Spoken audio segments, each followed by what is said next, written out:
faith, power, and paradox, the dichotomy of contemplation between normalcy and paranormalcy.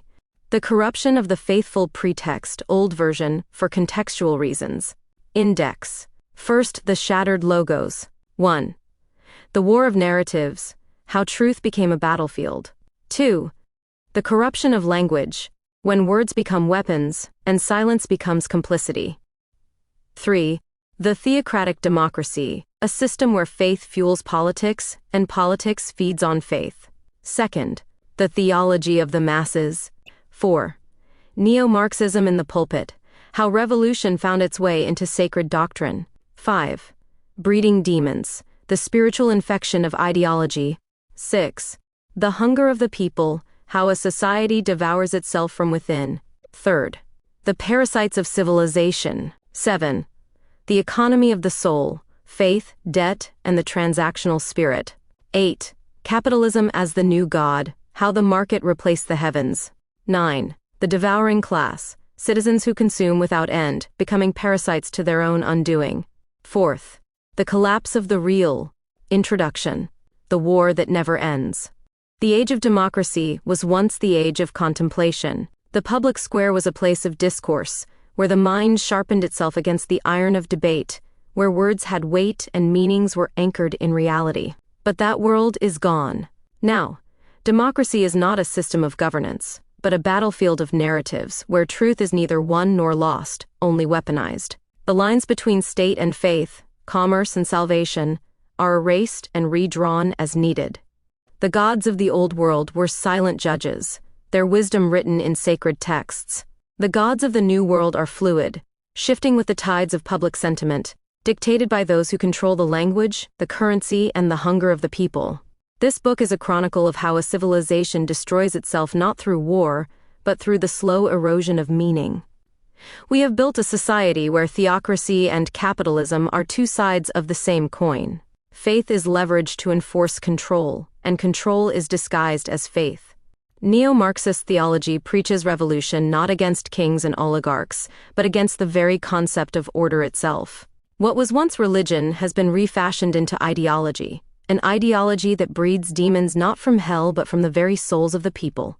The masses are infected, not with hunger for truth, but with hunger for consumption. The citizens become parasites, not of an oppressive state, but of their own undoing, feeding on whatever they can grasp, money, faith, power, or destruction itself. They are desperate to consume, yet never satisfied. This hunger is not natural. It is designed, manufactured by those who benefit from chaos, those who know that a world in constant motion is a world that never stops to question who is pulling the strings. And so, democracy does not die. It mutates. It shifts into a new form. One where its people either dissolve into perpetual revolution or embrace the only alternative, a final, desperate submission to extreme capitalism, where freedom itself becomes a commodity, bought and sold until nothing remains. This is the world we live in, a world where reality itself bends under the weight of contradiction, where every moment is a struggle between narratives, and where the choice is no longer between right and wrong, but between being devoured or becoming the devourer. Welcome to the war that never ends. Here's Chapter 1, The Shattered Logos, an introduction to the first section of your book, setting the stage for the war of narratives, the corruption of language, and the theocratic democracy that feeds on both. First, the shattered logos. When truth is no longer the foundation, but the weapon. There was a time when truth was fixed, when the logos, the divine principle of order, reason, and meaning, was the foundation of civilization. It was the spoken word that carved reality from chaos, the law that restrained both tyrants and mobs, the axis upon which all understanding turned. Whether through divine scripture, philosophy, or law, society once anchored itself in the idea that words had meaning, that facts could be discovered, that truth, however elusive, was something to be pursued. That time is gone. Now, truth is no longer the foundation. It is the battlefield. Words have become weapons, not to illuminate but to obscure. Meaning shifts like sand beneath the weight of interpretation. What was once solid is now fluid, molded to fit the desires of those who wield power. The war of narratives has replaced the search for truth. And in this war, victory does not belong to those who are right, but to those who control perception. The result is not order, but perpetual struggle, not between classes or races or even ideologies, but between realities themselves.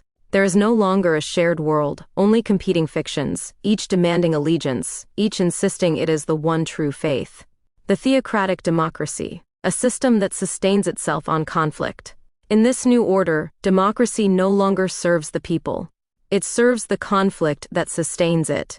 The more unstable the world becomes, the stronger its rulers grow. Theocratic values have been woven into the mechanisms of governance, but not as a means of salvation. Religion is not a refuge, but a weaponized theology, a faith shaped not by divine revelation but by political necessity. The state does not seek truth, it manufactures it. The sacred texts are rewritten not by prophets but by committee. And yet, the people believe. They believe because belief is demanded. Because faith, no matter how hollow, is still preferable to the terror of uncertainty.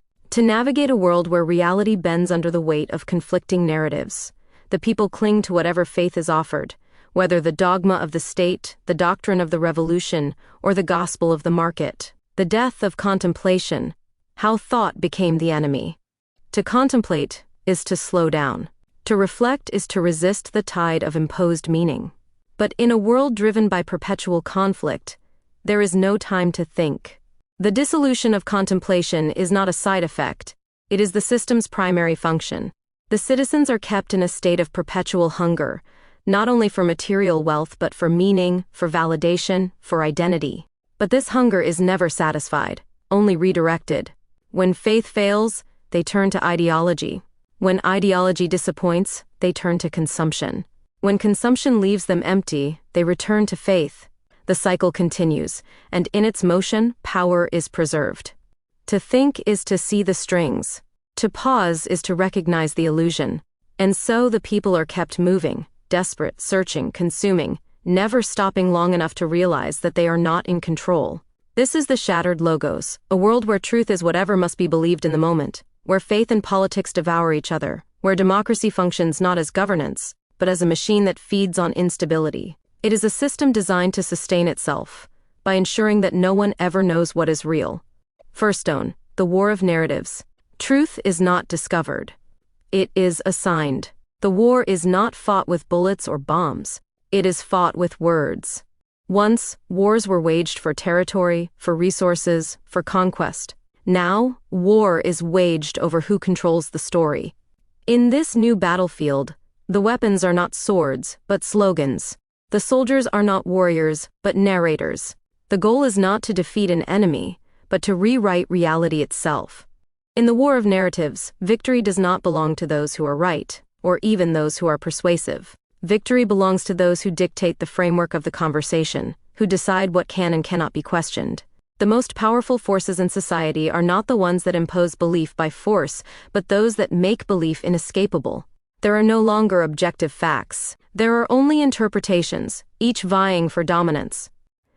The concept of truth, once fixed and sacred, has been shattered into 1,000 conflicting versions, each more real than the last, depending on who tells the story. The 3 laws of narrative war. 1. The power to name is the power to rule in a society ruled by narrative. Those who define the language define the battle. Labels are not descriptions but weapons, used to elevate, to condemn, to erase.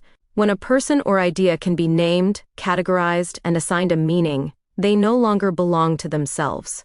They belong to the ones who named them. A man is no longer a man, he is a construct of the system. A movement is no longer a movement, it is a symptom of oppression. A crime is no longer a crime, it is an act of resistance, or an act of treason, depending on who tells the story. Truth is not something that exists independently. It is assigned. 2. Contradiction is strength. The war of narratives does not require coherence. It requires motion. The more narratives contradict one another, the more energy is expended in the struggle, and the harder it becomes to escape the battlefield. Yesterday's hero is today's villain. Yesterday's justice is today's oppression. What was true this morning is false by nightfall. Cognitive dissonance is not a flaw, it is the fuel of the system. When belief is forced to shift from one extreme to another, when the foundations of reality are rewritten overnight, the people are trapped in a state of constant reaction, never reflection. The moment they begin to question, the world shifts beneath them again. And so, the struggle never ends. 3. Memory is the enemy in the war of narratives. History is not a record of the past. It is a weapon for the present. The past does not belong to those who lived it, but to those who control its retelling. Facts are rewritten, events reinterpreted, figures erased. A new generation is taught a new truth, one that serves the needs of the moment. The lessons of yesterday are stripped of their meaning, replaced with whatever must be believed today. The hero of last year is the tyrant of this year. The slogan that once defined a movement is now taboo. The revolution devours its children, then pretends they never existed. The people no longer trust their own memory. They look to the state, to the media, to the preachers of the new faith, and they ask, what is true today? The answer is always different. The theocratic mechanism of control. In a society built on shifting narratives, democracy is no longer a system of governance. It is a ritual, a sacred performance in the theater of control. Like the theocracies of old, it offers the illusion of participation, but only within the boundaries set by its priests. In the past, the clergy controlled truth through scripture.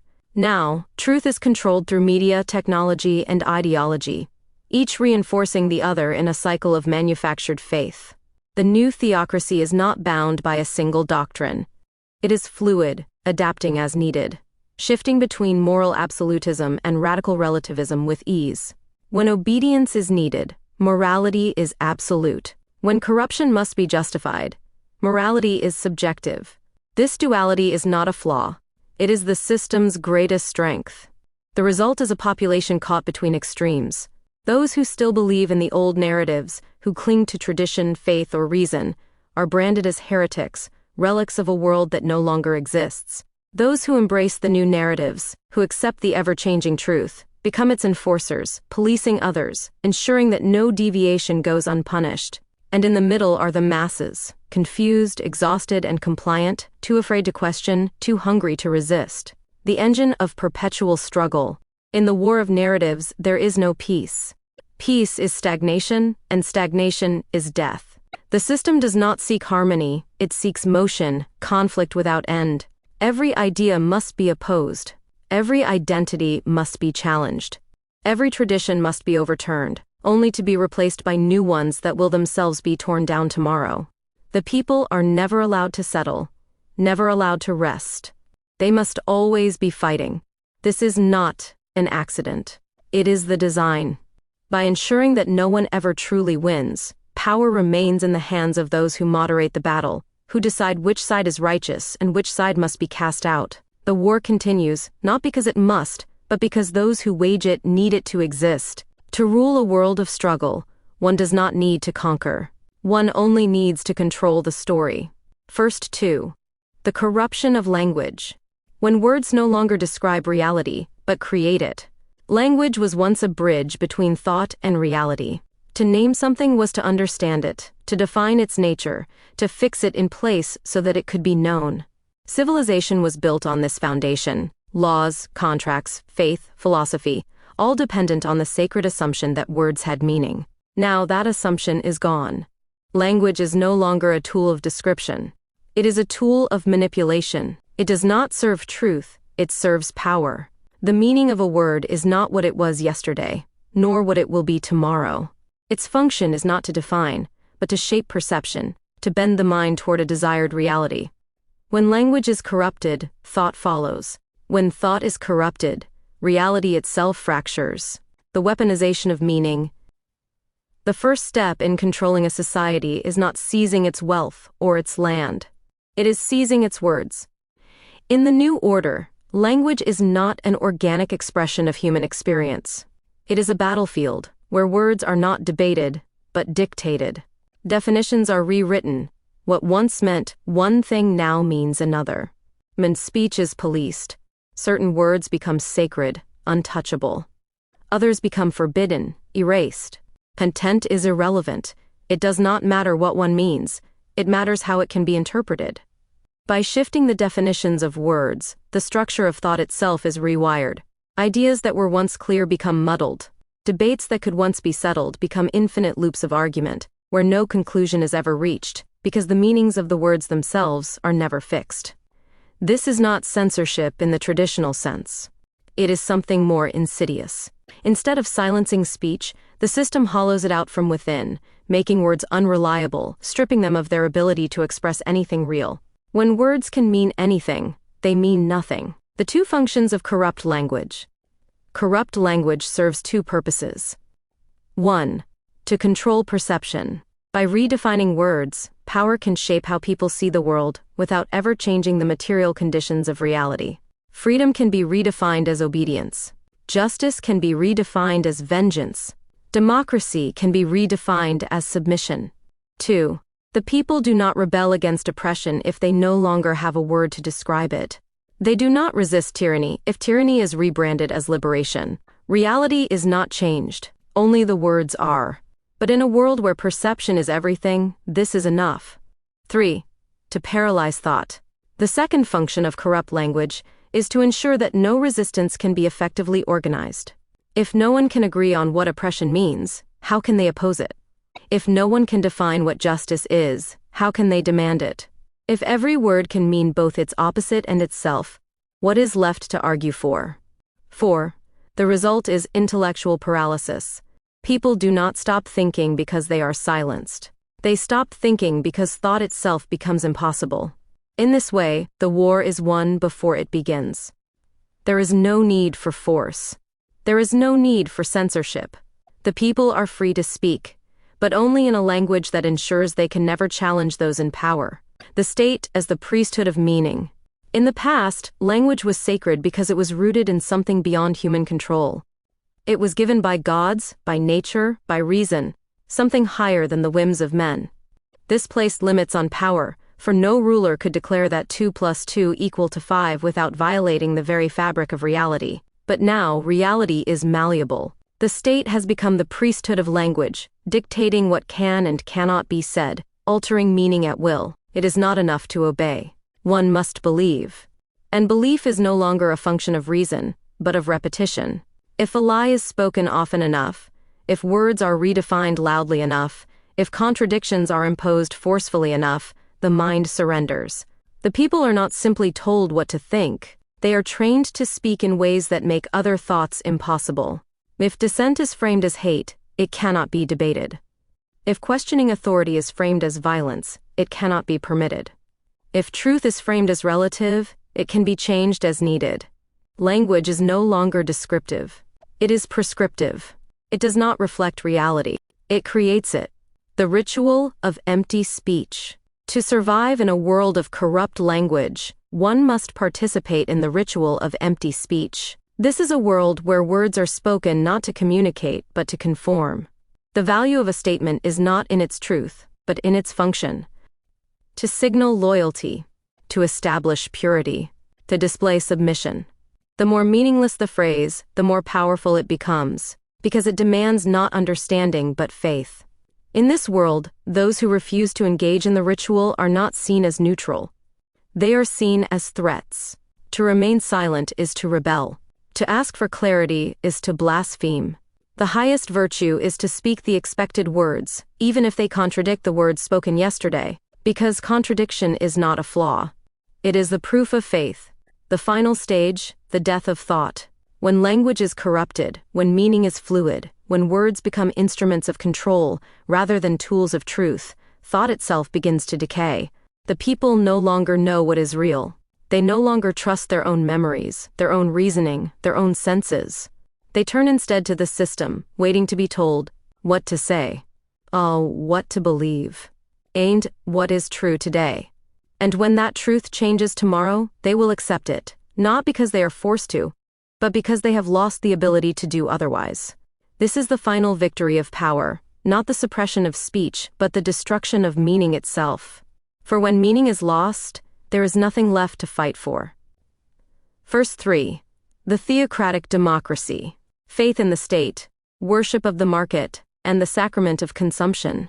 Democracy was once thought to be the final form of human governance, a system so inherently self-correcting that it would resist both tyranny and decay. It was meant to be a mechanism of reason, where individuals could freely debate, elect their leaders, and participate in shaping the future. But democracy no longer functions as a government of the people. It has become a faith.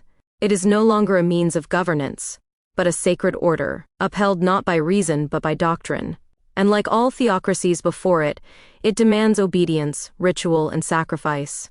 Yet, unlike the theocracies of old, which worshipped gods beyond human power, this new faith is bound to the state itself, intertwined with the forces of ideology and economics, forming an unholy trinity. 1. The state is God, the infallible authority, shaping reality itself. 2. The market as the church, the holy institution, where salvation is sought in endless consumption. 3. The citizen as the believer, the devout participant, seeking meaning in an existence defined by contradiction. Together, these forces sustain the illusion of choice, while ensuring that no alternative can exist outside of their control. The state as God, infallibility through chaos.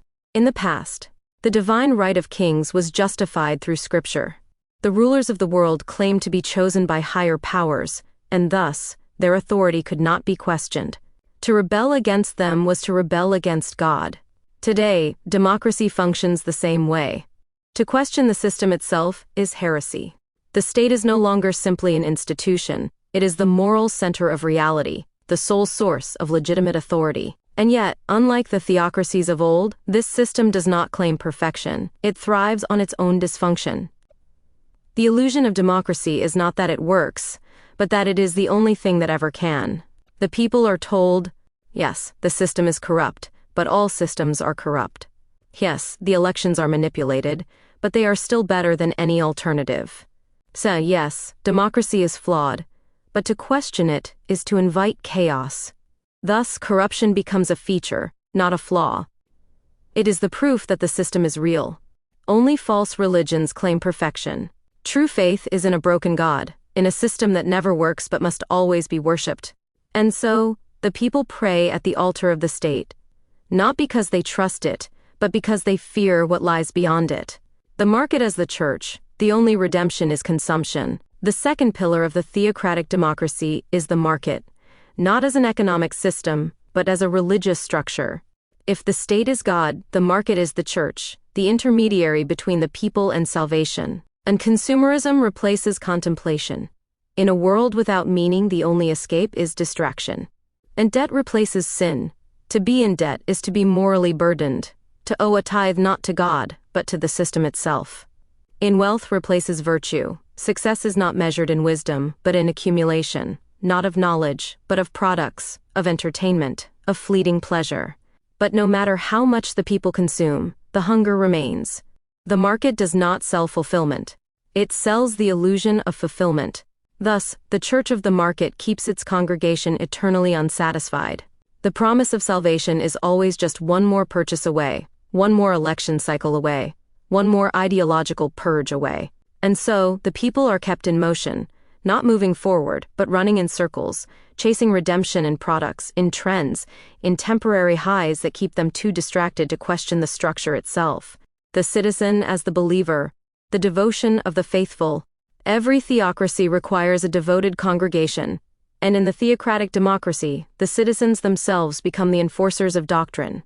They are not merely subjects of the system, they are its priests and its executioners. They monitor each other's speech, ensuring that no heresy is uttered. And they offer public confessions, renouncing past wrong-think in desperate bids for forgiveness. They hunt the unfaithful, ensuring that those who reject the system are cast out, unpersoned, erased. And just as in religious extremism, purity is never enough. The faithful must always prove their devotion by attacking those who are less devout. The result is an endless spiral of purification, where yesterday's revolutionaries are tomorrow's heretics, where those who once enforced the system are eventually consumed by it. This is not oppression from above, but from within. The system no longer needs enforcers when the people police themselves. The sacrament of struggle, perpetual crisis as a means of control. A democracy built on faith cannot allow peace. Peace leads to contemplation, and contemplation leads to doubt. Thus, the theocratic democracy sustains itself through perpetual crisis. There is always an enemy, whether external or internal. There is always a disaster, whether economic, social, or ideological. There is always an election that will decide everything, though nothing ever truly changes. The people are kept in a state of constant war, not against a foreign power but against themselves. Every crisis demands action, every action demands loyalty, and every moment of doubt is met with a new reason to believe. The chaos is not a failure of the system. It is the system. The choice that isn't one, extreme capitalism or total collapse. As the theocratic democracy continues to consume itself, it leaves the people with a false choice. Neither option is desirable. But that is the genius of the system. It ensures that no alternative exists. Those who resist extreme capitalism are cast as radicals, as enemies of progress. Those who reject the market's rule are labeled as threats, as terrorists, as obstacles to the common good. And so, the people do not fight back. They adapt. They become parasites on their own undoing, consuming until there is nothing left. The inevitable end, when the faith is no longer believed. All theocracies eventually face their reckoning. There comes a moment when the faith no longer holds, when the people stop believing, when the rituals lose their power. But the theocratic democracy has prepared for this. When faith begins to wane, when the hunger grows unbearable, when the people start to realize that no savior is coming, the system has one final trick. It shifts the blame. The failure is not the fault of democracy. It is the fault of those who did not believe hard enough. The suffering is not the fault of the market. It is the fault of those who did not consume correctly. The collapse is not the fault of the system. It is the fault of those who dared to question it. And so, the cycle begins again. The people turn on each other, hunting heretics, seeking scapegoats, tearing down what remains, not realizing until it is too late that they were the sacrifice all along. This is the endgame of the theocratic democracy, a system that does not rule through control, but through faith in a lie so deeply embedded that even as the world burns, the people will still believe it is the only path forward. Second, the theology of the masses. When faith is manufactured, and belief becomes a weapon. There was a time when theology was the realm of mystics and scholars, of prophets and priests. It was an exploration of the divine, an attempt to grasp what lay beyond human perception, to touch something higher than the self. Now, theology belongs to the masses. Not because they have sought it, but because it has been given to them. Prepackaged, repurposed, and redefined. The new theology is not a search for truth, nor a discipline of reflection. It is a tool of control, engineered to shape behavior, direct action, and enforce obedience. The masses do not find their faith is assigned to them. This is not religion in the traditional sense. It is something more insidious, something more totalizing. It is a theology without a God, where doctrine is dictated not by divine revelation but by social consensus, where scripture is rewritten in real time, and where heresy is punished not by an eternal hell, but by immediate exile from the collective. Faith no longer belongs to the soul. It belongs to the system. The religion of ideology. All societies require belief. Without it, there is no cohesion, no purpose, no sense of direction. The rulers of the past understood this, binding their authority to divine right, ensuring that their laws were seen as extensions of something higher than themselves. But the modern world has no divine right. The old gods are dead, and in their place, new deities have been forged. Deities of social justice and economic salvation, of endless revolution and perpetual progress, of equality enforced by hierarchy and liberty achieved through restriction. This new religion does not ask for contemplation. It demands action. It does not invite belief, it enforces it. It has its own saints and martyrs, its own sacraments and rituals, its own unforgivable sins. The original sin is privilege, the mark of inherent corruption that can never be fully erased. The redemption is activism, the endless work of purification that never truly cleanses.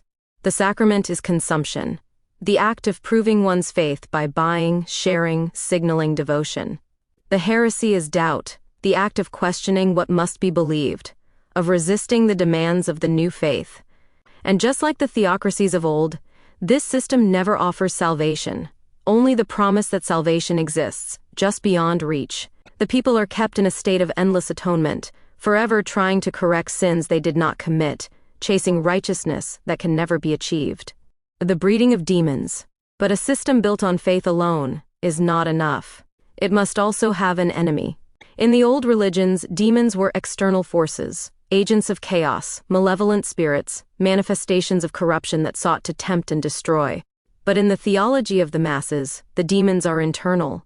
They are the people themselves. Through ideology, through propaganda, through the slow erosion of reason, the masses are taught that they are inherently broken, inherently sinful, inherently corrupt, not by their actions but by their very existence. And so, the system does not need to create oppression. It only needs to convince the people that oppression is inevitable. It does not need to impose suffering. It only needs to make suffering the proof of righteousness. The citizens become their own tormentors, demanding punishment, seeking judgment, turning on one another in desperate attempts to cleanse themselves. A world like this does not need executioners. It does not need prisons. It only needs believers. The hunger of the people. When a society is starved of truth, it will consume anything to fill the void. The masses are not given meaning. They are given hunger. A deep, insatiable need for purpose, identity, belonging. But no matter how much they consume, the hunger never ends. They consume ideologies, but find them hollow. They consume outrage, but it never satisfies. They consume products, but still feel empty. And so, they consume each other. The hunger is the engine of the system. It drives the economy, fuels the movements, justifies the surveillance, sustains the conflict. A population that is fed will rest. A population that is starving will obey. This is the theology of the masses. A faith that enslaves rather than liberates. A doctrine that demands hunger rather than fulfillment. A system that does not ask what is true, but only what must be believed today. It is not a religion of peace, but of perpetual struggle, where belief is not a personal conviction, but a public performance, where the soul is not saved, but exploited, and where the people are not lifted into the divine, but dragged into an abyss of their own making. 2. 1. Neo-Marxism in the pulpit. The gospel of the collective, the new church of power. Marxism was once a theory of economic struggle, a materialist doctrine that sought to dismantle class hierarchies and redistribute power. It rejected mysticism, saw religion as an opiate of the masses, and sought to replace faith with reason, scripture with dialectics, and God with the inevitability of historical progress. Yet, like all dead gods, Marxism did not disappear. It was reborn, not in the factories and workers' movements of the past, but in the pulpits of a new ideological faith. It no longer spoke only of class struggle, but of a far more expansive battle, one that encompassed race, gender, identity, and even morality itself. Neo-Marxism became a theology, and the revolution it preaches is no longer against kings or capitalists, but against reality itself. The Church of the Collective. The new faith does not appeal to logic, nor does it seek converts through debate. Like all religions, it spreads through emotion, ritual, and the promise of salvation. It offers a moral framework. Instead of good and evil, there is the oppressed and the oppressor. It provides a creation myth. The world is not a product of history, effort, or civilization. It is a system built entirely on exploitation, designed from the beginning to oppress. It demands ritual confession. The faithful must acknowledge their privilege, repent for their inherited sins, and perform acts of self-punishment to prove their righteousness. It enforces a strict moral code. There are sacred words that must be spoken, and blasphemous ideas that must never be entertained. And, like all faiths before it, it does not tolerate heresy. The priests and the heretics. The greatest trick of the new theocracy is that its priests do not call themselves priests. They claim to be scholars, journalists, activists, or educators. Yet their function is unmistakably religious. They dictate doctrine, excommunicate the impure, and demand total obedience. They do not debate. They decree. They do not persuade. They prosecute. They do not seek truth. They manufacture it. To question them is not merely to be wrong, it is to be evil. And so, the new church grows, not by converting through argument, but by controlling the very language in which arguments are made. It ensures that its ideology is inescapable, woven into schools, corporations, entertainment, and law. Where old theocracies burned books, the new theocracy rewrites them. Where old theocracies punished heresy with exile, the new theocracy ensures that heretics become invisible, erased from public life, stripped of their voice, branded as beyond redemption. The myth of progress, the promise of revolution. The neo-Marxist gospel preaches that history is a perpetual revolution, that utopia is always just beyond reach, and that the only way forward is through constant destruction. There can be no stability, no completion, no satisfaction, because a satisfied population is a population that no longer needs the faith. If economic injustice is corrected, the movement shifts to cultural struggle. If cultural struggle finds no enemy, the movement turns inward, devouring its own. If a victory is declared, a new enemy must be invented. Revolutions of the past sought to build something new. The new revolution seeks only to tear down, feeding on itself, ensuring that no ideology, no leader, no system can ever be pure enough to survive. The final lesson of the new faith is this: the revolution does not end when power is seized. The revolution ends when there is nothing left to destroy. And by then it is too late to realize. The only thing left was the people themselves. 2. Breeding demons. When ideology becomes possession, and the masses become the monsters they fear, evil is no longer something external. It is no longer a force that lurks in the dark, whispering temptations to the weak. In the theology of the masses, evil is birthed from within. The demons of this world are not supernatural. They are manufactured through ideology, through propaganda, through the slow corrosion of the soul. The system does not need to create external enemies. It turns its own people into them. Through manipulation, through the corruption of language, through the relentless reshaping of perception, citizens become possessed, not by spirits, but by ideas that strip them of reason, of conscience, of autonomy.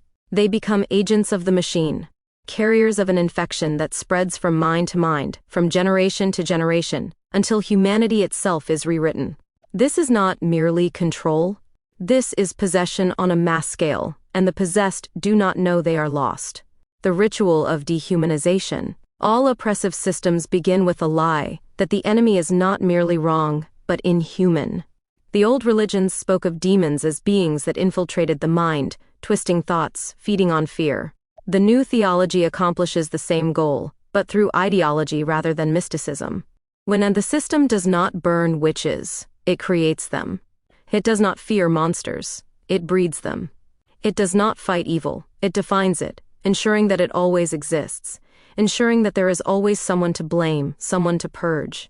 By designating entire groups as irredeemable, as tainted, as dangerous, the system justifies any atrocity committed against them.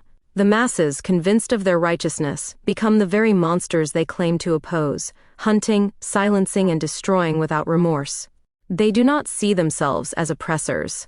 They see themselves as priests, as soldiers of justice, as exorcists purging evil from the world. And so, they become the demons they were taught to fear. The possession of the mind. In this system, possession is not metaphorical. It is not mystical. It is a psychological reality, a process by which an individual loses their capacity for independent thought, their ability to question, their very sense of self. It begins with language. The mind is reprogrammed through repetition, through indoctrination, through the constant reinforcement of acceptable and unacceptable thoughts. The first step is doubt, a questioning of one's own instincts, a slow erosion of personal confidence. The second step is guilt, the realization that one has always been sinful, complicit, broken.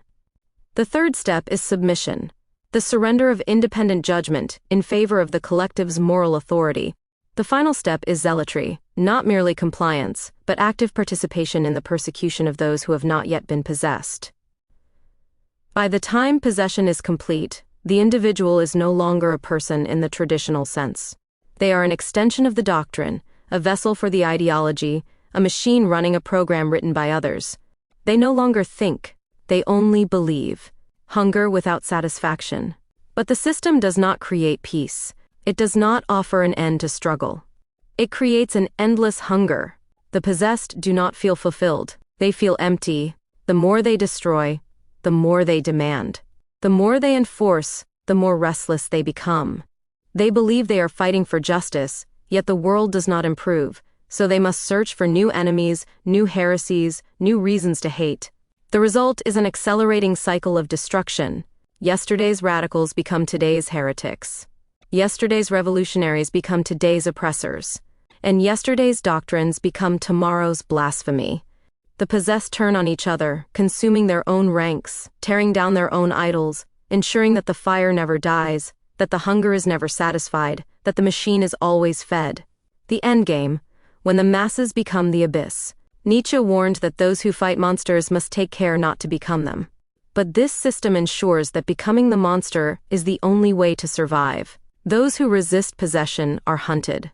Those who refuse to speak the sacred words are erased. Those who dare to think, to question, to doubt, they are the true demons in the eyes of the possessed. And so, the transformation is complete. The masses are no longer human in the way they once were. They have been stripped of their individuality, their compassion, their reason. They have been taught to love their chains, to celebrate their servitude, to destroy without regret, to burn down the world in the name of progress, to feed the machine with their own souls. They do not see that they are lost. They only see that there is more work to do, more demons to hunt, more minds to cleanse, more enemies to destroy. And so, the system survives, not by ruling over monsters, but by ensuring that the people themselves become the very things they once feared. Chudrite, the hunger of the people, a society that consumes itself, one soul at a time. There was a time when hunger was simple. It was a need for food, for shelter, for survival. It was the raw instinct that drove humanity forward, that pushed people to build, to create, to sustain. Now, hunger is something deeper. It is not physical but existential. It is not a lack of resources, but a lack of meaning. The people are not starving for food. They are starving for purpose, for identity, for something to believe in that will fill the void left by the collapse of everything that once gave life structure. But the hunger can never be satisfied. The system is not designed to nourish, but to keep the people in a perpetual state of desperation, consuming endlessly yet never feeling full. Whether through ideology, consumption, or conflict, the hunger is the force that drives the machine, ensuring that the masses remain restless, unsatisfied, and easily controlled. This is not an accident. It is the system's greatest achievement. The consumption of faith. All civilizations begin with belief. Whether in gods, in laws, in natural order, society requires an anchor, a shared understanding of what is real, what is right, what is worth striving for. But in the theocratic democracy, faith is not given to the people. It is sold to them. The people do not worship gods, they worship trends. The people do not seek truth, they seek validation. The people do not find purpose, they consume it, moment by moment, in an endless cycle of ideological fads, corporate slogans, and disposable identities. Nothing is permanent. Every belief has an expiration date. The movements of yesterday are the embarrassments of today. The truths of one generation are the sins of the next. The idols of today will be sacrificed tomorrow, and the people will cheer as they fall, never realizing that they too will be cast aside when their usefulness has expired. Faith has become a product, manufactured and discarded at will, and yet, the people still hunger. The consumption of identity. The people no longer know who they are. Where identity was once shaped by family, by community, by tradition, now it is dictated by corporations, algorithms, and ideological institutions. People do not discover who they are. They are told who they are, and if they resist, they are cast out. But identity is never stable. It must always evolve, always fracture, always reinvent itself to keep the system running. A stable identity is a dangerous one. It gives people a foundation from which to question authority. But a fluid identity, one that shifts and breaks apart over time, ensures that people remain vulnerable, desperate, and endlessly searching for something that will make them feel whole. And so, the system creates a society where an identity is no longer inherited or earned, but declared and revoked at will. And people are encouraged to define themselves not by what they create, but by what they consume. Every movement, every cause, every ideology becomes another layer of identity to wear, until it too is discarded for the next thing. The people believe they are free, but they are merely feeding their own dissolution, devouring themselves one belief at a time. The consumption of conflict. Hunger is not passive. It is not merely an emptiness. It is a force that demands to be fed. And when food is no longer enough, When belief is no longer enough, when identity is no longer enough, the people turn to the only thing left, each other. The system ensures that there is always a crisis, always a war, always an enemy to hate, whether real or manufactured. If no external enemy exists, one is created. If no internal division exists, one is manufactured. If peace threatens to take hold, a new outrage is introduced to keep the people engaged in the struggle. And the people obey, not because they are forced to, but because they are starving for something to fight for. They consume conflict as readily as they consume products. They rage, they protest, they scream, they cancel, they burn, they attack, believing that if they just destroy the right enemy, if they just punish the right heretic, if they just purge the right impurity, they will finally feel full. But they never do. The hunger only deepens. The devouring class. In this system, there are no victors, only the devouring class. These are not elites, not oligarchs, not kings or emperors. The devouring class is made up of the very people it feeds upon, the restless masses who seek fulfillment but only find themselves consuming their own world, their own institutions, their own history, and finally, each other. They do not realize that they are eating themselves alive. They only know that the hunger remains. And so, the cycle continues. The revolution never ends, because there is always more to burn. And the outrage never subsides, because there is always a new blasphemy to condemn. The people never rest, because resting means facing the terrible truth, that the hunger can never be satisfied, because it was never meant to be. This is the ultimate victory of the system. To create a world where people consume not just products, not just beliefs, not just identities, but each other endlessly, without ever realizing that they are the very fuel that keeps the machine running. They believe they are fighting for justice. They believe they are making progress. They believe that if they just consume enough, fight enough, believe enough, they will finally be whole. But they never will be. Because the hunger is the system itself. And it will never, ever let them go. Third, the parasites of civilization. When a society feeds on itself and calls it progress. Civilization was meant to be a structure, a foundation upon which humanity could build something greater than itself.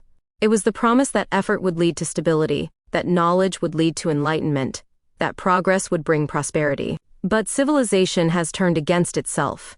What was once a system for growth has become a system for consumption.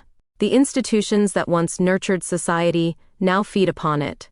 The people who once built the future now devour the present. There is no longer a force driving civilization forward.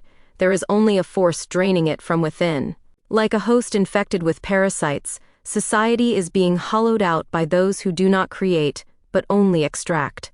Every structure, every tradition, every system that once provided stability is now nothing more than a resource to be consumed, until there is nothing left but ruin. The three parasites of the modern world. Civilization is dying not from war, not from famine, not from disaster, but from a sickness within. Three great parasites now feast upon the body of the world. 1. The economic parasite, where wealth no longer comes from creation, but from manipulation, where profit is made not by building, but by extracting, speculating, and ensuring that nothing has value except as a transaction. 2. The social parasite, where relationships, culture, and human connection are commodified, turned into currency, consumed as entertainment, where people are not individuals but brands, and every aspect of life is a performance for an audience that never stops watching. Each of these parasites feeds on the same host, the people themselves. And the people, starving for meaning, desperate for belonging, do not resist. They become parasites too. A society of consumption without purpose. Once, humanity consumed to survive. Now, it survives to consume. It is no longer enough to work, to build, to innovate. Every aspect of life must be exploited. Every system must be bled dry. Every idea must be stripped of its original meaning and repackaged as a product. Education is not for knowledge, it is for credentials. And art is not for beauty, it is for profit. Politics is not for governance, it is for spectacle. Even the most sacred aspects of human existence, love, faith, identity, family, have been turned into commodities, things to be bought and sold, things to be consumed and discarded when they no longer serve their temporary function. The result is a civilization that eats itself. It consumes its own past, rewriting history to suit the present.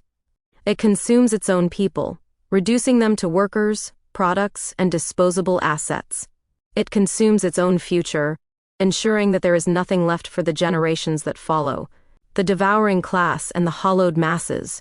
At the top of this system sits the devouring class, those who do not build, but only extract. They are the financiers who gamble with entire economies, the corporations that engineer artificial need, the politicians who manufacture crises for their own gain. But beneath them is an even greater horror: the hollowed masses. These are the people who have been stripped of their ability to create, to dream, to believe in anything greater than themselves. They no longer build, innovate, or contribute.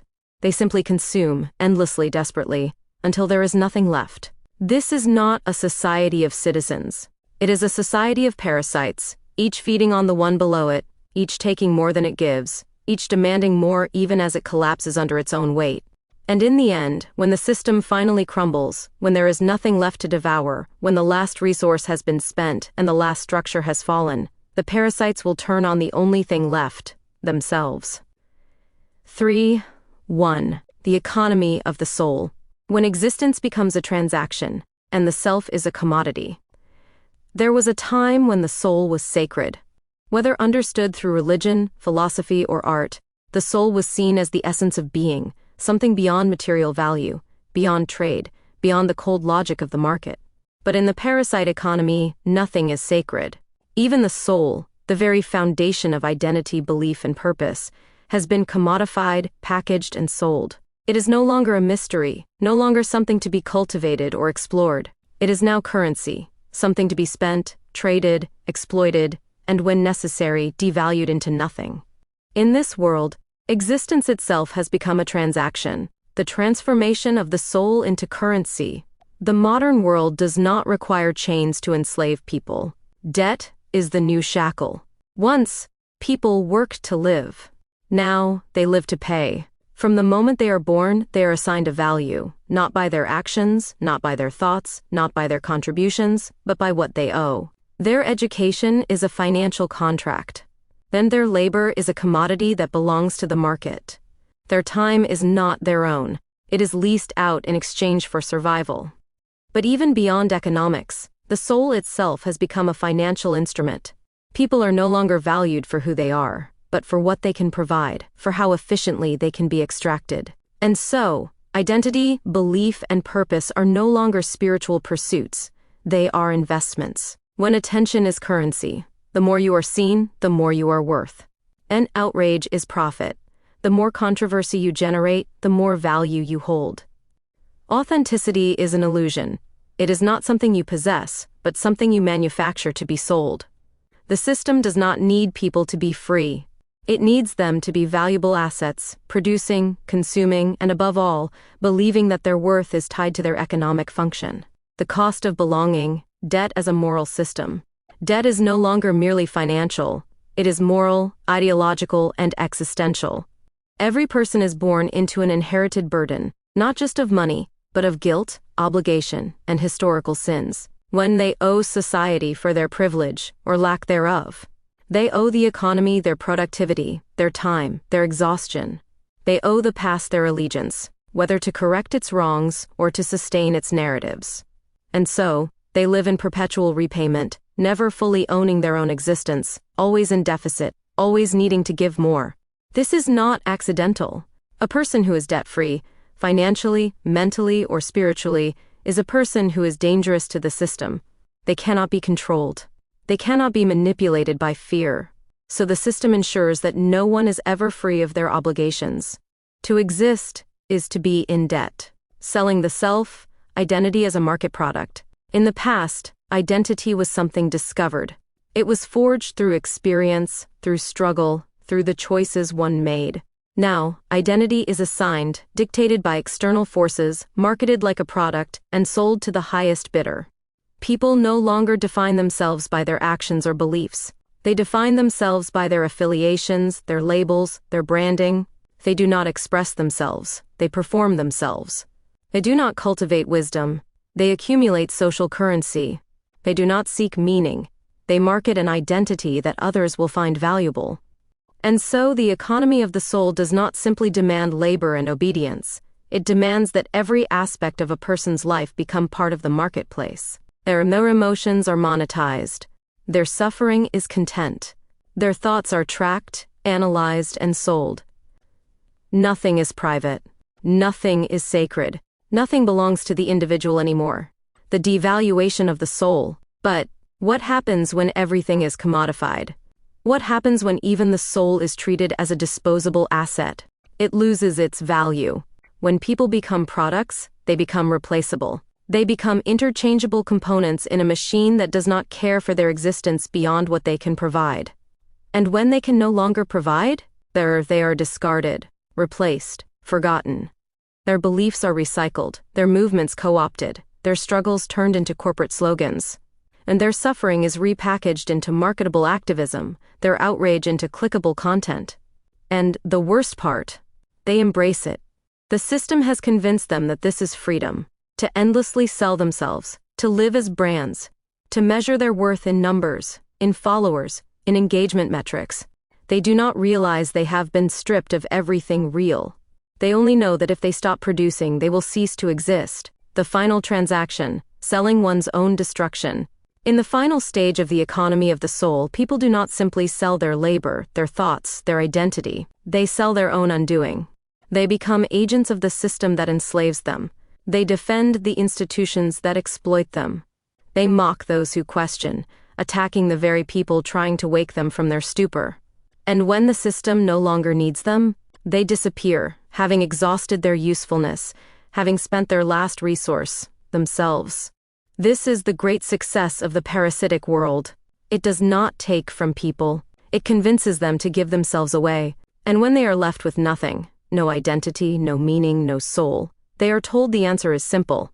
Consume more, work more, believe more, give more, but never ask, what is left?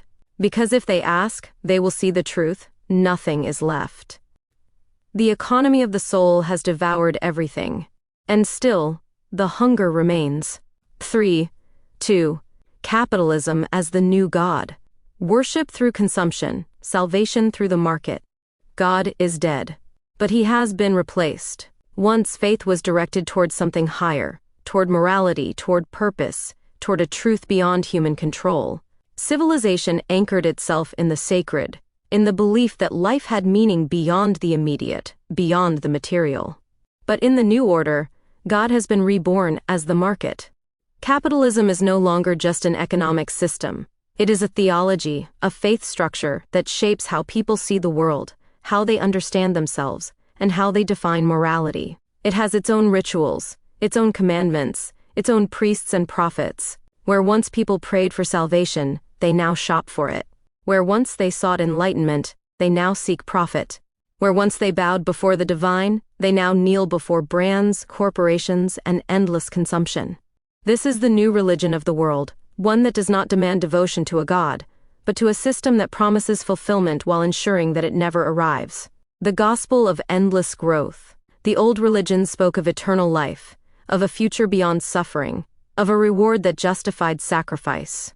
Capitalism offers its own version of this promise, not in the afterlife, but through infinite economic expansion, through endless production, through eternal consumption, and growth is sacred.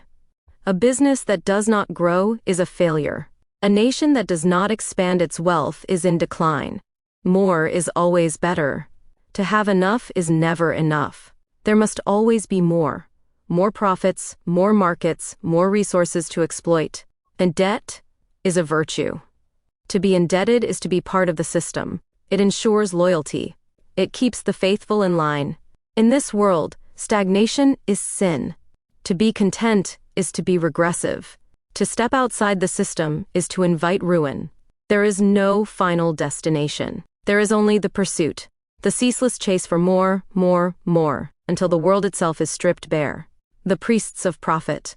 Every faith has its clergy, those who define doctrine, who interpret the sacred texts, who act as intermediaries between the divine and the masses. The new faith is no different. The CEOs and financiers are the high priests, the ones who shape reality, who decide what is worthy of investment, what industries rise and fall. The politicians and policymakers are the bishops, ensuring that the rules always serve the market, that the people remain faithful, that no heresy, no alternative economic model can take root. The media, advertisers, and influencers are the preachers, spreading the gospel, making sure the people remain believers, keeping them entertained, engaged, and too distracted to ever question the structure they serve. And the people? They are the congregation. They offer their labor as a tithe to the system, hoping that one day they too will rise into its ranks, that they will be rewarded for their faith. But they never will be. The market is not a God that grants salvation. It is a God that demands endless sacrifice. The sacrament of consumption. Every faith has rituals, practices that reinforce belief, that keep the worshippers engaged, that create a sense of meaning and belonging. In capitalism, consumption itself is the highest ritual, when shopping is an act of devotion. The products people buy are not just objects, they are symbols of identity, of status, of purpose. Advertising is scripture. It tells the faithful what they need, what they should desire, what will make them whole. Brand loyalty is religious loyalty. To wear the right logos, to support the right corporations, to consume the right products is to affirm one's place in the faith. Even rebellion against capitalism feeds capitalism. The system is so all-encompassing that even resistance becomes a product. Anti-corporate sentiment is sold in corporate-approved packaging. Revolutionary slogans are printed on T-shirts and sold for profit. Every critique of the system is absorbed, repackaged, and resold as just another lifestyle choice. There is no way out. The prosperity gospel, wealth as morality. In this faith, wealth is not just power. It is righteousness. The rich are not merely successful, they are virtuous. Their success is proof that they have done something right, that they have been chosen by the system, that they deserve what they have. And by contrast, the poor are not just unfortunate, they are sinners. If they struggle, it is because they did not work hard enough. If they suffer, it is because they did not believe enough in the system. If they fail, it is because they were weak, unworthy, undeserving. Poverty is not an economic failure. It is a moral failure, a sign of laziness, a lack of ambition, a lack of faith in the market's divine justice. And so, the masses do not question the system. Instead, they police each other. They judge the weak. They glorify the powerful. They compete for favor in a game that they will never be allowed to win. The apocalypse of capitalism, when there is nothing left to consume. All religions have an apocalypse, a vision of the end, a prophecy of destruction. Capitalism has one too, because the market is not self-sustaining, it is self-consuming. When it devours the planet, stripping it of resources, leaving behind ruin. It devours the economy, ensuring that wealth is concentrated at the top while the masses are left in perpetual struggle. It devours meaning itself, turning everything, love, art, knowledge, identity, into a product, leaving nothing real behind. There will come a moment when there is nothing left to consume. When the supply of resources, of workers, of distractions finally runs out. When the market, like every god before it, demands the ultimate sacrifice, the civilization that created it. And when that moment comes, there will be no salvation. There will be no redemption. There will only be ashes. Because a system that only knows how to consume can never build. It can never create. It can only take, until it has taken everything. And still, the faithful will pray, not for an end to the system, not for a new way forward, but for one last chance to buy, to sell, to consume, one last prayer to the God that has already devoured them whole. 3. The devouring class, masters without vision, rulers without responsibility. A parasite does not see itself as a parasite. It sees itself as a force of necessity, a part of the natural order. It does not believe it destroys, it believes it simply takes what is needed, sustaining itself through the consumption of something larger than itself. So too does the devouring class, the rulers of the modern world, the architects of a system built not to nourish, but to extract, to consume, to reduce all things into fuel for their own insatiable hunger. This class is not defined by nobility, by wisdom, by tradition. They are not kings, nor philosophers, nor guardians of civilization. They are not builders. They are feeders, the final stage of a system that no longer aspires to greatness but simply exists to sustain itself for one more cycle. They do not produce. They do not innovate. They do not lead. They devour, the architects of hunger. The devouring class does not need to rule through force. They rule through need. They control food, ensuring that hunger remains just enough to keep the masses desperate, but never enough to drive full rebellion. They control debt, ensuring that people remain indebted for life, never truly free, never able to think beyond survival. They control ideology, ensuring that society remains fractured, that the people fight among themselves instead of against the system itself. Their great skill is not governance, but management of collapse. They do not seek to build an empire that lasts 1,000 years. They seek to extract everything of value before the collapse comes. They know that their system is unsustainable, that the resources are running dry, that the economy is built on illusions, that faith in their institutions is fading. And so, their only priority is to take as much as possible before the fall. They do not innovate, they privatize. They do not expand, they consolidate. They do not govern, they extract. And when the system finally collapses, they will not be there to witness it. They will be gone, vanished into their fortresses, their private islands, their untouchable enclaves, having already drained every last drop of wealth, labor, and meaning from the world they have left behind. The corporate lords, the political priests, the untouchable few. The devouring class does not operate as a monolith. It has 3 primary factions, each feeding off a different aspect of society, each ensuring that civilization remains in a permanent state of decay, never collapsing entirely, but never recovering either. 1. The corporate lords, masters of the new feudalism. The old kings built kingdoms. The new rulers build monopolies. They do not conquer land, they conquer markets. They do not rule by bloodline, they rule by data, by influence, by algorithms that shape human behavior itself. They do not demand taxes, they demand subscription fees, intellectual property rights, perpetual payments for the right to exist within their system. They do not seek competition, they seek consolidation, to ensure that all roads, all services, all means of survival lead through them. The end result is not capitalism, it is corporate feudalism, where every individual is a tenant in a system they do not own, where they pay endlessly for access to their own lives, never truly owning anything, never free of the obligations placed upon them. 2. The political priests, masters of the illusion of choice. The devouring class does not rule through dictatorship, for dictatorships invite resistance. Instead, they rule through false democracy, through a system where the people are allowed to choose, but only between options that serve the same masters. The left and right pretend to oppose each other, but both answer to the same donors, the same interests, the same devouring class.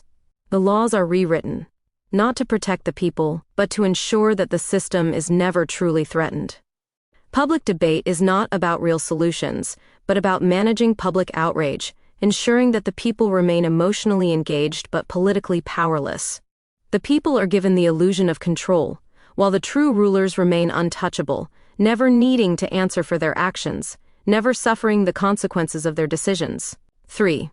The untouchable few, masters of escape. The devouring class does not fear rebellion. They fear having to stay behind when the collapse comes. And so, they have built a way out. They hoard wealth, not to invest, not to build, but to flee when the time comes. They do not plan for the future of civilization. They plan for their own survival. They buy land in remote locations, secure underground bunkers, make arrangements for when the system they control finally burns itself to the ground. They know the end is coming. They know the system is unsustainable. They just don't care, because they do not plan to be here when the fire finally reaches the gates. The endless extraction, the final collapse. The devouring class has perfected the art of sustaining collapse without ever allowing it to resolve. They ensure that the economy remains just functional enough that it does not implode, but never strong enough to truly empower the people. The people remain just poor enough that they have no choice but to obey, but never so poor that they have nothing left to lose. The crisis remains just severe enough to keep the masses desperate, but never urgent enough to spark full revolt. This is not mismanagement. It is by design. Because if the system ever truly stabilized, if the people ever truly found their footing, they would begin to see who has been feeding on them all along. The devouring class survives only as long as the world remains in a state of controlled decay. The end game, when there is nothing left to take. But extraction is not infinite. The parasites have drained civilization for generations, but the host is running dry. The wealth gap is so extreme that even the illusion of opportunity is fading. The people are beginning to realize that their suffering is not accidental, but engineered. The institutions that once sustained the illusion are beginning to crack under their own contradictions. And when the final resource is spent, when the final lie collapses, when the people finally see that there is nothing left to take, the devouring class will move on. They will retreat to their gated compounds, to their private islands, to their hidden fortresses, leaving behind a world they have drained to the bone. And for the first time in history, the people will see what remains when the parasites are gone. A world stripped bare, a civilization left to rot, and a choice: rebuild from the ashes, or become the next generation of parasites, repeating the cycle, devouring what little remains. Fourth, the collapse of the real. When nothing is true, and everything is a performance, reality was once a shared experience. It was something people could observe, discuss, and understand through reason, through evidence, through a common framework of meaning. It was imperfect, but it was real. Now, the real is dissolving. What was once a world of facts, logic, and tangible experience has become a shifting illusion, a performance in which truth is no longer discovered but manufactured. The people do not live in reality. They live in narratives, in curated feeds, in competing fictions that shift and change as needed. And history is rewritten in real time. Language is reshaped to fit ideology. An identity is no longer stable but fluid, endlessly revised, endlessly rebranded. The collapse of the real is not an accident. It is a necessary function of the system. A population that cannot distinguish fact from fiction, truth from propaganda, identity from performance, is a population that can be controlled absolutely. If nothing is real, then nothing can be questioned. The world as a simulation. The modern world does not function on reality. It functions on perception. Elections are not about governance but about optics. Activism is not about change but about visibility. Success is not about achievement, but about the ability to construct an image of success. It is no longer important to be good, intelligent, or right, only to be perceived as such. Everything is a show, a spectacle where reality is dictated not by facts, but by who controls the stage, who owns the cameras, who writes the script. And the people, trapped inside this artificial world, no longer know what is true. They do not believe. They perform belief. They do not feel. They perform emotions, waiting for validation, waiting for their scripted role to be acknowledged by the audience that watches them in the endless reality show that civilization has become. The manufactured confusion. Confusion is not a byproduct of the system. It is the goal. If the people are confused, they are passive. If they do not know what is true, they will obey whoever provides the most compelling illusion. And so, reality is kept in a constant state of flux. And contradictions are normalized. What is true today is false tomorrow, and no one questions it. And new crises are manufactured to keep people too distracted to think, too exhausted to resist. Loyalty is enforced not through belief but through fear. Fear of saying the wrong thing, fear of stepping outside the script, fear of being erased for questioning the performance. This is not control through force. It is control through uncertainty, where the people become so lost that they will cling to any illusion that promises stability. And so, they surrender to the system not because they trust it, but because they no longer know what else to believe. The death of meaning. When reality collapses, so does meaning. The words people use, the identities they hold, the beliefs they follow, they are no longer connected to anything real. Love is no longer intimacy, but a transaction of validation. Identity is no longer personal, but a marketable aesthetic. Knowledge is no longer pursued, but replaced with slogans, with memes, with sound bites that create the illusion of understanding. The people no longer exist as individuals. They exist as characters, playing roles they did not choose, following scripts they did not write, performing in a world that no longer recognizes the difference between authenticity and illusion. And the system thrives in this post-reality world, because in a world where nothing is true, power is the only thing that remains real. The final illusion. The final stage of collapse is when the people no longer realize that anything has been lost. They will continue their performances. They will continue their rituals. They will continue living in a world that no longer exists. And they will never stop to ask, who is watching? Who is writing the script? And when the show is over, what will be left? Nothing.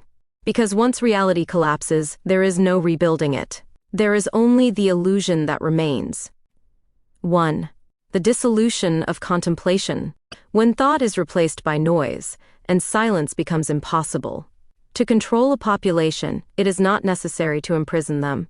It is not necessary to burn books. It is not even necessary to censor speech. All that is required is to drown out thought itself, to fill every empty moment with noise, to overwhelm the senses, to ensure that the people are never alone with their own minds. This is the final victory of the system, not through fear, not through violence, but through the erosion of contemplation, the destruction of stillness, the systematic annihilation of the space where independent thought might arise. It is not enough to control what people think. They must never have the time to think at all. The war on stillness?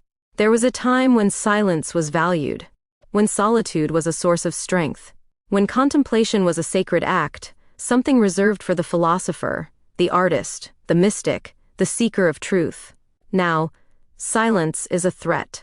A person who is still is a person who might reflect. A person who reflects is a person who might question. A person who questions is a person who might see the illusion for what it is. And so, stillness must be eliminated. And the people must be kept distracted at all times. Their thoughts must be interrupted before they can form. Their attention must be divided across 1,000 stimuli, ensuring that they never sink deep enough into a single idea to understand it fully. This is not an accident. It is a function of control, the architecture of distraction. The world has been designed to prevent contemplation. Every moment of life is filled with manufactured noise, ensuring that the people never stop consuming, never stop reacting, never stop performing. Endless notifications, breaking news, social media alerts, messages, updates, all designed to ensure that no thought lasts more than a few seconds before being replaced by another. The algorithmic feed, a constant, shifting river of content that trains the mind to crave rapid, fragmented stimulation. Hyperconnectivity, where every space, every pause, every quiet moment must be filled with external input, ensuring that the self never has time to encounter itself. Even sleep is disrupted. Even dreams are invaded. There is no escape. The people are not forced to remain distracted. They are trained to fear what happens when the distractions stop. The fear of solitude. The greatest trick of the system is not that it has removed silence. It has made the people afraid of it. They fear being alone with their own thoughts. They fear the discomfort of unfiltered reality. They fear a moment of stillness because they have been conditioned to associate it with emptiness, with loneliness, with boredom. This is the final stage of control, when the people do not need to be silenced, because they will silence themselves. They will reach for their devices before they have a chance to reflect. They will seek out distraction before a single uncomfortable thought can form. They will choose stimulation over stillness, not because they are forced to, but because they no longer know how to live without it. The destruction of deep thought. Contemplation is not just silence. It is depth. It is the ability to think beyond the immediate, beyond the surface, beyond the spectacle. And it has been systematically destroyed. Knowledge is no longer explored. It is skimmed, summarized, and simplified into easily digestible pieces. Arguments are no longer debated. They are shouted in short bursts, designed for engagement rather than understanding. And ideas are no longer developed. They are flattened into slogans, memes, hashtags, reducible, repeatable, disposable. The people do not think deeply because they have lost the ability to do so. Their minds have been retrained, rewired for speed over depth, reaction over reflection, stimulus over substance. And a population that cannot think deeply, cannot question deeply. A population that cannot question deeply cannot resist. The final collapse, when the self is lost. When contemplation dissolves, so does the self. Without stillness, there is no identity beyond the collective. Without reflection, there is no thought beyond what is provided. Without contemplation, there is no ability to resist the narratives that are imposed. The people do not know that they are lost. They do not know that their thoughts are no longer their own. They do not feel that anything is missing, because they have been trained to fear the very thing they lack. And so, they continue. consuming, reacting, performing, one moving, endlessly moving, never stopping, never thinking, never realizing that they have already been erased.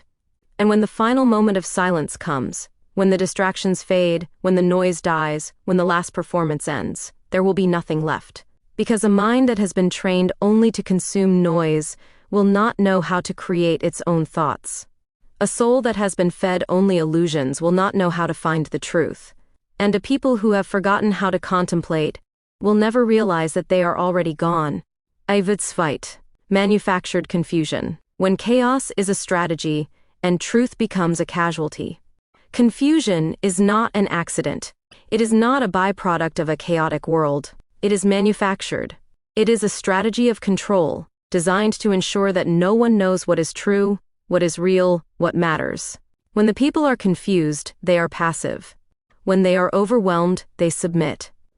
When they no longer trust their own thoughts, they seek guidance from the very system that has disoriented them. The destruction of clarity is not a failure of governance. It is the foundation of modern rule. A system that wants absolute control does not impose order. It ensures that no one else can create it. The weapons of confusion. The world has been flooded with contradictions, misinformation, and rapidly shifting narratives. Not to hide the truth, but to make truth irrelevant. And contradictory information, ensuring that no one knows what to believe. Unmoral relativism, ensuring that no one knows what is right. An overwhelming complexity, ensuring that no one has the time to question the system itself. This is not just confusion. It is designed instability, a world where people are always one step behind, one fact short, one realization too late. No one can resist what they cannot understand. The endless overload, drowning thought in noise. The people are not given time to think, to reflect, to question. They are drowned. In news, in crises, in narratives that change from week to week, day to day, hour to hour. The past is rewritten so that no one knows where they came from. The present is chaotic so that no one knows what is happening. The future is uncertain so that no one knows what to fight for. Instead of clarity, they are given a flood of conflicting voices. Every event has a dozen explanations, each equally plausible, each equally suspect. Every crisis has a dozen enemies, each equally responsible, each equally innocent. Every moral debate has a dozen perspectives, none of which can ever be resolved. The result? No one trusts their own perception, for no one believes in objective truth. No one can agree on a shared reality. And so, the people give up. They stop seeking answers. They accept whatever they are told, not because they believe it, but because they are too exhausted to question it. The illusion of choice, the reality of control. The people believe they have access to more information than ever before.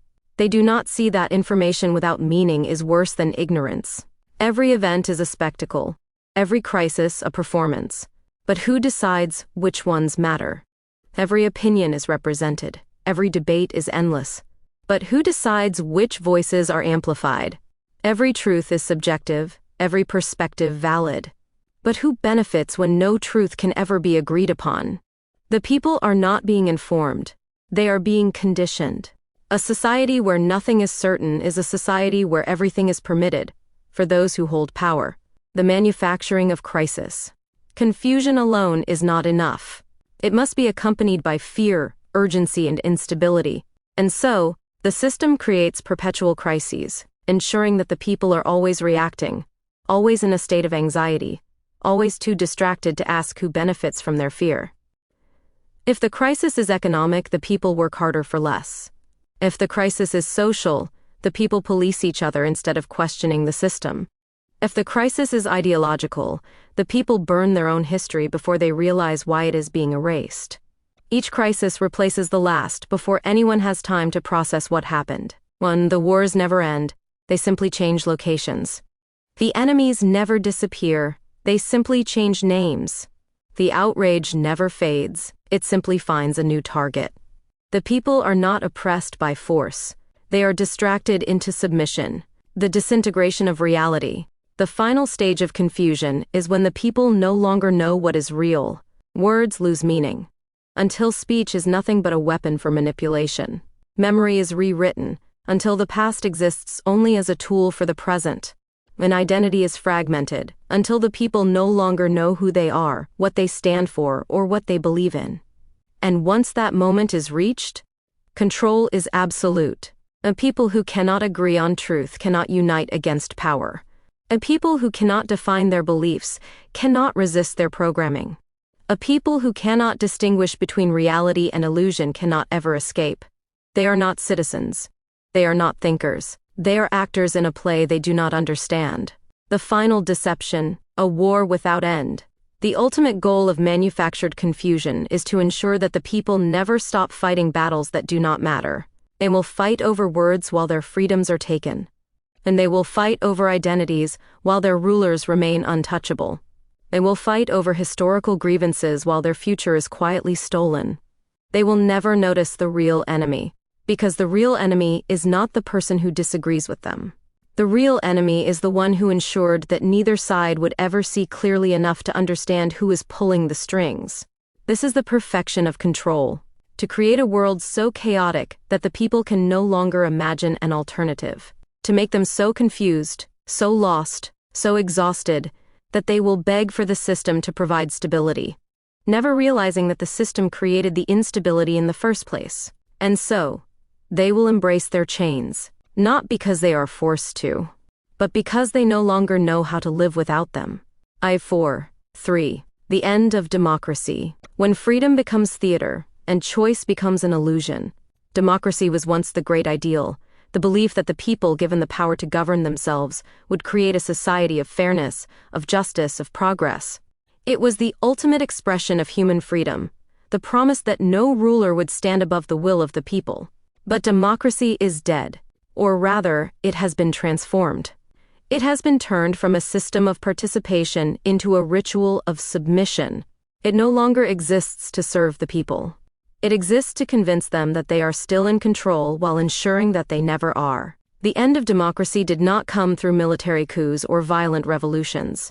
It came through corruption disguised as governance, through choice without alternatives, through the slow erosion of power until voting became a meaningless performance, a ceremony where the outcome was predetermined, but the people still believed they had a say.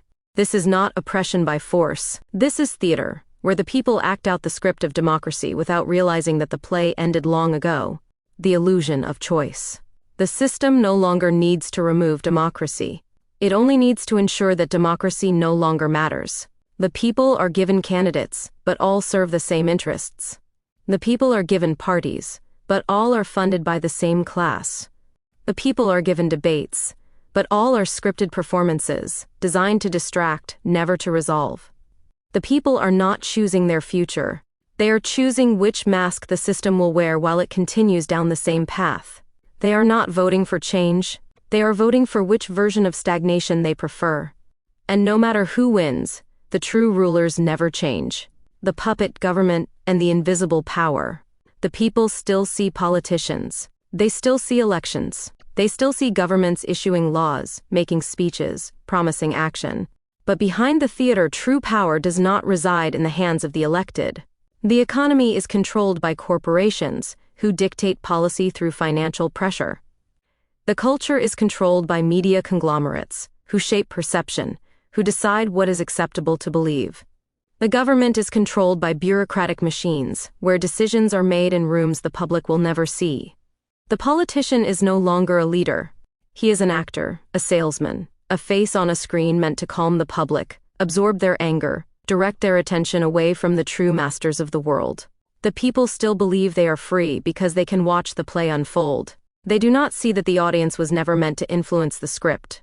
The ritual of voting, a ceremony of obedience. The system no longer fears rebellion. It has turned democracy itself into a tool of control. And elections are not about policy.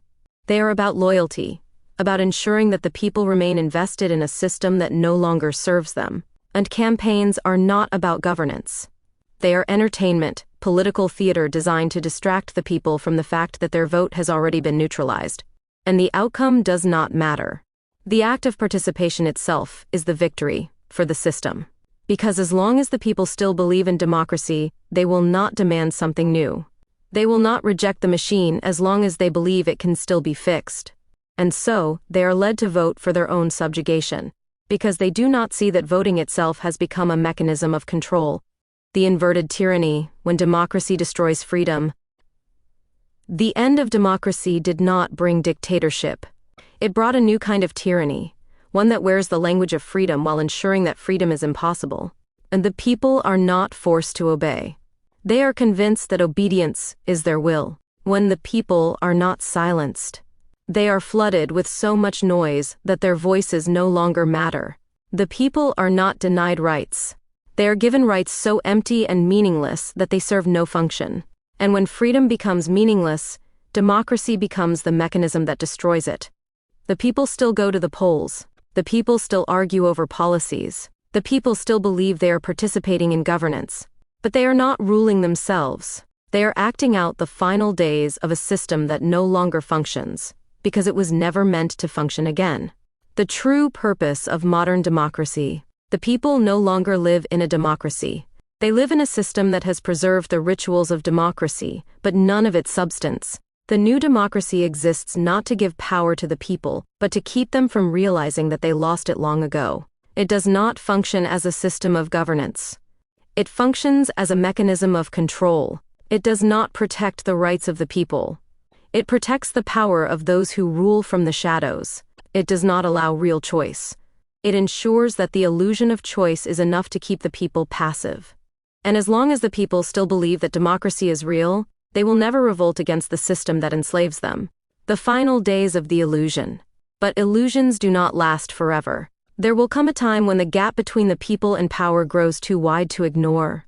There will come a time when the facade of choice no longer conceals the reality of control. There will come a time when the people finally ask, why do our votes never change anything? Why do the same policies continue, no matter who we elect? Why does every revolution lead back to the same rulers, the same system, the same broken world? And when they find the answer, when they finally see that democracy has become the greatest deception in human history, the system will no longer be able to contain them. Because the moment the people stop believing in the illusion, it collapses, and in its place, something new will rise. Something free, or something far worse. The system knows this. It fears this. And so, it will do everything it can to keep the illusion alive for as long as possible. Because when democracy ends, it will not be through revolution. It will be through revelation. And that revelation will be the system's undoing. Introduction, historical context, and reflection on the original text. Throughout history, the interplay of faith, power, and truth has shaped civilizations. In ancient and medieval times, governance was often theocratic. Political rulers derived authority from divine sanction, and religious institutions wielded immense political power. Only with the Enlightenment did Western societies begin separating church and state, marking the end of classical theocracy in most Western countries. Yet this secular revolution did not eliminate the zeal once reserved for religion, it transformed it. The age of democratic revolutions and the rise of ideologies in the 18th to 20th centuries saw political ideas take on an almost religious fervor. The French Revolution, for example, enthroned the cult of reason, mimicking a secular faith, and the modern era's great isms, nationalism, communism, fascism, functioned as secular religions, complete with martyrs, dogmas, and heresies. As traditional religious authority waned in public life, ideological movements emerged to fill the spiritual void, promising utopias on earth. The result is a complex historical backdrop against which the corruption of the faithful formulates its critique of contemporary society. In this context, the book's themes have deep historical roots. The blending of the sacred and secular is not a new phenomenon, but a recurring pattern. From the divine right monarchies of old to modern states like Iran or Saudi Arabia that explicitly fuse religious law with governance, the allure of theocratic governance endures. History shows that whenever a ruling system claims transcendent authority, dissent becomes blasphemy, whether the deity invoked is God, the nation, or the party. Meanwhile, the evolution of economic systems has profoundly impacted faith and values. The Industrial Revolution and the advent of capitalism unleashed unprecedented productivity and individualism, but also a new materialist ethos. Sociologist Max Weber famously traced how the Protestant work ethic midwifed the birth of capitalism. Irony abounds in that a religious mindset helped spur an economic system that would later challenge religion's primacy. As industrial capitalism took hold, many traditional communities and beliefs were disenchanted, to use Weber's term, rationalized and stripped of mystery. In the 19th and 20th centuries, thinkers like Nietzsche observed that modernity had effectively declared God is dead, not to celebrate nihilism but to warn that the old sources of ultimate meaning were crumbling. Into that void rushed ideology and mammon. The 20th century can be seen as a grand contest of ideological faiths.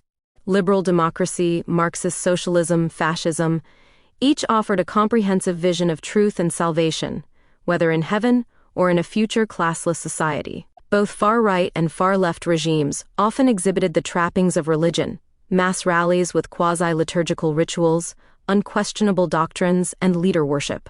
Hannah Arendt noted that totalitarianism rests on a secular, pseudo-scientific ideology that reduces the complexity of reality to the logic of one idea, essentially substituting an all-explanatory creed for genuine openness and plurality. Even in democratic nations, the political religions of nationalism or revolutionary fervor periodically surged.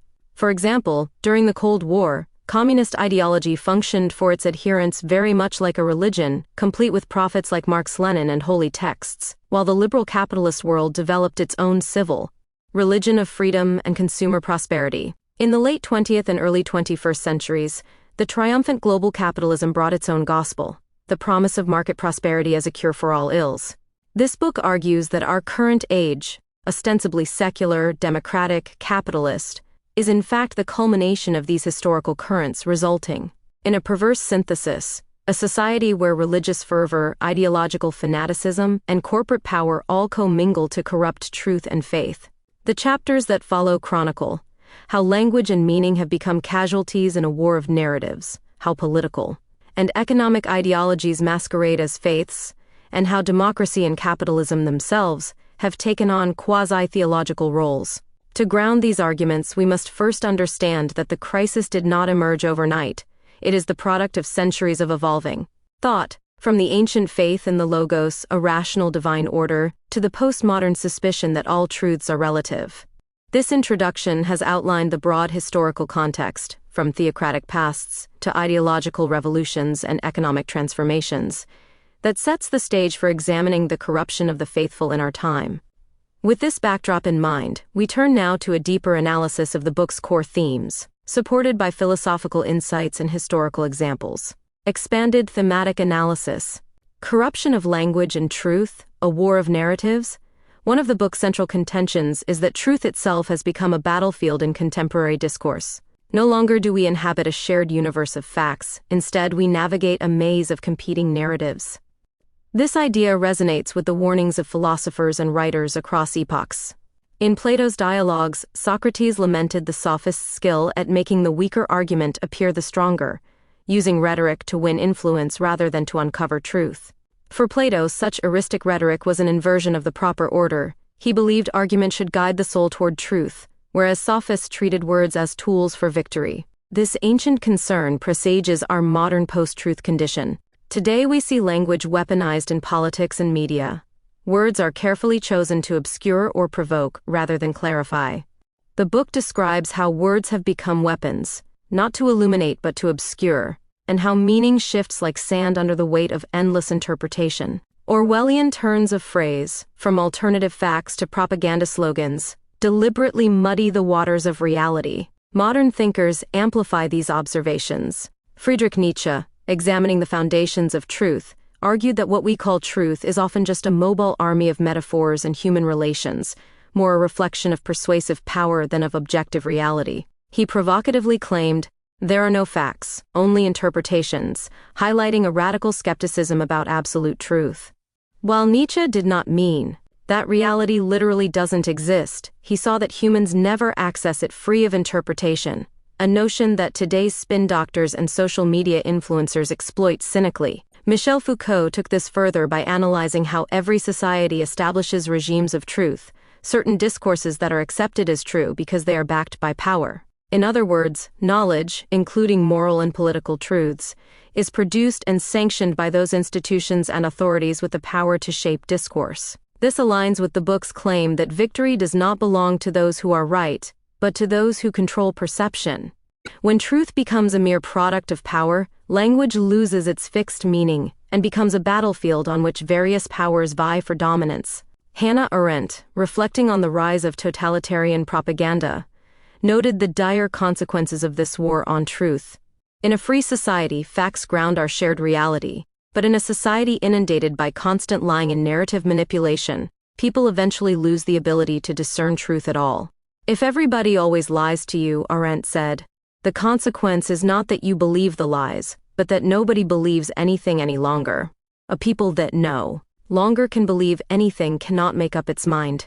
It is deprived of its capacity to think and to judge. And with such a people you can then do what you please. This chilling observation underscores how the erosion of truth paves the way for tyranny, confusion, and cynicism become the norm, leaving the public malleable. In Arendt's words, the result of a consistent and total substitution of lies for factual truth is that the sense by which we take our bearings in the real world is being destroyed. We see this in our time. Conspiracy theories flourish, trust in once respected institutions, academia, journalism, science plummets, and public debate turns into a tribal contest of narratives rather than a search for solutions. The book vividly terms this the war of narratives, a perpetual struggle where each faction insists on its own alternate reality. From a philosophical lens, one can interpret this war as a symptom of postmodern relativism run amok, the notion that there is no objective truth, only perspectives as Nietzsche foresaw.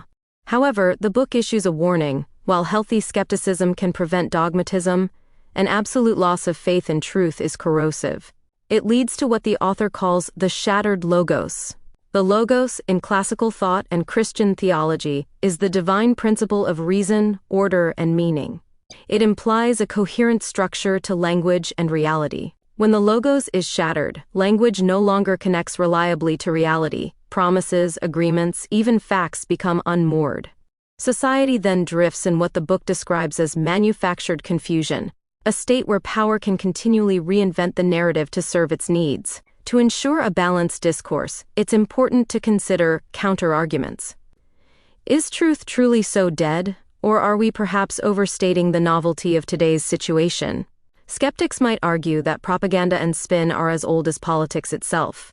From ancient emperors who commissioned flattery in stone, to Renaissance popes who engaged in information wars.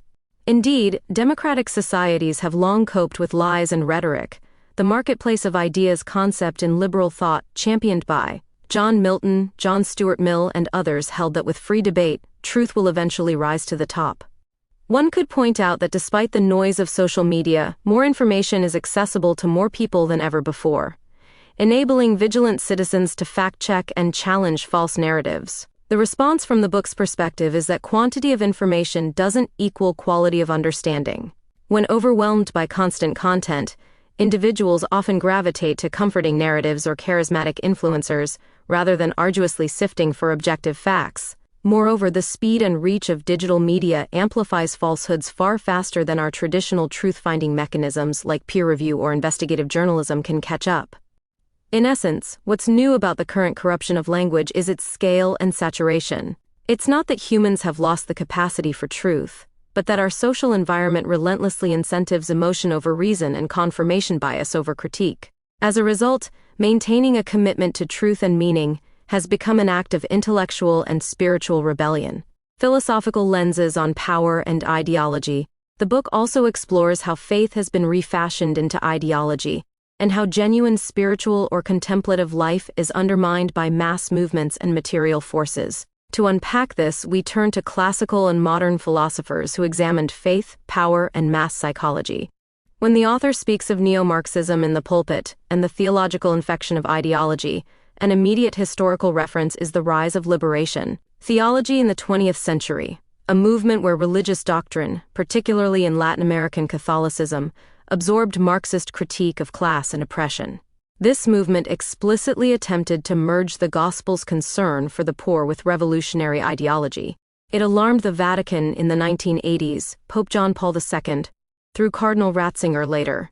Benedict XVI criticized liberation theologians for importing Marxist class struggle into theology, effectively politicizing the faith. Liberation theology's intentions were to empower the oppressed and authentic gospel value, but its Marxist language led detractors to argue that it turned religion into a vehicle for secular revolution, exactly the dynamic the book warns about. This example illustrates how easily the pulpit can become a platform for ideology, blurring lines between transcendent faith and immanent politics. More generally, ideology, in the modern sense, can be seen as a substitute for religion. It offers believers a total explanation of the world and a program for salvation utopia. The book's phrase, breeding demons, is a metaphor for how ideologies can possess people's minds and hearts, much like evil spirits in a religious parable. Russian novelist Fyodor Dostoevsky captured this in his novel Demons, also translated The Possessed, which portrays radical ideologues in 19th century Russia as literally demon-possessed. One commentator notes that Dostoevsky's Demons is a startlingly accurate portrayal of possession by ideology. Its biting prose tears into the many isms that haunt the modern world. In Dostoevsky's story, inspired by real events of 1869, well-intentioned intellectuals become so consumed by nihilistic ideology that they commit murder and sow chaos, almost as if under a demonic spell. The book uses this imagery to argue that when religion is refashioned into ideology, it no longer serves to save souls or seek truth, but rather mobilizes passions, hatreds, and blind loyalties in service of power. The theology of the masses that the book describes is essentially ideological fanaticism wearing the guise of faith. From a philosophical standpoint, one might invoke Hannah Arendt again here. In The Origins of Totalitarianism, Arendt observed how mass movements in the 20th century infected ordinary people with totalizing ideologies, leading them to surrender personal judgment.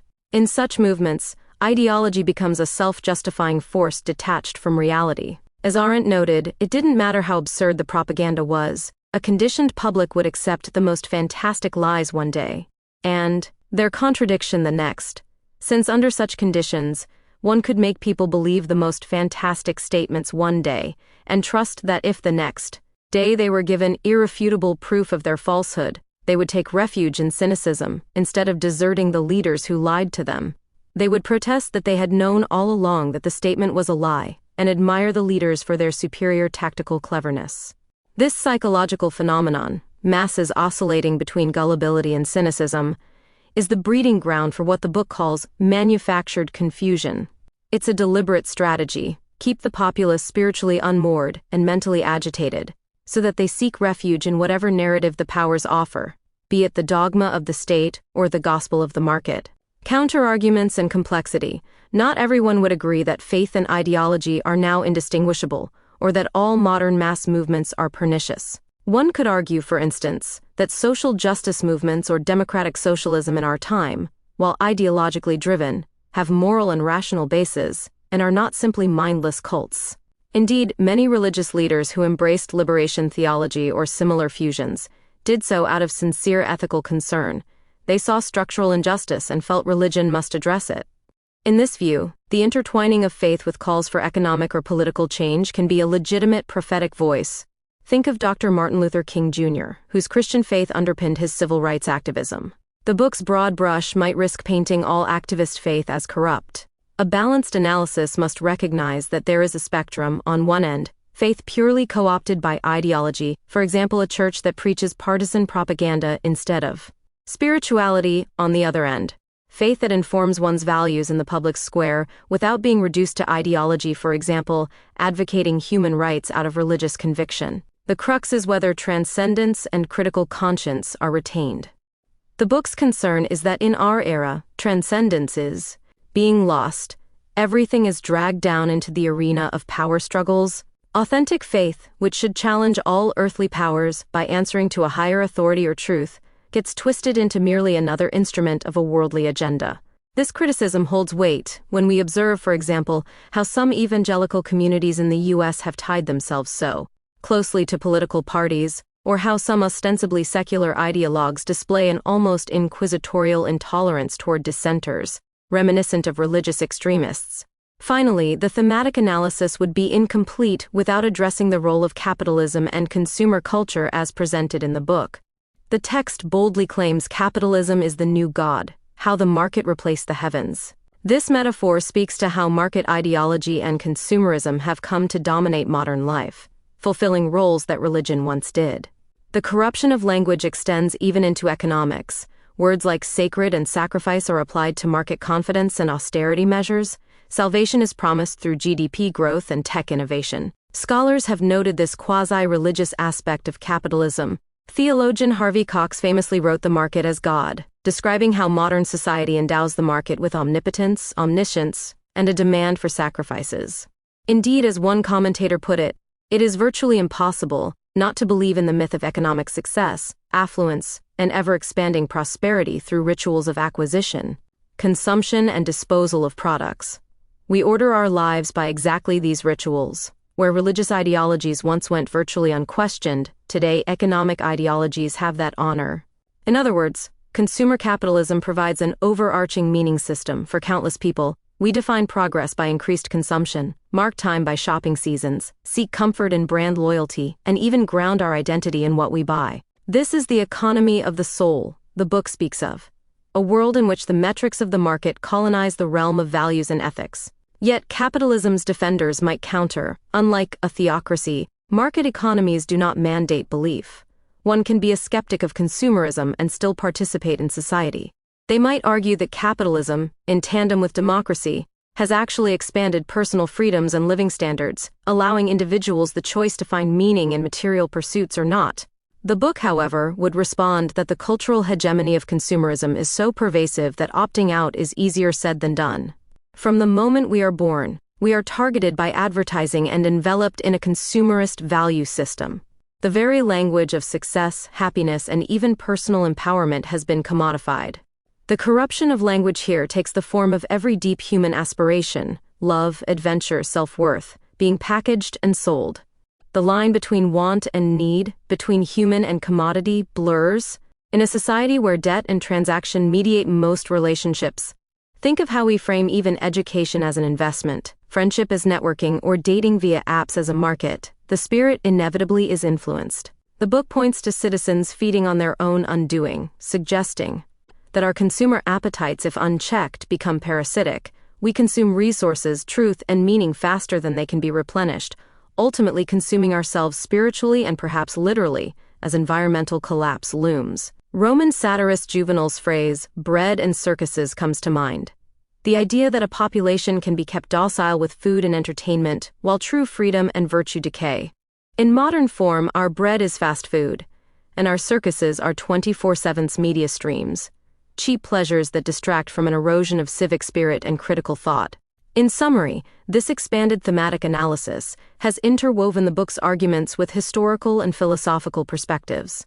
We have seen how language and truth have become corrupted in a climate of narrative warfare, with insights from Plato, Nietzsche, Foucault, Arendt, and Orwell underscoring this reality. We have examined how faith can degenerate into ideology, infecting the masses, echoed by Arendt's totalitarianism analysis and Dostoevsky's literary warning. And we have explored how capitalism and consumerism can function as a new religion, capturing the soul's devotion, a point made by observers like Cox and evidenced by cultural trends.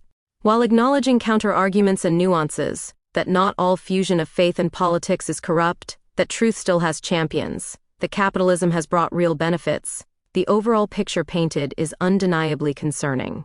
The corruption of the faithful refers not only to traditional religious adherents led astray by worldly creeds, but to all of us as faithful participants in systems of meaning that may be fundamentally betraying us.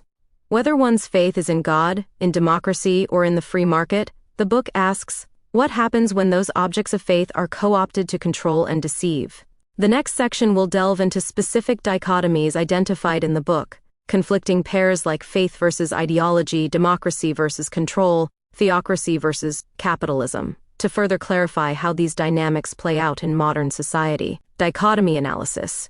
A striking feature of the corruption of the faithful is its use of dichotomies, contrasting concepts that highlight the paradoxes and tensions of modern society. By examining these oppositions, we can better understand the book's critique. 3 key dichotomies stand out: faith versus ideology, democracy versus control, and capitalism versus theocracy. The interplay of these forces, the book argues, has defined the trajectory of contemporary civilization. Let us investigate each in turn, incorporating historical evidence and critical assessment. Faith versus ideology. In the classical sense, faith implies a commitment to transcendent truth, or a higher moral order, often associated with religion or spiritual conviction. Ideology, in contrast, is a fixed set of ideas, usually secular, that claims to explain all of reality and demands political allegiance. The book contends that what many people practice today is not true faith, but ideology in disguise. For example, when political or social movements take on fanatical certainty and moral self-righteousness, they can mirror the absolutism of a religious cult. Genuine faith traditionally left some room for mystery, humility, and individual conscience. Render unto Caesar what is Caesar's, and unto God what is God's, as the Bible puts it, suggesting different realms for politics and spirit. Ideology, by contrast, tends to be totalizing. It wants everything, your politics, your identity, your values, subsumed under its doctrine. Historically, the line between faith and ideology has often blurred. The medieval crusaders were fueled by religious faith, but also by very earthly motivations: land, power, vengeance. Conversely, modern communist parties explicitly rejected religion but fostered an ideological faith among their members, with sacred texts by Marx, saints like Che Guevara, and heretics to excommunicate. In the 20th century, political theorist Eric Hoffer, in The True Believer, observed that mass movements, whether religious or secular, attract the same personality type: people seeking absolute certainty and a cause larger than themselves. This suggests that the human impulse for faith can be hijacked by secular ideologies. The book gives the impression that currently ideology has largely supplanted authentic faith. People profess belief in various higher values, but many are enthralled to what the book calls the dogma of the state, the doctrine of the revolution, or the gospel of the market. In each case, a purportedly noble belief system can justify extreme actions. For example, political religions that sanctify violence against infidels, dissidents, whether in the name of God or progress. A critical question arises: is all ideology bad and all faith good? Clearly not. They are not so neatly separated. One person's faith is another's ideology, and vice versa. For instance, the human rights ideology that liberal democracies promote could be seen as a kind of secular faith in the dignity of the person. It's an idea not everyone in history has agreed with, but many true believers fight for it. On the other hand, a fanatically held religious faith can become as intolerant and violent as any political ideology. Witness the wars of religion in Europe or modern jihadism. The book's critique appears directed at the loss of authenticity, when either faith or ideology is wielded as a tool for control rather than arising from sincere search for truth or justice. True faith, in the spiritual sense, is corrupted when it serves merely political ends, and ideology becomes dangerous when it demands faith-like unquestioning loyalty, shutting down open inquiry. To evaluate the claim that masses today are ideologically possessed, consider phenomena like extreme partisanship and culture wars. In many democracies, people's political affiliations have taken on an identity-defining role. One's stance on social issues, party loyalty, even brand preferences cluster into tribal alignments that resemble religious sects. Online communities can function like congregations of the like-minded, reinforcing dogma and demonizing outsiders. For example, in some circles, to question progressive social ideology on one side or nationalist dogma on the other is to be branded a sinner, bigot, traitor, etc. This dynamic supports the book's view that ideological purity tests have replaced good faith dialogue. However, one could argue this is not entirely new. Societies have always ostracized heretics, whether religious or ideological. The difference now might be the scale, thanks to global connectivity and the vacuum of traditional faith. Since fewer people in the West ground their values in formal religion, political ideologies have become pseudo-religions by necessity. In some, the faith versus ideology dichotomy highlights a core tension. Will we be ruled by open-ended faith that encourages humility and moral introspection, or by closed ideologies that claim infallibility? The book clearly worries we've tilted toward the latter, with perilous implications. Democracy versus control. Democratic society is founded on principles of popular sovereignty, freedom, and pluralism. It presupposes a level of trust in the public's ability to reason and decide. Control, on the other hand, implies top-down governance, manipulation, and the restriction of freedom. How can democracy and control be opposites and yet, as the book suggests, deeply intertwined in modern practice.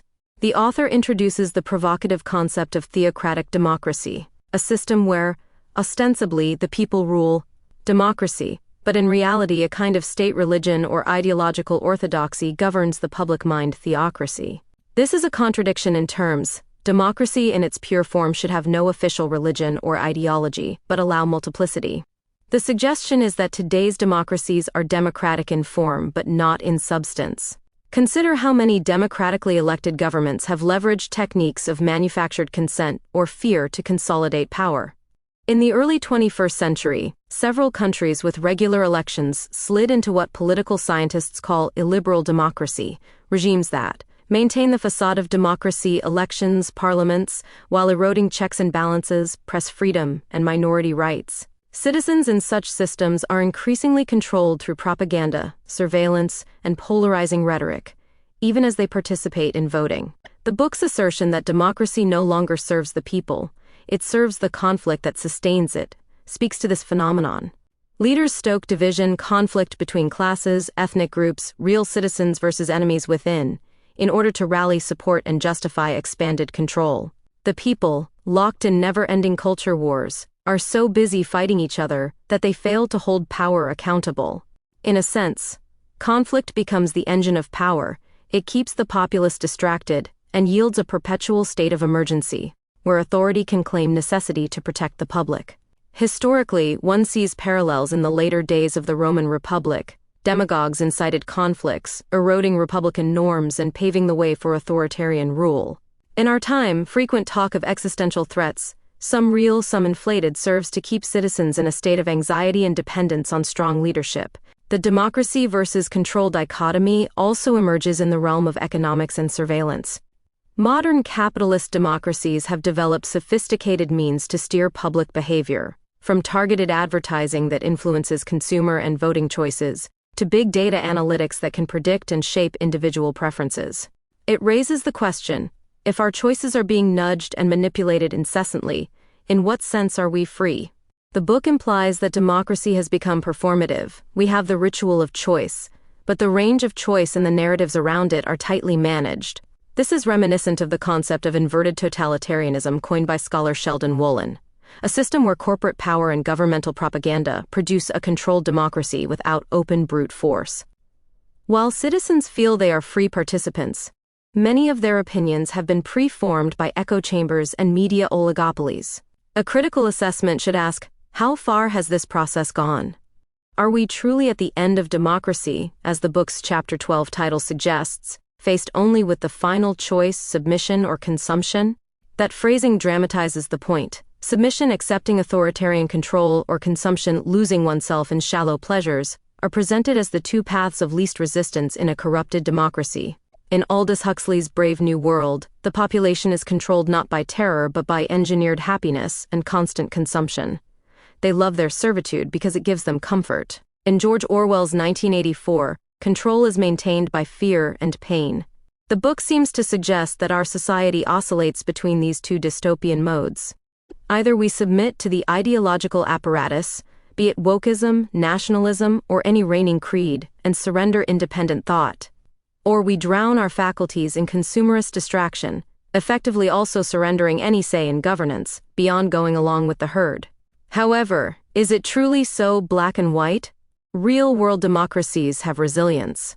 We have seen public backlashes against overreach, for example, protests against mass surveillance, such as those after Edward Snowden's revelations of NSA spying, or grassroots movements demanding transparency and reform. These indicate that people are not mere sheep. The instinct for freedom runs deep. Moreover, the institutional frameworks of many democracies, independent judiciaries, civil society organizations, investigative journalists, continue to operate and occasionally thwart efforts at total control. A hopeful counterpoint is that technology cuts both ways. Yes, it can be a tool of manipulation, but it also empowers citizens to organize, expose wrongdoing, and share unfiltered information. The role of social media in events like the Arab Spring, or citizen journalism. The tug-of-war between democratic openness and authoritarian control is ongoing. The book's analysis leans pessimistic, perhaps to jolt readers into awareness. It is a caution that democracy is not a secure state of being. It's an active practice that can degrade if its citizens become complacent, polarized, or too enthralled by comforts to notice encroaching chains. Capitalism versus theocracy. At first glance, this pair seems odd. Capitalism, an economic system based on markets and profit, versus theocracy, a political system ruled by religious authority. They appear unrelated, or even opposing. One secular, one religious. Yet, the book boldly claims they are two sides of the same coin in our society. What could this mean? Essentially, it suggests that unchecked capitalism and dogmatic theocracy, despite one championing material wealth and the other spiritual purity, both demand a kind of unquestioning faith and submission. Both can be exploitative of the masses in similar ways. In a theocracy, people are told to obey religious laws and leaders as the absolute truth. Dissent is heresy. In a hyper-capitalist order, people are told to obey the laws of the market and the mandates of profit as unassailable. Dissent, for example, questioning growth or consumerism, is treated as naivete or even treason against progress. The book argues that faith is leveraged to enforce control, and control is disguised as faith. For example, consider how consumer capitalism co-opts religious concepts. The fervor of Black Friday shopping resembles a religious pilgrimage. Branding and logos command loyalty akin to tribal totems, and billionaires are venerated like demigods whose words sway millions. Conversely, some religious movements adopt corporate tactics, televangelist megachurches that run as profitable enterprises, preaching a prosperity gospel which essentially sacralizes wealth and worldly success. The result is a fusion where one can hardly tell where pious devotion ends and profit motive begins. Historically, this convergence has been noted by social critics. Max Weber's insight about the Protestant ethic fueling capitalism was one side of the story, the value system of religion bolstering economic behavior. The other side, which thinkers like Walter Benjamin and Jacques Ellul commented on, is the sacralization of the economic process itself. Consider how economic doctrines are treated as beyond question. Market fundamentalism is a term used to describe the near-religious belief that free markets are the solution to all problems. We often hear phrases like the invisible hand, originally Adam Smith's metaphor, now almost mystical, and the market will punish reward, as if the market is an omnipotent deity. In some countries, any attempt to regulate or direct the economy for social ends is met with dire warnings of doom, akin to religious authorities warning against blasphemy. Thus, theocracies and unbridled capitalist regimes both concentrate power, one in a priestly caste, the other in an economic elite, and demand the people's faith in the system's righteousness. Another dimension is how capitalist dynamics penetrate religious institutions. Throughout history, churches and mosques needed funding. Sometimes they became entangled with money, selling of indulgences in the 16th century church, for instance, which Martin Luther decried as a corruption, paying money for God's grace. Today, one sees some religious leaders amassing great wealth and preaching that donation and material blessing are signs of God's favor. That is a far cry from the ascetic or charitable ideals of founders like Jesus or Buddha. The book's portrayal of faith fueling politics, and politics feeding on faith and the economy of the soul, faith, debt, and the transactional spirit alludes to this entanglement. If believers are taught that buying certain products or voting for certain policies is part of their religious duty, then capitalism and theocracy have truly merged into a single system of control. Let's examine a concrete scenario: American politics in recent decades. The alliance of some evangelical Christian groups with pro-market, deregulation-focused politicians has created a blend of religious and capitalist rhetoric. Policies that favor the wealthy are sometimes justified from pulpits misusing biblical verses about providence and reward, while religious causes, like opposition to certain rights, are bankrolled by wealthy interests to secure a voting base. In effect, a theocratic impulse to impose certain religiously derived moral laws aligns with a plutocratic impulse to impose a market-friendly order, and they use each other to gain popular support. This is one way theocracy and capitalism become two sides of the same coin. Both seek to concentrate authority, one in God's alleged representatives, the other in the hands of capital owners. And both find common ground in suppressing any democratic impulse that would challenge them, be it this is God's will, you have no say, or this is the economic reality, there is no alternative. Critically speaking, not all capitalism is monolithic, and not all theocracy is identical. A regulated social market economy can coexist with robust personal freedoms and no official ideology, as in many European countries that are secular but capitalist. Likewise, a society can have a strong religious character without being a theocracy. For instance, India has deep religiosity in its culture, but is in principle a secular democracy, though that is being tested lately. The book is probably targeting the extremes: corporatocracy, rule by corporations and finance, and theocratic authoritarianism, which share more similarities with each other than either does with pluralistic democracy. Both extremes distrust the open, messy negotiation of democracy. The corporatocrat fears the voters might demand redistribution or regulation. The theocrat fears they might demand secular laws and lifestyles. So both find ways to circumvent true democracy: corporate lobbying, propaganda, and consumer seduction on one hand, moral policing, censorship, and appeals to divine authority on the other. When these forces unite, the citizen is cornered. One hand of power tells them God ordains this order. The other hand tells them there is no alternative to the market. Between these, dissenting voices are drowned out. In summary, the dichotomy analysis reveals how the book views these paired concepts not as mutually exclusive opposites, but as dialectical forces that together trap modern society. Faith versus ideology warns that the soulful aspect of belief has been replaced by rigid dogmas. Democracy versus control warns that our free systems are being hollowed into forms of soft or not-so-soft tyranny. Capitalism versus theocracy warns that an unholy alliance can form between worship of God and worship of money, to the detriment of genuine spiritual and civic freedom.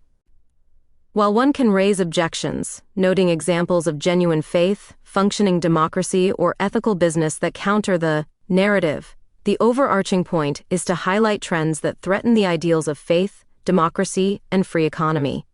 The ideals are being undermined by their corrupted versions: ideological zealotry masquerading as faith, manipulative governance masquerading as democracy, and market idolatry masquerading as divine providence. Recognizing these patterns is the first step to resisting them. In the next section, we will move from diagnosis to prescription. Given these challenges, what can be done? How might society address the corruption outlined and reclaim a more humane, truthful order? Implementation into society. Having dissected the problems, the weaponization of truth, the melding of ideology with faith, the subversion of democracy, and the deification of the market, the pressing question becomes, what can we do about it? This section proposes concrete ways to address the issues raised in the book. The task is enormous, calling for reforms in governance, media, education, and economic structures, as well as a cultural shift toward contemplation, critical thought, and authentic faith. While no single policy or movement can magically fix a civilizational malaise, a combination of efforts at different levels of society could begin to counteract the corruption described. Here we outline a multifaceted approach. 1. Reclaiming language and truth in the public sphere. To reverse the war of narratives, we need to strengthen the institutions and norms that uphold truth. This includes supporting independent journalism and fact-checking organizations that can debunk falsehoods quickly and credibly. Governments and tech companies must collaborate with caution for free speech to increase transparency in media algorithms, so that citizens understand why they see the information they do and can break out of echo chambers. Media literacy education is crucial. From a young age, individuals should learn how propaganda works, an inoculation against manipulation. Some countries have led the way. For instance, Finland introduced robust media literacy programs in schools, which experts credit for Finns' high resistance to misinformation. Adopting similar curricula elsewhere could empower new generations to critically evaluate what they read and hear. On the political front, democracies might consider deliberative democracy forums, structured public dialogues or citizens' assemblies that bring together people of diverse views to discuss policy issues in depth. These forums, which have been trialed in places like Ireland and Canada, encourage listening and reason-giving over slogan shouting. By institutionalizing such practices, we create spaces where the goal is mutual understanding and fact-finding rather than victory. This can help detoxify public discourse and rebuild a shared factual foundation. Importantly, leaders must be held accountable for lying.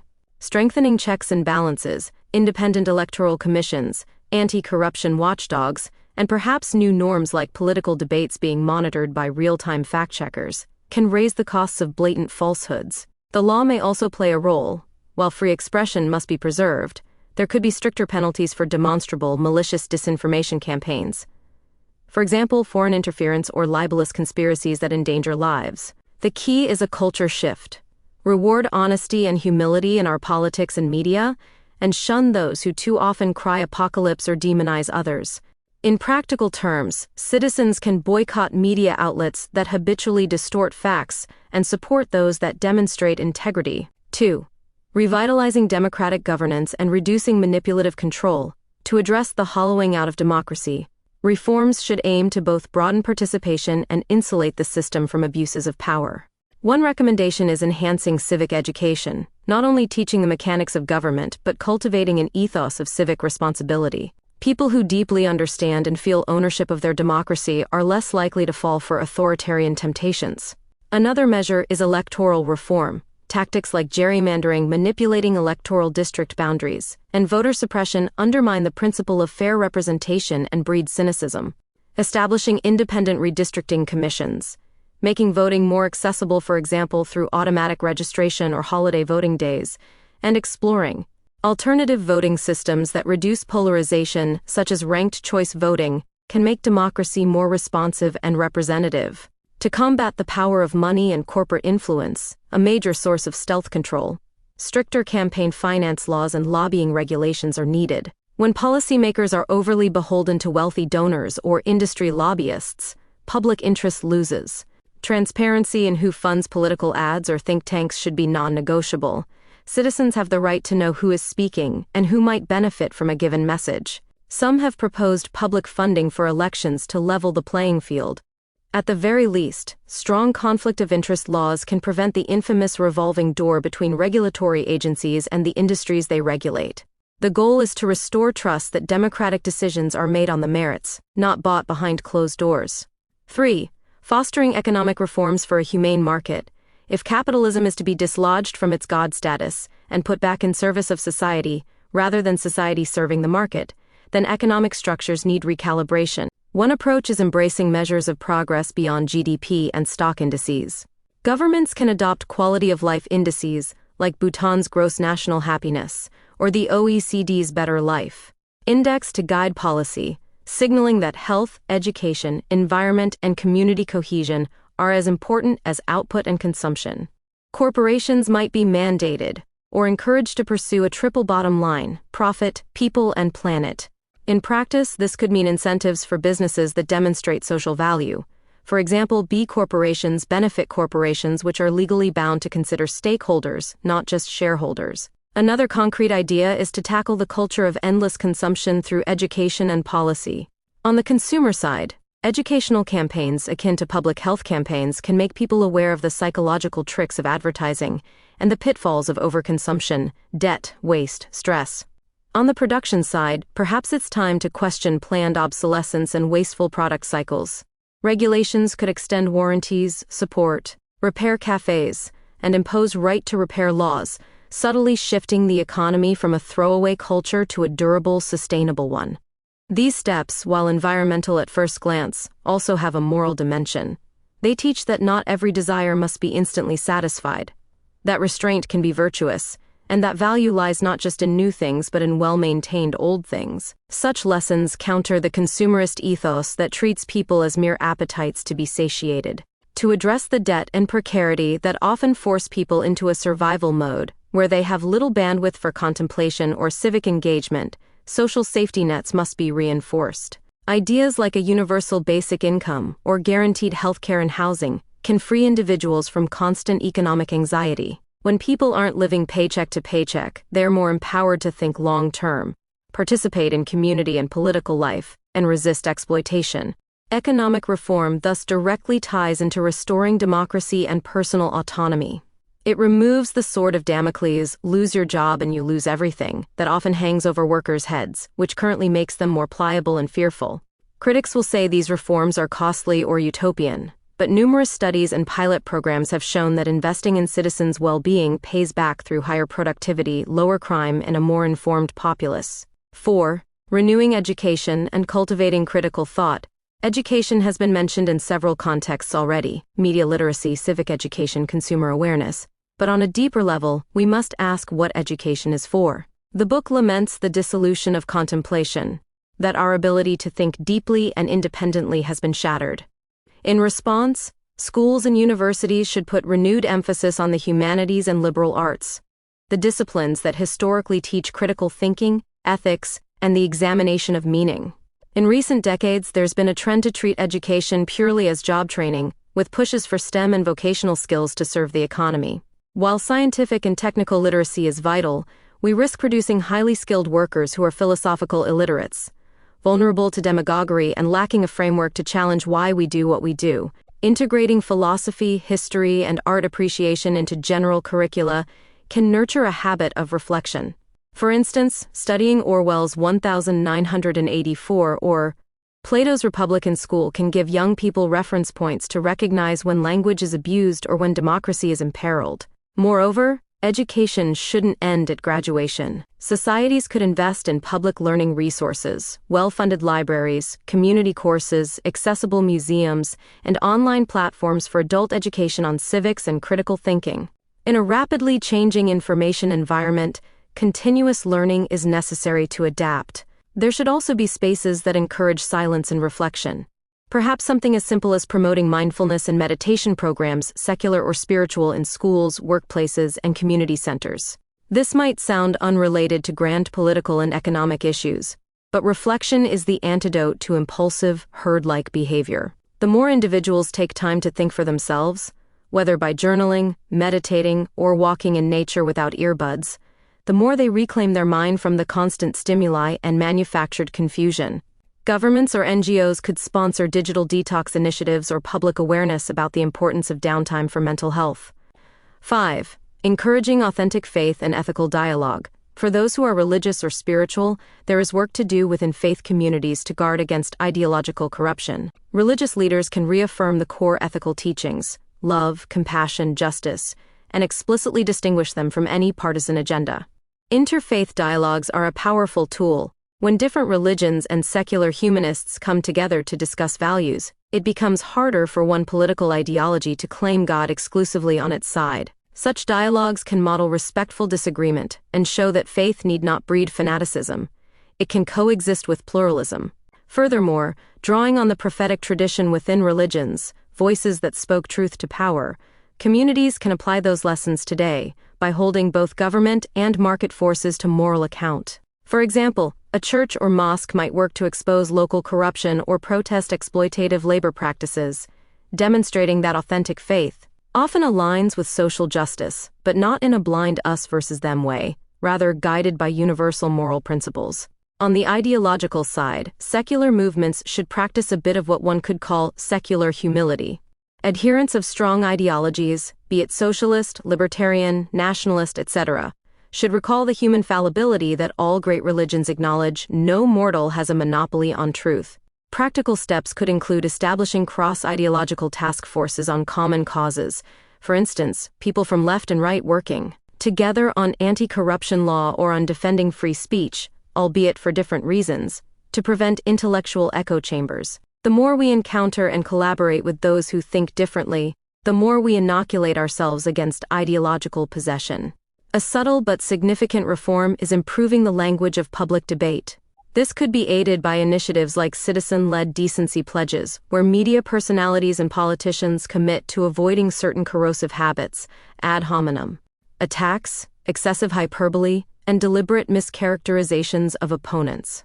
Even if only a minority sign on, they set a standard that others might feel social pressure to follow. Likewise, promoting and honoring whistleblowers and truth-tellers sends a cultural signal that integrity matters more than towing the line.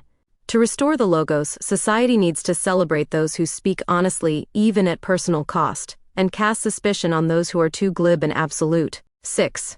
Restoring contemplation and community.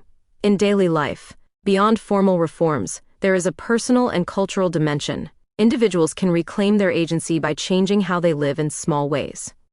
The book yearns for a return of contemplation that could start with each person carving out contemplative time.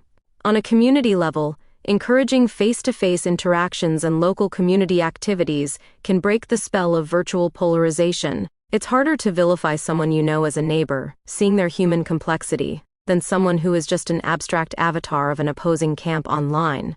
Therefore, investing in community centers, sports leagues, public festivals, and town halls, with an emphasis on dialogue, not just ceremony, can weave back some of the social fabric that algorithm-driven life has frayed. Strong communities provide informal checks on both state and market. A tight-knit town is harder for a tyrant to dominate, and more resistant to being reduced to mere consumers, because people find meaning and support in each other. In implementing these ideas, we must acknowledge logical gaps or potential pitfalls. For example, increasing media regulation to combat fake news could slip into censorship. A balance must be struck by having oversight perhaps from non-partisan multi-stakeholder bodies. Promoting secular contemplation mindfulness in schools could alarm those worried about imposing values, so make it opt-in and evidence-based stress reduction, etc. Economic shifts like de-emphasizing GDP might worry economists about stagnation, but the goal is sustainable and inclusive growth, not no growth. Each suggestion has trade-offs, but the alternative is to continue on the current path unchecked. In essence, the implementation strategy is about rebalancing, injecting truth into media, fairness into democracy, ethics into markets, depth into education, and tolerance into faith. It seeks to rebuild the guardrails that keep our systems aligned with human well-being. None of these changes are easy. Many require political will and cultural change that can take years or decades. Yet, history offers hope that societies can reform themselves when confronted with crisis. The progressive era in the early 1900s, for instance, arose to counter the excesses of the Gilded Age, rampant corporate power, corruption, inequality with democratic and social reforms. Perhaps today's era of perceived moral and epistemological crisis could likewise spur a new progressive movement for truth and humanity. These suggestions, reforming media, invigorating democracy, taming capitalism's excesses, educating for critical thought, and spiritually grounding our values, are interlocking. Progress in one makes progress in others easier. For instance, a better educated populace will elect better leaders and demand better media. A less economically stressed populace will have more bandwidth. To engage in civic and contemplative pursuits, a more truthful media environment will make education and consensus building easier, and so on. We should not be under illusions. Human nature is not perfectible, and no system will eliminate deception or greed. But we can certainly create conditions that favor our better angels over our worse impulses. Implementation is about tilting the scales back towards a society where words have meaning, faith has integrity, and power truly serves the people. Final thoughts and implications. In conclusion, the corruption of the faithful presents a dire portrait of a society at war with itself. A war not of armies and bullets, but of narratives, ideologies, and insatiable appetites. The expanded analysis above has situated these concerns in historical and philosophical context, and outlined pathways that might lead us out of the darkest outcomes. It is fitting now to reflect on the future. What are the implications if we fail to heed these warnings? Can society recover from the described collapse of meaning, or is a new paradigm inevitable? The book's final chapter, titled The End of Democracy, The Final Choice, Submission or Consumption, is deliberately provocative. It suggests that without course correction, we face a future where democracy as we know it ceases to function. People will either submit, acquiescing to authoritarian rule or to whatever dominant ideology prevails, or they will withdraw into private consumer indulgence, abandoning the public sphere altogether. In truth, these options could coincide. A populace might submit politically while distracting itself with endless consumption, the classic bread and circuses scenario. This is a vision of civic death, a world where the ideas of individual liberty, collective deliberation, or spiritual transcendence are all supplanted by a slavish adherence to power and a numbing pursuit of pleasure. Is such a fate inevitable? History provides both cautionary tales and reasons for optimism. On one hand, great civilizations have collapsed from internal decay. The late Roman Empire, for instance, saw its citizens increasingly disengaged, more passionate about chariot races and feasts than about the duties of Republican virtue. Over time, power concentrated, corruption ran rampant, and the Western Empire fell to both external invasions and internal rot. One could draw parallels to our present. Environmental crises, economic inequality, and political polarization are modern barbarians at the gate that could exploit our weakened social cohesion. On the other hand, societies have shown remarkable resilience and capacity for renewal. The democratic idea has survived dark times before, from the post-Reconstruction nadir in America to the defeat and rebirth of democracies after World War II. The pendulum can swing. If enough people become aware of the depth of corruption, that very awareness can spark a renaissance of reform. We stand at a crossroads. One possible new paradigm that could emerge or is emerging is a kind of technocratic authoritarianism, where democratic rituals persist, but real decisions are made by a combination of big tech algorithms, oligarchic interests, and populist figureheads manipulating the masses. That paradigm would fulfill the book's nightmare, a stable dystopia where freedom is largely illusory. Another paradigm, more hopeful, is a neo-humanist revival, a conscious movement across societies to restore human-centric values to politics and economics. We see glimmers of this in various places. For example, the rise of climate activism demanding long-term responsibility over short-term profit, or the push for ethical AI guidelines that seek to prevent technology from undermining human dignity. These could be the seeds of a new era where, having flirted with self-destruction, humanity pulls back and recalibrates what progress means. It would echo the ancient concept of a golden age, not in naive nostalgia, but in reasserting timeless truths, that love is more important than hate, truth more sustaining than lies, community richer than consumption, and contemplation more fulfilling than endless stimulation. For society to recover rather than collapse, it likely must integrate some of the reforms and changes we discussed. The process may be gradual and will certainly be contested. There will always be those who benefit from the status quo of confusion and exploitation. They will resist change. But crises can force what complacency does not. Just as the Great Depression led to the New Deal, a sufficiently jolting crisis, be it economic, environmental, or even a war of information that goes too far, might compel a collective moment of clarity. One can imagine, for instance, a future where a particularly egregious scandal, say a tech giant caught in blatant social manipulation, or a government caught in a tapestry of lies, becomes the equivalent of a Watergate moment on a global scale, shaking people awake and leading to sweeping reforms like a digital Bill of Rights, etc. It is unfortunate that humans often react to tragedy rather than prevent it. But the pattern is common. The implications for faith are profound as well. If we continue down the path of ideological possession, we risk extinguishing the inner light that faith in the broad sense provides, that source of hope and meaning which has guided people through the worst of times. However, if a renewal occurs, faith could play a crucial role in healing society. Authentic faith traditions, when true to their core, remind us of the sanctity of each person, the value of honesty, and the call to serve others above self.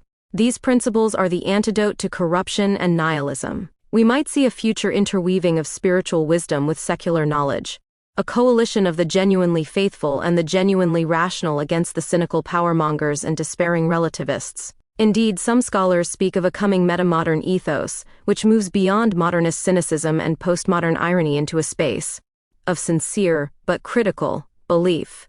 In such a cultural shift, people could admit the need for meaning, a realm postmodernism scoffed at, without returning to dogmatic fundamentalism. It's a kind of faith tempered by doubt and reason infused with hope.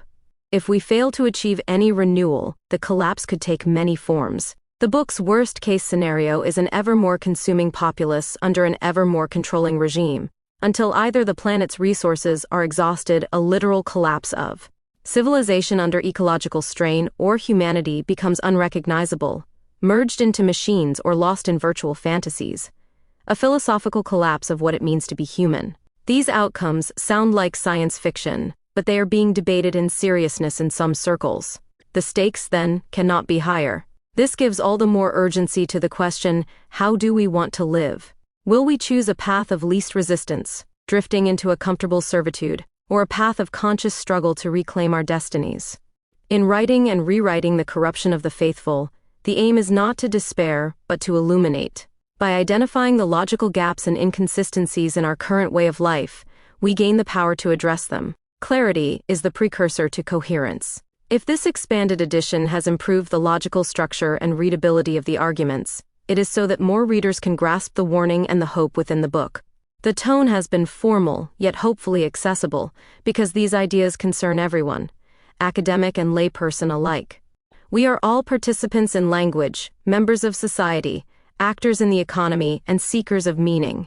Therefore, we all have a stake in averting the corruption of our shared faith in truth and freedom. In the end, the future is not written.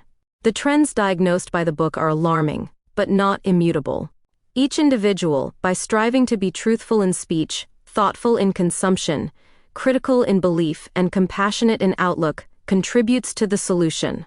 And when individuals act together, as informed voters, engaged community members, ethical entrepreneurs, or sincere congregants, they form the collective bulwark against the forces of corruption. The faithful need not be corrupted. They can remain faithful to the fundamental values that sustain human dignity. Perhaps that is the final takeaway. Faith in this context is not confined to religion, but encompasses faith in one another and in the possibility of a more just and sane world.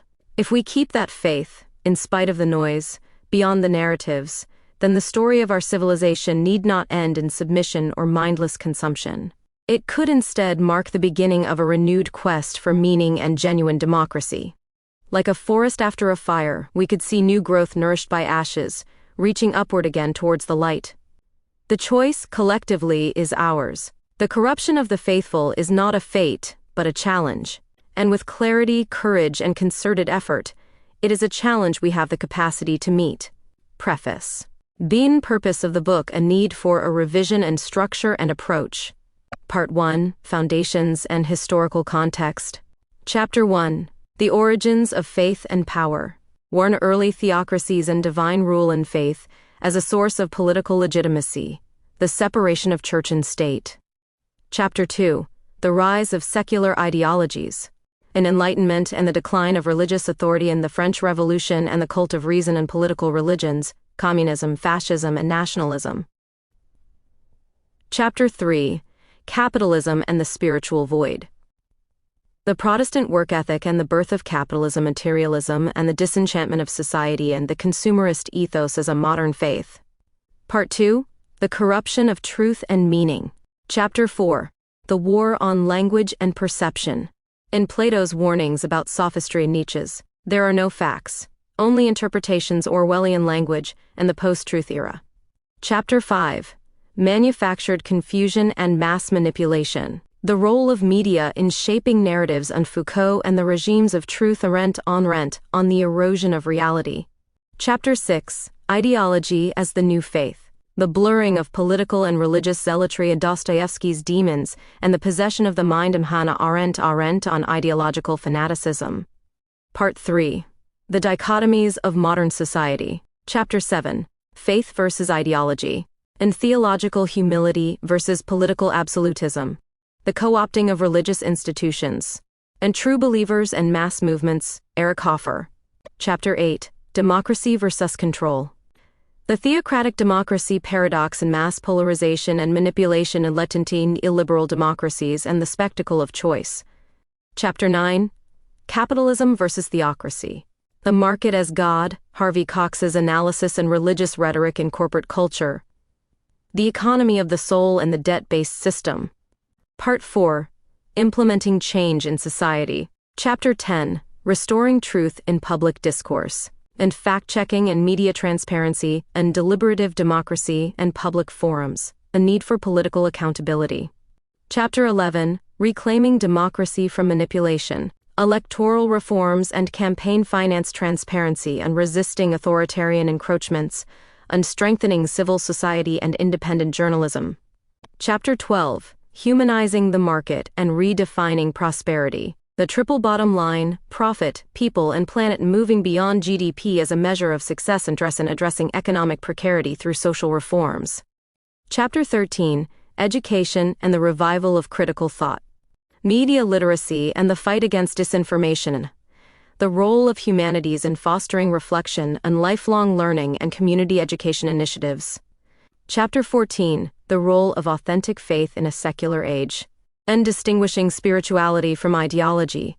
The Role of Religious Institutions in Ethical Governance and Interfaith Dialogue and Shared Moral Principles. Chapter 15, Contemplation and Cultural Renewal. The Importance of Stillness in an Overstimulated Age and Strengthening Local Communities and Social Bonds and Rebuilding the Commons, Spaces for Dialogue and Reflection. Part V, The Future of Civilization. Chapter 16, The Crossroads, Collapse or Renewal. on historical cycles of decline and renaissance, and the risk of a controlled dystopia, the possibility of a neo-humanist revival. Chapter 17, A Call to Action.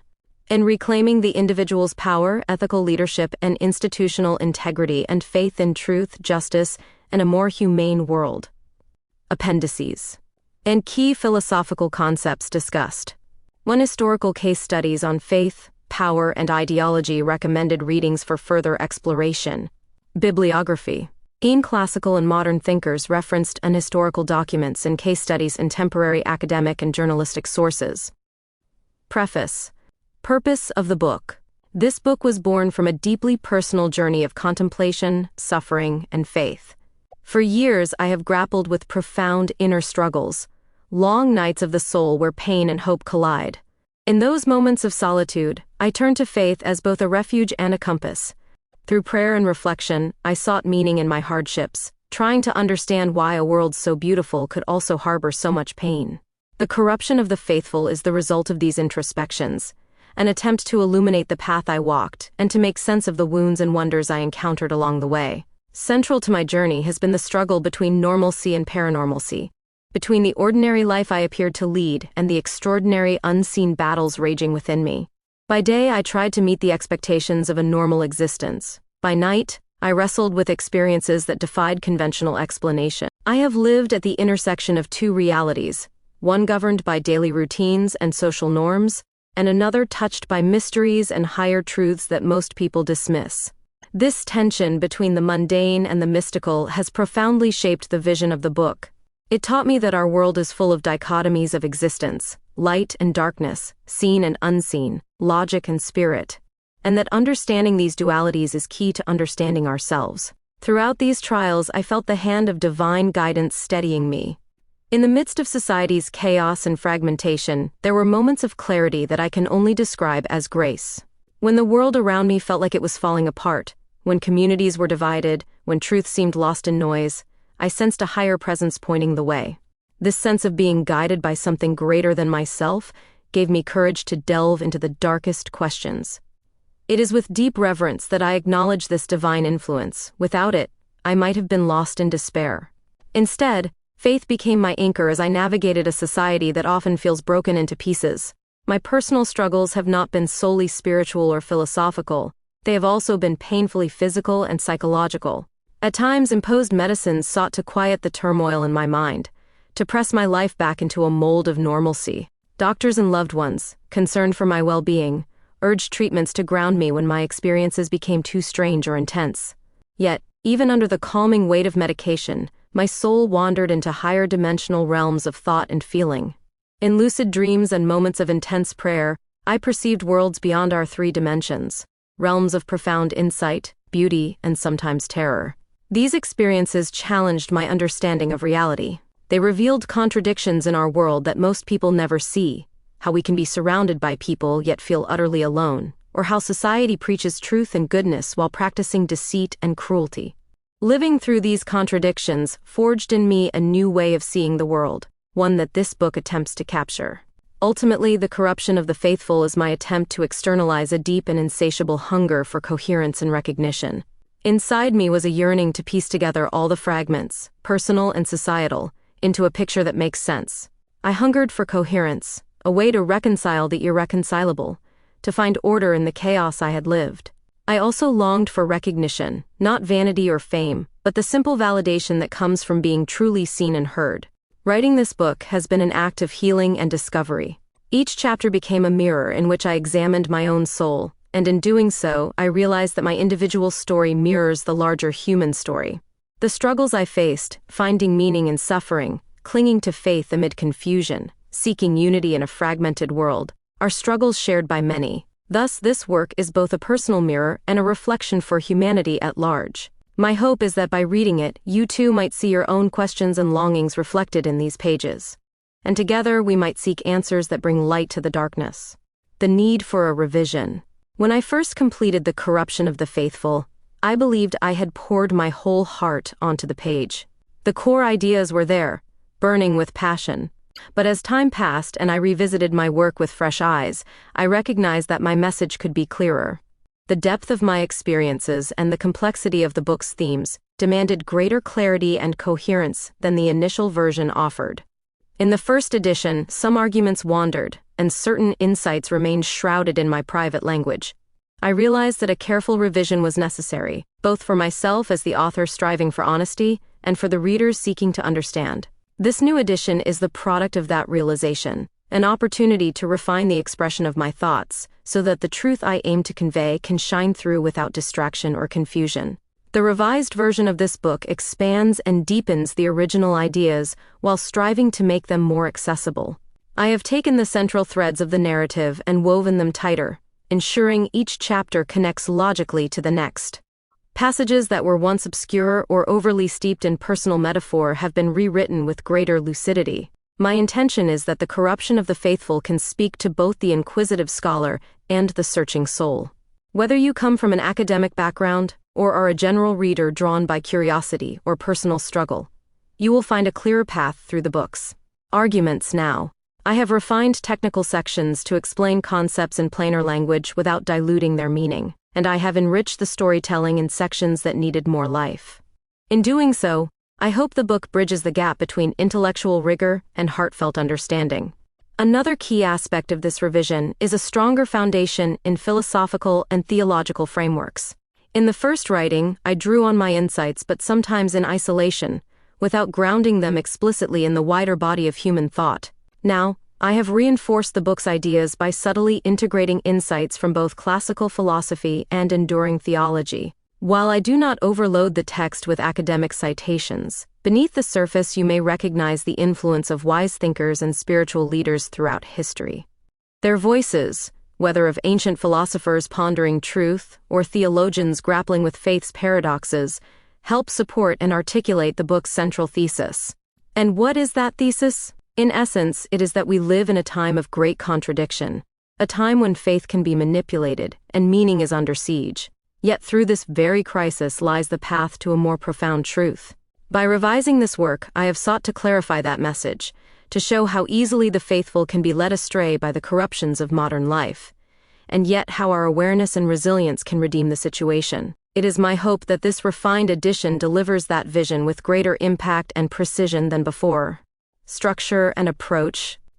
The structure of the corruption of the faithful has been carefully organized to guide the reader from a foundation of understanding into the heart of contemporary chaos, and finally toward glimmers of hope and solutions. The book is divided into distinct parts, each serving a specific purpose in the overall journey. It begins with an exploration of historical and philosophical foundations, a look back to how we arrived at this fraught moment. In these opening chapters, I examine the shattered logos of our age, the breakdown of shared truth and the war of narratives that has turned our reality upside down. By reflecting on history, on the evolution of ideas and beliefs, we set the stage to understand the present. From there, the discussion moves into a candid analysis of today's world, the socio-political and spiritual crises that define our time. Here I delve into contemporary events and trends, illustrating how the abstract principles described earlier play out in our daily lives and institutions. Finally, the book turns its gaze forward, considering potential solutions and paths of redemption. While I do not claim to have all the answers, I present possible ways we might restore what has been lost: meaning, unity, and genuine faith.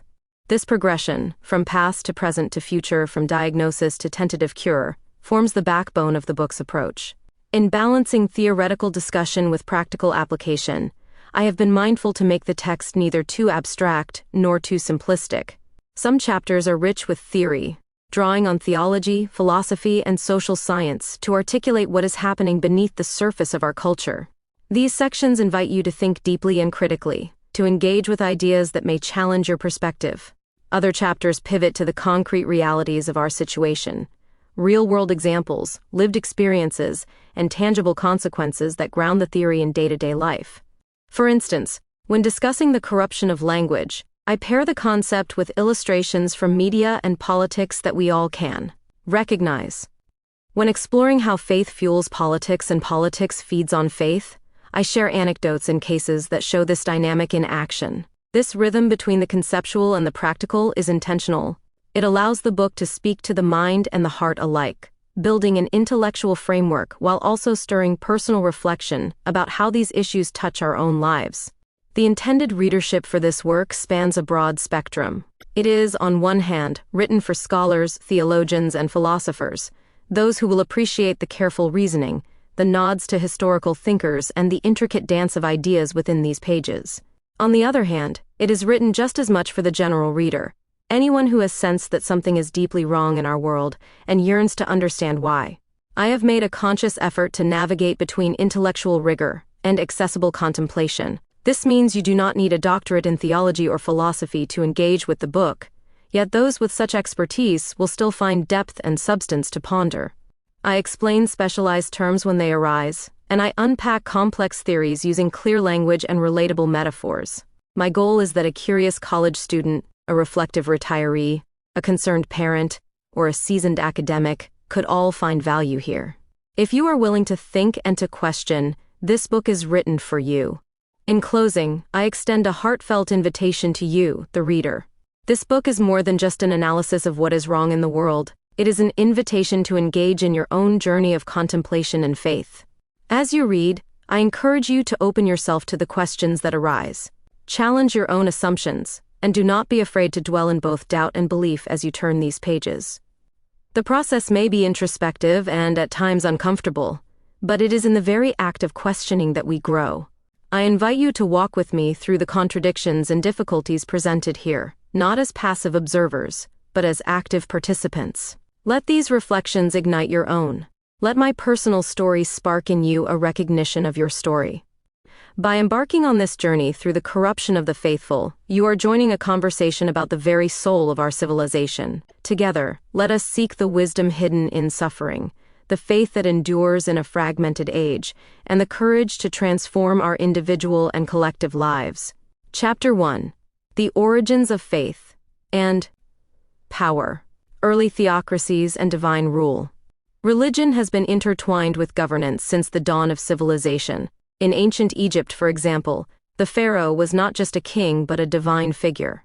Egyptian society was envisioned as a cosmic hierarchy with gods at the top, the pharaoh immediately below them, and all humanity beneath a pharaoh was thought to be imbued with divine essence and charged with upholding ma'at, order and justice on earth. In practice, this meant the pharaoh's decrees carried the weight of divine law, and challenging the ruler was akin to impugning the gods themselves. Temples and state were unified. Maintaining religious rituals was a state duty, and law and social order were legitimated by the belief that the king is on earth forever and ever, judging mankind and propitiating the gods, and setting order in place of disorder. Meanwhile, in Mesopotamia, kingship was also seen as a sacred institution. Mesopotamian city-states initially had priests at the helm, but over time warrior kings emerged and claimed divine sanction for their rule. The Sumerians recorded that kingship descended from heaven after the mythical flood, indicating that political authority itself was a gift from the gods. Rulers were viewed as stewards chosen by the deities to care for the people and land. One dramatic illustration of this divine mandate is the famous Code of Hammurabi, a Babylonian law code. On the stele bearing the code, King Hammurabi is depicted receiving the laws from Shamash, the sun god of justice. By portraying the law as originating from a god, Hammurabi reinforced that his authority to judge and legislate was sacred. In Mesopotamia, as in Egypt, religion provided the ultimate source of law and order. Kings and priests alike were understood to be carrying out the will of heaven on earth. The Hebrew tradition took a somewhat different approach to divine rule. Ancient Israel began as a confederation of tribes under charismatic judges believed to be guided by God, and later transitioned to a monarchy with kings anointed by prophets acting on God's command. Unlike pharaohs, Israelite kings were not worshipped. Instead, they were seen as human agents of the one true God. The very notion of theocracy, from theos God and kratos rule, was coined by Josephus to describe the Israelite system ascribing the authority and the power to God.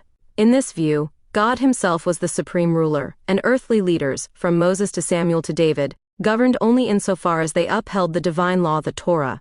The Hebrew Bible recounts that when the Israelites asked for a king, God saw it as a rejection of his direct kingship, 1 Samuel 8:7. Even once kingship was established, prophets fiercely reminded monarchs that they were subject to God's covenant. All laws and social provisions in Israel were considered the direct outflow of God's regal and supreme will. This covenantal theocracy meant that a corrupt king who defied God could lose legitimacy.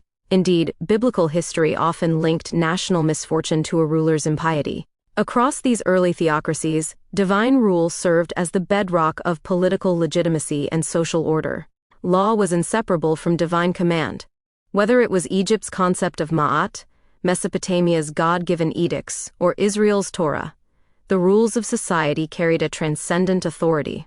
On one hand, this imbued law and kingship with unifying power.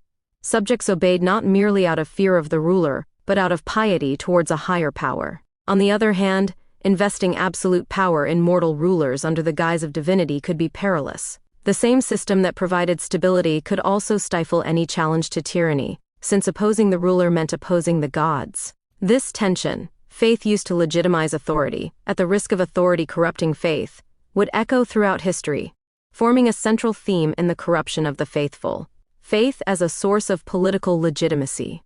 As civilizations grew more complex, religious faith continued to be a primary source of political legitimacy. In medieval Christendom, monarchs and clerics forged a powerful alliance under the idea that kings ruled by divine right. Medieval kings claimed to derive their authority directly from God, a theory of governance that became formalized as the divine right of kings in later centuries. This meant a king was answerable only to God, not to any earthly authority. The roots of this idea can be seen in rituals like the coronation of Charlemagne. On Christmas Day, in the year 800, Pope Leo III placed a crown on Charlemagne's head, proclaiming him emperor by the grace of God. Charlemagne already wielded power as king of the Franks, but the papal coronation gave his rule a sacred validation, granting him divine legitimacy in the eyes of his contemporaries. Throughout the Middle Ages, such church-sanctioned ceremonies were crucial. A monarch's rule was secure only if it was seen as endorsed by God and his church. Rebellion was not just treason but sacrilege. The church, in turn, gained influence by anointing and sometimes admonishing kings. Thinkers like St. Augustine had earlier laid the groundwork for this worldview by emphasizing that earthly kingdoms must be just and oriented toward God's law. Augustine famously argued that without justice, kingdoms are nothing but organized robbery. In his City of God, he drew a sharp line between the city of man, earthly power, and the city of God, the community of the faithful. A king who did not uphold divine justice was no true king at all, just a thief with a crown. Thus, Christian theology taught that a ruler's legitimacy depended on aligning with God's moral order. In the Islamic world, political and religious legitimacy were even more tightly bound. After the Prophet Muhammad's death, leadership of the Muslim community passed to the caliphs, a title meaning successor or steward. The caliphate was a political religious state ruling over the Muslim Ummah community, and the caliph wielded both temporal and spiritual authority. During the era of the early Rashidun and Umayyad caliphates, the caliph was considered the Amir al-Mu'minin, commander of the faithful, responsible for enforcing Sharia Islamic law and defending the faith. This union of mosque and state gave Islamic empires a unifying ideology. Conquests and governance were justified as spreading and upholding God's law. For instance, under the Abbasids, the caliph in Baghdad was regarded as the supreme interpreter and guardian of Islamic law, even as sultans and local rulers managed day-to-day affairs. Over time, the caliph's spiritual role sometimes became symbolic, as later in the Ottoman Empire, but the principle remained that true political authority required sanction by Islam. In short, Islam did not recognize a secular realm separate from religion. Faith was the charter of government itself.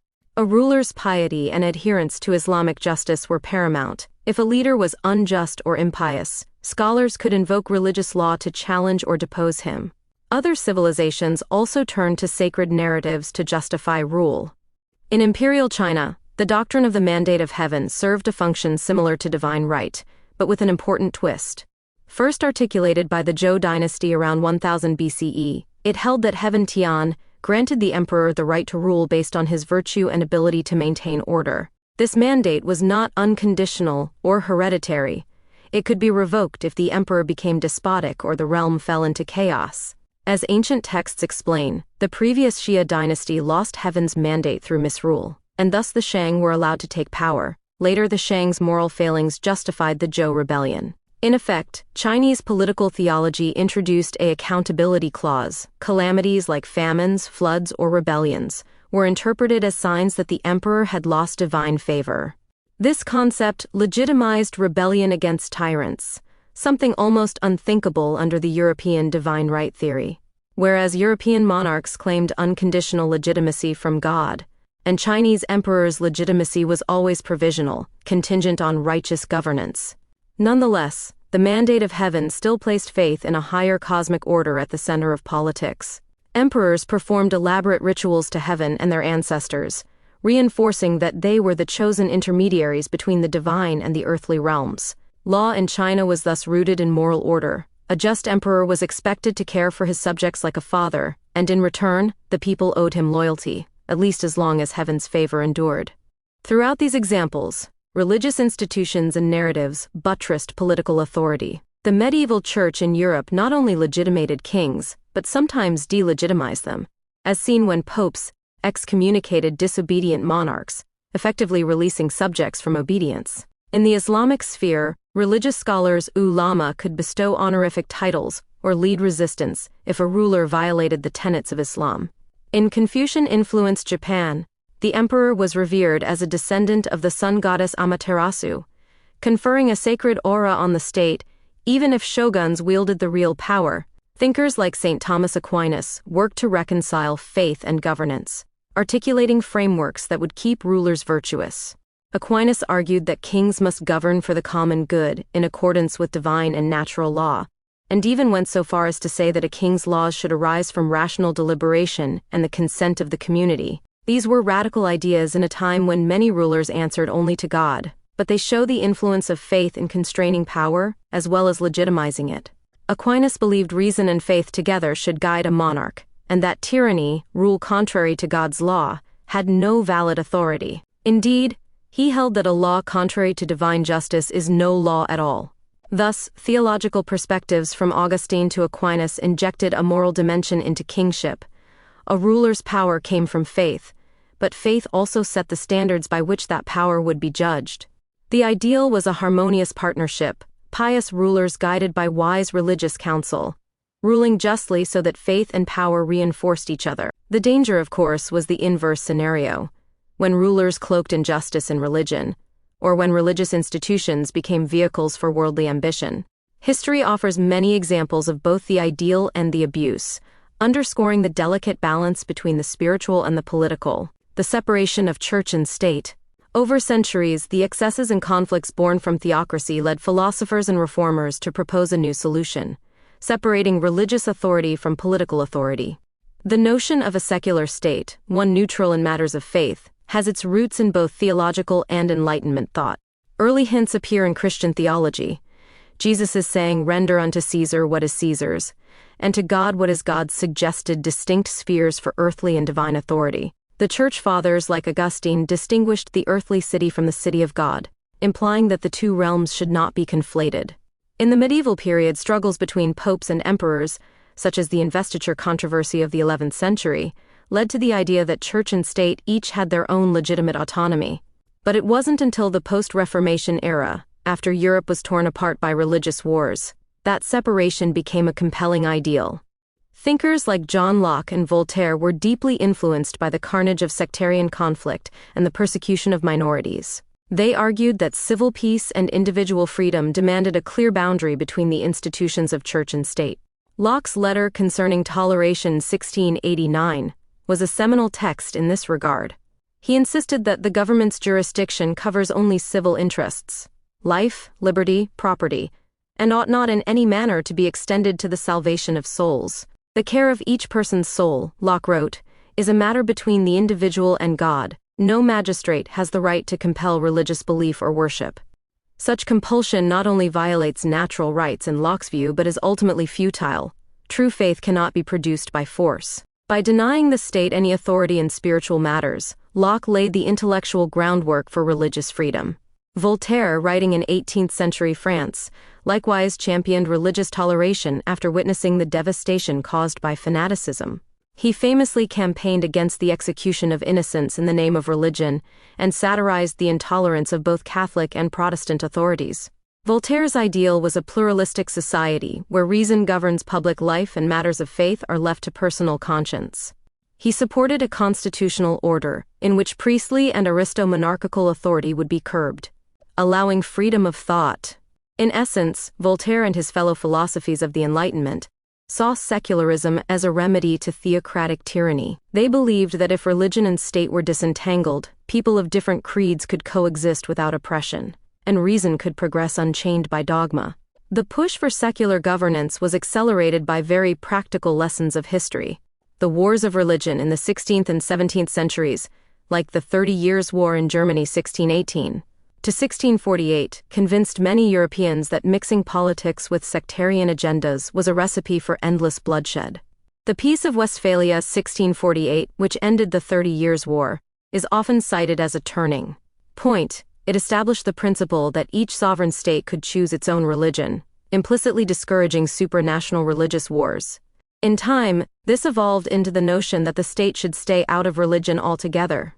Philosophers such as Thomas Jefferson and James Madison, drawing on Locke's ideas, argued that a wall of separation between church and state was necessary to safeguard liberty.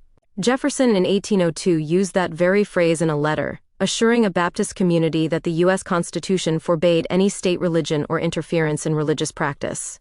The American founding documents thus enshrined secularism not as hostility to religion, but as neutrality. Congress shall make no law respecting an establishment of religion, or prohibiting the free exercise thereof. This dual guarantee, no official church and free worship, was meant to prevent the kind of religious strife that had plagued Europe. As one modern scholar succinctly put it, without separating church from state, true religious freedom is impossible. If government favors one faith, those of other faiths or none will inevitably feel oppressed or excluded. Secular governance brought many strengths.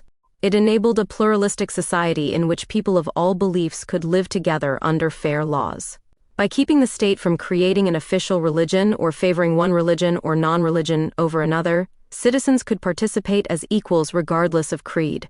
This was a profound shift. Loyalty to the nation no longer required adherence to a particular church.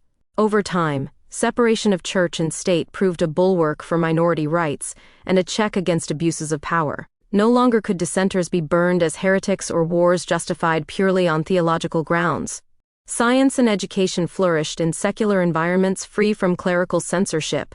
Yet the secular model has its critics and weaknesses too. Some argue that a completely secular public square can lead to a moral void or alienation among the faithfully religious. For instance, in staunchly secular France, the 1905 laïcité law, which strictly enforces church-state separation, led to conflicts over things like Muslim women wearing headscarves, raising questions about whether neutrality veers into intolerance of public faith. Others point out that true separation is hard to achieve. Even in secular states, politicians often invoke religious values, and voters' beliefs inevitably influence their choices. In democracies, laws reflect the will of the people, and if the people are devout, their laws may echo their faith. This has been a continual debate in countries like the United States, where a majority Christian population's values shape issues from abortion to school curricula. In practice, secularism is a spectrum, not an absolute. There is always a tension between allowing faith to inform individual behavior and preventing it from controlling others via law. We continue to grapple with questions like, can a devout politician make decisions solely for the secular good? Should religious institutions be totally excluded from public policy discussions? How do we distinguish moral principles that happen to align with religion from those that impose religion? These unresolved questions mean that the wall between church and state is constantly being negotiated. Still, the overall historical trend has favored at least a partial wall, a recognition that when religious authority directly governs, liberty is at risk, and when state authority meddles in theology, faith is corrupted. The ideal of secular governance is to let many beliefs flourish privately, while the public order remains impartial and just. Critique of theocracy and its modern relevance. The entanglement of faith and power remains a double-edged sword in our modern world. On one hand, religious conviction can inspire leaders to be just, compassionate, and accountable to a higher ethical standard. On the other hand, history shows that when political rulers wield faith as a tool of control, it often leads to the corruption of both the faith and the freedom of the people. Theocratic rule, governance by religious authority or law, carries inherent dangers that thinkers through the ages have warned against. Roger Williams, a 17th-century advocate of separation, observed that forcing religion on people would cause both church and state to become corrupt. In a theocracy, dissent is easily branded as heresy or blasphemy, eliminating the healthy opposition and debate that keep governments accountable. Authoritarianism can take root behind a pious mask. An absolutist ruler can claim, "It's God's will," silencing any appeal or criticism. Pluralism, the coexistence of different beliefs, tends to evaporate under theocratic regimes. If one religion holds official power, minorities are at best second-class citizens and at worst enemies of the state. The vibrancy of a diverse civil society gives way to a monochrome rigidity, where conformity is enforced not just by law, but by the weight of divine command. A stark contemporary example is the Islamic Republic of Iran, the world's only modern state that explicitly defines itself as a theocracy. Following the 1979 revolution, Iran's governance was restructured around Shia Islamic principles. The constitution places ultimate authority in the hands of a supreme religious jurist, the Wali al-Faqih. As one scholar describes, Iran's system is organized around the principle that Shiite clergy have a divine right to rule since they are the qualified interpreters of God's will, with a chief cleric who has the title of supreme leader and enjoys rather extensive powers. In practice, Iran holds elections and has a parliament, but all political processes are overseen and can be vetoed by clerical bodies. The supreme leader and councils of ayatollahs can disqualify candidates, override laws, and direct domestic and foreign policy based on their interpretation of Islamic doctrine. This intertwining of mosque and state has had notable consequences. On the positive side, it galvanized a certain portion of the populace with a shared revolutionary faith and initially aimed to inject morality into governance.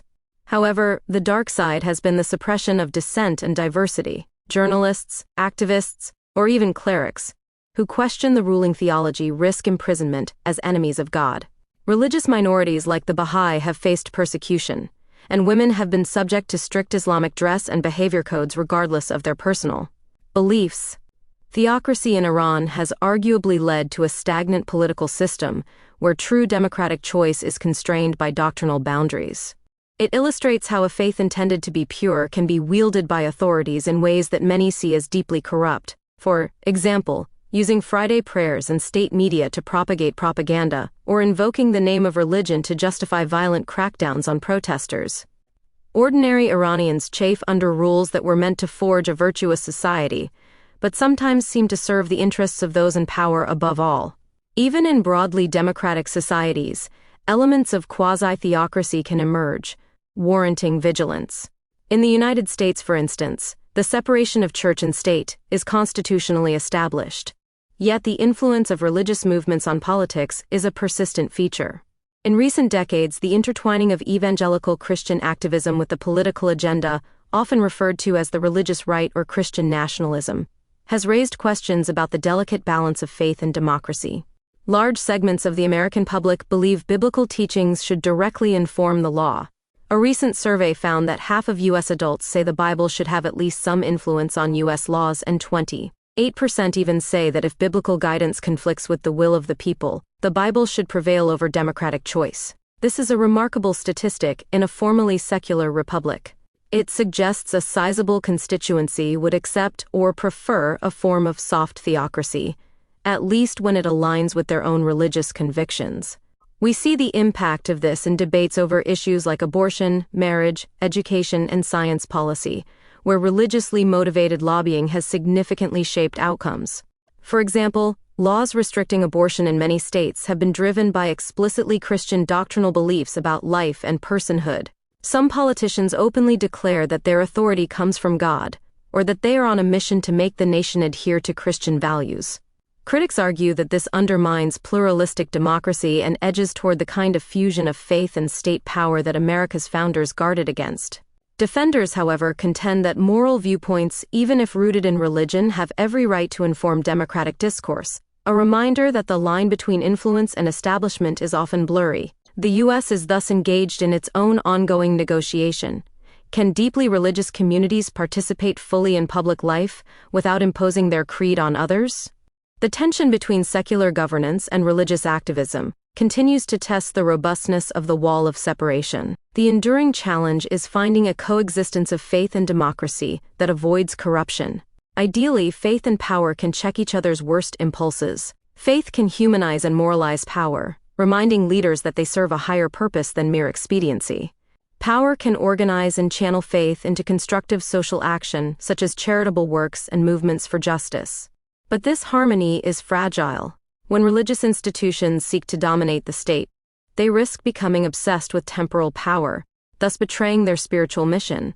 History provides sobering examples. The medieval church, once it amassed wealth and political clout, fell into periods of notorious corruption, nepotism, simony, the persecution of dissidents. Conversely, when states co-opt religion for nationalist or ideological ends, faith is reduced to a propaganda tool, its transcendent message hollowed out. We see echoes of this when political factions use religious rhetoric cynically to gather votes, or when authoritarian regimes prop themselves up by claiming a holy mandate.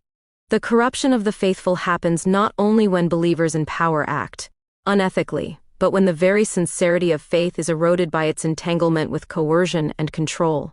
As we reflect on modern governance, it becomes clear that faith and power must maintain a careful balance. A healthy democracy can accommodate citizens whose values come from religion, while also protecting the rights of those who follow a different faith or none at all. Likewise, a healthy religious community can contribute to public life, advocating morality, compassion, and integrity, without needing to commandeer the machinery of the state. The lesson from centuries of history is that whenever one side of this balance overwhelms the other, the results are toxic. Too much secular zealotry, entirely excluding religion from public life, can lead to cultural soullessness or oppressive atheistic regimes. Too much theocracy can smother liberty and invite hypocrisy, as sacred texts are bent to justify the ambitions of rulers. The task for societies today is to prevent the corruption of the faithful in both senses, to stop political power from corrupting religion's essence, and to stop religious absolutism from corrupting the political freedom and pluralism that allow genuine faith to thrive. In the end, the story of faith and power is one of irony and paradox. The very belief systems designed to elevate humanity's ethics can be twisted into chains that bind and blind. And the very secular freedoms designed to liberate us can leave us morally adrift if we forget the deeper values that inspired them. The chapters to come will explore how these themes of corruption manifest in various domains. But the origin is here, in the ancient decision to crown kings as gods, in the medieval resolve to crown kings through God, and in the modern struggle to crown the individual conscience as the ultimate sovereign. Each era has wrestled with the promise and peril of blending the altar and the throne. As we navigate our own era of fervent narratives and ideological zeal, the lessons of history call us to remain vigilant, to ensure that faith serves as a guiding light of truth and compassion, not an instrument of oppression, and that power is tempered by humility and higher purpose, not intoxicated by its own authority. The corruption of the faithful is not inevitable, it is a human choice. And understanding the origins of that entanglement is the first step in preventing it. Chapter 2. The Rise of Secular Ideologies. What happens when faith in the divine is supplanted by faith in human reason and progress? In the twilight of the medieval world, Europe began a profound transformation. Centuries of religious authority gradually gave way to new ways of thinking. The ensuing centuries saw the birth of secular ideologies, worldly belief systems that often demanded the same devotion once reserved for God. This chapter explores how history's great upheavals, from the Enlightenment to revolutionary terror to modern totalitarian movements, reshaped not only political structures but the very consciousness of society. By examining this journey, we can better understand the cyclical nature of ideological shifts and reflect on our own relationship with authority, belief, and identity. The Enlightenment and the decline of religious authority. The Age of Enlightenment in the 17th and 18th centuries reshaped Europe's relationship with religion by elevating reason and scientific inquiry above tradition and faith. Thinkers like John Locke, Voltaire, Immanuel Kant, and Baruch Spinoza openly challenged established religious and political authority. Locke argued that legitimate government comes from the consent of the governed, not divine right, and he advocated religious tolerance that undercut the idea of one true state religion. Voltaire wielded wit and satire against clerical corruption and fanaticism. famously urging people to écraser l'infâme, crush the infamous thing, by which he meant superstition and intolerance. Kant proclaimed the Enlightenment's motto, sapere aude, dare to know, encouraging individuals to use reason without guidance from another, a direct challenge to blind obedience in matters of faith. Spinoza went so far as to equate God with nature, and argued for a rational understanding of Scripture, scandalizing religious authorities of his time. Together, these thinkers laid intellectual groundwork for a more secular outlook, one in which human reason could question, or even replace, the dictates of church and throne. The creed they defended was essentially enlightenment itself, a devotion to reason over dogma, envisioning liberation of society based on the common good rather than the authority of kings or priests. This marked the beginning of a decline in unquestioned religious authority across Europe. One of the earliest practical testbeds for these new ideas was the Dutch Golden Age of the 17th century. In the Dutch Republic, a unique combination of religious pluralism, booming trade, and intellectual freedom accelerated the erosion of traditional religious control. Having recently won independence from the Catholic Spanish Empire, the Netherlands embraced a principle of freedom of conscience. No one would be persecuted for private religious belief. This did not mean religion disappeared. Calvinism was the official faith, but it meant that a variety of Protestant sects, Catholics, Jews, and others could coexist more peacefully than elsewhere in Europe. The motivation was as much pragmatic as principled. A society built on commerce needed stability and talent more than enforced orthodoxy. As a result, the Dutch Republic became a haven for exiled thinkers, René Descartes and John Locke among them, and a center of printing and publishing for new ideas. Amsterdam's presses churned out books and pamphlets at an astonishing rate, spreading Enlightenment science and philosophy across the continent.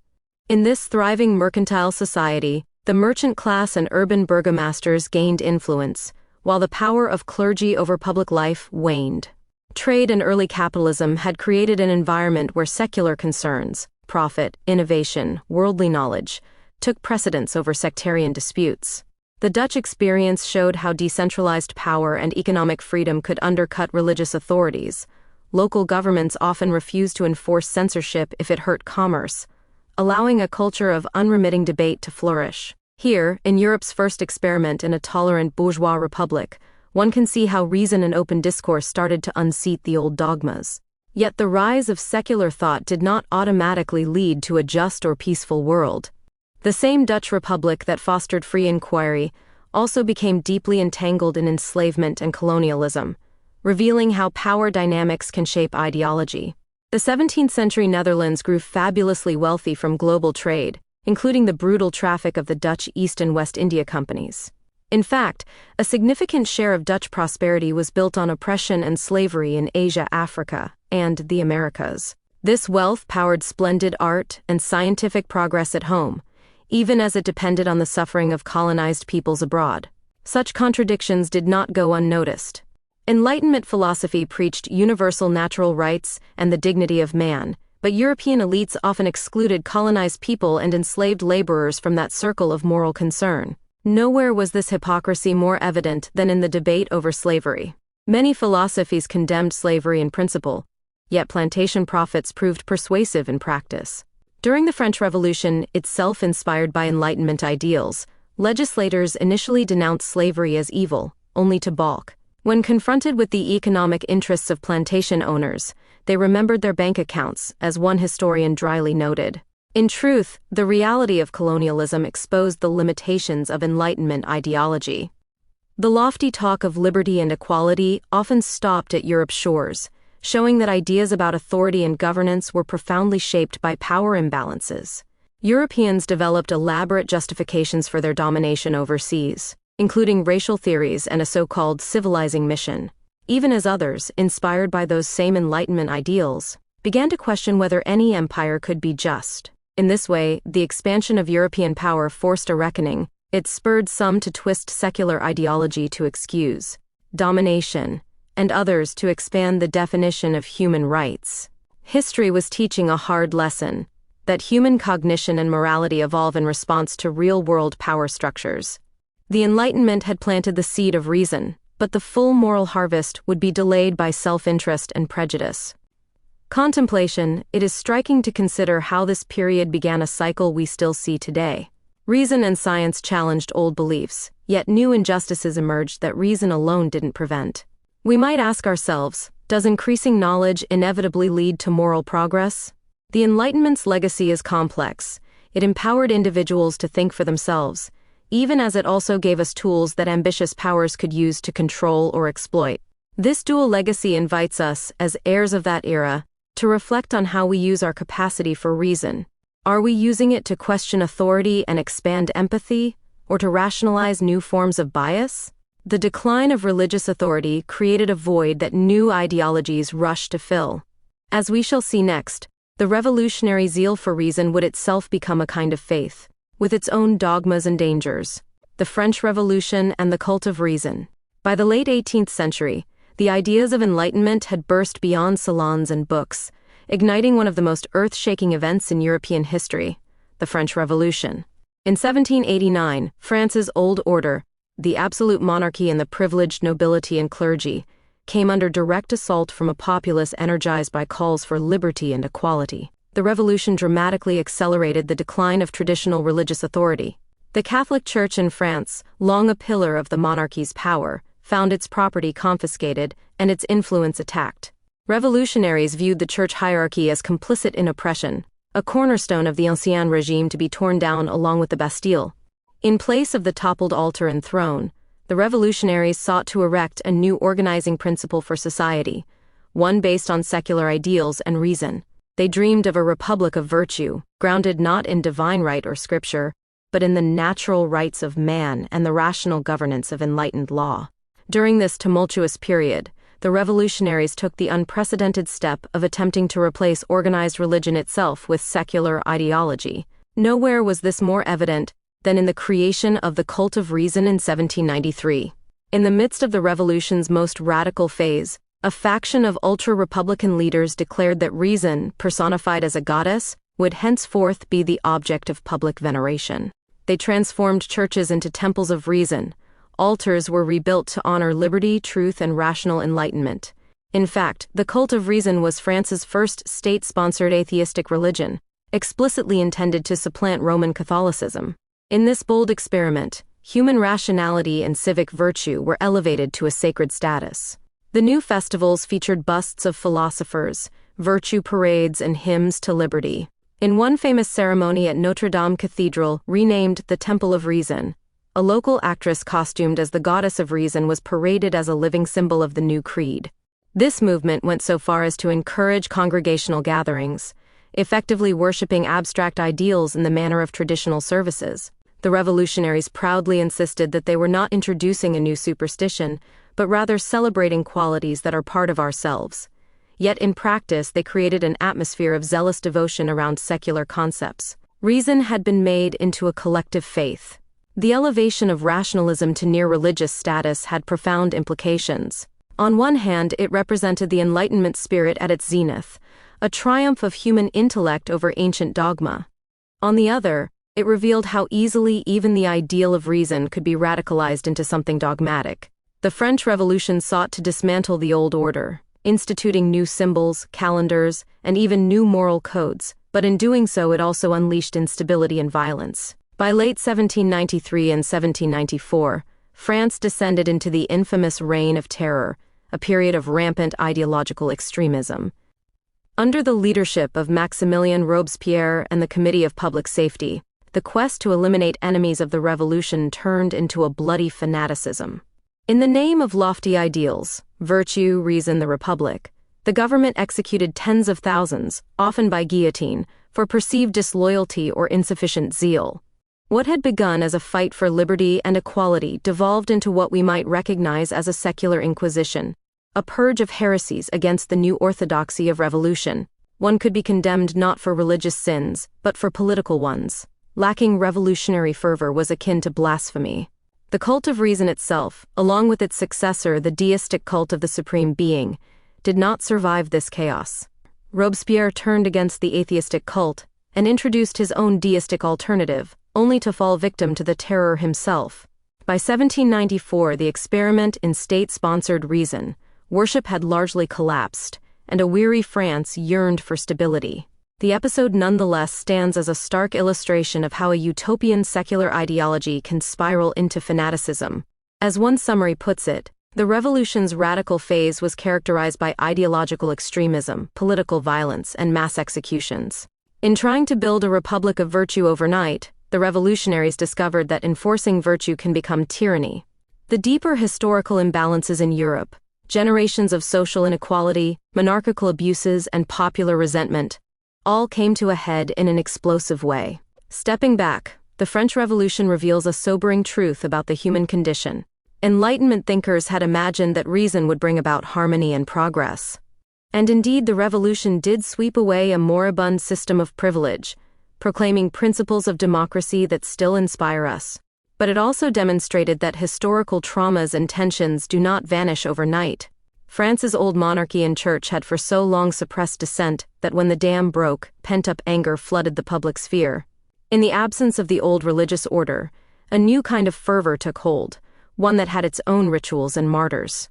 It is as if the human impulse for absolute faith simply found a new target. The cult of reason may have been short-lived, but it foreshadowed the arrival of other secular creeds in the centuries to come. After the Terror and the rise of Napoleon, Europe learned that extremes often provoke counter-reactions. The pendulum swung, and many longed for order even if that meant an authoritarian empire. Yet the idea that society could be founded on secular principles endured. The revolution's slogans of liberté, égalité, fraternité echoed through the 19th century, inspiring countless movements even as they warned future generations of the fine line between idealism and dogmatism. Contemplation, the French Revolution invites us to reflect on the intoxicating allure and peril of sweeping ideological change. We might ask, when we cast off an old belief system, what do we replace it with? The desire to rebuild society from scratch, guided only by reason or theory, is powerful. But the revolutionary experience shows that human nature doesn't transform overnight with the calendar. In our own lives and communities, it's worth pondering how we balance the passion for change with humility and caution. Do we sometimes pursue our ideals with a zeal that blinds us to our own capacity for error? The cult of reason was an attempt to enforce purity of thought. Its failure reminds us that even secular convictions require tolerance and humanity. History had shown that people could kill in the name of God. Now it had shown they could also kill in the name of reason. This dual lesson would resonate in the next era, as new secular faiths, political ideologies, rose to dominate the 19th and 20th centuries. Political religions, communism, fascism, and nationalism. By the 19th and 20th centuries, Western society had largely moved beyond the open warfare of Reformation religions and the absolute rule of monarchs. But the yearning for meaning and belonging did not disappear with the decline of church and king. Instead, secular ideologies stepped into the void, often mirroring the structures of the religions they replaced. Scholars have observed that modern politics frequently assumes a religious character. Secular causes and entities like the nation, the party, or the revolution become surrounded by myths and rituals, transformed into objects of faith and loyalty. These are sometimes called political religions. Just like traditional faiths, they offer comprehensive doctrines, demand devotion, and draw sharp lines between true believers and heretics. Entire societies in this era pledge themselves to grand ideological visions with a fervor once reserved for the divine. It is no coincidence that many systems of thought have been characterized as secular religions, among them liberalism, communism, fascism, and intense nationalism. They provided new answers to old spiritual questions. What is the ultimate good? Why are we here? Whom do we trust and obey? Instead of God, they posited abstractions like the people, the master race, or the proletariat as supreme. Instead of scriptures, they offered manifestos and party programs. And instead of priests or popes, they elevated charismatic leaders who were to be obeyed without question. The parallels were evident even to observers at the time. By the 1930s, writers were referring to fascist and communist movements as new secular religions, noting that these political creeds exhibited authoritarian rule, messianic fervor, and a demand for absolute loyalty very much akin to older religious movements. In the words of one historian, secular political entities such as the nation, state, class, and party became the focus of myths, rituals, and commandments, creating an aura of sacredness around worldly ideologies. People found themselves worshipping at new altars, rallies, parades, party meetings, and reciting new catechisms of class struggle or national destiny. To understand how deeply history influenced human cognition, we must examine how these secular belief systems took hold of the mind and soul. Communism, a new creed of equality. Communism emerged in the 19th century as a radical philosophy that explicitly rejected religion, yet it functioned in many ways like a political faith. Karl Marx had called religion the opium of the people, and communist movements from Russia to China in the 20th century promoted atheism and dialectical materialism as official doctrine. Churches were closed or tightly controlled. Traditional faith was seen as an enemy of progress. However, in trying to eliminate the old religion, communism became quasi-religious itself. It offered a comprehensive vision of salvation on earth, a future utopia of equality, the classless society that believers had to strive for with almost sacred dedication. The communist worldview provided its own genesis and revelations, from the dawn of class struggle to the promised end of history when true communism is achieved. Party leaders like Vladimir Lenin, Joseph Stalin, or Mao Zedong were often treated as infallible prophets or saviors, their portraits adorning public spaces much as icons of saints once did. Enormous cult of personality entourages grew around some of these figures. Stalin, for example, was literally called the father of nations, and praised with a reverence that blurred the line between political support and worship. Dissenting from the party line was heresy, punished by excommunication, expulsion from the party or worse.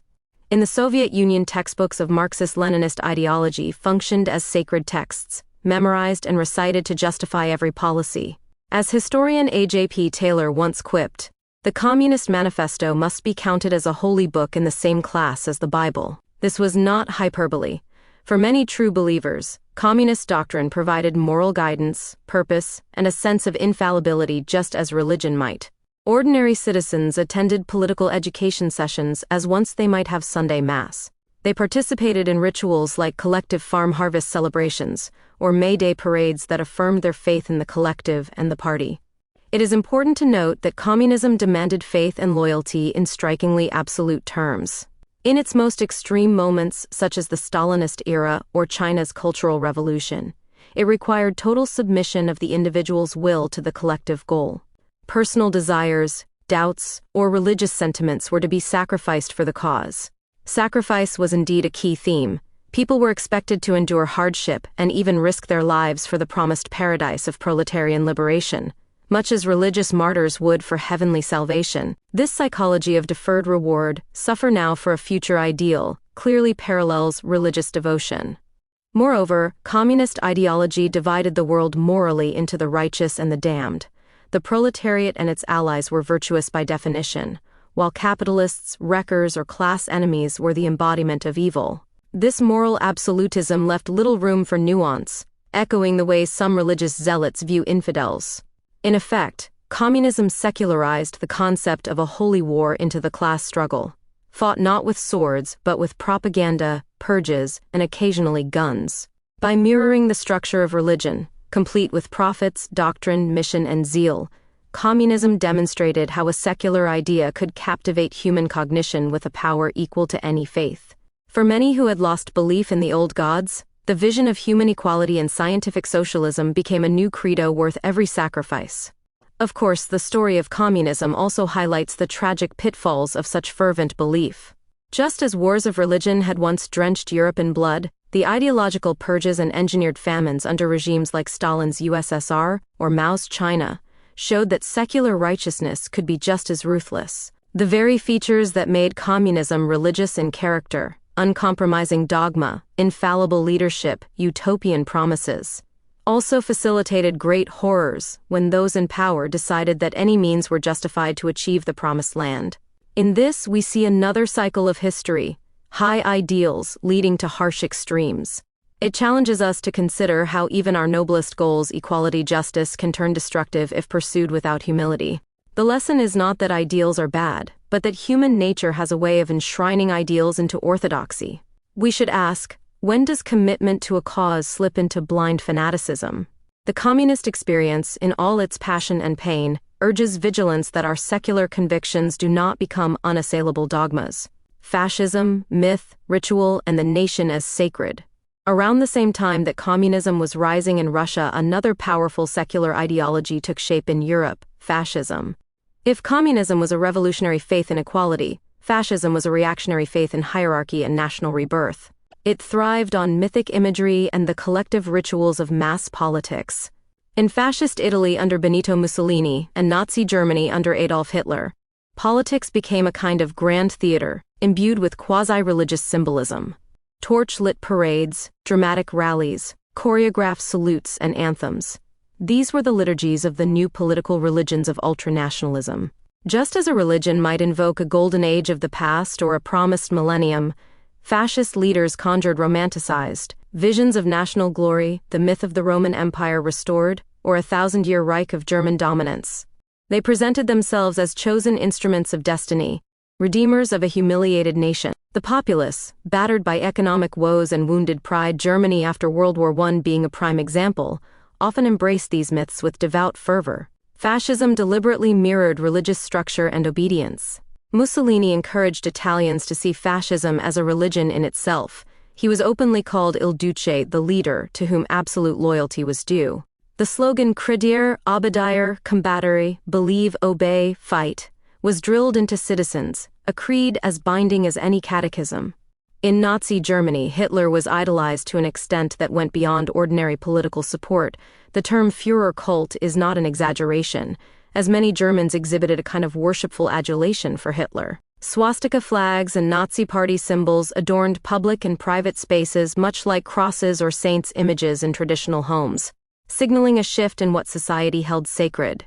Children were taught prayers of thanks to Hitler. The comparison to a religious figure is chilling yet apt. The Nazi regime even attempted to create a pseudo-religious narrative by appropriating Christian festivals and Germanic pagan traditions, alike into its propaganda. For instance, celebrating winter solstice instead of Christmas, or invoking ancient Aryan gods. All of this was designed to sacralize the Aryan nation and its destiny. Central to fascism's quasi-religious nature was its use of ritual and myth to forge a collective identity. In a way, fascism turned nationalism into a cult. The nation, or race, was personified as a supreme being that demanded devotion. Dissenters or minorities who didn't fit the national myth, Jews, Roma, dissenting intellectuals, etc., were cast as blasphemers against the sacred unity of the people, and were persecuted with an almost holy wrath. The moral absolutism here was stark. If communism divided the world into class good versus evil, fascism divided it into racial or national good versus evil. To the Nazi mentality, for example, the Aryan was pure and good, the Jew was demonic, an absolute moral dichotomy justifying genocide. Public ceremonies like the Nuremberg rallies had an aura of religious revival meetings. One observer famously described them as having the mysticism of a Wagner opera and the fervor of a tent revival, inducing a euphoria of belonging among participants. By appealing to deep emotions of pride, fear, and unity, fascist regimes could command a faith from their followers, a faith in the nation and its leader that overrode all other moral or rational considerations. It is worth noting that fascism explicitly positioned itself against both traditional religion and secular liberalism, attempting to be all-encompassing. In Nazi Germany, churches were intimidated or co-opted. Some Nazis even tried to start a Nazified Christianity, the German Christian movement, or replace Christianity with a Teutonic faith, though these efforts had mixed success. What is clear is that fascist ideology would tolerate no competing loyalty, not to church, not to individual conscience. As the Italian historian Emilio Gentile observed, fascism was a political religion. It had its own set of beliefs and dogmas, and aimed to define the meaning and goal of existence for its followers. Under fascism, politics was the ultimate concern, absorbing the functions that religion once held in people's lives. For those living under these regimes, daily life itself became suffused with ideological observance, from the pledge to the flag in school, to the party rallies on weekends, to the censorship of any unorthodox ideas. It created a closed world of belief where the nation was infallible and the leader unquestionable. The psychological mechanism at work was similar to that of a fanatic sect. There was the conversion. Many ordinary citizens, faced with chaos or national humiliation, converted to the belief that only the fascist movement could save them. There were articles of faith. Beliefs such as the inferiority of certain races or the righteousness of revenge against past national enemies.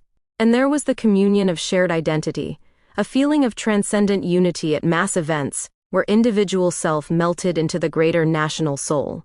For some, this was exhilarating and provided a sense of purpose that modern secular life had lacked.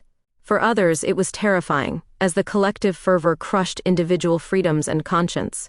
The legacy of fascism is one of the most devastating of the 20th century, culminating in World War II and the Holocaust. It stands as an extreme example of a secular ideology that took on the trappings of religion in order to mobilize millions, with catastrophic results. Reflection. In examining fascism, we confront how easily noble concepts like patriotism or cultural pride can be perverted into an intolerant dogma. The fascist era forces us to ask, what gods do we unwittingly worship today? Is it the nation, the race, or perhaps more subtle idols like wealth or success? The mythic allure of belonging to a superior group did not vanish in 1945. It lingers in any rhetoric that divides the world into us versus them, and claims a moral absolute for one nation or people. As individuals, being aware of this human tendency is crucial. It reminds us to be cautious when we feel swept up in a chorus of collective fervor, and to keep our moral compass even when the crowd chants otherwise. Nationalism, identity, trauma, and belonging. Underpinning both communism and fascism, and many other movements, is the powerful force of nationalism. Nationalism in its broadest sense is a secular ideology that makes the nation a people bound by culture, language, or history, the center of loyalty and identity. It does not always take the extreme form of fascism. It can be democratic or authoritarian, liberating or oppressive. But in all cases, nationalism asks individuals to define themselves by their membership in the nation, and often to subordinate other loyalties, to locality, to religion, to class, to that national identity. In the modern era, nationalism became for many people a primary source of meaning, a kind of civil religion that offered belonging, community rituals, and a narrative of history and destiny. Nationalism's rise was closely tied to the decline of older loyalties. As the influence of universal religions and multinational empires waned in the 19th century, people increasingly looked to the nation-state as the unit that mattered. The psychology of nationalism taps into basic human needs, the need to belong to a group, to have a collective purpose, and to feel pride in something larger than oneself. A person might have once found these in their faith community, now they found them in their national community. Citizens salute flags, sing national anthems, honor national heroes and holidays. These are the rituals of nation worship, fostering a sense of sacred unity. In the 19th century, for example, ordinary Frenchmen or Germans who had little in common with the kings who ruled them, nonetheless began to feel a fraternal bond with fellow Frenchmen or Germans through mass conscription, public education, and national newspapers. The nation became an imagined community, as historian Benedict Anderson famously described, imagined, because no one can personally know all. Fellow citizens, yet community, because each person imagines they share a deep bond with the millions of others in their nation. This imagined bond can be as strong as any familial or religious bond. People will lay down their lives for La Patria, or the motherland, with the conviction of a martyr. In extreme cases, nationalism asks for the ultimate sacrifice in war, much as religion might ask for martyrdom for the faith. And indeed, the innumerable war memorials and tombs of unknown soldiers that dot the world are testimony to the cult of national sacrifice. These monuments often bear inscriptions of glory and eternity that are reminiscent of religious shrines, because for the nation, the fallen hero lives on in the memory of the people, a secular form of immortality. The content of nationalist ideology often draws on history and collective memory. Stories of past greatness or past suffering become central myths. In Poland, for instance, generations were bonded by the memory of a once great commonwealth lost to partition by foreign empires. Nationalism kept alive the hope of resurrection, which came in 1918 when Poland was reborn. In Jewish nationalism, Zionism, the trauma of exile and persecution culminated in the creation of Israel, a nation-state intended as a safe haven and fulfillment of ancient longing. In India, nationalist leaders wove the history of British colonial oppression into a narrative of awakening and liberation for their people. These examples show how historical traumas and imperial legacies shape collective identity. Traumatic episodes. be they a subjugation, a war defeat, or even an injustice like apartheid, leave deep marks on a people's psyche. Such trauma can become a driving force in nationalism. It creates an urgent need to restore honor, to secure safety, or to right a historical wrong. Scholars note that episodes of national trauma fundamentally shape national discourse and identity for generations. For example, the humiliation of Germany in the Treaty of Versailles after World War I, perceived as a national trauma, became a central pillar of German nationalist resentment, which Hitler exploited to gain support. Similarly, the memory of colonial exploitation has fueled nationalist movements in Africa, Asia, and Latin America, where reclaiming independence and dignity became not just political goals, but emotional imperatives for millions. Nationalism often promises to heal these wounds by uniting the people and asserting their rights or superiority. In its benign form, nationalism can be a force for democratic empowerment and unity. It motivated colonized peoples to band together and throw off imperial rule, as seen in dozens of new nations formed after World War II. It has inspired social cohesion and mutual sacrifice for the common good, such as citizens working together for economic development or defense. In its more virulent form, however, nationalism can slide into chauvinism and xenophobia, the belief that my nation must dominate or exclude others. When the nation becomes an object of worship, it too can demand moral absolutism and blind loyalty. Conscience might be overridden by the rallying cry of my country, right or wrong. The darker side of nationalism is visible in ethnic cleansings and ultra-nationalist regimes that tolerate no internal dissent or diversity. We saw this in the fascist cases, but it has appeared in various guises around the world. Even today, extremist nationalist movements sometimes invoke a quasi-religious fervor, painting political struggles as battles for the very soul or survival of the nation. Such rhetoric can justify almost any action in the name of national security or honor. In contemporary political discourse, we continue to feel the powerful influence of these ideologies: communism, fascism, nationalism, even if the classic forms have changed or moderated.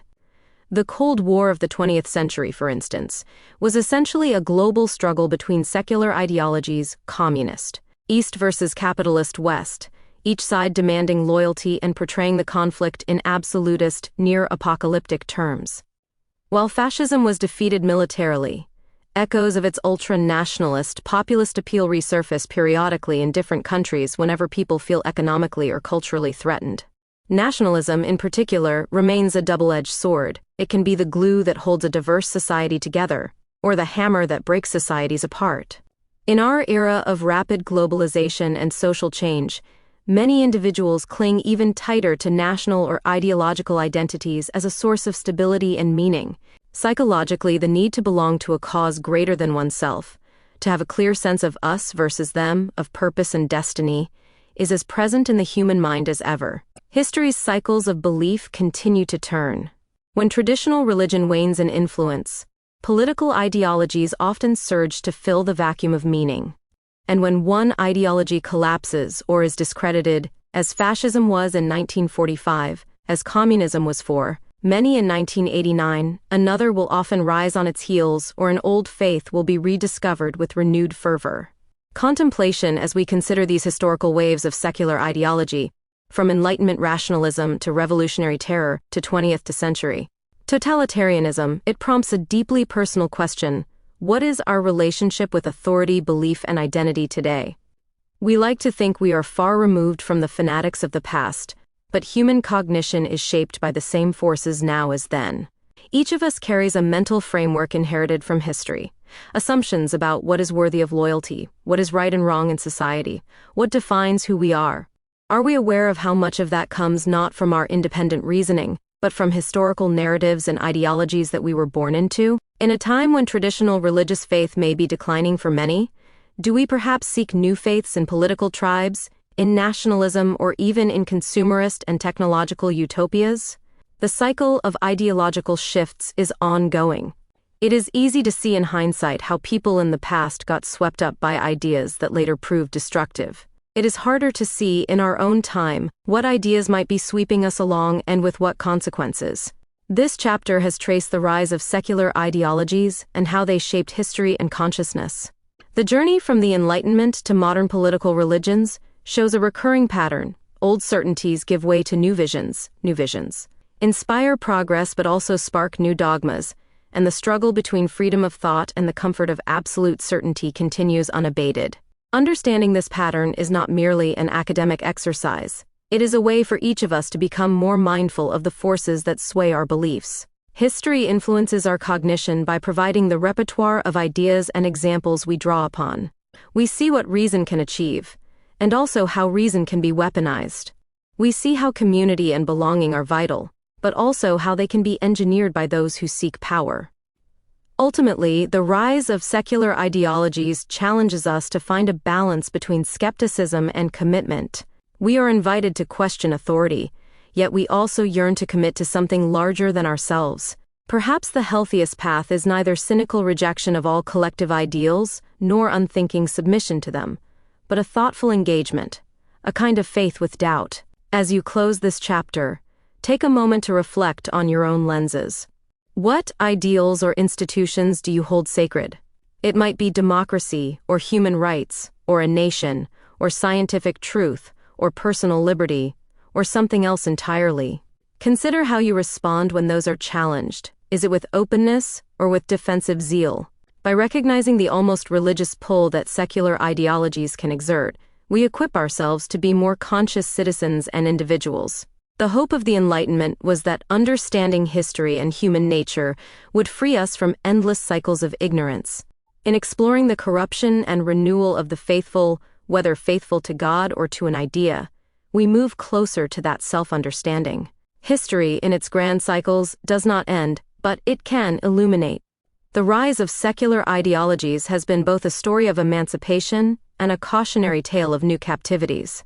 In learning its lessons, we keep alive the possibility that our reason and our faith, in whatever form, need not be enemies, but partners in the continuing quest to shape a humane and free society. Chapter 3. Capitalism and the Spiritual Void. The Protestant Work Ethic and the Birth of Capitalism. Rembrandt's The Syndics of the Drapers' Guild 1662 portrays the sober, disciplined Dutch burghers whose values epitomize the Protestant work ethic and its focus on diligent labor. Max Weber famously argued that the rise of modern capitalism is deeply entwined with the religious spirit of Protestantism, particularly Calvinism.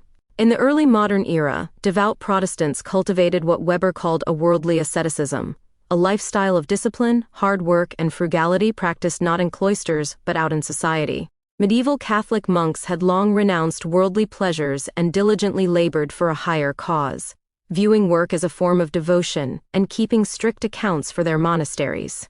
The Protestant Reformation transferred this ascetic devotion from the monastery to the marketplace. No longer was rigorous self-denial confined to monks. Now the merchant and the craftsman too felt a calling to work tirelessly as a sign of their faith.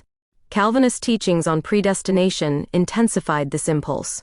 Believing their salvation was pre-decided by God, Protestants, especially Calvinists, searched for signs of divine favor in their worldly lives. Economic success and unflagging industry came to be seen as possible indicators of God's blessing. As a result, Protestants poured religious devotion into their occupations. Labor became a form of prayer, profit a possible proof of piety. This Protestant work ethic, in Weber's analysis, supplied the moral energy that fueled capitalism's emergence. An ethos of self-denial and reinvestment, rather than lavish indulgence, allowed capital to accumulate and businesses to grow. A culture of meticulous bookkeeping, once a monastic practice, became the norm in commerce and finance. In Weber's view, the core ingredients for capitalism, discipline, thrift, honest accounting, and the drive to work for work's sake, were brewed in the crucible of Reformation religiosity. Yet there is a great paradox in this origin story.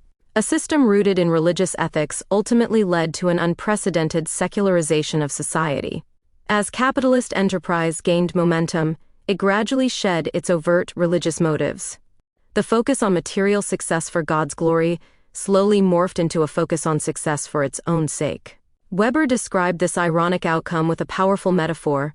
The Puritans had worn their zeal for work like a light cloak, easily cast aside when spiritual priorities called, but fate decreed that the cloak should become an iron cage. What began as voluntary devout labor became an imposed necessity. The capitalist system built by religious devotion evolved into a vast mechanized cosmos of production that forces everyone, believer and non-believer alike, to adhere to its rules. People find themselves born into this rigid structure of ceaseless work and competition, compelled to keep working whether they want to or not. In Weber's words, the Puritan wanted to work to serve God, but modern humanity is forced to do so by the demands of the economic order. Thus, a spiritual ethic once freely embraced has hardened into an almost inescapable secular routine, the daily grind. This is the tragic irony at the heart of capitalism's birth. Piety gave rise to productivity, but that very productivity helped squeeze piety out of public life. The more society embraced worldly work and success, the more God receded into the background.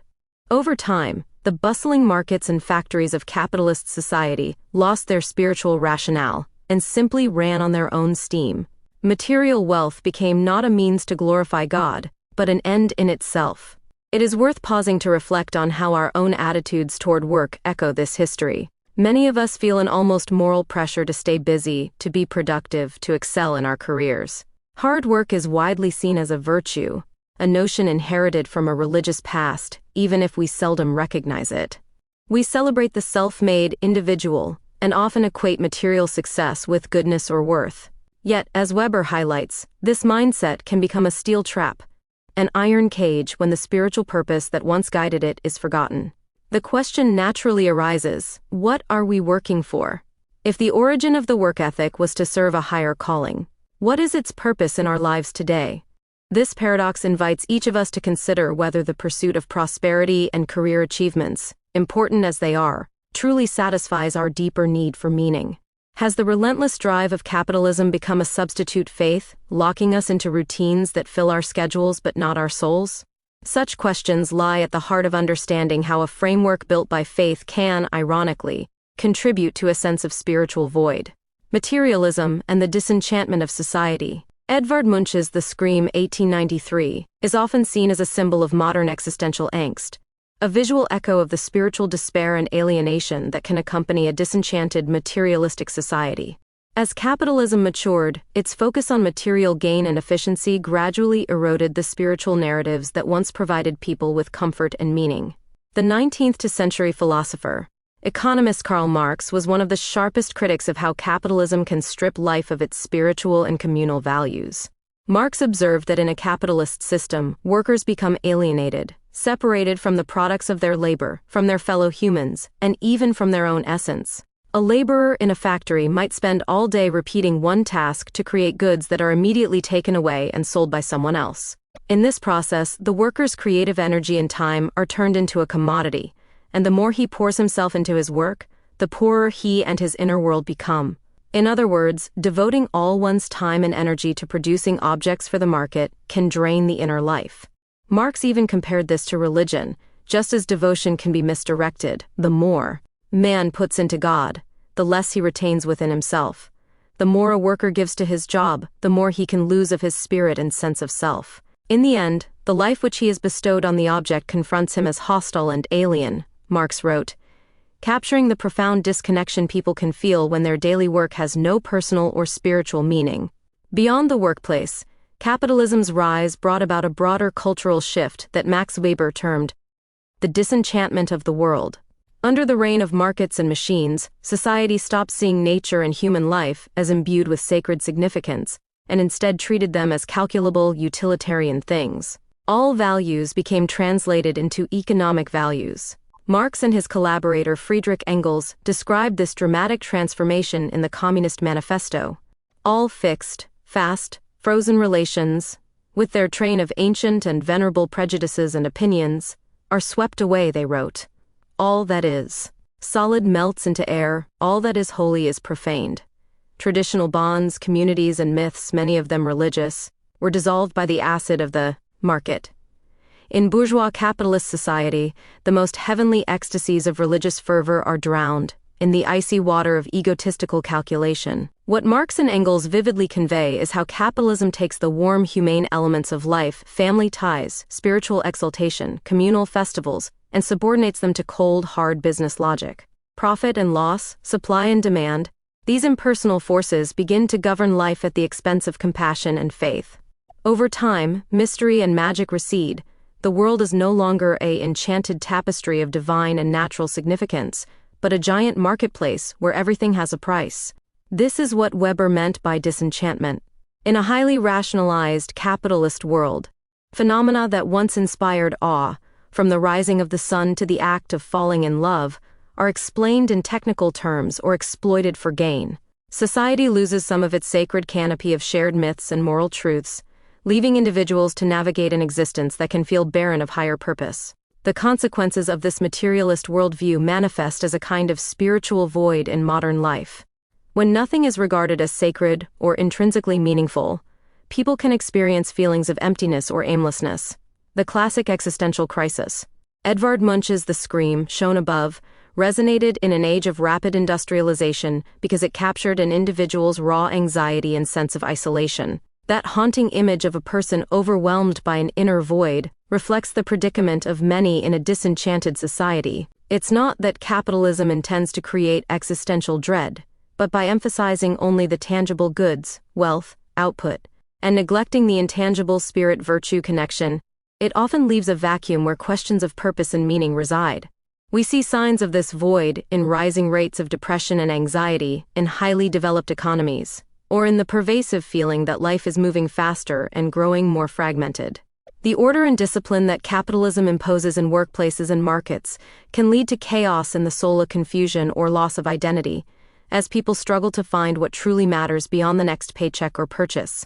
Interestingly, even as 19th and 20th century society became more materialistic, some thinkers looked for meaning in grand, almost spiritual ideas of science. One fascinating example is William James Sidis, a child prodigy turned theorist, who authored The Animate and the Inanimate in 1925. In this speculative work, Sidis put forward a vision of an infinite universe. He argued that the cosmos itself is eternal and cyclical, that there are regions where time and physical laws run in reverse, and that life had no beginning but has always existed in one form or another. Sidis's universe was endless, with creation and destruction in perpetual balance. In a way, Sidis was groping for a scientific notion of the infinite, an idea that there is something unbounded and eternal in reality. This stands in stark contrast to the capitalist mindset, which is firmly fixated on the finite resources, finite quarters and fiscal years, finite goals like profits and market share. Sidis's ideas were not religious in a traditional sense, but they echo spiritual intuitions about eternity and continuity. By introducing the notion of an animate cosmos that never truly dies, Sidis was resisting the strictly materialist idea that everything is entropy, commerce, and dust.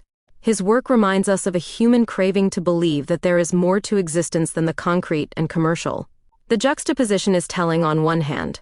A society that had become enamored with machines and money, risking a dead view of life where humans are just producers and consumers. On the other hand, a maverick thinker positing an eternal life force in the universe, a kind of scientific mysticism. In the gap between these worldviews lies the spiritual void of capitalism. For while capitalism is very good at creating order in production and efficiency, it often struggles to provide a sense of transcendence. The system prides itself on being rational and pragmatic, yet human beings continue to long for the irrational, for wonder, for moral ideals, for a connection to something infinite. When those longings are not met, the result is a chaotic search for meaning. We might chase fads, immerse ourselves in workaholism, or distract ourselves with endless entertainment, all ways to fill the emptiness. But these are symptoms of the void, rather than solutions. Ultimately, a society dominated by material concerns risks leaving its members spiritually malnourished, disenchanted in both the Weberian sense and the personal sense of feeling no enchantment in one's own life. This dynamic raises profound personal questions. In a world where value is too often measured in money, how do we measure our own lives? If one feels a gnawing emptiness after the thrill of a new purchase or a promotion fades, that may be the echo of the spiritual void Weber and Marx warned of. To live in a disenchanted society is to be challenged to find enchantment on one's own. It may require seeking meaning beyond what can be bought or sold, through art, through relationships, through philosophy or faith. As we reflect on Marx's critique and Weber's foresight, we might ask ourselves, has the pursuit of material success alienated us from our own souls? And if so, how can we reclaim that part of ourselves? The answers are not easy, but the act of asking these questions is itself a step toward enchanting our corner of the world. The consumerist ethos as a modern faith. A bustling marketplace under grand arches. Here, the Spice Bazaar in Istanbul resembles a temple of commerce. Such cathedrals of consumption blur the line between shopping and worship, as consumerism takes on a ritualistic, almost religious quality. In the 21st century, capitalism's influence extends even into the realm of the spiritual. Not content with merely sidelining traditional faith, the market economy has a way of commodifying spirituality itself, turning religious ideas, symbols, and practices into products and services. Consider how yoga, meditation, and mindfulness, which originated as profound spiritual disciplines, have been repackaged for sale in modern culture. Yoga studios and luxury retreats beckon affluent clients. Mindfulness is taught via apps and corporate workshops. These offerings often promise not holiness or enlightenment per se, but wellness, stress reduction, and personal success. In effect, a new industry of spiritual consumerism has arisen, in which the search for meaning or inner peace is mediated by the marketplace. The sociologist Pierre Bourdieu noted how cultural specialists in modern society ransack various traditions, from Buddhism to Native American rituals, in order to produce new interpretations and uses that can be consumed.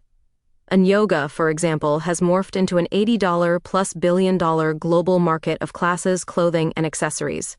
What was once a path to transcendence is often marketed now as a chic lifestyle or fitness regimen. To be sure, many people still find genuine spiritual benefit in these practices, but they do so while navigating a commercial landscape. The very phrase spiritual but not religious, increasingly common today, hints at a personalized spirituality often patched together through books, workshops, and experiences one purchases. In many Western countries, as traditional church attendance declines, the hunger for meaning hasn't vanished. It's been channeled into things like self-to-help seminars, astrology apps, ecstatic dance events, or pilgrimages turned tourism. The content of spirituality is still sought, but the context is a consumer society. One striking aspect of this trend is how the logic of capitalism can infiltrate the way we approach our own inner growth. Modern culture encourages us to treat spiritual life as a kind of personal project or investment. We speak of working on ourselves and achieving self-improvement.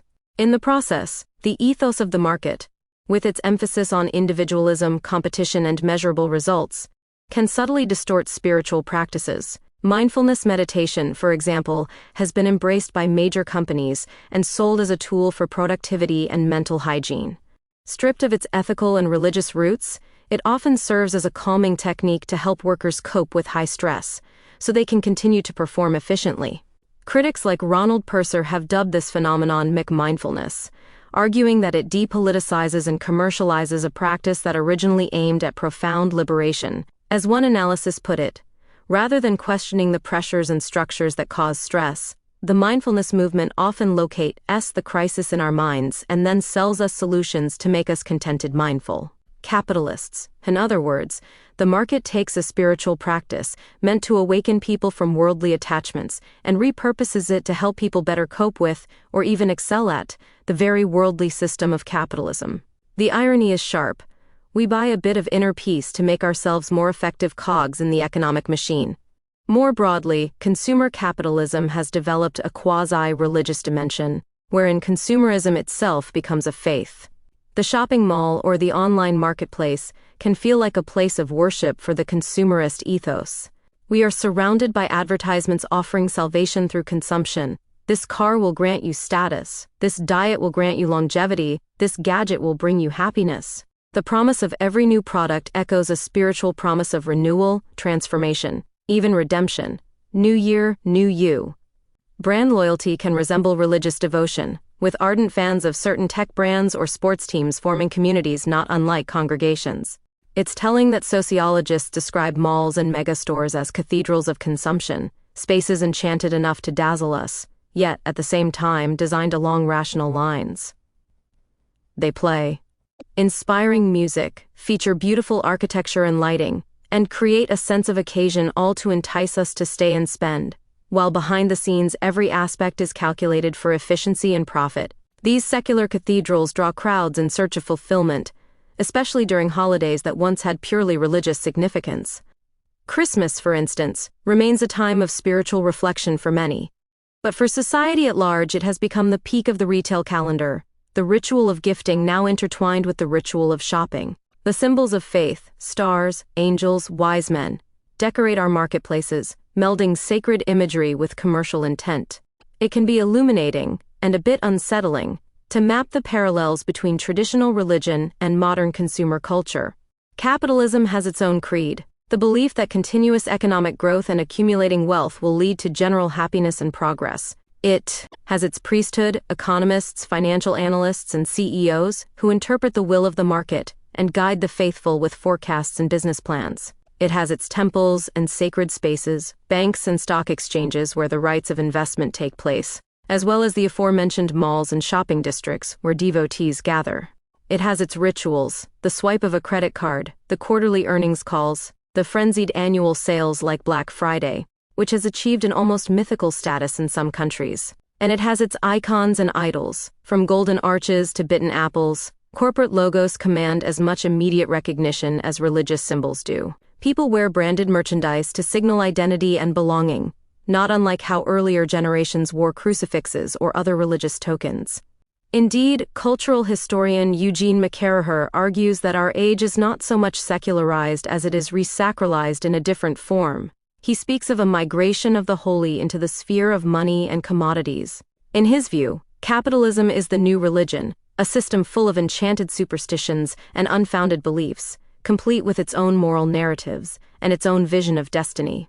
For example, many accept as gospel that market forces are the ultimate arbiters of value. The market is always right, reflecting a kind of unquestioning faith. The idea that capitalism must spread globally and endlessly, a manifest destiny of free markets, serves as a pseudo-theology of history.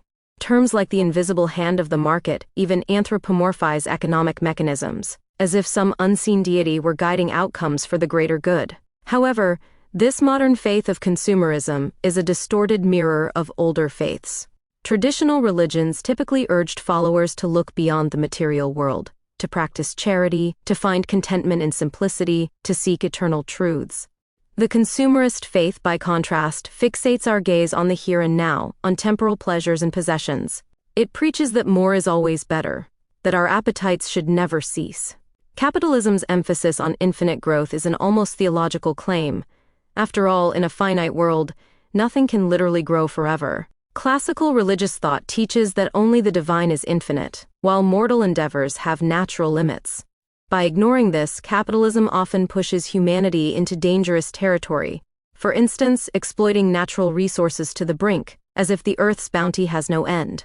One might say capitalism promises a kind of false eternity, not an eternity of the soul, but an endless chain of consumption and production. Year after year, quarter after quarter, the mandate is growth, expansion, new and improved, a relentless forward motion with no ultimate goal or day of rest. Even the idea of judgment is inverted. In many religions, one faces a final judgment or reckoning for one's actions in life, weighed by moral standards. Under capitalism's ethos, judgment is more immediate and financial: credit scores, net worth, market share. These numeric verdicts decide one's fate in society. The concept of divine grace or mercy finds little place. The market's verdict is seen as impartial and unforgiving. In this way, capitalism mimics the structure of religion but often denies the spirit. It offers order without soul, a set of rules, rewards, and punishments that govern behavior, yet it fails to answer the deeper human yearning for meaning and connection to the infinite. The tension between the finite and the infinite lies at the heart of this discussion. Humans have material needs that are finite. We need a certain amount of food, shelter, security. Capitalism, to its credit, has proven extremely effective at meeting many of those needs, increasing material well-being for large numbers of people. But humans also have spiritual needs that are less tangible, for love, for purpose, for a sense of belonging to something greater than oneself. These needs are, in a sense, infinite. No amount of wealth can satisfy love or purpose in the way a meal satisfies hunger. The danger of a purely consumerist approach to life is that it leads us to treat even the infinite needs as if they could be met with finite things. Feeling empty or lonely? Buy something. Feeling anxious about mortality? Invest in products promising youthful longevity. Feeling a lack of identity? Define yourself by the brand of clothes or car you choose. Of course, none of these outward things truly fills the void inside. At most, they provide a temporary distraction or a burst of pleasure. The chaos of the soul remains, often manifesting as an endless cycle of craving. One more purchase, one more upgrade, one more self-improvement program, hoping each time that this will finally bring contentment. In moments of clarity, though, we recognize that this approach is a treadmill, not a path upward. As the novelist Aldous Huxley once noted, men do not learn very much from the lessons of history. We have replaced medieval pilgrimages to holy sites with pilgrimages to outlet malls, but the underlying impulse might be similar, a search for something to believe in or to give us hope. Ultimately, the spiritual void in capitalism is not an incurable disease, but a condition that calls for awareness and balance. Capitalism, for all its flaws, does not force anyone to abandon their inner life. Rather, it distracts and tempts us away from it with countless offerings. The task for the individual is to engage in the material world, to work, to enjoy the fruits of productivity, to participate in commerce, without becoming consumed by it. This might mean setting aside time for reflection or community that isn't about economic gain. It might mean valuing relationships and virtues above status and acquisitions. It could even mean reinfusing one's work or consumption with ethical and spiritual intention, choosing a vocation that serves others, buying from companies that align with one's values, or simply practicing gratitude rather than constant desire.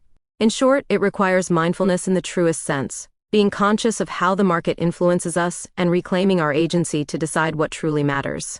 As we conclude this chapter, it's worth contemplating our personal relationship with materialism, purpose, and faith. Do we inadvertently treat the market as a god? When we feel lost, do we seek comfort in shopping or in deeper sources of meaning? Each of us can only answer for ourselves. The invitation here is to recognize that the paradox of capitalism and the spirit lives within us too. Our day-to-day choices either reinforce the primacy of material things or carve out space for the transcendent. We need not reject the material world to nourish our souls. Rather, we must remember that the material world alone, no matter how ordered or abundant, cannot tell us why we are here. That is a question of faith, whether religious or secular. Faith in certain values, in the continuation of life, perhaps in the infinite as scientists imagined or the divine as traditions teach. Capitalism, remarkable in its capacity to generate wealth, ultimately confronts us with its limit: it cannot generate meaning. That task remains ours. In recognizing this, we do not have to abandon the worldly, we simply refuse to let it be a cage. Instead, we can treat it as a tool, even as we continue our timeless human quest for something higher. After all, to be faithful in the deepest sense may mean to hold on to our humanity and spirituality even amid the glittering temptations of the market, to ensure that in gaining the world we do not lose our soul. Chapter 4. The War on Language and Perception. 1. Plato's warnings about sophistry. Plato left and Aristotle from Raphael's school of Athens. Plato warned that sophists use the appearance of wisdom to mislead, rather than pursuing truth. In dialogues like Gorgias, he condemns rhetoric as not a true art, but a mere knack for creating illusions through words. The sophist's eloquence can make the worse argument seem better by manipulating emotions and opinion. Such speech, Plato argues, produces a fake reality, a convincing facade that lacks substance. He famously likened sophistry to cookery. It may taste appealing but offers no real nourishment for the soul, potentially even poisoning the audience with false beliefs. Plato's fears resonate in our modern age of political spin and media spectacle. Just as Athenian sophists sold persuasive skill to the highest bidder, today entire industries craft narratives to sway public perception. In Plato's view, rhetoric divorced from truth is dangerous. It sounds, looks, and smells good, while actually corrupting the health of the polis. We see parallels in fake news and propaganda, where slick presentation can distort reality. Indeed, bad or disingenuous rhetoric is now blamed for fueling conspiracy theories and misinformation. From ancient Athens to the nightly news, language can be a weapon, used either to illuminate truth or to cast shadows on the cave wall. Plato's warning invites us to be vigilant, to look past the seductive polish of words and ask what truth, if any, lies behind them. 2. Nietzsche's "there are no facts, only interpretations." If Plato championed absolute truths, Friedrich Nietzsche dropped a bombshell on that certainty.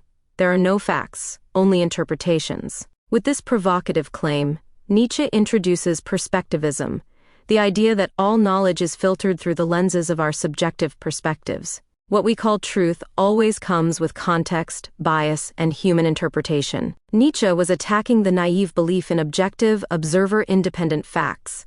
Against the positivists who insisted there are only facts, he retorted that facts do not exist in themselves. We only ever encounter them as interpreted through some viewpoint. This radical relativism can feel liberating and alarming in equal measure. On one hand, Nietzsche's stance empowers us to question dogmas and consider multiple viewpoints. It reminds us that history, morality, even science, are human endeavors, their truths evolving as our interpretations change. In a pluralistic society, perspectivism encourages humility. My view is a truth, not the truth. Especially in contentious debates, recognizing that each side filters facts through its ideology can foster understanding. Nietzsche even suggested that embracing many perspectives is the closest we can come to objectivity, by consciously expanding our viewpoint. To learn how to employ a variety of perspectives and affective interpretations in the service of knowledge is to approach truth asymptotically, acknowledging its complexity. In this sense, uncertainty and skepticism can be engines of intellectual growth rather than threats. And yet, the double-edged nature of Nietzsche's claim is evident in our post-truth era. If all truths are merely interpretations, does anything remain sacred or solid? Critics point out that Nietzsche's statement, taken absolutely, is self-defeating. It would mean we can't even treat perspectivism itself as factual. More urgently, a world where everything is relative can breed cynicism.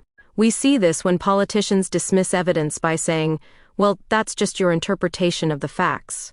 The extreme end of perspectivism blurs into nihilism, or opportunism, where power, not truth, decides what counts as reality. Modern misinformation tactics exploit this blur.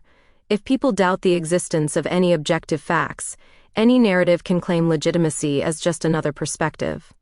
Thus, Nietzsche's legacy in today's information wars is ambiguous.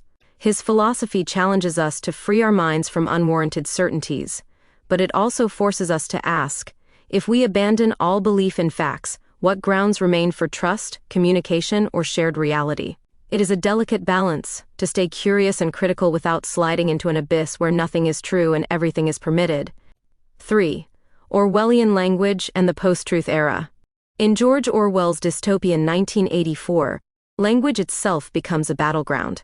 The regime's invented tongue, Newspeak, is designed to make unapproved thoughts literally unthinkable. The purpose of Newspeak was not only to provide a medium of expression for the Ingsoc worldview, but to make all other modes of thought impossible. By shrinking vocabulary and redefining words, the party aims to constrain the range of thought. Without words for freedom or justice, dissenting ideas die in the mind's womb. Orwell dramatizes a profound insight. Whoever controls language can control reality, or at least people's perception of it. In the novel's appendix, he explains how, once Newspeak replaces Old Speak, Standard English, even the concept of resisting Big Brother would become unintelligible. Language engineering is thus a tool of totalitarian power. Our contemporary world is not governed by a single Orwellian regime, yet we face a chaotic post-truth landscape with its own assaults on language and meaning. The Oxford Dictionary's word of the year 2016 was post-truth, defined as circumstances where objective facts are less influential in shaping public opinion than appeals to emotion and personal belief. In this climate, political actors often deploy Orwellian doublespeak, using words to mask or invert meaning, alternative facts, fake news as a label for truthful reporting, etc. Social media and 24/7 news amplify messages that trigger feelings over facts, creating echo chambers where slogans replace substance. The result is an environment eerily reminiscent of 1984, albeit decentralized. Propaganda is crowdsourced and algorithmically targeted, rather than imposed by a single ministry of truth. Amid this confusion, artificial intelligence has emerged as a new wild card in the war on language. AI algorithms curate the news feeds and search results we see, often without transparency. The code is invisible, a modern enigma that few citizens can decipher. Just as the Huawei Enigma machine encoded messages in indecipherable ciphers, today's AI systems can act as black boxes, powerful secretive filters through which information flows. Researchers describe a phenomenon called black box gaslighting, where platforms deny manipulating content, yet provide no insight into their algorithms, causing users to doubt their own perceptions. For example, you might suspect your social media feed is hiding certain posts, a form of shadow banning. But the platform's opaque workings make it hard to prove. This lack of transparency can undermine our trust in reality itself. Moreover, AI can now generate content on a massive scale.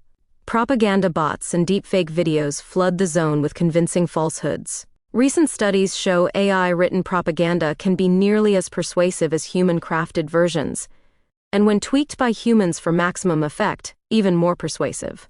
In Orwell's fiction, language was distorted by political design. Today, it can also be distorted by autonomous algorithms optimizing for clicks, or by malicious actors wielding AI as a megaphone for disinformation. We find ourselves caught between newspeak and a digital babel. On one side, deliberate simplification and lies. On the other, an overload of information of dubious origin, where truth and falsehood coexist indistinguishably. And where is the word of God in all this? For millennia, religions held up sacred texts as anchors of truth, a divine language beyond human tampering. But even holy scriptures have been subject to interpretation, translation, and yes, manipulation by authorities. The Church's historical index of banned books aimed to prevent the reading of heretical works, and so prevent the corruption of the faithful, a real-life echo of controlling language for control of minds. In a sense, every era has had its linguistic battlefield, prophets and philosophers versus sophists and tyrants. Whether it's priests guarding Latin Bible verses, party apparatchiks coining newspeak, or programmers tweaking AI output, the struggle remains the same. Who decides what words can be said, and what those words mean? Language may thus be the hidden key to understanding or control. It is at once a lock, constraining thought when corrupted, and a key, opening new realms of insight when used truthfully. As we navigate our post-truth era, Orwell reminds us that vigilance over language is vigilance over freedom. We must ask, are our words truly our own, or are they planted by those in power? Do the slogans we repeat clarify reality or obscure it? Each of us, as readers and speakers, participates in this war on language. By insisting on clarity, seeking out original meanings, and learning the tricks of rhetoric and spin, we arm our minds against manipulation. In doing so, we honor that ancient wisdom, in the beginning was the word. If we can save the integrity of language, we preserve the possibility of truth. 4. The Dutch tulip mania and the fragility of perception. A 19th-century painting The Tulip Folly by Jean-Léon Gérôme, illustrating the aftermath of tulip mania. Dutch soldiers trample tulip fields to burst the speculative bubble. Tulip mania, 1634 to 1637, is often cited as the first great financial bubble, a classic case of mass delusion.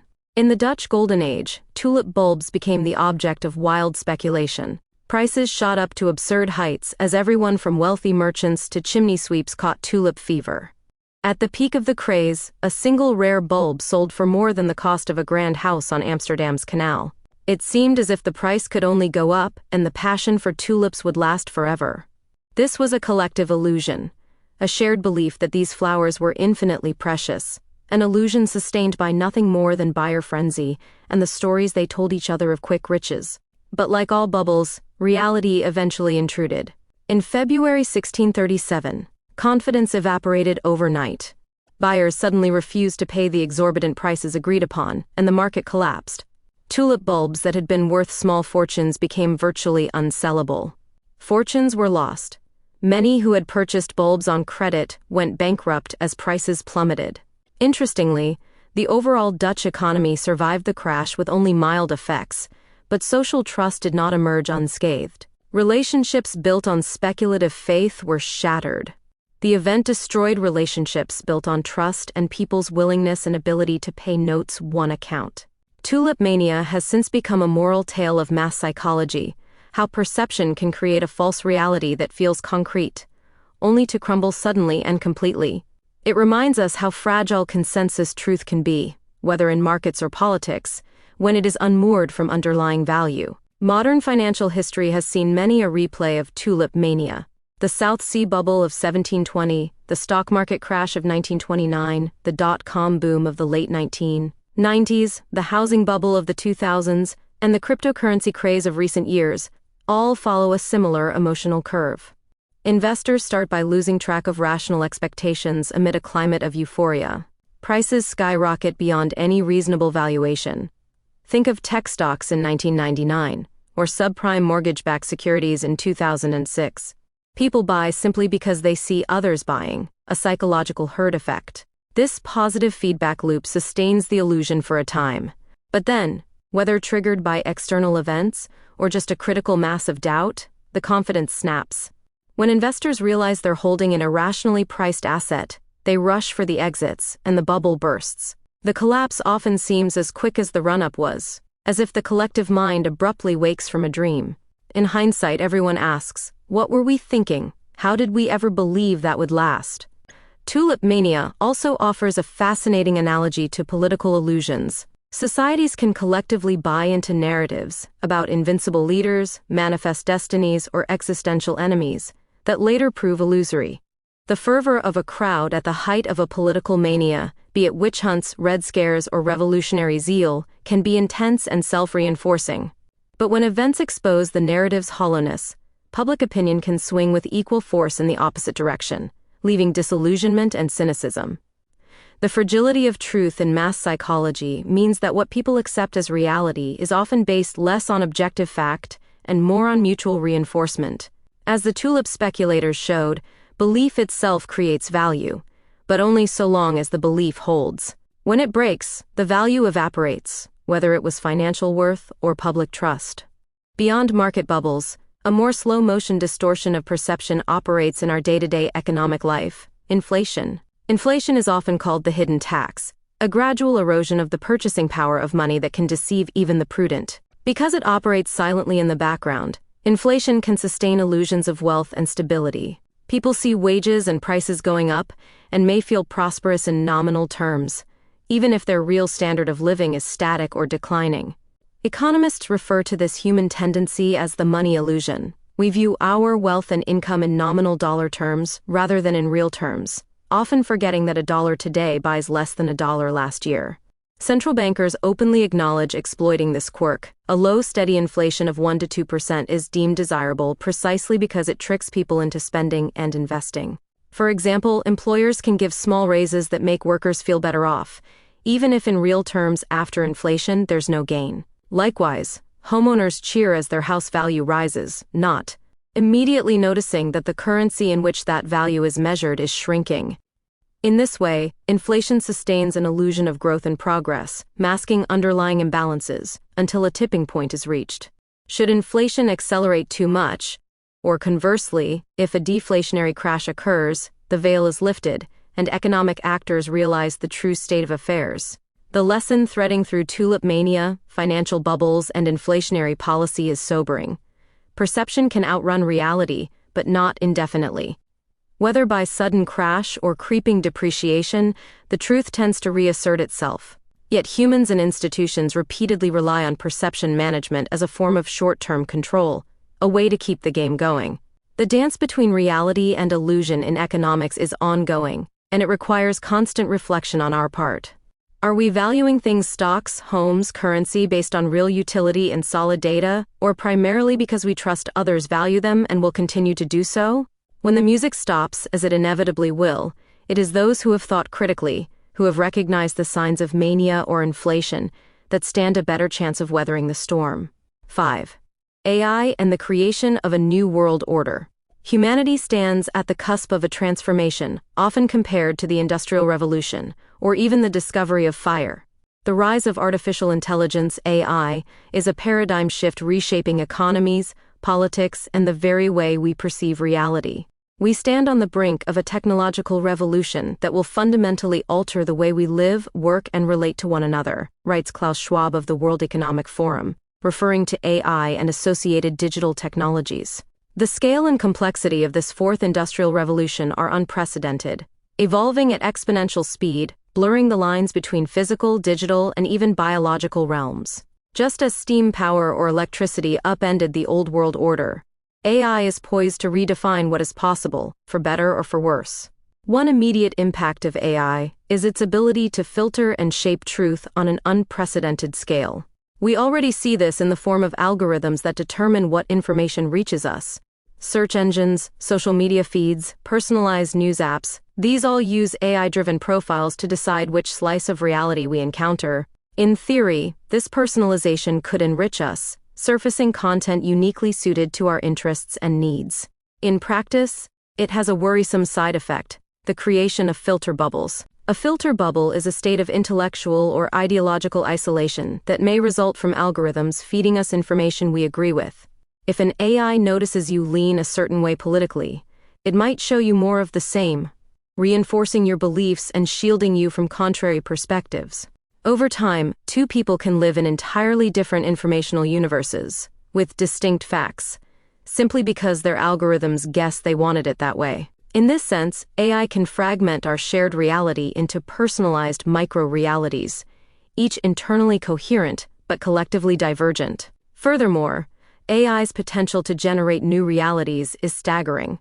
Through advancements in machine learning, we have AI systems that can produce human-like text, photorealistic images, even voice and video clones. This technology can be amazingly beneficial. Think of AI summarizing complex research or creating immersive educational simulations. But it can also be harnessed to fabricate convincing falsehoods. Deep fake videos, where AI grafts one person's face onto another's body or synthesizes speech in someone's voice, can make it appear as if people said or did things they never did. AI-generated news articles or social media bots can emulate human opinions and flood discourse with synthetic consensus. In the hands of propagandists, these tools can erode the very idea of verifiable truth. We may reach a point where seeing is no longer believing, because any video or audio could be a seamless fake. The epistemological crisis this could trigger is profound. A society that cannot trust the evidence of its senses or the provenance of its information is prey to whoever can shout the loudest or seed the most confusion. On the flip side, AI offers extraordinary promise as a liberating force of knowledge. Never before have individuals had access to such vast information and analytical power at their fingertips. AI can detect patterns in huge datasets that no human could, potentially unveiling truths about climate, medicine, or economics that were previously hidden. It can serve as an augmented intelligence for us, correcting our biases, double-checking our claims, and suggesting creative solutions. For instance, AI systems in medicine can diagnose diseases from scans, with accuracy rivaling experts, helping ensure the facts of a patient's condition aren't missed. In science, AI can help generate hypotheses and design experiments, accelerating discoveries. One could argue that AI, used properly, could cut through human noise and error, delivering a more objective view of reality than we ourselves manage. Imagine AI fact-checkers scrubbing political speeches in real time, or AI assistants that provide a 360-degree view of an issue by collating sources from all sides. However, whether AI becomes a tool of enlightenment or control depends largely on who designs and deploys it. Right now, a handful of tech companies and governments dominate AI development. Their values and incentives could become encoded in the AI that mediates our world. There is a risk of a new world order, where those who control powerful AI systems can subtly shape public opinion, economic markets, and social behaviors to an extraordinary degree.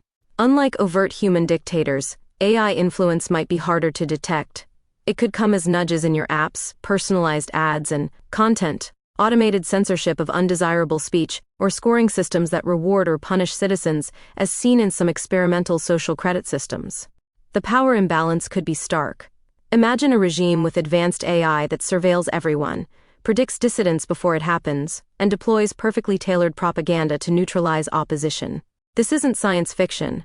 Elements of it are already in play. In weighing AI's promise and peril, one finds echoes of earlier chapters in human history. Just as the printing press spread knowledge but also religious wars, just as the radio unified nations but also enabled demagogues, AI will likely both empower and threaten open society. The key question is whether our institutions, the finite organizations of government, law, and community, can harness this essentially infinite technology for the common good. Will AI help us reveal deeper truths about ourselves and our universe? Or will it become the ultimate sophistic tool, conjuring persuasive untruths and manipulating perceptions at scale? The responsibility lies with us to demand transparency in AI, so its workings are not as inscrutable as an ancient oracle. To insist on ethical guidelines so that human values of truth and dignity remain central, and to educate ourselves. We are entering a new world partly of our own making. Whether it's a brave new world or a digital dystopia depends on our collective wisdom in wielding these new powers. 6. Dogmatism versus uncertainty. The battle for truth. Amid rapid change, there is a human temptation to cling to certainties. Dogmatism is the attitude that one's beliefs are definitively true and must not be questioned. A dogmatic mindset has relatively stable, unjustified certainty in its worldview. It admits no ambiguity or doubt. Throughout history, political and religious institutions have often favored dogma as a means of control. If you can instill in people an unshakable conviction in the party line, the creed, the ideology, they become predictable and obedient. Dogma simplifies the world. It draws clear lines between right and wrong, friend and foe, saving individuals from the burden of independent thought. Many power structures actively cultivate this rigidity. Authoritarian governments, for example, promulgate an official truth about the leader's greatness or the inferiority of some enemy, and suppress any dissenting information. In such systems, uncertainty is painted as weakness or heresy. Similarly, in economic orthodoxy, certain schools of thought may become so dominant that questioning them is seen as folly. Consider how, before 2008, the efficient market hypothesis was nearly dogma in some circles, and skeptics of financial derivatives were ridiculed until the crisis hit. Dogmatism, however, comes at a great cost. It freezes progress and understanding. When one is absolutely convinced of being right, the incentive to seek new information or to listen to alternative views plummets. Studies have shown that dogmatic individuals are indeed less likely to seek out information that might challenge their views. They exhibit a kind of tunnel vision, which can skew discourse and hinder problem solving. On a societal level, dogmatism polarizes debate and hardens divisions. We see this in modern politics, where opposing camps not only disagree on interpretations, but often operate from entirely separate facts, each side dogmatically certain of its version of reality. The battle for truth thus often runs aground, not because truth is unknowable, but because each faction claims to already own it. Any evidence to the contrary is dismissed or ignored, locking the group in a self-reinforcing echo chamber. This dynamic can be dangerous in crises. Consider a government that refuses to accept scientific advice in a pandemic because it contradicts the leadership's prior assertions. Dogmatic insistence can literally be deadly. Opposed to dogmatism is the ethos of uncertainty, or rather, an openness to uncertainty. This doesn't mean a wishy-washy inability to decide or believe in anything. It means acknowledging the limits of our knowledge and being willing to update our beliefs as new evidence or arguments emerge. The philosopher Karl Popper argued that scientific knowledge advances by bold conjectures and refutations, essentially by embracing uncertainty and being willing to be proven wrong. Similarly, the Socratic method is rooted in the admission I know that I know nothing, a stance that paradoxically opens the door to greater wisdom.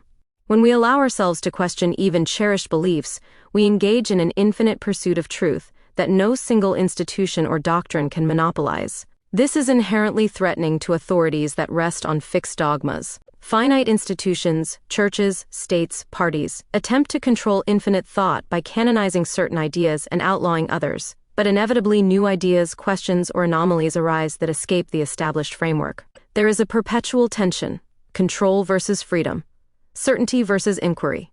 We witness this battle in arenas like education. Should schools teach students what to think or how to think? In journalism, the fight between tightly controlled state media and free, but chaotic investigative reporting, and even within ourselves, the inner conflict between our comfortable certainties and the unsettling doubt that creeps in at 3 a.m.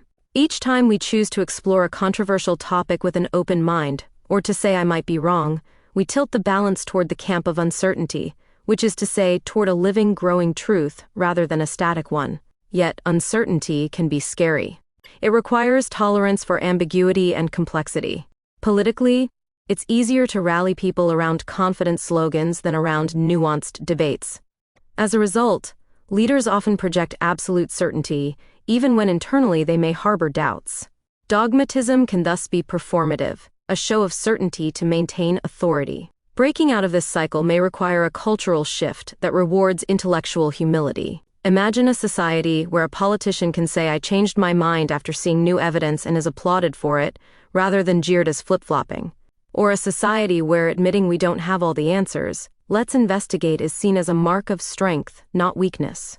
That would be a society leaning into uncertainty in a constructive way. In the end, the battle for truth might be less about truth itself, which in many cases is elusive, and more about the mindset with which we approach our collective understanding. Dogmatism asserts that truth is a finished product, already fully known and owned by some authority. Uncertainty treats truth as a journey, a collaborative quest that is never completely settled. The war on language and perception often comes down to this confrontation. Propaganda and dogma try to cement a single story, while philosophy and science invite us to question and refine the story. We, as thinking individuals, constantly navigate between the comfort of certainty and the growth that comes from doubt. The challenge is to not let the fear of uncertainty drive us into the arms of false certitudes. 7. Heaven, hell, and monetary policy. There is a metaphoric distance between heaven and hell, between an ideal state of harmony and a descent into chaos, and societies are acutely concerned with how to manage that distance. In theological terms, religious authorities at times literally position themselves as gatekeepers of heaven and hell, using the fear of damnation or promise of salvation to shape behavior. In modern secular society, one of the powerful tools for managing the metaphorical distance between prosperity heaven and catastrophe hell is monetary policy. Central banks and governments manipulate the levers of money supply, interest rates, and inflation in an attempt to engineer economic outcomes that keep the public confident and compliant. They essentially play with perception in the economic realm. If people feel like the economy is thriving, they continue to work, consume, invest, keeping the wheels turning. But if the illusion shatters and they glimpse the abyss, financial collapse, hyperinflation, depression, panic can set in with drastic consequences. Inflation, as discussed, is one such lever. By printing money or keeping interest rates low, authorities can generate a sense of motion and growth, a little heat to simulate the warmth of heaven, so to speak, and ward off the cold stagnation that might be likened to an economic hell. But this is a delicate game of balance and belief. Too little inflation, and the economy risks stalling. People hoard cash, prices fall, a deflationary spiral. Japan battled this for decades. Too much inflation, and the currency's value evaporates, leading to social breakdown. Weimar Germany's hyperinflation is a textbook vision of monetary hell, where money became worthless and social order frayed. Thus, central bankers tread a fine line, maintaining just enough illusion of ever-increasing nominal wealth to encourage optimism, but not so much that the lie becomes unsustainable. One might argue that in doing so, these institutions prevent a true equilibrium from ever settling, much as the distance between heaven and hell must never collapse. In a perfectly balanced economy, imagine zero inflation, prices stable, growth steady, the role of these managers would diminish. Paradoxically, a bit of instability, a small dose of inflation, periodic bubbles even, keeps the system under control by continuously postponing any final reckoning. The cycle of monetary expansion and contraction, booms and busts, can be seen as society's way of oscillating between aspirations of heaven and brushes with hell, without permanently falling into either. During the boom, heavenly feeling. People believe the good times will last. During the bust, hellish fear. Policies are introduced to start a new boom. This cyclic rhythm prevents the economy from ever truly coming to rest equilibrium, because a total equilibrium might entail acknowledging painful adjustments, debt write-offs, redistribution of wealth, reevaluation of asset values that powerful interests would rather defer. It is akin to running on a treadmill. The speed increases or decreases, but one cannot hop off without consequences. Consider how in 2008, when a financial hellscape loomed due to the collapse of banks, massive intervention, bailouts, money creation, zero interest rates flooded the system with liquidity. This averted immediate collapse at the cost of setting the stage for future uncertainties. Public debt ballooned, asset prices inflated again. New illusions to replace the old. Through quantitative easing and other measures, central banks essentially said, "Don't worry about the fundamentals. We will provide the liquidity to keep things appearing." Okay, they increased the distance from hell, but perhaps also the distance from a sustainable heaven, by creating distortions that would need reckoning down the line. As Keynes famously noted, such tactics can secretly confiscate wealth via inflation, impoverishing some and enriching others arbitrarily. By a continuing process of inflation, governments steal value unseen, redistributing wealth in ways few understand. This is politically easier than direct taxation, but it undermines the equity and trust in the long run. People don't notice the gradual approach toward hell, their money losing value, until it suddenly manifests as a crisis in cost of living. Yet, there is method in this apparent madness. The perpetual motion of inflation and credit ensures that there is always a gap, a distance, between where people are and where they need to be to reach financial heaven, true prosperity. That gap keeps them striving, producing, and importantly, relying on the system. If heaven were reached, say broad-based affluence, with no fear of job loss or medical bankruptcy, the current order would face existential questions. Workers might demand more leisure or autonomy, the debt-fueled growth model would falter. And if hell were to break loose, hyperinflation, depression, the system would collapse outright, also ending the current order. So, the guardians of monetary policy perform a high-wire act, preserving an intermediate state, call it purgatory with benefits. We have enough progress to keep hope, enough fear to deter revolt, and enough illusion to mask the underlying fragilities. In contemplating this dynamic, we come full circle to the interplay of truth and perception. Money is perhaps the most successful mass fiction humans have created. It works only because we collectively believe in its value. Monetary policy, then, is the deliberate scripting of that fiction's next chapters. Those in power are the authors, the citizens the readers, and sometimes unwitting CO authors, as their reactions can force plot twists. If the story is the economy is strong and getting stronger, then certain linguistic tricks are employed. Redefine what counts as prosperity, adjust the metrics GDP, inflation indices to flatter the narrative, issue optimistic forecasts. It is a form of economic newspeak, where inconvenient truths like wealth inequality or unsustainable debt are downplayed or spun. Meanwhile, the real distance between the gilded halls of heaven, the very wealthy, insulated from most risk, and the desperate corners of hell, the very poor, or those in countries suffering currency collapse, often widens.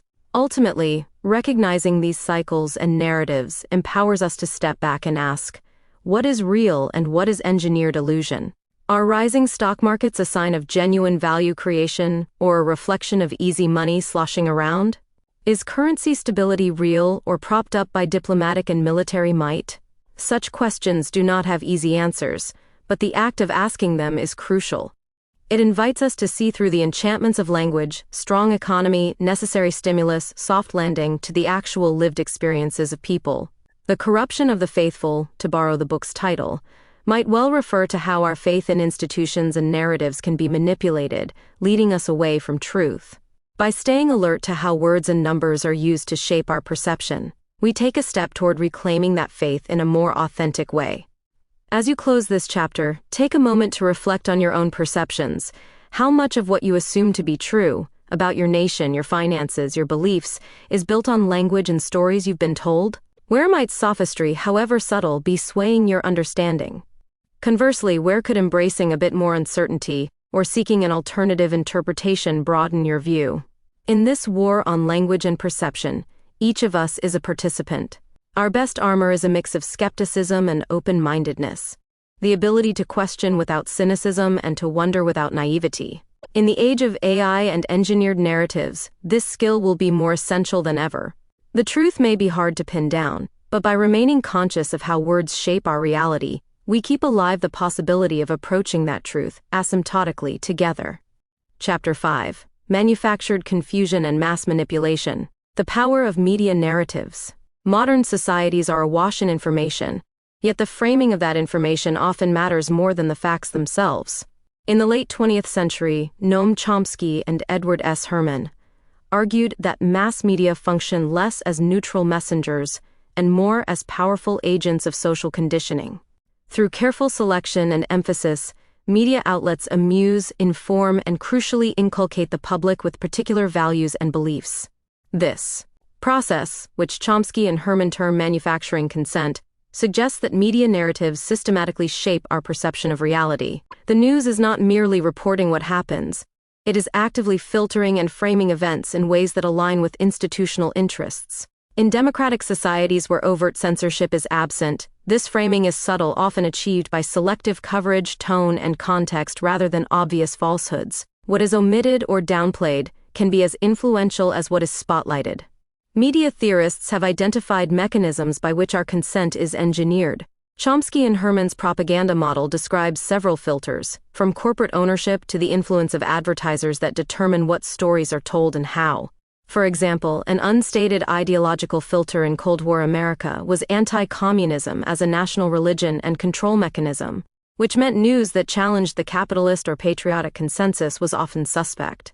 Through such filters, mass media fix the premises of discourse and interpretation, effectively defining what is politically acceptable to think.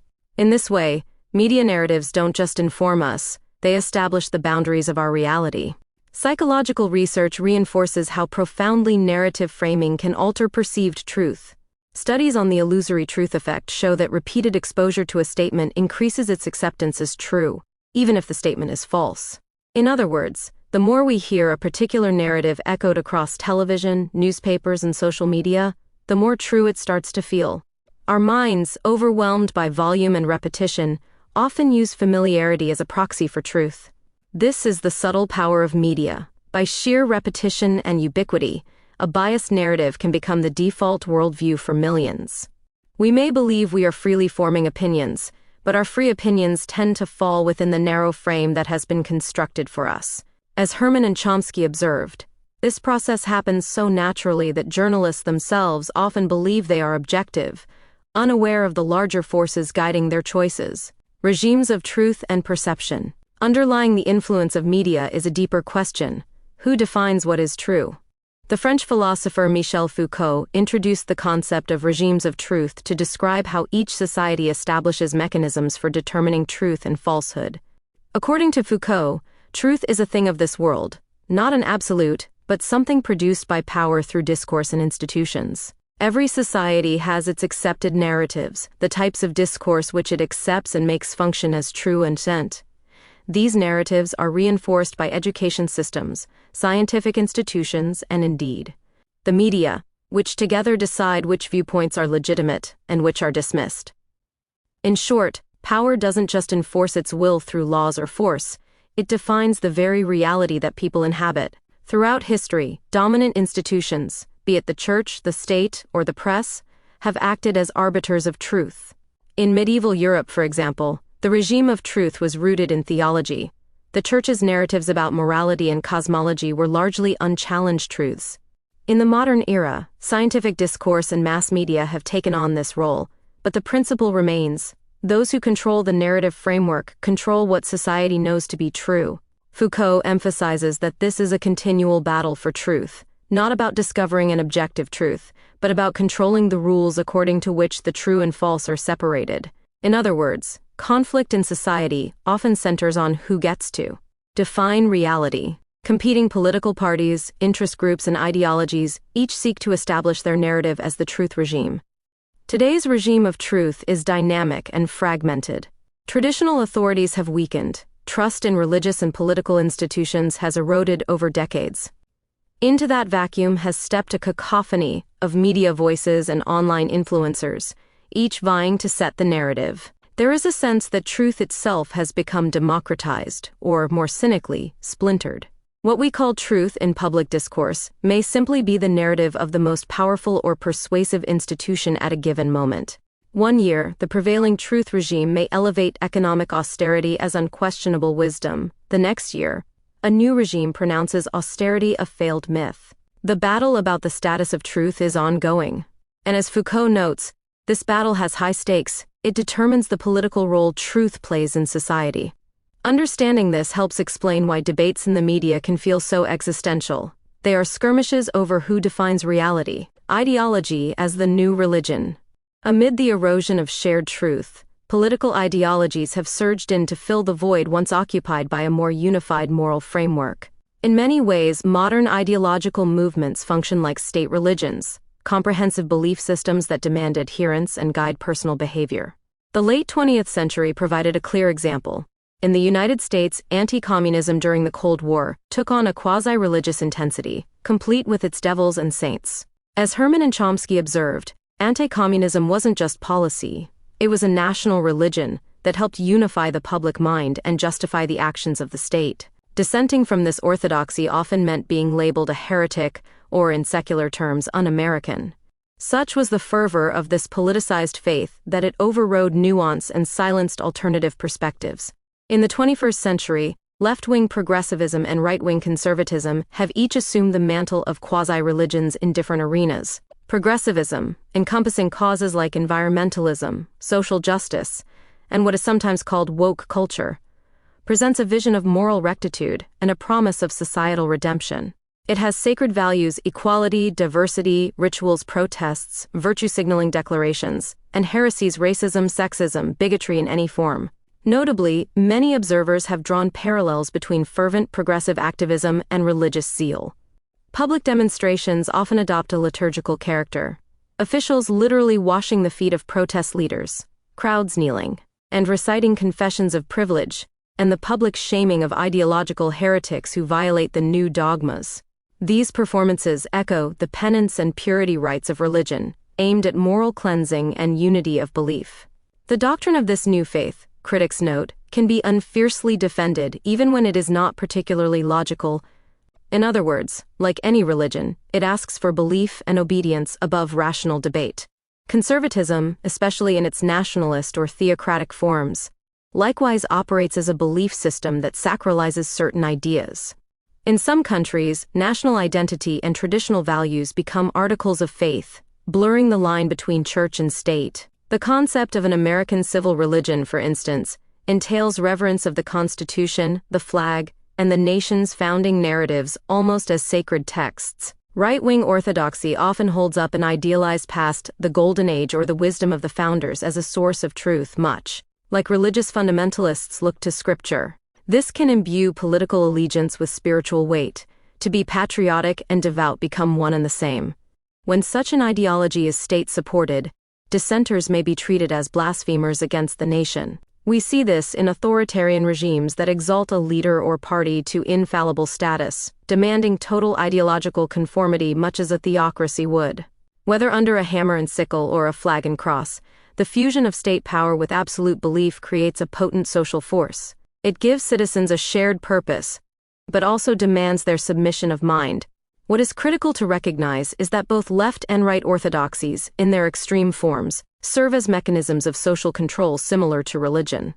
They establish a moral order, delineate good and evil, and rally followers around a common cause. They can provide meaning and identity to individuals, a sense of belonging to something larger, especially as traditional religion's influence wanes. However, as we will explore, they can also induce a certain blindness and dissociation in the faithful, especially when contradictions and extreme emotional narratives are used to command loyalty. Woke activism, hypnosis, and dissociation. Nowhere is the quasi-religious character of modern ideology more evident than in the passionate activism of the contemporary left. Progressive social movements, from the sexual revolution to anti-racist woke activism, often carry the banner of enlightenment and liberation. These movements have achieved real advances in rights and awareness. Yet, when promoted as an official narrative supported by the state and major institutions, they can take on an almost hypnotic power over individuals. There is a fine line between genuine social progress and an orthodoxy that tolerates no dissent. When that line is crossed, activism becomes dogma. Consider how certain progressive ideas have evolved into unquestionable truths in mainstream discourse.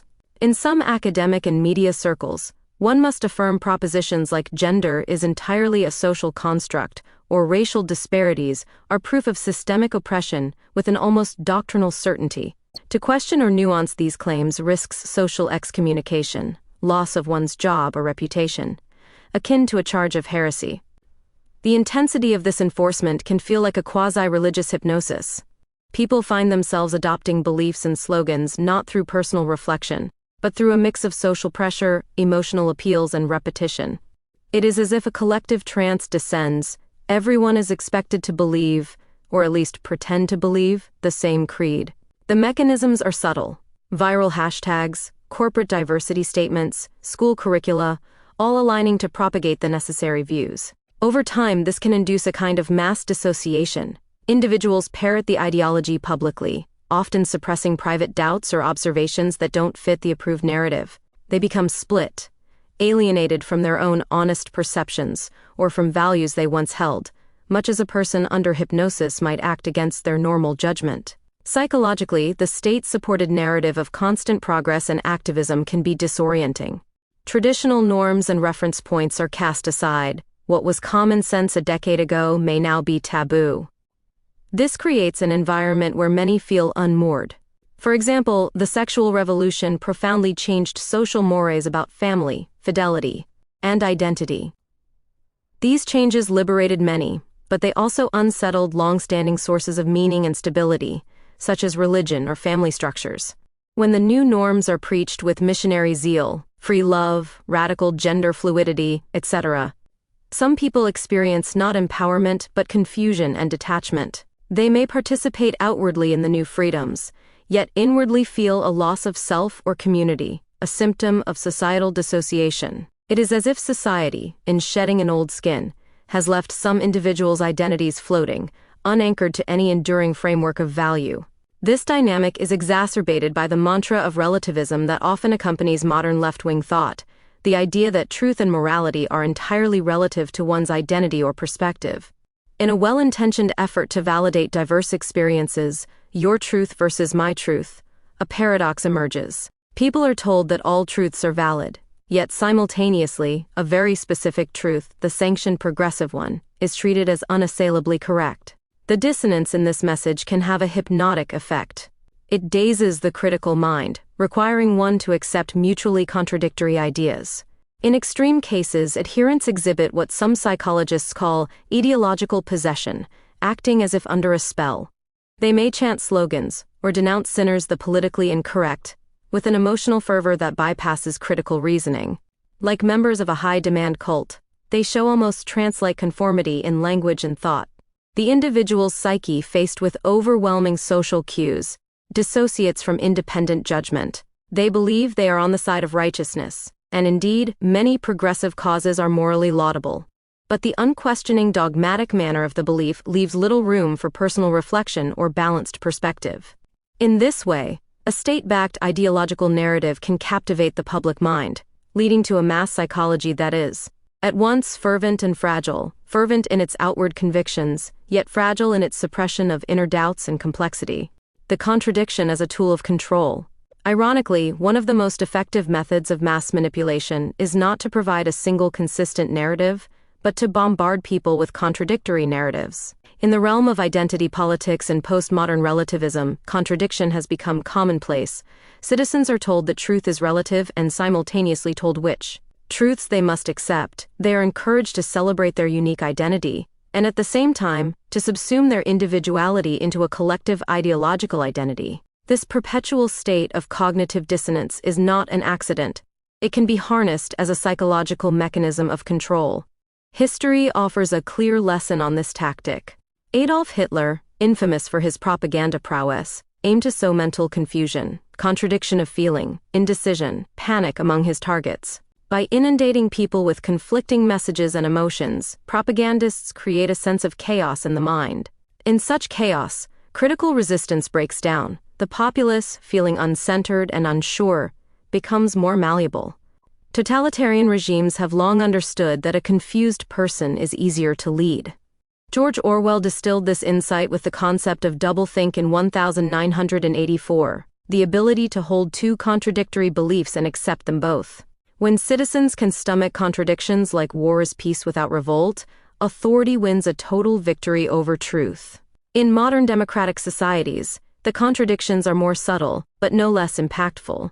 Take the sphere of identity politics in a liberal democracy. People hear that all cultures are equal, yet also that some cultures, their own, usually, are uniquely guilty and must be reformed. Or consider the individual. One is told be true to yourself, while also being expected to adhere unquestioningly to the norms of their identity group, whether ethnic, sexual, or political. The result is an ever-present low-level confusion, a feeling that one can never be sure of the right thing to think or say. Contradiction itself becomes a method of enforcement. If you struggle or hesitate, that very confusion can be used to shame you. For example, educate yourself if you're confused, until you accept the approved line. Psychologically, what does living in contradiction do to us? It tends to induce anxiety and compliance. The concept of the double bind from psychology is instructive. When someone in power subjects you to impossible, conflicting demands, you are trapped. Gregory Bateson famously described how a double bind, say, a parent who emotionally communicates "I love you" while simultaneously freezing you out, can impair a person's ability to reason or resist. The deliberate use of double bind scenarios can be used as a form of thought control, leaving the victim feeling caught in an impossible puzzle. And the outcome, as documented by psychologists, is that the victim experiences confusion, fear, and a sense of powerlessness. Translated to the social level, when authorities, state, media, etc., communicate in doublespeak and contradictions, the public similarly can be driven into a state of learned helplessness. We throw up our hands. Who knows what's true? And default to following whatever voice seems most authoritative at the moment. Thus, contradiction breeds submission. When every statement has a counterstatement, when every value carries its negation in practice, people slowly cease searching for coherence. In a perverse inversion, contradiction itself becomes the stabilizing constant. The very confusion keeps people reliant on whatever official interpretation comes last. This dynamic fosters ideological dependency. Much like a devoted follower awaiting the next pronouncement of an oracle, citizens in a confusion-based system wait for the media or leaders to tell them which of the conflicting threads to follow today. By creating the problem confusion and then offering itself as the solution clarification, the modern state narrative maintains control. It's an age-old magician's trick: distract the audience with confusion so they don't notice the sleight of hand that guides their attention and belief. Post-truth, an anarchy of narratives. The culmination of these trends is what many call the post-truth era, a time when objective facts are often less influential in shaping opinion than appeals to emotion and personal belief. In this environment, society faces a war of narratives, a kind of free-for-all anarchy in the collective mind. With the decline of classical religion and the fragmentation of mass media into countless channels, every individual is now encouraged to speak their own truth. On the surface, this empowerment of personal truth sounds liberating, yet it coincides with our increasing isolation and manipulability in the digital age.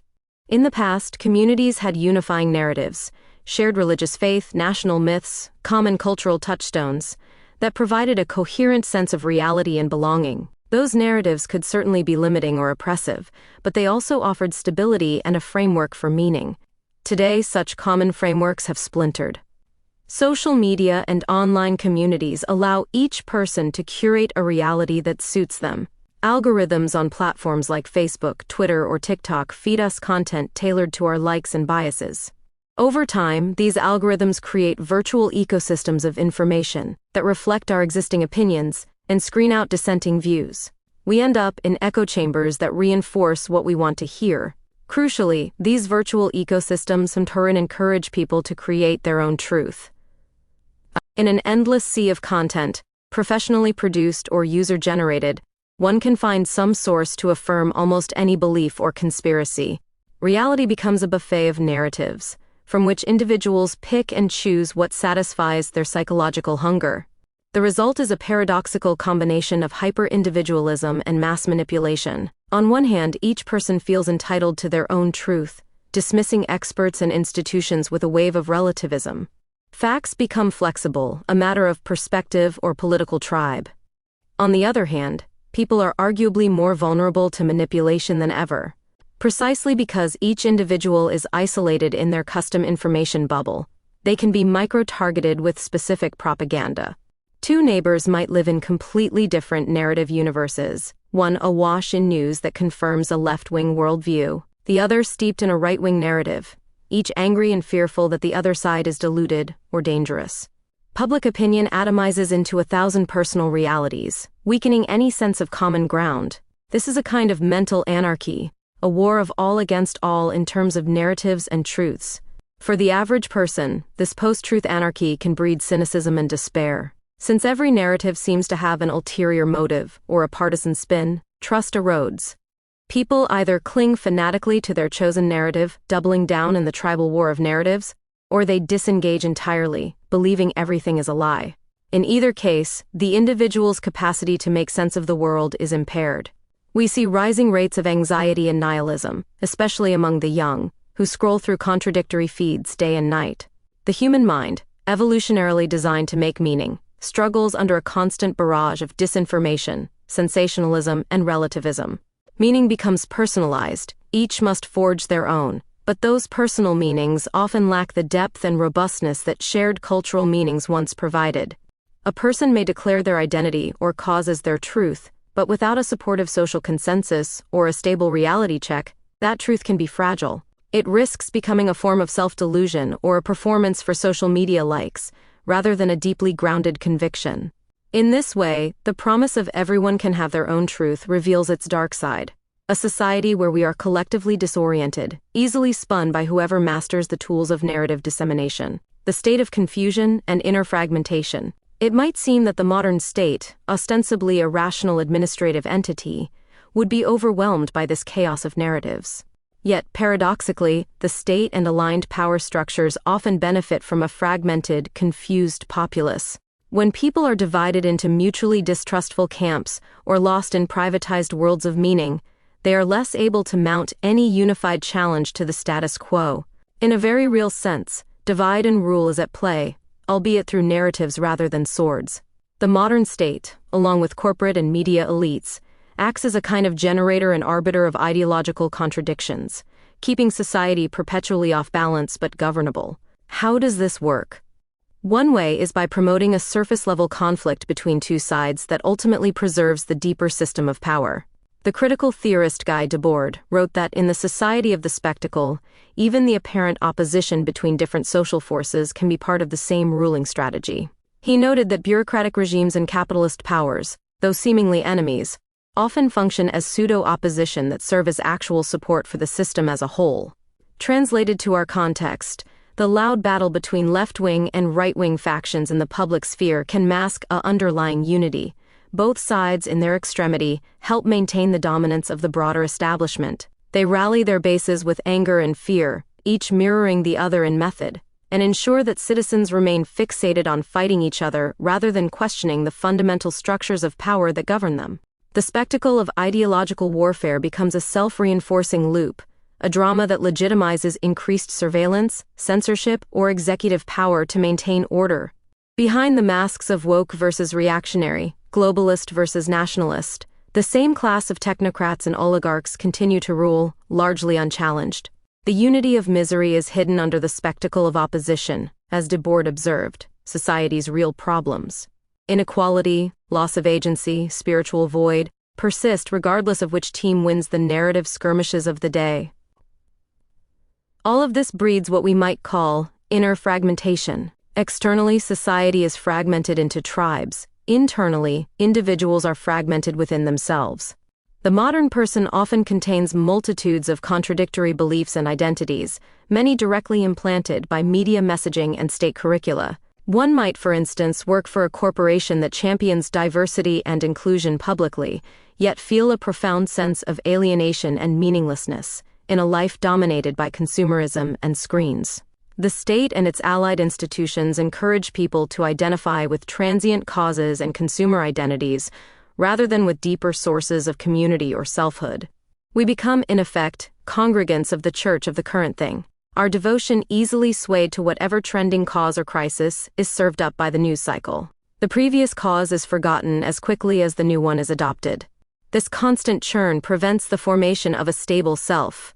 Psychologists might say it leads to a fragmented ego or a dissociated identity, as individuals flit from hashtag to hashtag, ever anxious to be on the right side of each issue yet never truly at peace.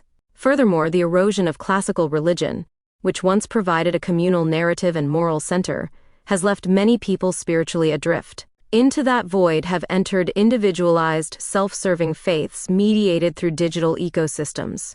Some turn to New Age like personal spiritualities or wellness cults. Others make a religion out of politics or fandoms. But these personalized faiths often lack the community support and ethical depth that organized religion, at its best, offered. They are tailored to the self, DIY religion, often existing in online forums or private rituals, providing comfort but also feeding the culture of narcissism. The state, for its part, generally prefers citizens to pursue their private obsessions rather than organize around shared values that might challenge governmental policies. As long as people seek meaning in purely personal spaces or commercial ones, they are less likely to unite in demanding accountability or change from their leaders. In this landscape of manufactured confusion, the modern state stands as a Janus-faced figure. On one face, it promotes progressive liberation and personal freedom. On the other, it quietly amplifies division and dependency. It tells us we are all unique individuals free to shape our destinies, even as it meticulously tracks our data and behavior to better influence us. It speaks of truth and transparency, even as it inundates us with spin. The net effect on the individual is often inner turmoil. Many sense a fragmentation of their psyche, pulled between consumer appetites and moral causes, between skepticism and the desire to belong, between the urge to find truth and the temptation to give up and let the system think for them. In this pivotal moment, a tension hangs in the air, the tension of a populace caught between enlightenment and manipulation, between waking up and sinking further into the dream. The chapter's title, Manufactured Confusion and Mass Manipulation, is ultimately a commentary on our search for meaning under conditions that seem designed to thwart it. We live in a time when confusion has been weaponized, but recognizing that fact is the first step to disarming it. The lingering question is whether we, the faithful and the skeptical alike, can transcend the anarchy of narratives and reclaim a sense of coherent reality. Can we find a new common truth, or at least a way to navigate differences without losing ourselves? As we move forward, the answer will determine whether society continues to fracture or whether a new, authentic understanding can emerge from the fog. The corruption of the faithful in our age may be great, but so too is the potential for a conscious awakening from this state of confusion, an awakening to clarity, connection, and truth regained. Reflection, the erosion of reality and collapse of truth. In an age of manufactured confusion, truth itself becomes a casualty. The collapse of objective truth is not a loud cataclysm but a slow erosion, a steady chipping away at the shared foundations of reality until the ground beneath our feet starts to tremble. Hannah Arendt warned that consistent lying, metaphorically speaking, pulls the ground from under our feet, leaving us disoriented in a trembling, wobbling motion where everything we used to rely on for direction and reality begins to shake. In such conditions, the common world we once took for granted, the world of facts we agree on and reality we share, falls into ruin. What was once solid consensus dissolves into a fog. We find ourselves adrift in a sea of claims and counterclaims, unsure if anything is true, clutching at rumors as if they were rafts. The result is a collective cynicism intertwined with gullibility, a paradoxical state where people will believe anything and nothing at the same time. Arendt observed this disturbing phenomenon in the aftermath of truth's collapse. In The Origins of Totalitarianism, she writes that in an ever-changing, incomprehensible world, the masses reached a point where they once would, at the same time, believe everything and nothing, think that everything was possible and that nothing was true. This insight reveals a populace so overwhelmed by chaos that they abandon the distinction between reality and fantasy. Facts lose their sanctity, lies become just as credible. Indeed, Arendt noted that the ideal subject of totalitarian rule is not a fervent Nazi or communist, but someone for whom the distinction between fact and fiction, and the distinction between true and false, no longer exist. In other words, the ultimate victory of mass manipulation is achieved when people can no longer tell what is real. Under the barrage of misinformation, common sense itself corrodes. The shared agreements that keep our realities aligned, our trust in evidence, in what our eyes see and our ears hear, fray and snap. Society loses the common yardstick by which truth is measured, and each person is increasingly isolated in their own mental world. Arendt's philosophy helps us grasp the political consequences of this erosion of reality.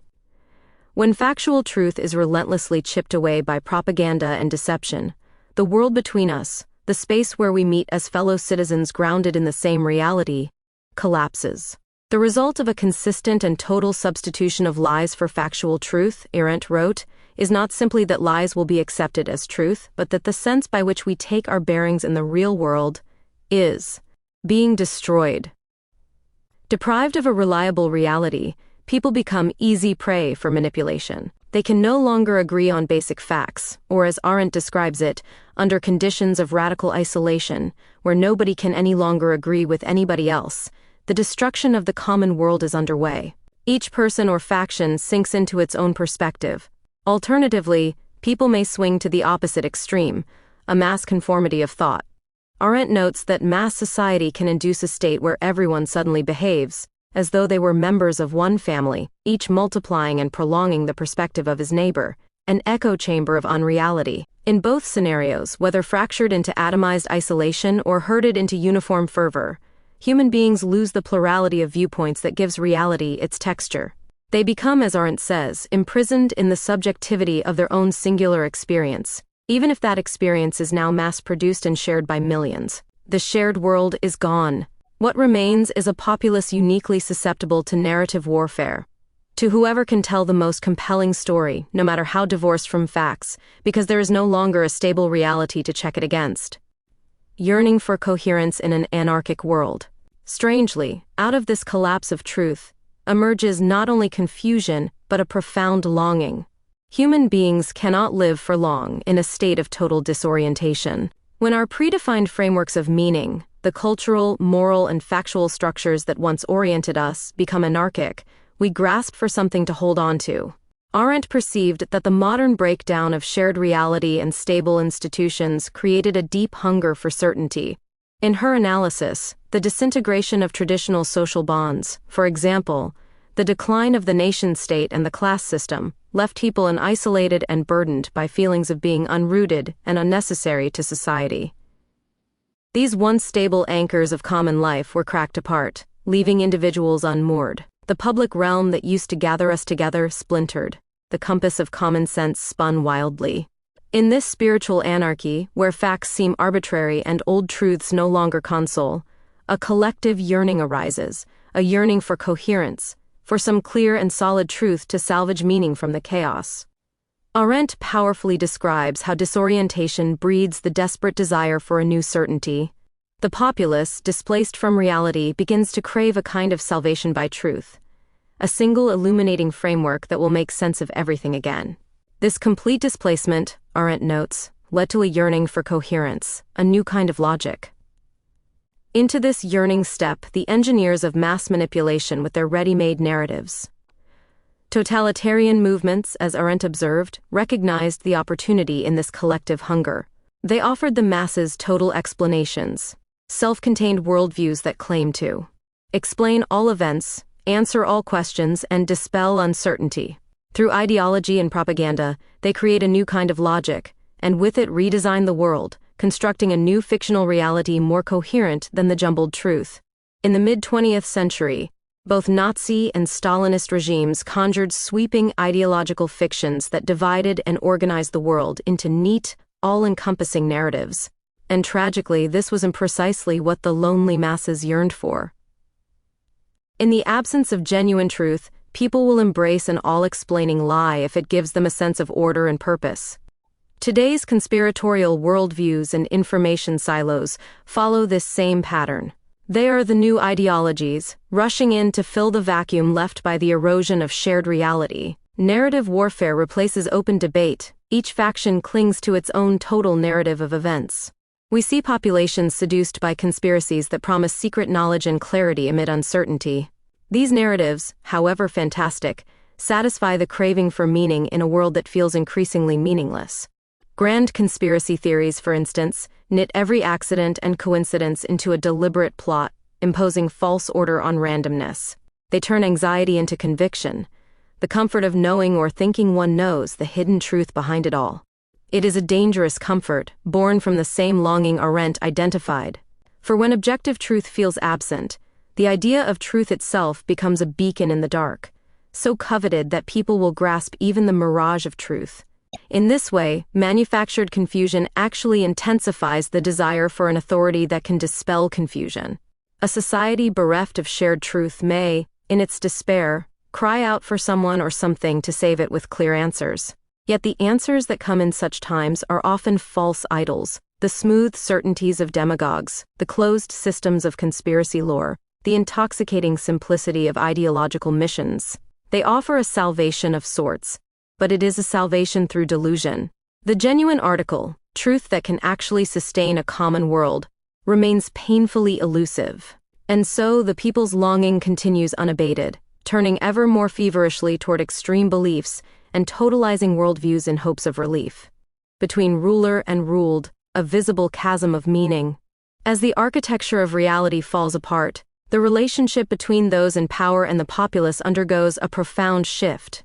The gap between ruler and ruled, always present in some form, now grows into a gaping chasm, a metaphysical divide in how each side experiences the world. Under conditions of mass manipulation, leaders often invoke grand necessities and historical destinies to justify the incremental suffering imposed on their people. Each step of hardship is said to be necessary, for security, for progress, for some transcendent goal. But with every such step, the lived reality of the ruled diverges further from the rhetorical reality of the rulers. The people bleed, tighten their belts, and endure sacrifice after sacrifice, while the authorities speak in abstractions, cocooned in ideological narratives that rationalize the pain as inevitable. The result is a startling dissonance. It is as if the rulers and the ruled no longer inhabit the same reality at all. Hannah Arendt, in Dissecting Totalitarian Regimes, noted that under total domination, even the rulers are enslaved by the ideological fantasy. All of society, even those in power, is made subordinate to a single idea. Normal self-interest and common sense no longer apply. Leaders like Stalin or Hitler did not simply wield lies cynically. They often believed their own myths of necessity, pursuing goals that offer no benefit to anyone, not even themselves, in any conventional sense. This means the usual bonds of reality, the basic needs and limits that rulers and subjects both recognize, are cut. The rulers operate in a self-contained ideological universe, while the population lives in the material universe of hunger, fear, and hope. The distance becomes existential. It is metaphysically visible in the sense that one can almost see two different realities coexisting, the reality of official narrative and the reality of actual experience. When a regime demands, for example, that people starve a little longer for the sake of an alleged utopia, or die in wars of choice, for an abstract cause, that demand exposes the gulf between the idea in the ruler's mind and the life in the people's bodies. Each new imposition of necessary suffering illuminates the stark separation of worldview. The rulers speak the language of destiny, while the ruled feel the weight of each day's necessities.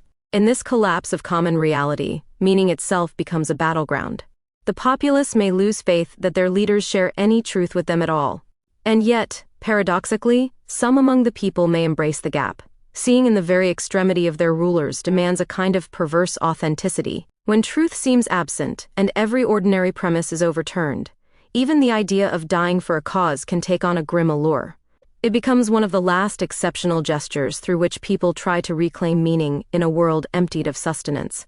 If nothing in day-to-day life feels true or worth living for, the prospect of martyrdom, of staking one's life on something, whether a nation, a revolution, or a conspiracy theory's promised revelation, seduces with the promise of purpose. To die for a cause is to insist that something still has value so absolute that it merits the ultimate sacrifice. It is an attempt to wrest significance from a senseless reality, to assert that there is a truth worth dying for, even if one can no longer find truths to live for.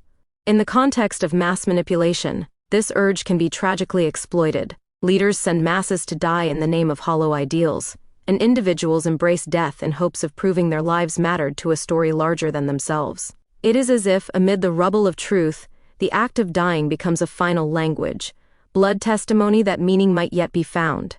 And so we arrive at a somber understanding.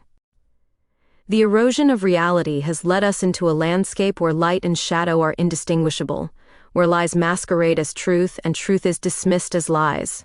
In this landscape, people wander in search of something real, thirsting for the very certainty that has been taken from them. They are neither fully asleep in delusion nor confidently awake in truth, but caught in a twilight state, aware that the world they share has cracked, yet unsure how or whether it can be made whole again. The tension is palpable, a choice between succumbing to despair or clinging to the hope of meaning. Yet this reflection offers neither the cheap comfort of optimism nor the finality of despair. Instead, it leaves us in an open-ended vigil. We end with awareness, aware of how delicate our shared reality is, how easily it can be undermined, and how profound the consequences are when it breaks. Perhaps this awareness itself is the first step toward resistance, a resolve to remember that somewhere beyond the manufactured confusion, truth still exists, even if obscured. But for now, in the closing light of this chapter, we simply hold this fragile understanding. We recognize the perilous state of a world where confusion reigns and truth falters, and we remain watchful, suspended in that uneasy space between no longer and not yet, neither consoled nor despairing, but unmistakably, irrevocably aware. Chapter 6: Ideology as the New Faith. In the void left by receding traditional faith, political ideology has rushed in to fill an existential need. Over centuries, the secular and the sacred have traded places in the human heart. What once were matters of church and scripture are now found in party platforms and manifestos. The fervor that once built cathedrals now builds revolutions.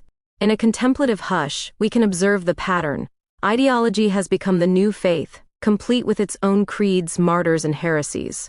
The story of modern history in many ways is the story of this transformation. From the French Revolution's secular saints to the zealous utopias of the 20th century, and onward to today's passionate political tribes, the line between religious zealotry and political fanaticism has blurred into invisibility. From revolution to revelation, the birth of secular faith.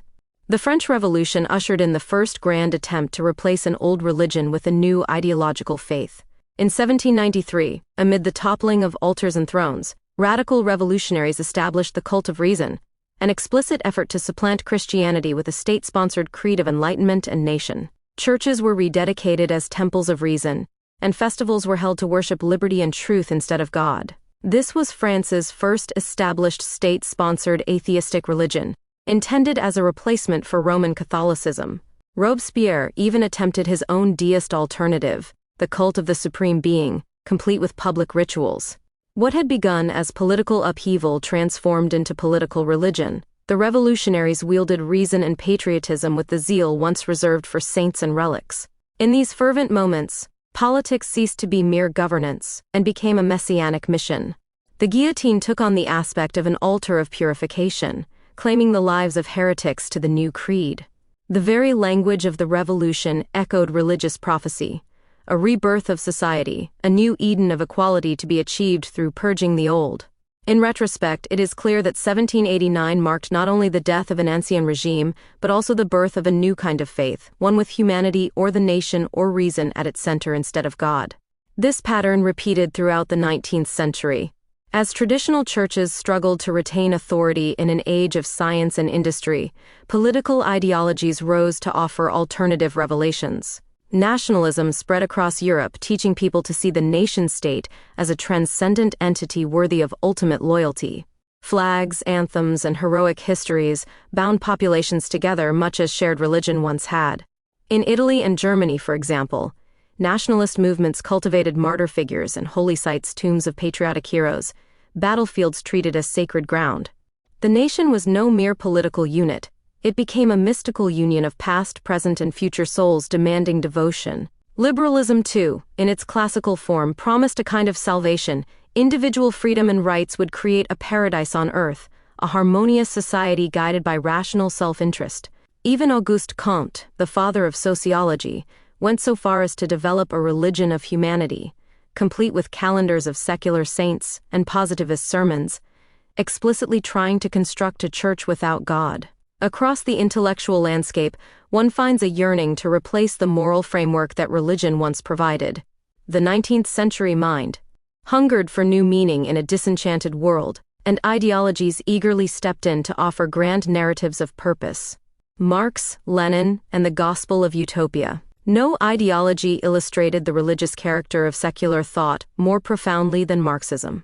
Karl Marx famously declared religion to be the opium of the people, but in an irony of history, Marxism itself took on a profoundly religious flavor in practice.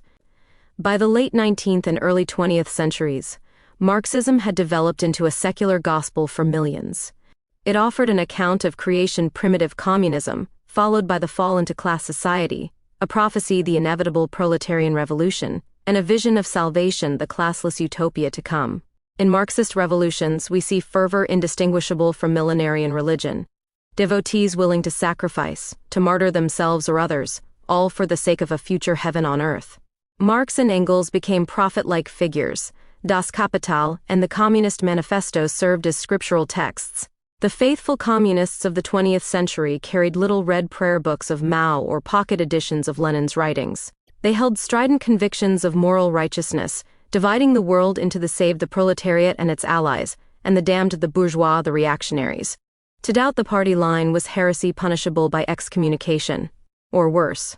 Under Stalin, this ideological faith produced show trials akin to grotesque inquisitions, complete with forced confessions of ideological sins. The party had its high priests, its own rituals, mass rallies, May Day parades, and even its relics. Consider how Lenin's embalmed body in Moscow was treated as a sacred shrine for the Soviet people. Observers at the time noted the quasi-religious nature of communism. The philosopher Erich Voegelin, writing in the 1930s and 40s, classified totalitarian ideologies like Soviet communism and Nazism as political religions due to their structural similarity to faiths. They mobilized mythic narratives and demanded absolute devotion. Voegelin warned that these modern movements were driven by an ancient religious impulse redirected, a Gnostic drive to immanentize the eschaton. In other words, to bring about heaven on earth through human means. In Christian theology, the eschaton is the final divine culmination, the kingdom of God at the end of time. Marxist ideologues tried to seize that role for themselves, attempting to force paradise into being in the here and now. This, Voegelin argued, is a dangerous pseudo-faith. It rejects transcendent humility and tries to make man into God, with the state or party as the new deity. Don't immanentize the eschaton, became Voegelin's famous admonition, a plea not to turn political ideology into a fanatic quest for a perfect world, lest it end in ruin. Indeed, the communist quest for utopia did end in rivers of blood and disillusionment. Yet, the religious fervor that fueled it is undeniable. Here was an atheistic ideology that nonetheless inspired prayer-like anthems, catechisms of doctrine, and even visions of apocalypse and redemption. The totalitarian zeal, when politics became myth. By the mid-20th century, the merger of ideology and faith reached a horrific zenith in the totalitarian regimes. Fascism and Nazism explicitly borrowed the pageantry and dogmatism of religion to sanctify their politics. Adolf Hitler presented himself as a kind of political messiah for Germany, promising not just economic revival, but a spiritual rebirth of the Volk. The Nazi movement constructed a rich tapestry of myth. Rallies at Nuremberg took on the atmosphere of high masses, with banners and torchlights replacing stained glass and candles. Swastikas and SS runes became new religious icons. Heil Hitler, a ritual salutation as sacred as any amen. The Nazi ideologue Alfred Rosenberg even spoke of a new Nordic Christianity purged of its Jewish roots, effectively trying to rewrite religious doctrine to serve Nazi racial ideology. All this led scholars to describe Nazism itself as a political religion, a term popularized by thinkers like Emilio Gentile and Roger Griffin, building on Voegelin's work. Under Nazism, enemies were demonized with apocalyptic paranoia, the Jews cast as satanic figures in Nazi propaganda, and violent conquest was framed as a holy mission for the chosen Aryan people. The regime created its martyrs, Horst Wessel, an SA stormtrooper whose death was sanctified in song, its sacred spaces, the Feldherrnhalle in Munich, site of the 1923 Putsch martyrs, and even a perverse form of afterlife glory. Dying for the Führer was the ultimate honor. Here politics did not just mimic religion, it weaponized it. The result was a crusade of unprecedented destruction, a reminder that zealotry in secular form can be just as blind and brutal as zealotry in sacred robes. After the ashes of World War II and the defeat of fascism, liberal democracy emerged as the triumphant ideology. Yet, even liberalism, often seen as the rational antithesis of fanaticism, took on an aura of unchallengeable faith in some quarters. The mid-late 20th century West treated liberal democracy as a sacred truth about the destiny of humanity. Thinkers spoke of the end of history, suggesting that no higher form of society could ever supersede liberal capitalist democracy. This was more than political confidence, it was eschatology in secular form. American civic life, for example, developed what sociologists call a civil religion. The flag, the Constitution, and the very concept of freedom became objects of quasi-religious veneration. The U.S. Capitol has been likened to a temple of liberty, National holidays honor past leaders almost as saints: Washington, Lincoln, Dr. King. Even markets were sometimes depicted with reverence, as if the invisible hand were a providential force guiding human affairs. We will explore capitalism as the new god in a later chapter. The crucial point is that after traditional faith had been largely privatized, ideology and nation filled its role in public life. To call democracy or human rights articles of faith was not merely metaphor. Questioning the democratic system itself, for example, became heretical, a threat to the moral order. As Carl Schmitt famously observed, all significant concepts of the modern theory of the state are secularized theological concepts. The state had assumed the throne vacated by God. In liberal societies, law took on the infallibility once accorded to Scripture, and sovereignty echoed the powers once attributed to the Almighty. Schmitt noted how the omnipotent God was translated into the omnipotent lawgiver of the modern state. Underneath our constitutions and rights lie the ghost of older theologies, political ideology cloaked in the vestments of religious absolutism. The new churches of modernity. By the 21st century, open religious fervor may have waned in much of the world, but the impulse to worship did not disappear. It merely migrated into new forms. As one commentator put it incisively, the collapse of traditional faith has not made us less religious, it has merely led to religious impulses being expressed by political cults. What are these new cults of modernity? They are the ideological tribes we know so well: progressives and social justice activists, conservatives and nationalist movements, technocrats and transhumanists. Each offers its adherents a total worldview, a community of belief, and a cause larger than themselves, all the functions religion once served. Consider a few of these modern secular faiths and their quasi-religious features. On progressivism. As a faith, in progressive ideology, especially its more radical social justice variants, we see the structure of a religion of salvation. It has a doctrine of original sin, historical oppression and privilege, a path of redemption, wokeness, activism, re-education, and heresies that must be shunned, for example, offensive speech or dissent from identity orthodoxy. Its adherents practice rituals of solidarity, marches, protests, taking a knee, which function like public liturgies. It has sacred texts and names. Martin Luther King Jr.'s speeches or the writings of anti-racism thinkers are quoted like scripture. It even has martyrs, individuals whose suffering or death become rallying symbols, from George Floyd to various victims of injustice, elevated as catalysts for the movement. To its faithful, progressivism offers moral clarity. Society is divided between the righteous allies of the oppressed and the wicked bigots oppressors. There is little room for doubt. One must believe and recite the creed, believe women, silence is violence, etc., or be cast out as morally unclean. Like any faith, it can inspire profound good, selfless advocacy, or, in its zeal, slide into inquisitorial fervor. The blasphemers, those who question key tenets, might be cancelled, a modern excommunication. In all this, politics becomes moral drama, in a stark, almost Manichaean form of light versus darkness. Conservatism and nationalism as a faith. On the other side, right-wing nationalism and populist conservatism have likewise assumed a religious mien. They exalt a golden past, much as religions hark back to Eden, or a lost paradise. The nation's founders or ancestors play the role of semi-divine patriarchs whose wisdom guides the present. Symbols like the national flag or the military uniform become sacred objects that must be honored. Kneeling during a national anthem is thus treated as sacrilege by believers. The movement builds its canon of prophets and martyrs. A charismatic leader can become a cult figure who, among his worshippers, can do no wrong, and those who died for the country, war veterans, soldiers, are venerated akin to saints. Patriot rallies and political conventions often have the feel of revival meetings, complete with chants, emotive speeches, and declarations of faith in the cause. There is also a clear demarcation of the infidels. Outsiders, whether they be immigrants, globalists, or just political opponents, are cast as threats to the sacred order of the nation. In extremist forms, this becomes outright demonization. The opponent is described as evil, traitorous, less than human. Here again, ideology turns politics into a holy war, the true believers versus the forces of corruption. Compromise or nuance is treated as weakness or apostasy. We see this in the most fanatical segments of movements around the world, whether it's ultra-nationalists who believe their ethnic group is divinely destined to rule, or culture war conservatives for whom every political contest is a battle for the soul of civilization. In such minds, God and country merge, and to die for the nation becomes a promise of immortality in history's memory, in technocracy and scientism.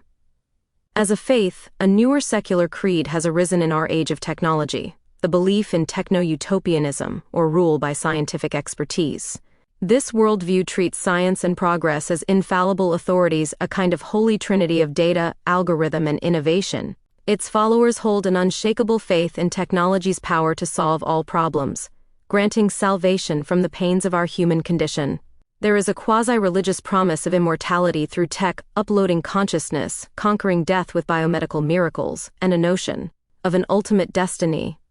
Perhaps the singularity, a transcendent moment when AI surpasses human intellect, often spoken of in prophetic tones. The daily rituals of this faith are our constant interactions with devices and networks. We might even say people engage in a form of prayer when they ask algorithms for guidance, whether consulting Google for answers to life's questions or trusting matchmaking algorithms to find love. Dataism, as historian Yuval Harari calls it, is emerging as a kind of new religion that venerates neither gods nor man. It worships data. In this credo, information flow is the supreme good, and humanity is seen as just a conduit for data processing. Adherents of technocracy hold that if we follow the science with pure devotion, we will reach the promised land of a rational, efficient, and fair society. But like all faiths, this one has blind spots. Dissenters who question technological solutions or raise ethical qualms can be branded as heretics, dismissed as science deniers, Luddites, or irrational fools. The priesthood of this religion is the expert class, scientists, technocrats, Silicon Valley visionaries, whose pronouncements are often treated as sacrosanct. And its missionary spirit is strong. Think of how ardently some advocate for AI, genetic engineering, or social engineering based purely on data, determined to remake the world in the image of their abstract ideals. The danger, as one critic quipped, is that technology promises salvation but leads us to worship false idols, machines, and metrics, while neglecting the soul's inner needs. In each of these modern ideologies, we recognize elements that go beyond policy or philosophy. They fulfill deep spiritual cravings, the need to belong to a cause, the need to draw a line between good and evil, the longing for meaning and order in a confusing world. They provide ritual, whether it's chanting slogans or performing patriotic ceremonies, doctrine, party platforms, and theories one must accept, and a sense of the sacred, certain values held as inviolable. The human heart, it seems, tirelessly seeks something to worship, and in secular times, it finds that object of worship in the nation, the party, the movement, or even technology itself. Myth and meaning in the modern age. What drives this persistent sacralization of politics? At root is the existential hunger for belief. Humanity cannot thrive on bread and data alone. We crave a narrative that tells us who we are and why we are here. Traditional religion once provided an overarching mythos, a cosmic story with purpose and moral clarity. As that influence waned for many, political ideologies arose as substitute mythologies. They offer their own creation stories. Consider how each ideology interprets history, the fall from a golden age or from primal equality, their messiahs and deliverers and their visions of the end times, be it a utopian classless society, a purified ethno-state, or a transhuman future. In a way, ideologies are the dreams of a secular age, dreams about what we could become, transposed into the language of policy and power. But these dreams tap into archetypes as old as human consciousness. The progressive vision of a future egalitarian world echoes the eschatological hope of heaven on earth. The conservative dream of restoring past glory mirrors the paradise lost and the yearning for return. The technocratic ideal of endless advancement channels the age-old quest for transcendence, to overcome our mortal limits. Our politics, in clothing itself with myth, shows that the human psyche never stopped being religious, it merely changed the object of its devotion. Political theorist Carl Schmitt observed that political passions often take on theological intensity. The exception in jurisprudence is analogous to the miracle in theology, he noted, drawing direct parallel between the secular and the sacred. The sovereign who declares emergency powers is behaving like a deity suspending natural law. In times of social crisis, we even hear openly millenarian language, crusades for democracy, evil empires, axes of evil, and calls to sacrifice for the cause. Such language is not coincidental. It is mythological by nature. The nation must be purified. The world must be made safe. A new dawn must come. These are secular prayers for salvation. Think, too, of how political martyrs function in our society. When a leader like Abraham Lincoln or Martin Luther King Jr. is assassinated, they are often transfigured from mere mortals into timeless symbols, much as saints are in religion. Their words gain the weight of prophecy. Their memorials are treated as pilgrimage sites for the faithful to pay respects. The storytelling around them often includes notions of sacrifice and resurrection. For example, they died, but their cause lives on and will triumph. Modern movements purposely invoke this power of myth. Consider how political funerals, anniversaries of revolutions, or even the imagery of protest, the lone rebel facing a tank, etc., are designed to stir a profound, almost spiritual response. Our contemporary media-saturated world amplifies this effect. Narratives can spread globally and rapidly, creating instant mythologies. A single act of defiance caught on camera can turn a person into an icon. For example, the lone protester in front of tanks at Tiananmen Square became an enduring symbol of courageous faith and freedom. Social media, ironically a technological tool, ends up fueling new cults of personality and ideology.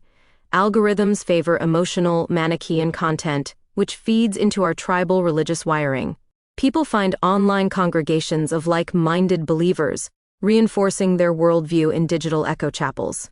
The result is that societies, even highly secular ones, experience waves of moral fervor, sudden conversions to movements #MeToo or various political waves, and equally sudden excommunications. Looking to the future, we might speculate about how far this sacralization of ideology could go. Some foresee the emergence of an overt global civil religion centered on, say, climate change or human rights, where the planet's preservation, or human dignity, is worshipped universally in a quasi-spiritual way.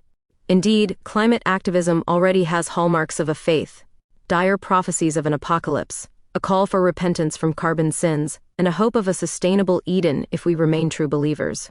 Alternatively, one could envision a dystopian outcome where a technological superintelligence becomes the object of cult-like devotion.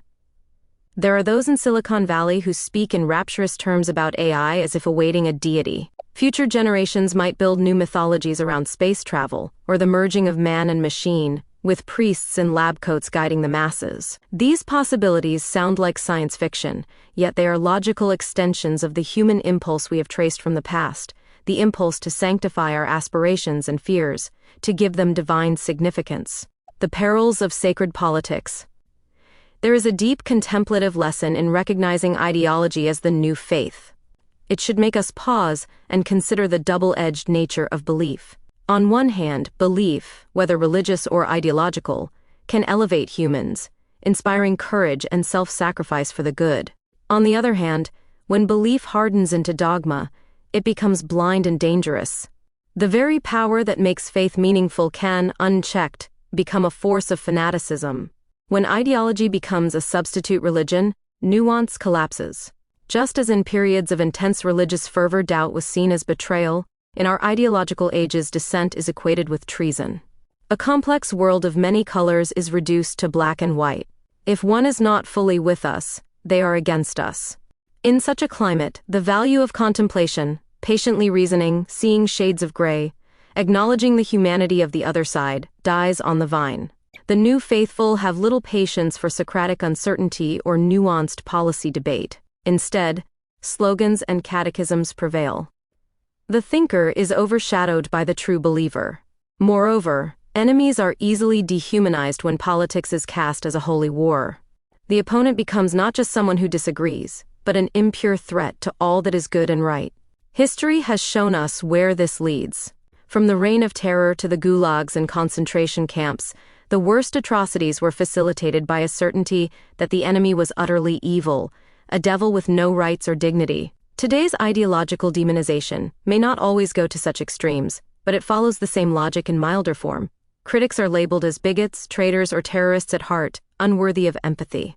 In the mind of a political zealot, rhetorical violence easily precedes real violence. When one believes all who oppose the revolution are vermin, or those people want to destroy our country, then almost any action against the enemy can be justified. Carl Schmitt described how, in the realm of the political absolute, the distinction of friend versus enemy can reach a point where the enemy is an existential other to be eliminated, not reasoned with. This is the terminus of ideology as faith, crusades without mercy. Finally, when politics is mythologized, it can no longer correct itself with feedback from reality. A religion, by its nature, does not easily admit when it's wrong. It interprets failures as tests of faith or the work of hidden adversaries. Likewise, an ideological movement given sacred status becomes infallible in its own eyes. Any evidence that contradicts the party line is fake news or enemy propaganda. Every setback is blamed on conspiracies by malefactors. In this way, societies can march toward disaster without the safety brake of self-examination. The ideology in power cannot be questioned. It's the one true faith. Dissenters are cast out, whistleblowers silenced, and reality itself bent to fit the holy narrative. The result is often collapse of economies, of social order, or simply of the capacity for collective rationality. We risk creating what one philosopher called a battlefield of narratives where truth is not lost or found, only weaponized. The hunger for meaning is a permanent feature of the human condition. It will always seek something to feed on. The lesson our age must heed is that not everything we feed this hunger is wholesome. Ideologies, like religions, can nourish, but they can also poison. In moderation, a political belief can guide principled action. In excess, it consumes the believer. The title of this book, The Corruption of the Faithful, speaks to exactly this. When the noble human yearning for faith and purpose is corrupted into a tool for power, when the faithful, be they religious or secular, are led astray into fanaticism. As we conclude this chapter, a warning rings out in the contemplative silence. Beware the conflation of ideology with absolute truth. The moment a political doctrine becomes untouchable and sacrosanct, it ceases to be a product of reason and becomes an idol. And idol worship has a price. It demands sacrifices, often of others, eventually of oneself. A healthy society, much like a healthy soul, thrives on humility and doubt as much as on conviction. When any ideology claims the mantle of the new faith, insisting on total allegiance, it is time to recall the wisdom of doubt. The divine, if it exists, may forgive the faithful for their excess, but history and our fellow humans may not. In the end, we face a choice: to recognize our ideologies as human constructs, fallible and evolving, or to fall prostrate before them as new gods. The latter path beckons with certainty and passion, but it leads to the abyss where war becomes holy, opponents become infidels, and freedom of thought is extinguished by dogma. The former path, a path of aware, critical, yet hopeful engagement, keeps democracy and discourse alive. It allows us to have beliefs without becoming their slaves. It reminds us that beyond all our partial truths, no single ideology can capture the fullness of the human spirit or the mystery of the world. Let us resist the corruption of the faithful, that slow erosion of openness and empathy that occurs when conviction curdles into fanaticism. Let us honor our need for meaning by guiding it wisely, embracing causes but not losing ourselves in them, seeking truth but never thinking we own it outright. For when ideology is held with humility, it can illuminate. But when held as unquestionable faith, it will corrupt and consume. This is the fragile balance we must maintain to ensure that our search for meaning does not become a march toward tyranny. Demons of the mind. Fyodor Dostoevsky understood how an idea can take on a life of its own and consume a person from within. In his novel Demons, radical ideology manifests as a kind of demonic possession of the mind. The characters, idealistic and disillusioned youths, become possessed by revolutionary doctrines, surrendering their judgment and compassion to the cause. What begins as a political obsession soon turns spiritual and psychological. They speak in the tongues of absolutism, act under impulses not entirely their own, and seem driven by a force beyond rational thought. Dostoevsky presents their fanatic fervor as a literal demon inside, warping their souls. They no longer perceive right and wrong with a human heart. The ideology itself thinks and acts through them, just as a demon might. The idea fix of revolution twists their individual wills into a single unyielding will of the collective. In this state, they do not realize they are lost. They feel ecstatic certitude, a fierce clarity of purpose, never suspecting that this clarity is in fact a form of blindness. The novel's original Russian title, Busy, literally demons, evokes the biblical swine driven mad by evil spirits. Dostoevsky's radicals likewise become vessels for ideas that ravage them. Their humanity fractures, empathy and doubt are cast out as weaknesses, replaced by violent conviction. One character chillingly observes that in pursuing unlimited freedom, he found unlimited despotism, a dark paradox showing how a liberating creed can turn coercive. In Demons, the possession of the mind is total, the self is eclipsed, and the face of the fanatic becomes the face of the demon. Fanaticism and the loss of self. Nearly a century later, political philosopher Hannah Arendt would analyze this very phenomenon in the real world. Reflecting on the ideological fanaticism of the 20th century's totalitarian movements, she noted how a totalizing ideology can consume the self just as thoroughly as any demon of fiction. Under regimes of fanatical belief, ordinary people were mentally enslaved by doctrine, their inner freedom extinguished. They were taught to love their chains, to embrace an all-encompassing explanation of the world that demanded absolute loyalty and left no room for conscience or doubt. In such a climate, contemplation gives way to compulsion. People stop reflecting and simply react, obey, and conform. Humility gives way to certitude, an inflexible conviction that one's ideology is the infallible truth. And what feels like moral clarity is really a form of blindness, a refusal to see any truth outside the narrow dogma. Arendt observed that when individuals surrender wholly to an ideology's iron logic, they forfeit their ability to think for themselves. They become, in effect, instruments of a higher ideological will. In this state, a person's moral agency disintegrates. Right and wrong are no longer determined by a living conscience, but by the dead certainties of the doctrine. The result is a haunted mind, a person who has effectively exiled their own capacity for choice, hosting the ideology as a reigning spirit. This union of Dostoevsky's nightmare and Arendt's analysis is visible even in our own time. Whenever a political or religious ideology wholly possesses an individual's psyche, the pattern repeats. We see it in the zealot who cannot tolerate the slightest dissent, as if an inner voice shrieks at any heresy. We see it in the extremist who performs atrocities with a clear conscience, having silenced the last echoes of empathy that might have restrained them. In the echo chambers of the digital age, in sects and movements across the political spectrum, new demons find their way into unprotected minds. The human capacity for reason, love, and independent thought can be progressively eroded, replaced with mantras of hatred or utopia. The individual's inner life, once rich with personal memories, questions, and hopes, narrows to a single obsessive point. It is a kind of inner fragmentation. All that does not serve the ideology is split off or suppressed. The person becomes a battlefield, with the ideological entity occupying the throne of the soul and the true self either subjugated or banished. In modern forms of radicalization, we witness the same loss of balance and reality that Dostoevsky dramatized and Arendt historicized. The costumes and slogans change, but the psychological possession remains eerily the same. As this chapter draws to a close, we descend into a deeper introspection on what this ideological possession means for the human spirit. It is not only societies that suffer when fanaticism rises. Something sacred at the core of the self is at stake.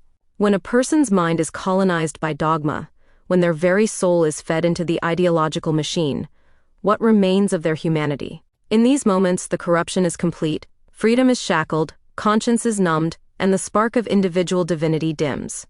The faithful convert into fanatics, thinking they have found truth, but in truth they have traded their selves for a fantasy. This is the ultimate tragedy that both Dostoevsky and Arendt warn us of, a living death of the spirit, in which one's actions are no longer one's own. It is a state of being alive, and yet no longer truly oneself, a fate worse than any physical captivity. And so, as we turn to face chapter 7, we carry forward these questions. What becomes of a soul ensnared by an idea? Can it ever break free, or does the cage become its identity? The answers lie in examining the deeper consequences of ideological control, not only on the structure of society, but on the metaphysical structure of the self. Chapter 7 awaits, and with it, an exploration of that silent inner wreckage left in the wake of corrupted faith. Chapter 7, Faith versus Ideology. In an age riven by passions and dogmas, faith and ideology are often mistaken for one another. yet they arise from different realms of the human spirit. Faith speaks to the metaphysical, to what lies beyond the visible and certain, while ideology fixes its gaze on the material and political here and now. Faith thrives on mystery, humility, and the surrender of certainty. Ideology feeds on clarity, conviction, and the assertion of absolute truth. To confuse one for the other is to risk profound consequences. Metaphysically, it can mean mistaking man-made doctrines for divine truth, or idolizing worldly causes as if they were sacred.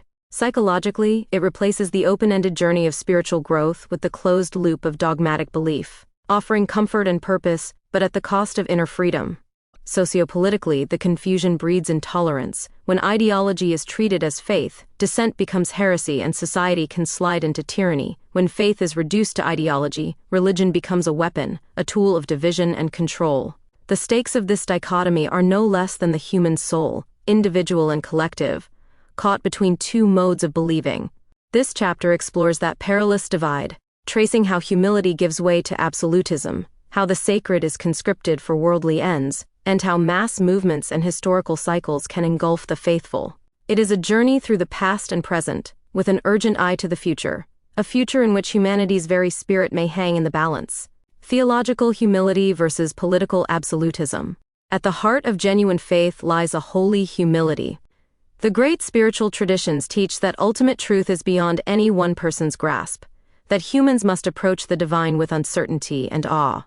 The faithful pilgrim advances not by claiming control, but by relinquishing it, by admitting thy will be done instead of my will must be done. In this theological mindset, not knowing is not failure but virtue. It opens one to grace. A monk in quiet prayer, a sage admitting the limits of his understanding, a mystic embracing the cloud of unknowing. These figures illustrate how spiritual faith is grounded in humility and surrender. They trust that there is truth, but that it reveals itself on its own terms, not by force of human will. In stark contrast stands the political ideologue, armed with a blueprint for utopia. Ideology, whether secular or religious in form, often carries itself with unshakable certainty. The ideologue knows beyond all doubt how society should be organized, who is righteous and who is to blame, what is the single correct path for all. While faith says, I believe, help my unbelief, ideology declares, I know and you must agree. This breeds an aura of absolutism. Instead of grace, there is control. Instead of surrender, conquest. History is littered with movements that began as ideological crusades claiming to have all the answers, the revolutionaries who were so sure of their political truth that they felt justified in tearing down everything that stood in its way, or the inquisitors and zealots who, lacking true humility, recast their religion as a rigid ideology that must be enforced. In each case, the stance is the same. We possess the truth, and so we may impose it upon the world. Consider the difference between a saint and a commissar. The saint or truly faithful person seeks to better the world through example, charity, and compassion, knowing that perfection is beyond human reach. There is a built-in patience and an acceptance that ultimate justice may belong to another realm or future. The commissar, the ideological enforcer, by contrast, cannot wait. He commands immediate transformation, brooking no opposition. Where the saint prays, the commissar decrees. Where faith counsels waiting on the will of heaven, ideology demands earthly paradise now. And if it requires purging the unbelievers or breaking a few eggs to make an omelet, so be it. Spiritual faith is comfortable with paradox and uncertainty, because it trusts a higher order that the human mind alone cannot always see. For example, the faithful can hold that suffering has meaning even if they do not fully understand it, or that their God is both just and merciful even when events seem cruel. These are mysteries one lives with rather than problems to solve by policy. Ideology abhors such mystery. Every problem, to the ideologue, has a clear human solution, usually in the form of a law, a revolution, or a new social system. What cannot be explained or fitted into the ideological program is simply denied or aggressively ridiculed. Theologians might say God knows more than we ever can. Ideologues say we know all we need to remake the world. This contrast has played out dramatically in our times. In the 20th century, political absolutism reached a horrifying zenith under totalitarian regimes. Communism and fascism were ideologies that operated with religious intensity but zero theological humility. They claimed absolute certainty about economics, race, and history, and in the name of that certainty they committed atrocities, attempting to exterminate doubt itself. In these systems, faith in a higher unseen good was replaced by fanatical loyalty to an earthly cause. Texts like Mao's Little Red Book or Hitler's Mein Kampf became gospel, and their authors portrayed almost as infallible prophets. Questioning the party or the Führer was a sin punishable by death, a literal political heresy. The outcome was not the heaven on earth they promised, but rather human suffering on an almost biblical scale. It was as if, by trying to play God with perfect confidence, these ideologues unleashed the very evils that true faith, with its humility, seeks to restrain. Even in freer societies, the tension plays out. Modern politics is often marked by a shrill certainty on all sides, each ideology convinced of its moral supremacy. The noise of absolutism drowns out the quieter voices of humility and doubt. A leader who admits error or uncertainty is castigated as weak. A public figure who acknowledges the opponent's valid points is seen as disloyal to the cause. In this climate, the gentle virtues cultivated by faith, patience, charity towards those who disagree, a sense of our shared fallibility, are in short supply.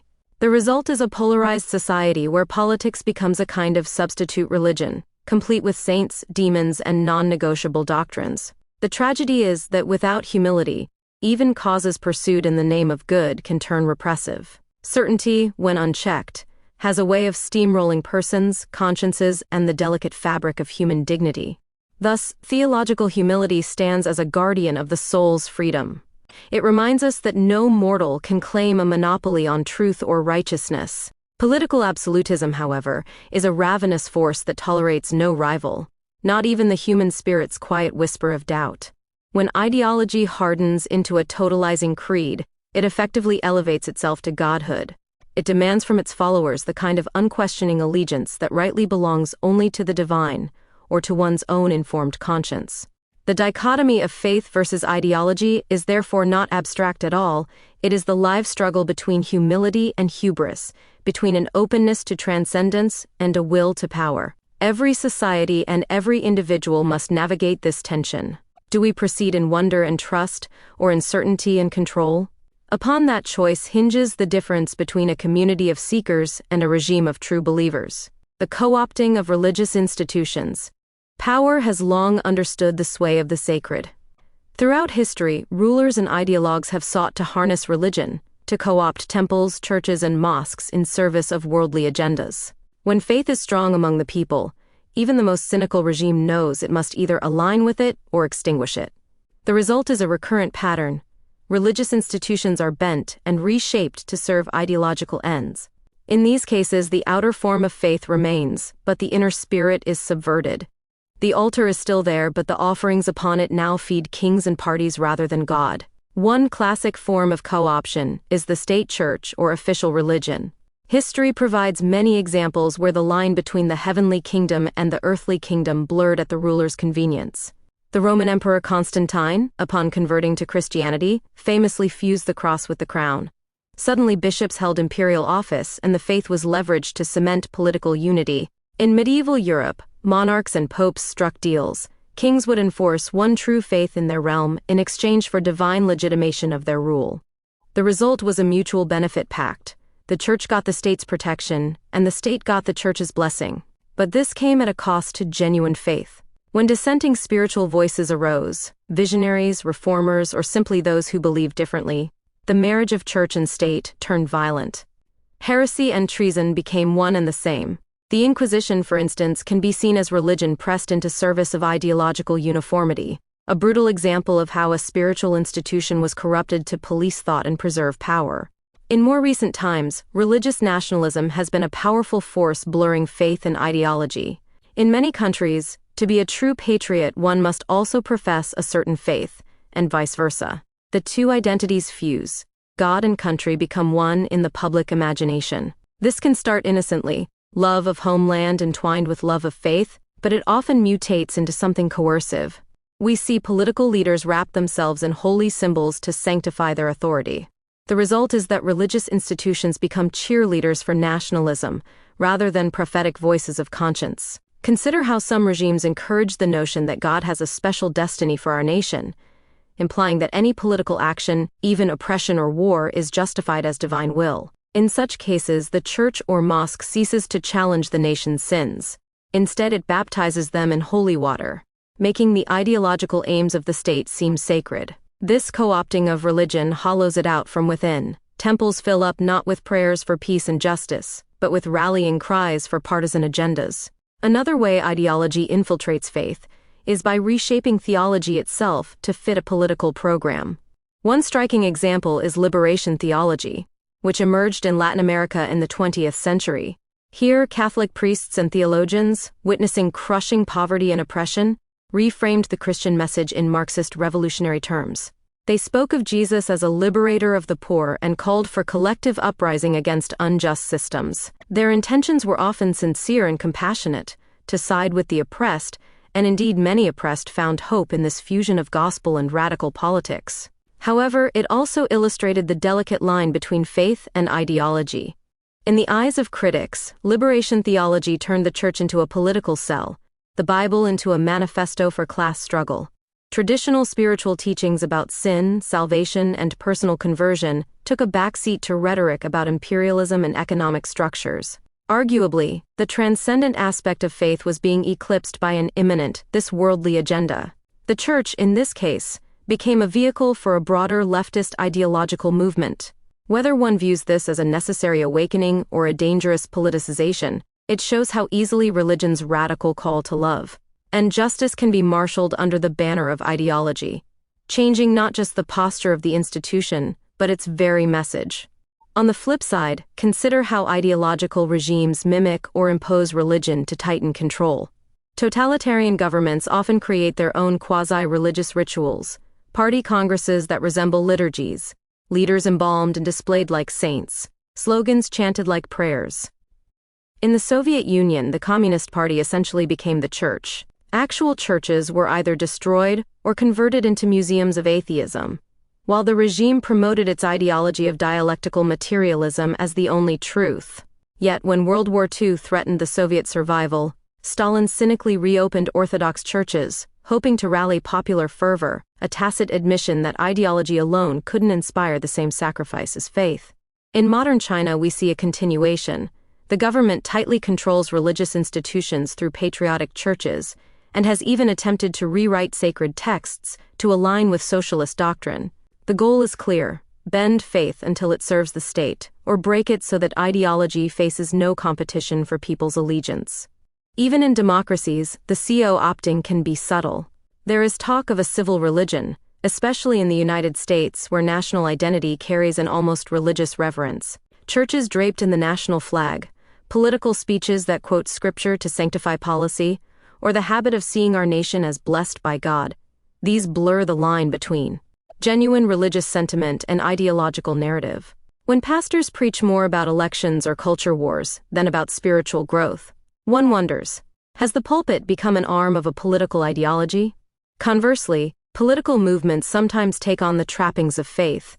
Consider how some activists speak in terms of sin and purity, heretics and infidels, regarding social issues. In either case, we find institutions of faith repurposed, sometimes willingly, sometimes under duress. They further aims that are more about power or social engineering than about the divine.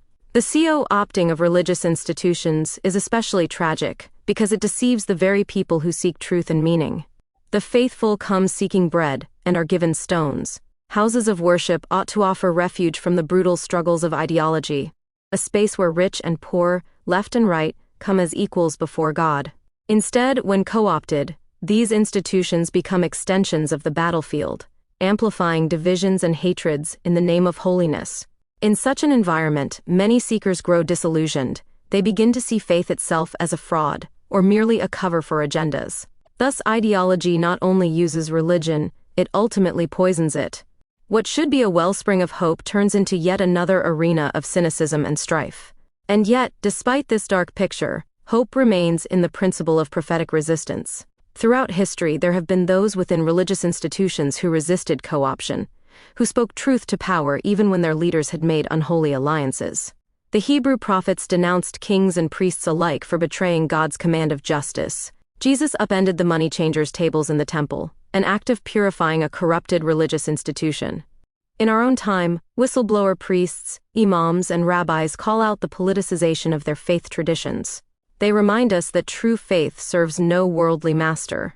Their courage underscores the chapter's central theme: faith and ideology must not be confused. One bows before God, or the transcendent source of truth, the other bows before the idols of tribe, party, or nation. When the two are entangled, it falls to people of conscience, both devout and secular, to untie the knots and reclaim the essence of the sacred from the snares of power. True believers and mass movements. In times of turmoil, when personal purpose feels empty, many are drawn into the embrace of mass movements. These movements can be political, religious, or something in between, but they share a common feature: they attract true believers. The term comes from philosopher Erich Hofer, who famously studied the psychology of fanaticism. Hofer observed that mass movements appeal most to the discontented, the alienated, and the lost souls of society. Lacking fulfillment in their own lives, such individuals seek to dissolve their own uncertainty and inadequacy in the certainty of a crowd. The movement offers them what their individual life did not: clear meaning, a grand purpose, a sense of brotherhood or sisterhood, and often a convenient scapegoat to blame for all that feels wrong. For the true believer, joining a mass movement is a kind of psychological salvation. It is far easier to submerge oneself into a collective crusade than to face the messy ambiguity of one's personal freedom. Freedom, after all, can be terrifying. It makes each of us responsible for our own failures and our own meaning. In a mass movement, that burden is lifted. One no longer asks, "Who am I, and why am I here?" but instead, "How can I serve the cause?" The cause provides ready answers. You are a soldier of the faith. You are a comrade in the revolution. You are a warrior for the nation. These identities are simple, dramatic, and intoxicating. They burn away the loneliness and confusion that often haunt the human soul. In place of loneliness comes camaraderie. In place of confusion comes an ironclad doctrine. But this transaction, the surrender of self for the comfort of meaning, comes at a steep price. Individuality is the sacrifice laid on the altar of unity. The true believer erodes his own autonomy and critical thinking. He accepts the movement's doctrine as absolute truth, no questions allowed. In fact, asking questions becomes a sign of weakness or disloyalty. Hofer wrote that all mass movements demand blind faith and single-hearted allegiance. Doubt is treason. The result is that the movement and its leadership take on the role of conscience and mind for the follower. Moral judgment is no longer personal, it is handed down by the collective. One's neighbors cease to be individuals with unique stories. They become categorized as allies or enemies of the cause. This dynamic can happen under religious guises. Think of young zealots joining a cult or extremist sect, convinced they alone serve God. Ease will, or secular ones. Think of political partisans who view their opponents as not just wrong but evil incarnate. In either case, fanaticism overwhelms fellowship. The very notion of love thy neighbor evaporates unless that neighbor wears the same colors and slogans. To the true believer, someone who is outside the movement's ideology is not truly a neighbor at all. At best, they are a potential convert, at worst a heretic to be shunned or fought. Thus, in an era of ideological totalization, the age-old bonds between humans are strained. People live side by side, but a wall of ideas stands between them, as thick as any prison barrier. Hofer noted another unsettling truth: the content of the mass movement's doctrine often matters less than the psychological need it fulfills. A frustrated young person in a time of social breakdown might as easily join a religious cult as a political revolution. What matters is that it offers certainty and a sense of belonging. In pre-war Germany, many restless youths oscillated between communist and Nazi rallies, not fully caring which ideology won out, only wanting to be part of something larger than themselves. This is why we see uniformity in fanaticism. Whether the banner is painted with a cross, a crescent, a hammer and sickle, or any other symbol, the inner experience of the true believer is strikingly similar. There is righteous fervor, a clarity of purpose, and often a hatred that seems sanctified by the cause. Indeed, mass movements commonly define themselves by what they oppose.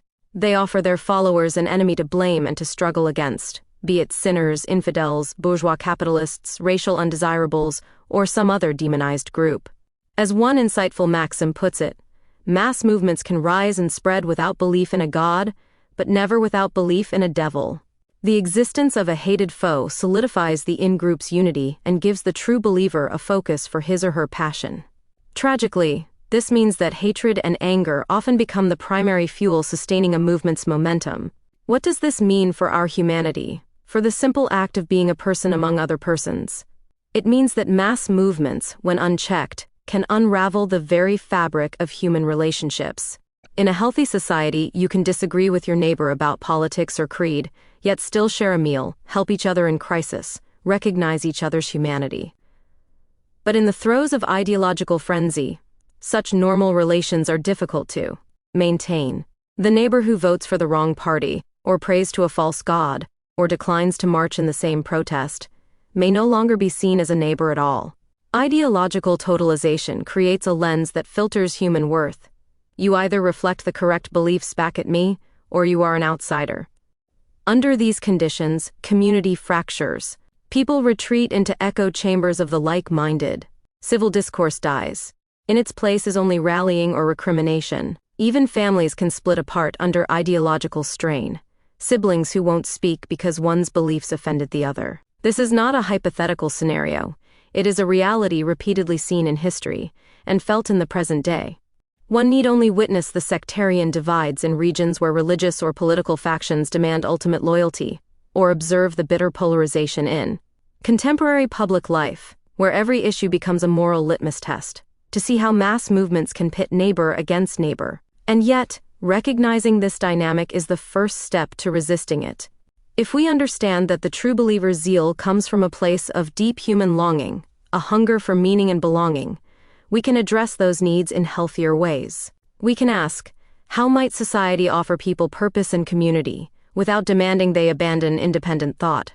How can we foster a faith that unites rather than an ideology that divides? In small pockets, this is already happening. Local communities where diverse people gather around shared values of kindness or interfaith. Groups praying together for peace, or citizen forums where political opposites genuinely listen to each other's fears and hopes. These may seem humble in scale, but they represent an antidote to the mass movement mentality. They say, you are not alone in needing meaning, but the answer is not to give up your mind or heart to a mob.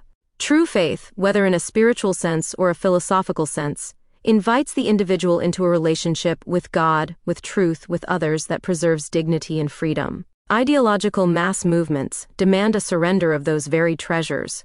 In reflecting on true believers, we come face to face with a mirror of human nature.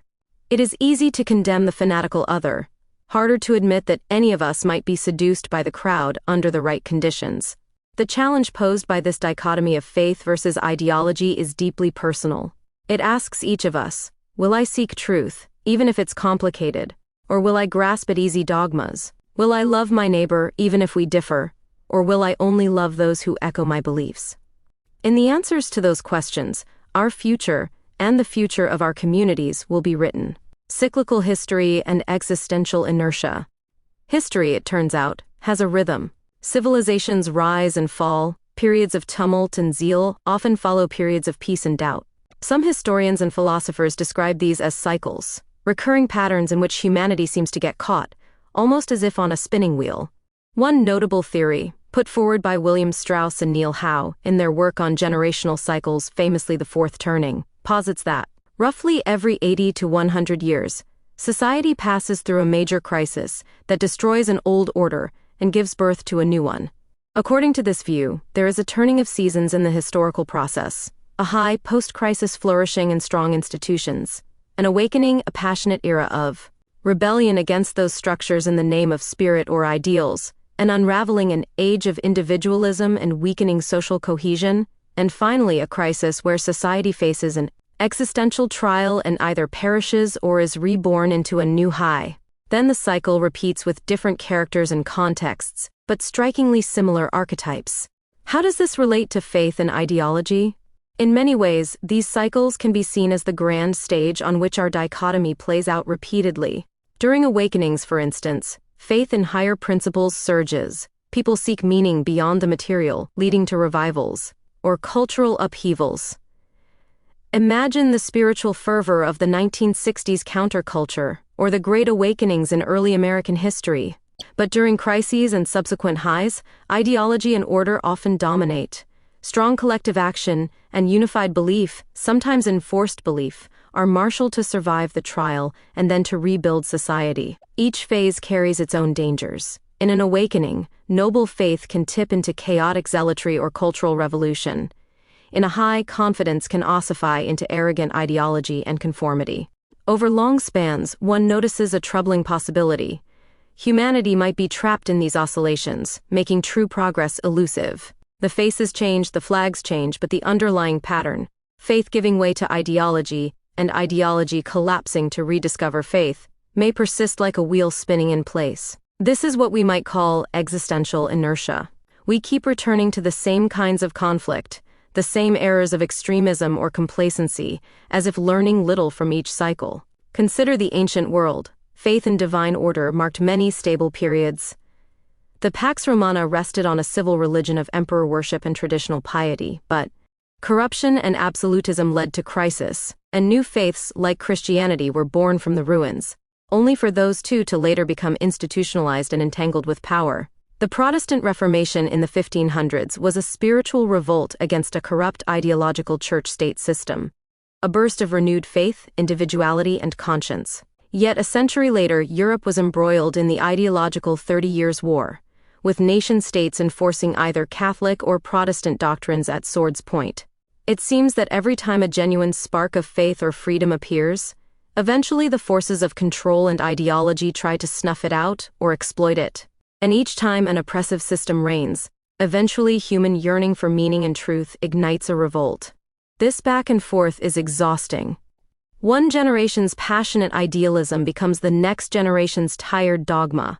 The revolutionaries of one era become the bureaucrats of the next. The prophets who decry corruption sometimes live to see their own followers become a new orthodoxy. The cycle can breed a kind of cynicism, a sense that there is nothing new under the sun. If every awakening is doomed to turn into another crisis down the line, why strive? If every climb toward higher principles just resets in material struggle, can humanity ever break free? Yet within this cyclical view also lies a spark of hope, awareness. Once we see the pattern, we are not entirely doomed to repeat it.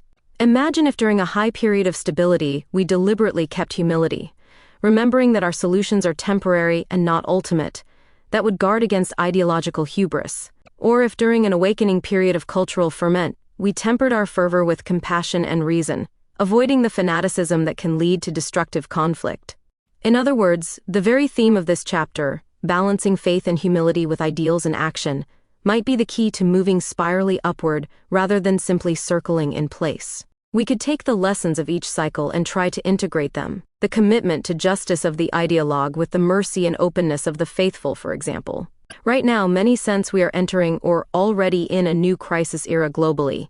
Economic instability, political polarization, even pandemics and climate pressures present immense challenges. As this turning progresses, ideologies of various kinds are again on the rise, each claiming to have the plan to save us from chaos. It is precisely at such moments that the tension between faith and ideology becomes acute. Do we anchor ourselves in timeless human values and spiritual resilience, or do we desperately cling to the loudest manifesto promising order? The historical cycles warn us, in times of fear, we are prone to give ourselves over to strongmen, and simple answers, the appeal of absolutism returns. But they also teach that such surrender only sets the stage for the next downfall. If humankind fails to break the inertia, we risk spinning into self-destruction. Technology has made our stakes higher than ever. Global wars or systemic collapses in the past were terrible but localized. Today's crises are planetary. A cycle that previously reset with the fall of an empire or a change of regime might now result in something far more catastrophic, given weapons of mass destruction and ecological fragility. The lesson here circles back to our dichotomy, only by preserving the core of faith, in the sense of belief in higher purpose, respect for the unknown, and commitment to our shared humanity. Can we restrain the darker impulses of ideology when the pressure mounts? Conversely, only by heeding the genuine insights of ideals and reason, the better side of ideology's coin, can faith avoid becoming passive or otherworldly in the face of real-world problems. A new synthesis is needed if we are to step off the hamster wheel of history. In sum, the cyclic view of history is a double-edged sword. It shows us our recurring folly, how we chase our tails through eras of faith and ideology. But it also highlights those moments of transition, those rare chances to choose a different path. As we stand possibly on the cusp of another great upheaval, the question is whether we will succumb to the old pattern or finally forge something new, a society that neither rejects faith nor is ruled by ideology, but finds a way to let the human spirit guide us through the storm, without forgetting the lessons of the last storm, the soul in the age of money. Beyond the grand cycle of history, another pervasive force keeps modern humanity in its grip: the monetary systems and economic mechanisms that dominate daily life. In our era, money has become more than a tool. It is almost a master, an unseen deity to which nearly everyone is beholden. If we speak of faith versus ideology, we must reckon with how monetary ideology has infected faith, and how the pursuit of economic control has parasitized the human soul. Never before have societies been so intricately organized around abstract finance. Currencies, banks, markets, these form a global architecture that dictates opportunities and outcomes for billions. On the surface, these are secular, technical systems, far removed from questions of spirit. But their influence on the human psyche and spirit is profound. Modern monetary systems often engender a kind of false faith, a belief that well-being, even salvation of a sort, comes from economic growth, from wealth accumulation, from the material security that money promises. This is sometimes called the cult of mammon, mammon being the biblical personification of wealth. People may not literally worship dollar bills or coins, but consider the devotion of time, energy, and anxiety that money extracts. For many, life itself becomes a transaction. Education is seen as an investment for future earnings. Personal talents are capital to be marketed. Even leisure and relationships are filtered through the lens of cost, benefit, and status display. Such a worldview does more than occupy our time, it alters our values. When existence becomes a chase for financial survival or success, higher aspirations can wither.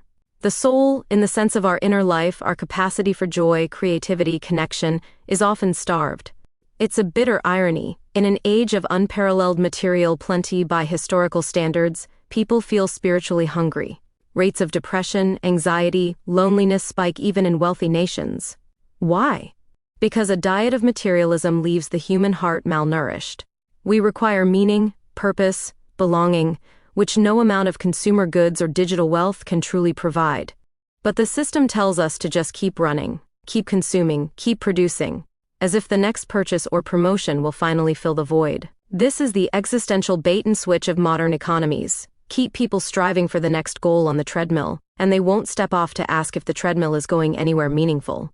Worse, monetary systems are often deliberately designed to keep the populace dependent.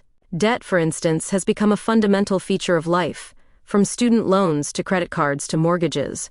A debt-ridden population is a compliant one. Chain people to monthly payments for decades, and you ensure they remain focused on meeting those obligations, with little energy to question larger structures. Economic fear, fear of losing one's job, one's home, one's ability to provide for family, becomes a powerful tool to enforce conformity. People may recognize that something is deeply wrong in society or yearn for a more spiritually fulfilling life, but still they toil in the system because stepping away seems to risk everything. Thus, the economic machine achieves a kind of quiet tyranny over the soul. It does not need secret police or gulags. It binds us with contracts and bills, with golden handcuffs that make us choose to stay in harness. Religious institutions themselves have not been immune to the lure of money's ideology. The rise of the so-called prosperity gospel is a telling example. In certain churches, especially in the U.S., a doctrine took hold that equated godliness with wealth, as if a fat bank account were a sign of divine favor. Televangelists became millionaires preaching that you just need to plant a seed that is donate money to reap God's financial blessings. Here is a brazen case of monetary ideology wearing the mask of faith. It promises spiritual rewards, but only in the currency of cash. And millions have followed this teaching, blending their pursuit of salvation with the pursuit of material success, perhaps not realizing how thoroughly this conflates two opposing masters. As one scripture warns, you cannot serve both God and mammon. When ideology takes over faith, even the temple is turned into a marketplace, quite literally, as religious airwaves fill with advertisements for miracle spring water or guaranteed heavenly returns on donations. On a broader scale, capitalism itself has at times adopted religious overtones, urging people to have faith in the market as the ultimate provider. Political leaders urge consumer spending almost like a patriotic duty. Central bankers and economists are treated as high priests, interpreting the arcane scriptures of fiscal policy.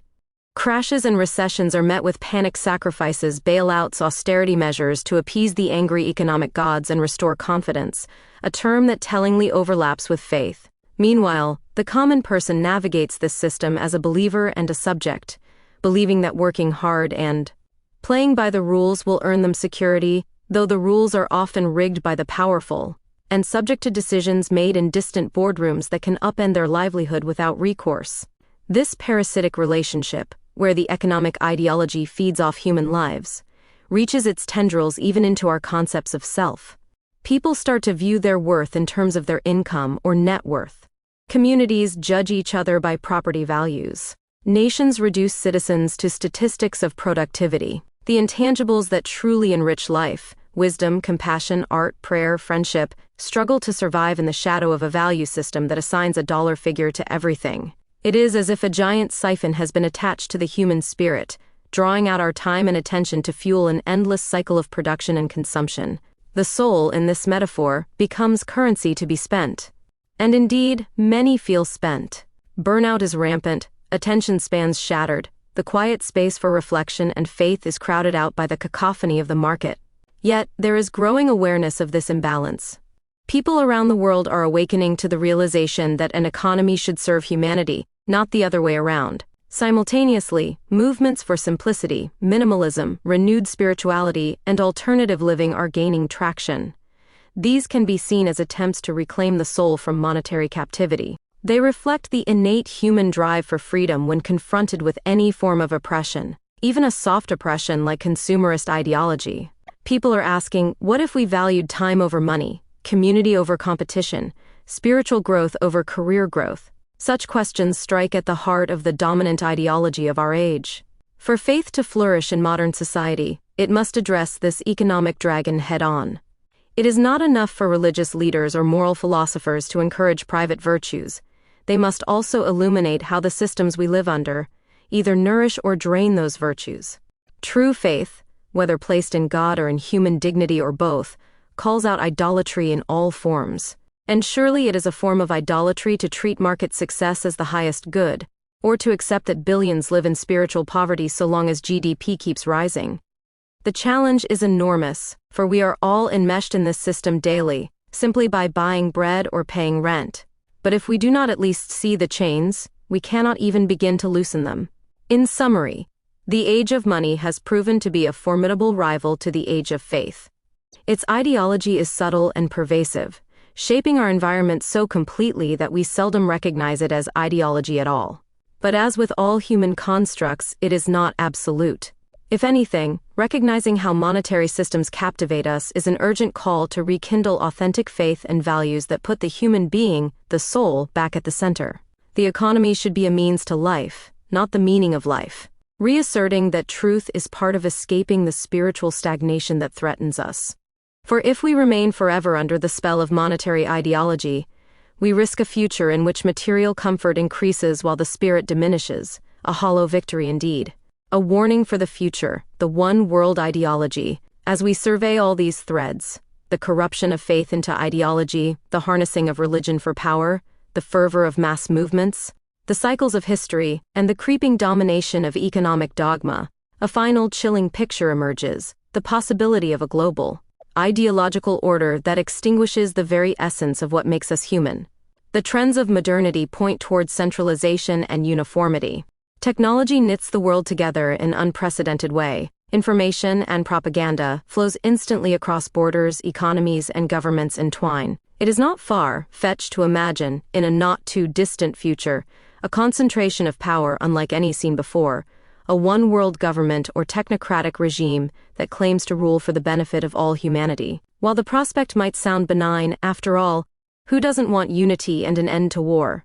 We must heed the lessons of this chapter if such a global power is born from ideological absolutism, from the triumph of control over humility. It would imperil the human spirit on a scale never seen before. Why is that?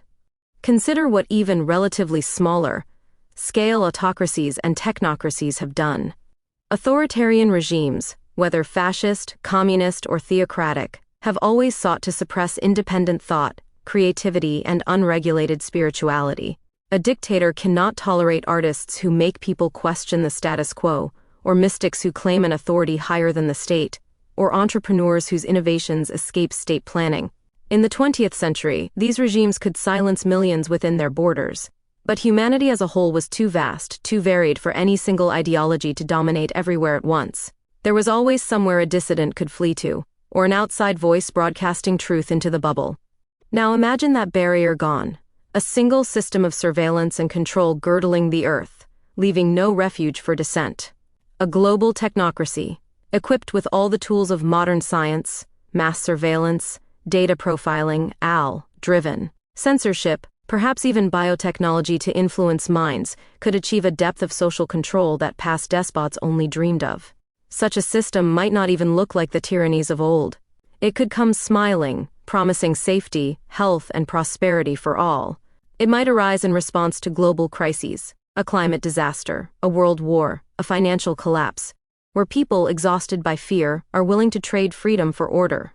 The ideology behind it could be something familiar, a perverse form of global progressivism or security-ism, or something new, like an guided utilitarian ethos, claiming to optimize human well-being scientifically. Whatever its banner, the hallmark would be the same: little tolerance for the unpredictable, untidy blossoming of the human soul.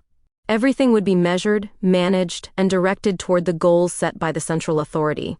On the surface, this might bring a kind of peace. No more religious wars, no more political strife, no economic competition leading to poverty because all would be one, theoretically unified. But at what cost? The cost would be stagnation, the death of the very qualities that drive human advancement and art and spiritual insight. Creativity often flowers at the margins, among dissidents and dreamers who defy the consensus. Spiritual truth is often carried by those willing to stand alone against corruption or falsehood. Under an ideological monolith, these margins would disappear. When a single truth is enforced everywhere, truth itself becomes sterilized, because it is no longer searched for, it is dictated.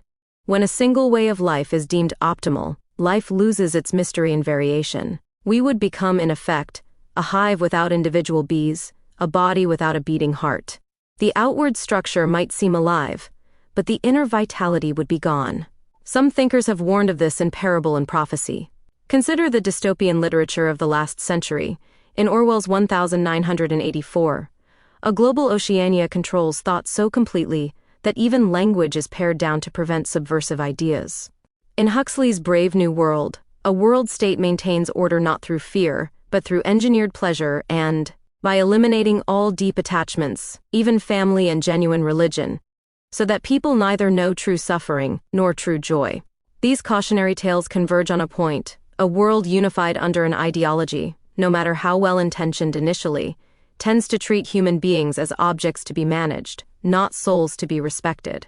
And when that happens, something sacred dies. The most tragic irony would be if such a global regime claimed to protect humanity. It might say, "We must all be one human family now, no more divisions, ending conflict by outlawing difference." It might declare, "We will eradicate poverty and ignorance." But to do so, it eradicates the richness of cultural and spiritual diversity, seeing it as inefficient or dangerous. It could even co-opt the language of faith, perhaps establishing a synthetic one-world religion that all must follow for the sake of unity, a faith emptied of transcendence and filled with loyalty to the earthly authority. In doing so, it would claim to preserve the human spirit. After all, who doesn't want peace, knowledge, and unity, while actually suffocating the free creative breath that is the human spirit's life itself? This is not to indulge in paranoia or conspiracy. It is to extrapolate the logical consequence of ideology run amok combined with unchecked power. We already see precursors. Powerful nations and corporations gather unprecedented data on individuals. Social media algorithms shape beliefs and can amplify ideological echo chambers, and experimental technologies emerge that could potentially manipulate thought or biology. Without a grounding in ethics and humility, these trends could converge into a very dark new world. So what is the warning ultimately? It is that we must guard our faith, in the broadest sense, as we navigate toward an increasingly integrated planet. By faith here, I mean our connection to whatever transcends the immediate structures of control, our belief in inherent human dignity, our openness to the mysteries that cannot be quantified, our trust in truths that might defy the official line. We must insist on room for the sacred and spontaneous in the human experience. We must cultivate creativity, art, and genuine community as radical acts if necessary, to keep the flame of spirit alive. If a global authority arises, it must be one that serves these human ends, not subjugates them. And if it will not serve them, then it must be resisted, not with violence which would only usher in another cycle of tyranny, but with the quiet, unyielding strength of those who will not betray the spark of the divine within. In our time, talk of a new world order or a unified global government often splits opinion. Some yearn for it to solve global problems, others fear it as the Antichrist of prophecy or the ultimate Big Brother. What this chapter contends is that the character of such an order would entirely depend on whether it arises from true faith in humanistic and transcendent values, or from ideological absolutism. If it's the latter, all the worst outcomes we've discussed could manifest at once: co-opted religion, enforced ideology, mass movement fervor on a planetary scale, economic control over every life, and an eternal cycle frozen at the phase of stagnation. It would be the final corruption of the faithful.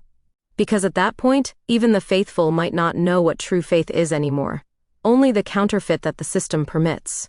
As we close this chapter, the tone is contemplative and urgent for good reason. We stand at a crossroads where choices, by societies and by each of us, will determine whether faith regains its rightful place or ideology completes its conquest. The dichotomy of faith versus ideology is not merely an academic idea, it is a fault line running through the heart of modern civilization. On one side lies a future of authenticity, diversity of thought, spiritual vitality, and humility. A future in which we remain fully human, even as we collaborate globally. On the other side lies a future of uniformity, unfreedom of the mind, and spiritual desiccation. A one-dimensional world where we might solve many technical problems but lose our souls in the process. The call then is to remember and reassert what it means to be faithful in the truest sense, to hold space for wonder, to cherish our neighbors as fellow wayfarers, not as factions, to allow for doubt and grace, and to seek higher truth beyond the convenience of dogma. At the same time, to be wary of the ideologue within and without, that voice promising simple certainty in exchange for blind loyalty.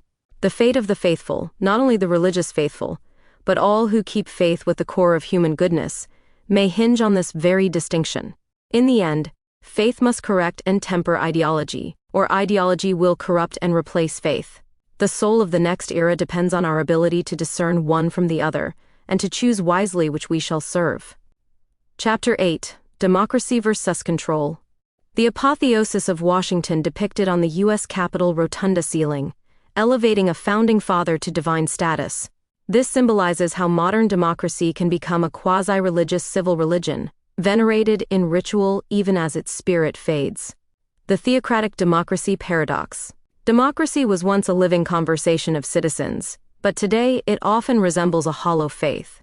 In this theocratic democracy, the process of voting and elections has become a sacred ritual performed with zeal, yet largely emptied of substance. Ballot boxes and constitutions are treated like altars in scripture. People believe in democracy. They have almost a religious faith that the act of voting itself affirms their freedom, even when they do not understand or influence the outcome. This is the paradox. Democratic ritual replaces true civic understanding and engagement. We celebrate the ceremony of elections much as acolytes celebrate Mass, rarely grasping the deeper meaning. The result is a democracy that is form without content, a beautiful temple long since deserted by its gods. The illusion of choice. The faithful line up at polling stations, convinced their voice matters, yet the choices before them are tightly controlled. The system has learned it does not need to openly oppress, it only needs to orchestrate. Elections still occur on schedule, votes are still cast and counted, but all within a narrow pre-scripted drama. In this political liturgy, citizens are offered alternatives that are no alternatives at all. The public is handed candidates, but each wears a different mask over the same face of power. They are given parties, but behind the banners and slogans, the donor class and lobbyists remain in charge. They watch televised debates, not realizing these are often stage-managed performances that entertain more than they enlighten. Democracy becomes theater. The people feel they are participating, yet they are like an audience watching a play whose ending was written long ago. Consider the common trends across many democracies. By choice without change, voters are presented with candidates from rival parties. Yet all too often, those candidates ultimately serve the same elite interests. Different party labels conceal similar masters. No matter who wins, the trajectory of policy hardly shifts, and the true rulers never change. On two sides of the same coin, competing parties spar in public, but both may be financed by the same corporate donors, or beholden to the same economic class. As a result, elections become a contest of style over substance. A selection of figureheads to placate different tribes, while behind the scenes the status quo carries on. Scripted contention, televised debates and campaigns give the impression of vigorous debate. In truth, they often skirt the fundamental issues. Like priests intoning memorized prayers, politicians stick to talking points. The spectacle captivates, but it is designed to distract, never to resolve real problems. In this way, the people are not truly choosing their future. They are choosing which mask the system will wear while it continues down the same path. They vote not for genuine change, but for the flavor of stagnation they find least objection.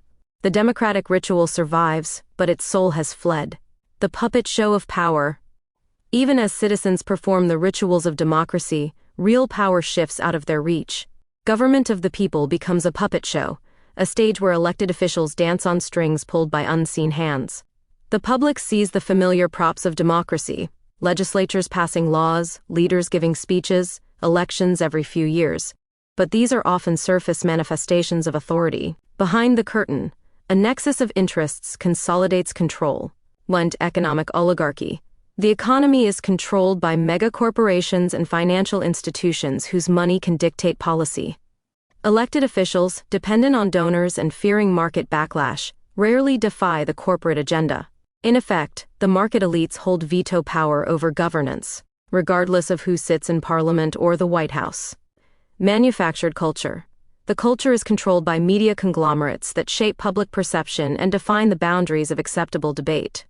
When a handful of media barons or tech platforms control the narrative, they can nudge the masses to focus on trivialities or half-truths, keeping the populace divided or apathetic. Mass opinion becomes malleable, guided by those who manufacture consent. Bureaucratic permanence, the state's administrative machinery, the civil service, security agencies, central banks, forms a permanent bureaucratic class largely insulated from elections. Policies and decisions are often made in rooms the public never sees. This unelected apparatus remains in power as governments come and go, ensuring continuity of the established order. Thus, the politician today is less a leader than an actor reciting lines. He is a performer tasked with maintaining public faith in the system. His charisma or empathy may be genuine, but his freedom to stray from the script is nearly non-existent. When he tries, he is swiftly reminded of the invisible power that constrains him. The lobbyists who write legislation, the party officials who enforce discipline, the intelligence briefings that limit his options. He becomes in essence a ceremonial figure, a face on a screen meant to calm the public, absorb their anger, and direct their attention away from the true masters of the world. The result is theocratic democracy in the truest sense. A system in which people have faith in the forms of democracy without understanding that the control over outcomes lies elsewhere. As long as the masses continue to believe they are free because they can cast a vote, they will not revolt. Turnout at the polls becomes a ritual affirmation of a system that has quietly been reinvented to serve other gods. This is why the end of democracy did not require tanks in the streets or dictators abolishing constitutions. It came through the slow corruption of the process into empty ritual, a meaningless performance, where the outcome was predetermined, but the people still believed they had a say. Polarization and manipulation in the mass democracy. If democracy has become a hollow ritual, it has also become a battleground of tribes. Around the world, we see mass polarization splintering societies into warring camps, each manipulated by those who seek to control them. In Western liberal democracies like the United States and many EU countries, division and disinformation have reached a fever pitch.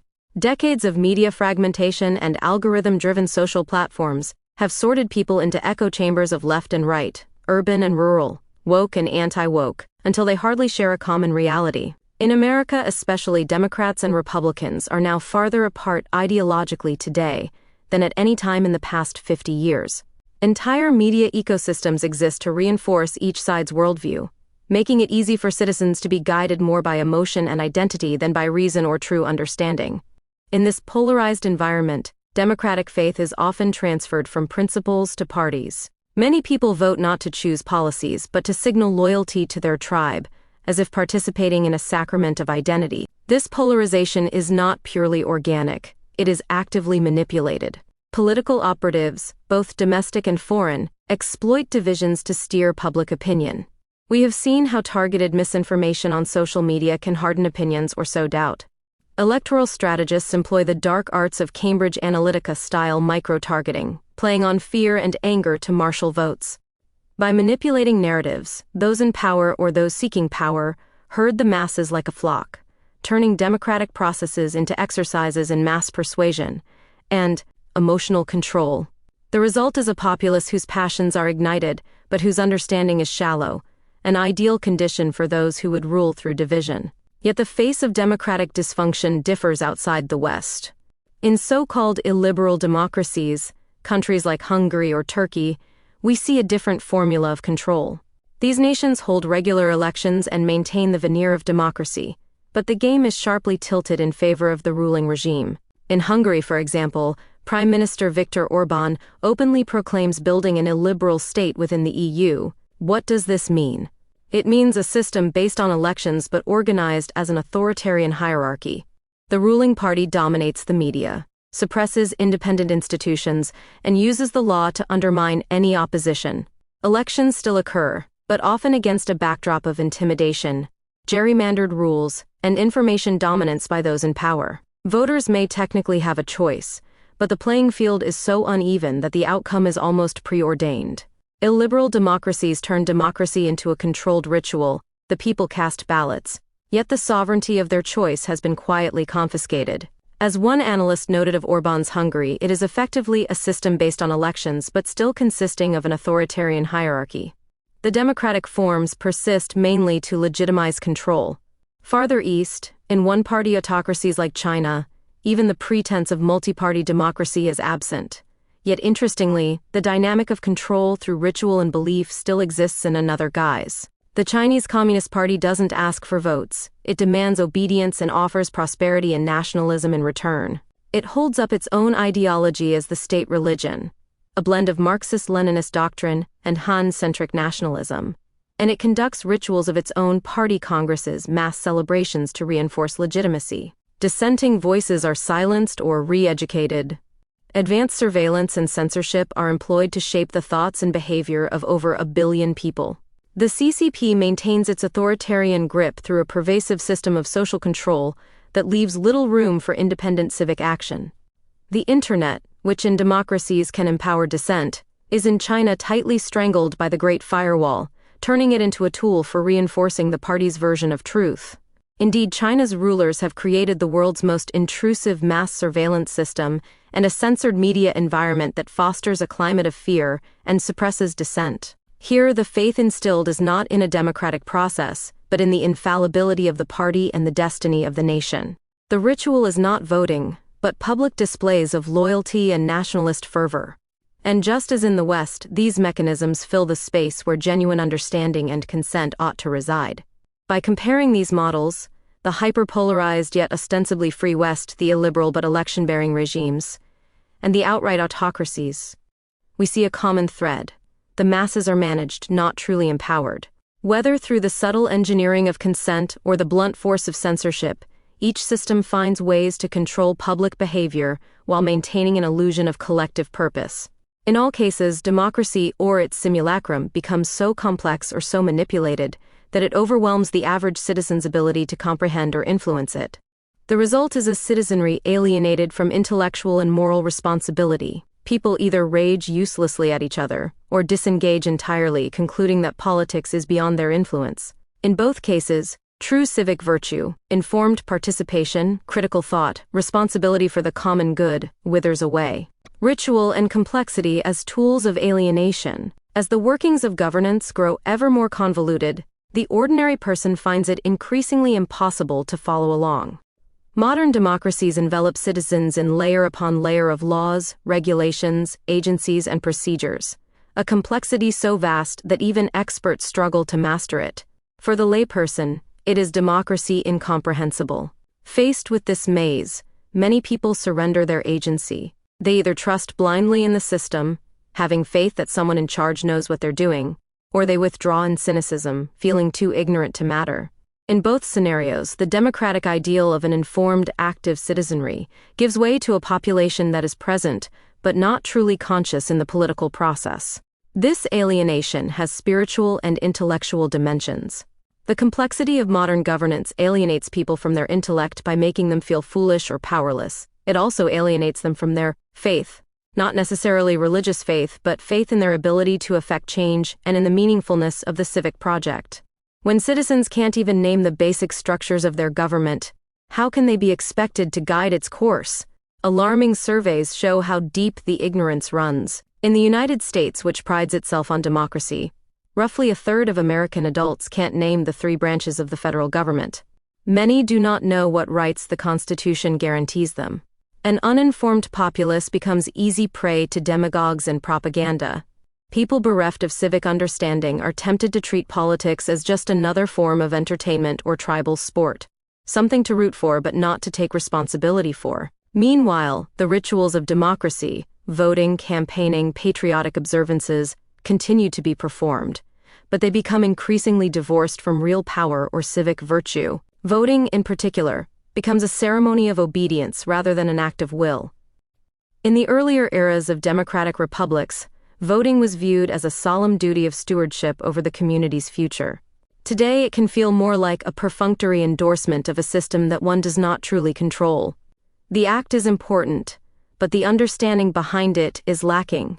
Thus, the vote becomes a talisman. People cast their ballots more out of habit or a vague sense of obligation than out of conviction. As one cynical observation puts it, the system has managed to turn democracy itself into a tool of control.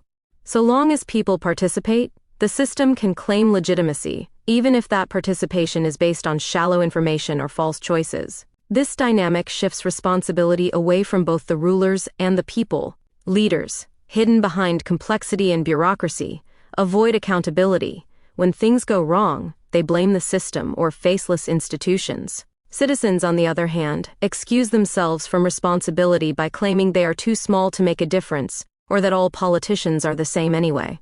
In a tragic irony, democracy's very complexity provides cover for irresponsibility.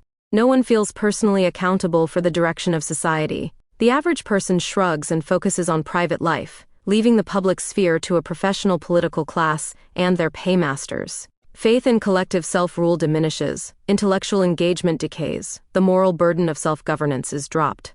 The alienation is also moral. Democracy was meant to be a system where free people govern themselves, an exercise of both freedom and responsibility. But, as the system becomes unintelligible, people lose the sense of moral agency in public affairs.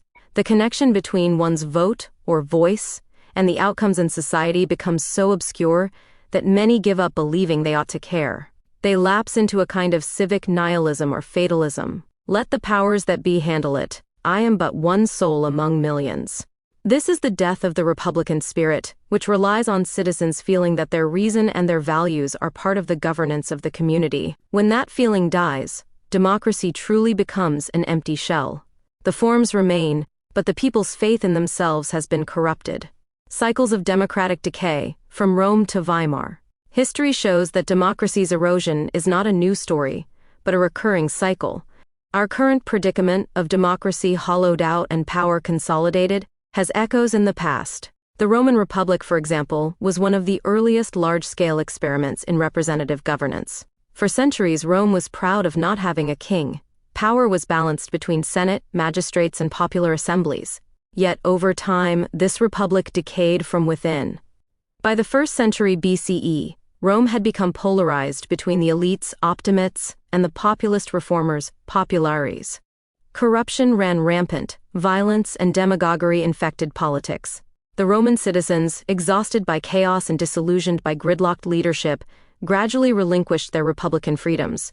They accepted the rise of strongmen who promised order, figures like Julius Caesar and ultimately Octavian Augustus, who became the first emperor. A historian of that era notes that the people of Rome chose to let their democracy die by not protecting their political institutions, eventually turning to the perceived stability of an emperor instead of the turbulence of a broken republic. In essence, Romans lost faith that their complex democracy could deliver stability or justice, and so they ceded control to authoritarianism. The rituals of the republic, elections, Senate meetings faded away, replaced by the pomp of imperial authority. The pattern is clear. When a republic's citizens cease to believe in their capacity for self-rule, a dictator can easily don the mantle of savior. A more modern cautionary tale is Weimar Germany. In the wake of World War I, Germany attempted to establish a liberal democracy with its Weimar Republic. But this new democracy was born under severe strains: economic disaster, humiliation from the war, and deep ideological divides. The 1920s saw hyperinflation, street battles between communists and right-wing militias, and a populace increasingly disenchanted with parliamentary squabbling. By the early 1930s, extreme factions convinced many Germans that democracy had failed them. Adolf Hitler's Nazi Party exploited this disillusionment masterfully. They did not immediately crush the Weimar Constitution by force. Instead, they used its very mechanisms to gain power legally. Through slick propaganda and tapping into popular anger, the Nazis became the largest party. President Hindenburg, in a fateful move, appointed Hitler as chancellor, thinking he could be controlled. Within months, Hitler used a crisis, the Reichstag fire, to invoke emergency powers, and democracy was effectively dead, smothered with the consent, or at least acquiescence, of much of the public. Weimar's collapse has become a paradigmatic example of democratic collapse. Weimar's fate provides instructive parallels and warning signals for our own times. It shows how a populace weary of economic pain and political stalemate might willingly trade their freedom for the promise of national revival and strong leadership. The lesson is haunting. A. Democracy can die with applause and cheering, not just with violence. When citizens stop believing in the system, when voting seems pointless and public debate only sows confusion, they can be seduced by those who offer control and simple answers in place of freedom. These patterns suggest democracy often contains the seeds of its own undoing. In prosperous, stable times, people take self-governance for granted. Civic virtue decays, factions proliferate, and elites grow complacent or corrupt. Crises then ignite popular frustration, and demagogues or would-be autocrats emerge, promising to cut through the chaos. Philosophers and historians have long noticed this cycle. In fact, the idea that societies go through generational cycles of rise, turmoil, and renewal has been formally proposed in the fourth turning generational theory. Authors William Strauss and Neil Howe observed that roughly every 80 to 100 years, about the span of a long human life, Anglo-American society has entered a period of crisis that destroys an old order and ushers in a new one. They describe a recurring sequence: a high post-crisis prosperity and strong institutions, an awakening, a spiritual or cultural rebellion against the order, and unraveling, institutions weaken, individualism rises, social trust declines, and finally a crisis, a decisive era of upheaval, often involving war or revolution. During the crisis, the fourth turning, society's structures are ripped apart and rebuilt in response to a perceived existential threat. The theory holds that we are in such a period now. The last fourth turning began with the Great Depression and World War II, which utterly transformed world order. Before that, one can trace back 80-year steps: the American Civil War, approximately 1860s, and the American Revolution, approximately 1780s, were similar fourth-turning crises for the United States. What does this cyclic view tell us about democracy versus control? It suggests that periods of belief and civic engagement, often following a crisis when people unite to rebuild, tend to be followed some decades later by periods of disillusionment and institutional decay. A generation arises that does not remember the last epic struggle and instead sees only the shortcomings of the institutions they inherited. They lose faith in those institutions, be it church, government, media, and society fragments into individual or group interests, very much like what we've experienced in recent decades. This unraveling phase is fertile ground for the rise of authoritarian temptation.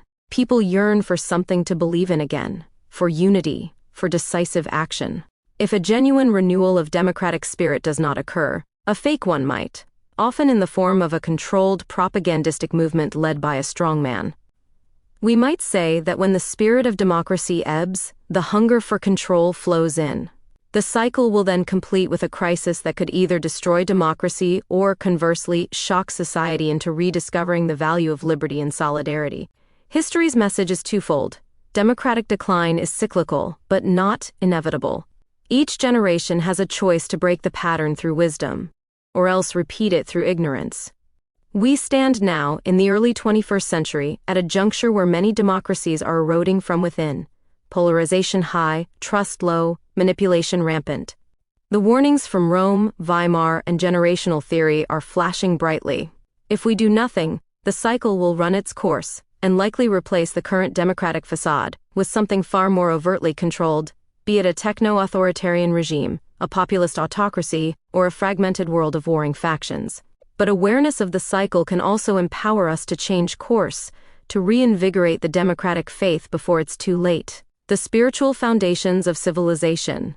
Beneath all these political forms, democracy, autocracy, republic, empire, lie deeper metaphysical foundations. Every civilization is built upon some vision of the world that ultimately has a spiritual character, a sense of purpose, a concept of moral order, an idea of the human soul and its value. In antiquity and the Middle Ages, this foundation was explicit. Religion was the bedrock of society. Whether it was the pharaoh's divine rule in ancient Egypt, the mandate of heaven in imperial China, or the Christian theology that undergirded Europe's monarchies, governance was directly tied to spiritual assumptions. Even as the modern age ushered in secular states and democratic constitutions, the new systems quietly borrowed values from older spiritual worldviews.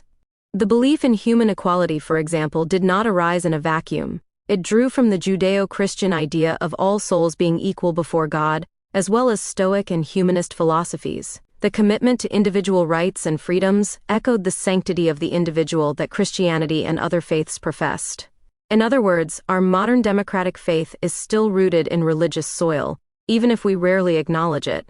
Alexis de Tocqueville, observing America in the 1830s, famously remarked that despotism may govern without faith, but liberty cannot. He understood that a free society depends on an underlying moral order, a set of shared values and virtues often derived from religion. A democracy detached from any moral anchor is adrift. It risks becoming a mere mechanism for power struggles and material gain. The American founders likewise stressed this point. John Adams warned that our Constitution was made only for a moral and religious people. It is wholly inadequate to the government of any other. If citizens lost their sense of higher ethical duty, the constitutional system would collapse, unable to restrain the darker impulses of human nature. These insights highlight that faith and freedom are intimately linked.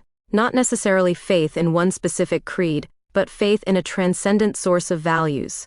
A belief that our rights and dignity come from something higher than government decree, and thus that we bear responsibility to uphold them. In contemporary society, however, we have largely relegated religion and metaphysics to the private sphere. Public life is officially secular, and many people see morality as relative or purely human-derived. This has advantages, tolerance, pluralism. But it also carries a hidden cost. We risk severing the roots of our collective values. We still use words like justice, freedom, equality, but we seldom reflect on why these ideals command our allegiance. Why should all humans be equal?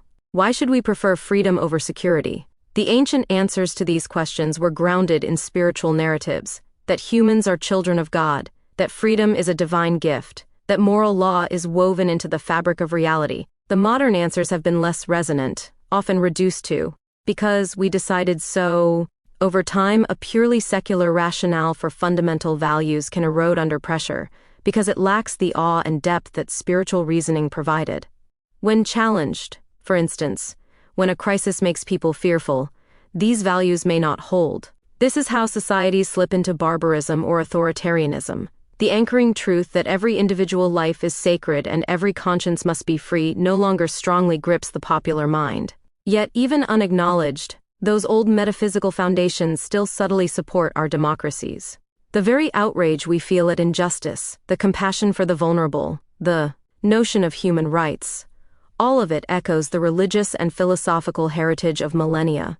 Recall that the major religions and wisdom traditions which arose during the Axial Age, roughly 8th to 3rd century BCE, Judaism, Greek philosophy, Buddhism, Hindu reformers like the Buddha, Confucianism, Taoism, each in their own way revolutionized human thinking about morality and our place in the cosmos. They introduced or amplified concepts like the Golden Rule, the importance of inner virtue, the idea of a universal moral law. These Axial Age ideas became the spiritual substructure of later civilizations. Our modern world may wear a different exterior, but it stands on the shoulders of those giants. Liberal democracy, in particular, evolved from a confluence of Judeo-Christian ethics, Greco-Roman humanism, and Enlightenment rationality. Itself a child of Christian medieval scholasticism and Renaissance thought.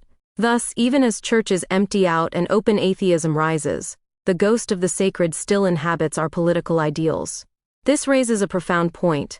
The crisis of democracy is not merely political or economic. At its core, it is spiritual. It is about a loss of shared belief in anything higher than ourselves. When a society no longer has a unifying narrative of meaning or a common sacred value, its political institutions become brittle. People may then elevate lesser idols to fill the void: nation, race, class, ideology, or the pursuit of wealth and pleasure. We see this happening. Nationalism and identity cults surge in the absence of a unifying human story. Consumerism and hedonism roar where spiritual discipline wanes. A civilization that has lost its soul will soon lose its structure. As one observer noted, if people stop believing in God, they don't believe in nothing, they believe in anything. In our age, many have stopped believing in both God and the civic religion of democracy. In that vacuum, conspiracy theories, personality cults, and hatreds rush in, all tools of those who seek to establish control. Thus, the erosion of democracy's spiritual meaning goes hand in hand with the rise of authoritarian control. Remove the higher purpose and dignity from democratic life, and people will gradually cease to defend their freedoms. At that point, power is eagerly seized by whoever is most ruthless, for there is no countervailing moral force. The corruption of the faithful, the loss of integrity and truth among a populace, precedes the fall of their freedoms. We must recognize that the soul of democracy is its belief in the intrinsic worth and agency of every person. If we let that belief die, democracy will die, and we will be ruled by force and technocratic management alone. Reclaiming faith to preserve freedom. We stand at a precipice. The trends of democratic decay, polarization, and growing control by unaccountable powers point toward a future of societal stagnation, a world where innovation in gadgets continues, but innovation in governance stops, where citizens become passive consumers and subjects, where a cynical elite manages a disenchanted population. It is a vision of soulless stability, all the outward structures humming along, while the inner vitality of our civilization drains away. This is the ultimate risk we face, not just losing our political freedom, but losing the faith and meaning that make freedom worthwhile. If democracy empties itself of spiritual meaning, if it becomes nothing more than a procedural contest for power devoid of higher purpose, then people will eventually stop caring about it. They will drift either into apathy or into the arms of demagogues who offer them emotional fulfillment in more primal ways. And as we have seen, plenty of aspiring tyrants are ready to provide exactly that, a sense of belonging, of greatness, of certainty, at the cost of truth and liberty. Control structures will rise to fill the void left by a dying faith in freedom.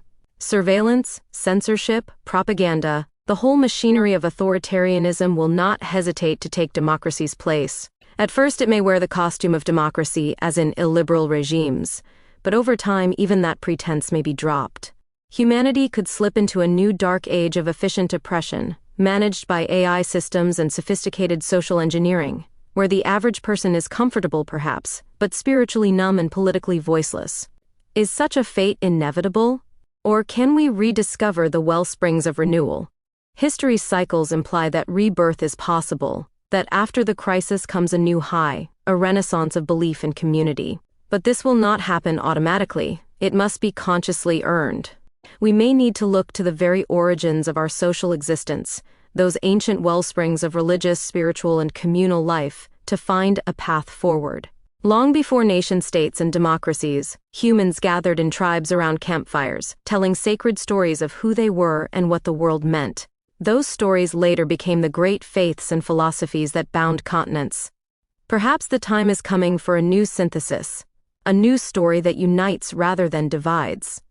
If humanity is to transcend the nation-state model, with its propensity for conflict and its limitations in the face of global challenges, we may have to spiritually reconcile and unite our disparate frameworks. This doesn't mean one-world theocracy or anything so crude. It means finding a shared spiritual core, a recognition of common human dignity, a reverence for life, an acknowledgement of the mystery that surrounds and surpasses us. With such a core, democratic life could be revitalized, because it would again be rooted in a rich soil of meaning. As a plant draws nourishment from the earth, democracy must draw nourishment from faith, faith in each other, faith in values that are not for sale, faith in something higher that calls forth our better selves. In the end, democracy versus control is not a contest of mere systems, but of visions of the human soul. One vision sees human beings as spiritually free, capable of reason and love, deserving of a say in their collective destiny, however messy that may be. The other vision sees human beings as subjects to be managed for their own good, incapable of higher callings, needing to be herded and entertained, but not truly heard. The first vision requires faith, not blind faith in leaders, but a profound faith in principles and in each other. The second vision feeds on the absence of faith. It grows strong in societies that have stopped believing in anything except material comfort or endless conflict. Let this chapter serve as a warning and a meditation. If we relinquish the spiritual core of democracy, we will lose both freedom and faith. A society that has ceased to believe in the sacredness of freedom will neither be free nor truly alive. Conversely, if we can reignite a sense of meaning, if we remember that liberty is a gift that comes with responsibilities bestowed by a source higher than convenience, then we have a chance to turn back from the abyss. The collective soul of humanity is at stake. In our politics, in our communities, in our hearts, we must ask, what do we ultimately serve, democracy or control? The answer will determine the future. We may yet find that beyond the darkness of this turning, a new dawn awaits, one where faith is the soil in which true democratic life takes root once again, and from which it flowers into something stronger and more profound than what we have lost. Let us tend that soil with care, lest we vanish into a night of our own unfaith. Chapter 9. Capitalism versus Theocracy. In a world torn between the altar of the market and the pulpit of ideology, people find themselves living under two grand belief systems. Capitalism and theocracy stand as mirror images, each with its own narratives, dogmas, and promised salvations. One preaches through ledgers and stock tickers, the other through scriptures and decrees. Both weave powerful illusions. The market whispers that endless growth will give meaning, while the theocrat insists that absolute dogma will grant salvation. In the end, both can lead to oblivion, demanding unquestioning faith in unseen architectures that govern our economic and spiritual lives. The result is a contemplative dichotomy. Are we ruled by prophet or by prophecy, or have these two gods become one and the same? Modern life often blurs the line between material creed and spiritual creed. The narratives of free market capitalism and religious absolutism each command global followings. They offer a sense of order amid chaos, an invisible hand guiding fortunes, or a divine hand scripting destiny. They provide moral codes, good defined as wealth and efficiency, or good defined as purity of belief. And they threaten dire consequences for heresy. Those who question market logic risk poverty and exclusion, just as those who doubt the official dogma face excommunication from their community. In this chapter, we explore how the market has become a god in its own right, and how modern institutions, from corporations to governments, often behave like theocracies. We will see how market ideology has become sacrosanct, how corporations adopt religious rhetoric and rituals, and how our debt-based economy can be seen as a form of spiritual parasitism. Finally, we end with a warning. A society that worships freedom without responsibility and wealth without work is on the path to collapse, sacrificing the very soul of humanity to keep its false idols alive. The market as God. Harvey Cox's analysis. In recent history, capitalism has taken on the trappings of a new religion. Nowhere is this more evident than in theologian Harvey Cox's famous analysis of the market as a deity. Cox argues that the market, with a capital M, has effectively deified itself, becoming an all-powerful force in the lives of billions. According to this view, the market is omniscient, omnipotent, and omnipresent, an entity that knows the value of everything, controls outcomes, raises up nations and ruins households. Its invisible hand acts with godlike authority, an unseen providence guiding economic life much as the hand of God was once thought to guide the fate of souls. In Cox's words, the market now comes complete with its own doctrines and profits, and it tolerates no rivals in loyalty. This transformation did not happen overnight. Its roots trace back to the Industrial Revolution, and even earlier. Enlightenment economists like Adam Smith spoke of market forces as if they were a benign natural order. Smith's metaphor of the invisible hand 1776 suggested that individuals pursuing self-interest inadvertently serve the public good, almost as if guided by an unseen benevolent force. Such language bordered on the spiritual. The invisible hand could be seen as a secular stand-in for divine providence ensuring harmony out of chaos. Around the same time, cultural shifts gave capitalism a moral sheen. The Protestant work ethic, as analyzed by sociologist Max Weber, imbued work and profit with religious significance. Diligence, frugality, and success in business were interpreted as signs of God's favor, a signal that one might be among the elect. This ethos helped turn the pursuit of wealth from a potential vice into almost a virtue. By the 19th century, being industrious and accumulating capital were not just economic activities, they were a moral calling. Over the next 2 centuries, market ideology only grew more sacrosanct. The rise of finance capitalism in the late 19th and early 20th centuries saw the creation of vast fortunes and powerful banks, often spoken of in reverential terms. Banks were temples of finance. Wall Street was Mecca for those seeking prosperity. As capitalism went global in the 20th century, especially after World War II, it adopted an almost missionary zeal. American-led neoliberalism preached free markets, free trade, and deregulation across the world, toppling trade barriers and converting formerly closed economies. By the 1980s, political leaders like Margaret Thatcher and Ronald Reagan explicitly elevated market logic to gospel status. Thatcher's famous dictum, "There is no alternative," encapsulated the dogma, the market system was the only true path, and any dissent was heresy. Under Reagan and Thatcher, policies of deregulation and privatization were pursued with ideological fervor, as if rolling back the state and unleashing market forces would miraculously cure social ills. The global neoliberal era that followed treated the market as the ultimate judge of right and wrong. If the market rewarded something with profit, growth, rising stock prices, it must be good. If the market punished something with losses or poverty, it was due to individual failing or interference with the natural order. This mirrors classical theodicy, where success is a sign of virtue and suffering a sign of sin. Only now the deity rendering judgment is the impersonal market. God is dead. But he has been replaced. In our age, God has been reborn as the market. Traditional faith once anchored morality and purpose, teaching that life had meaning beyond the material realm. But in the new order, capitalism is no longer just an economic system, it is a theology. Its commandments are growth and profit, its sacraments are consumption and competition. The shift has been so profound that market logic has largely replaced theological guidance in defining what society considers right or wrong, reward or punishment. If an action makes money, it is justified. If a policy inhibits growth, it is suspect, if not outright blasphemous to the modern creed. Consider how economic metrics like GDP growth or stock indices are obsessively tracked and reported with the gravity once reserved for religious festivals or holy days. Our collective mood rises and falls with the market tickers, as if consulting an oracle. In this sense, market ideology has become sacrosanct, largely unquestionable in mainstream discourse. Political leaders often speak of market forces as one might speak of the weather or the will of the gods, something one must submit to or appease, not fundamentally challenge. Cox's analysis helps us see the full religious character of this transformation. In his The Market as God, he notes that market religion demands its own form of faith and sacrifice. People trust in the market's wisdom, even when it is mysterious or cruel. For example, during recessions or austerity regimes, citizens are told to accept hardship as necessary purification to restore the health of the economy. The god must be appeased by sacrifice. The benefits of deregulation or globalization were touted with quasi-spiritual promises of deliverance from scarcity and inefficiency.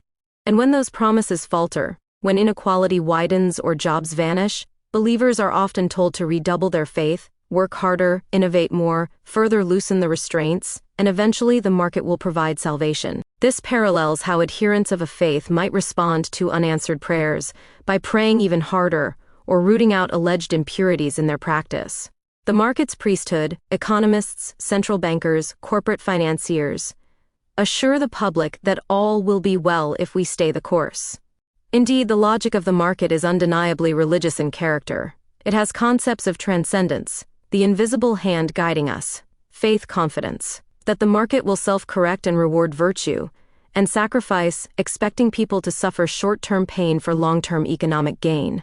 And like any dominant religion, it has historically not tolerated heresy. In the late 20th century, nations that rejected the neoliberal gospel were pressured or punished by global institutions. Politicians who deviated from pro-market policies were branded as dangerous or foolish. Thus, market logic replaced theological guidance to such an extent that even moral questions, healthcare, education, environmental stewardship have been reframed in market terms, cost-benefit analyses and profitability, rather than ethical or spiritual values. From Adam Smith's time to our own, the market's rise to divinity has profoundly shaped human values. Where once many Western societies looked to the church for moral authority, they increasingly looked to the invisible hand and the balance sheet. By the dawn of the 21st century, we indeed lived in what Cox calls a business theology of supply and demand. To live a good life according to this theology is to be productive, competitive, and ever-expanding in one's material pursuits.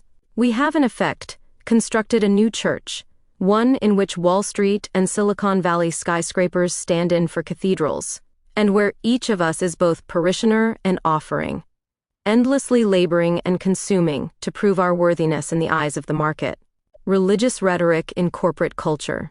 If capitalism is a religion, then the modern corporation is its church. Step inside the offices of a Fortune 500 company or a Silicon Valley tech giant, and you will notice the quasi-religious character of corporate culture. Companies don't just have business goals, they have mission statements and visions, terms borrowed straight from religious lexicon. They articulate core values meant to inspire devotion, often phrased in a sacred tone: integrity, customer obsession, innovation, trust. Employees are not just workers, they are believers expected to internalize and evangelize the company's creed. It is no accident that job titles like chief evangelist or product evangelist exist in tech firms, a term once reserved for those spreading the gospel is now a legitimate corporate role for spreading the word of a new product or idea. In corporate seminars, leaders exhort their teams with near scriptural zeal. Consider how Apple nurtured a cult of Mac, or how Google early on proclaimed "don't be evil" as a guiding commandment implying a stark moral binary to employees' actions. The workplace becomes a site of ritual and conversion. Daily stand-up meetings resemble prayer circles. Company logos and branding serve as symbols of identity akin to crosses or crescents, and annual all-to-hands meetings are like revival gatherings, where the faithful cheer on the vision from the mountaintop, often delivered by the charismatic CEO prophet. The language used in corporate environments often mirrors sacred language. Employees are urged to show passion and devotion. They must demonstrate unwavering commitment to the vision. Dissent or even critical questioning of the company's direction can be treated as heresy or lack of faith in the leadership. Dressed in the modern vernacular of performance reviews and team spirit, there is often an underlying expectation that one surrender a part of oneself to the corporate collective, much as a monk might surrender to a monastic order. The phenomenon of corporate culture often demands conformity in thinking and behaving, what to wear, how to speak the company jargon, what values to profess. Very much like the behavioral codes of a religious community. Tech companies even refer to early adopters of their platforms as evangelists, and talk about building ecosystems of devoted users, echoing the idea of building a congregation of believers. This religious rhetoric in corporate life is not confined to benign team building. it can slide into extreme ideological behavior. We have witnessed companies and their leaders adopt stances of moral rigidity that rival political or religious extremists. On the far right, some corporate cultures align with hyper-capitalist or nationalistic fervor, emphasizing survival of the fittest mentalities, crushing competition without mercy, and demanding absolute loyalty to the company flag. On the far left, other corporations perform a kind of woke piety, adopting social justice language as a corporate creed and sometimes enforcing internal speech codes and thought patterns with inquisitorial zeal, firing or shaming employees who don't toe the new moral line.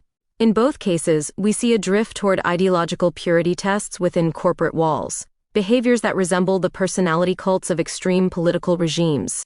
Just as fascist, Stalinist, or Maoist movements elevated their leaders to near godhood and tolerated no dissent, so do some corporations elevate their founders or CEOs as infallible visionaries. The cult of productivity and the cult of the visionary leader go hand in hand. Employees are expected to sacrifice everything, work long hours, forgo personal life, define their identity through the job, in service of the grand mission, much as citizens of totalitarian states were expected to live entirely for the state or the revolution. We can draw direct comparisons to historical cults of personality. In a corporation with a strong cult-like culture, the CEO's pronouncements can carry the weight of doctrine. If the boss declares a new strategy, to question it is to mark oneself as a non-believer or not a team player. This dynamic recalls how under Stalin or Mao, questioning the great leader's plan was tantamount to treason. Similarly, some modern companies have had narcissistic leaders who surround themselves with yes-men and enforce their will, resulting in disastrous decisions that employees execute despite private misgivings. The downfall of companies like Enron or the scandals of WeWork, Theranos, and others in recent memory show how a cultic corporate atmosphere can lead to deception and collapse. In each of those cases, a charismatic leader's vision became an unchallengeable dogma. Facts were denied, reality was essentially rewritten internally to fit the narrative, and those who tried to speak up with truth were silenced or expelled, until reality finally intruded in the form of financial ruin or legal action. The public becomes alienated by such spectacles, just as citizens lose trust in institutions when extremist sects dominate. Consumers and society lose trust in corporations that show cultish or unethical behavior. When a company adopts a near-fanatical stance, be it extreme profit-chasing or extreme political correctness, it risks alienating the broader public, who see an organization more concerned with self-righteous ideology than serving people. There is also a psychological dimension to this convergence of corporate culture and cult behavior. Research has suggested that positions of power, be it in politics or business, tend to attract a higher proportion of individuals with psychopathic or narcissistic traits. In corporate life, those who rise to the top are often intensely competitive, single-minded, and sometimes lacking in empathy.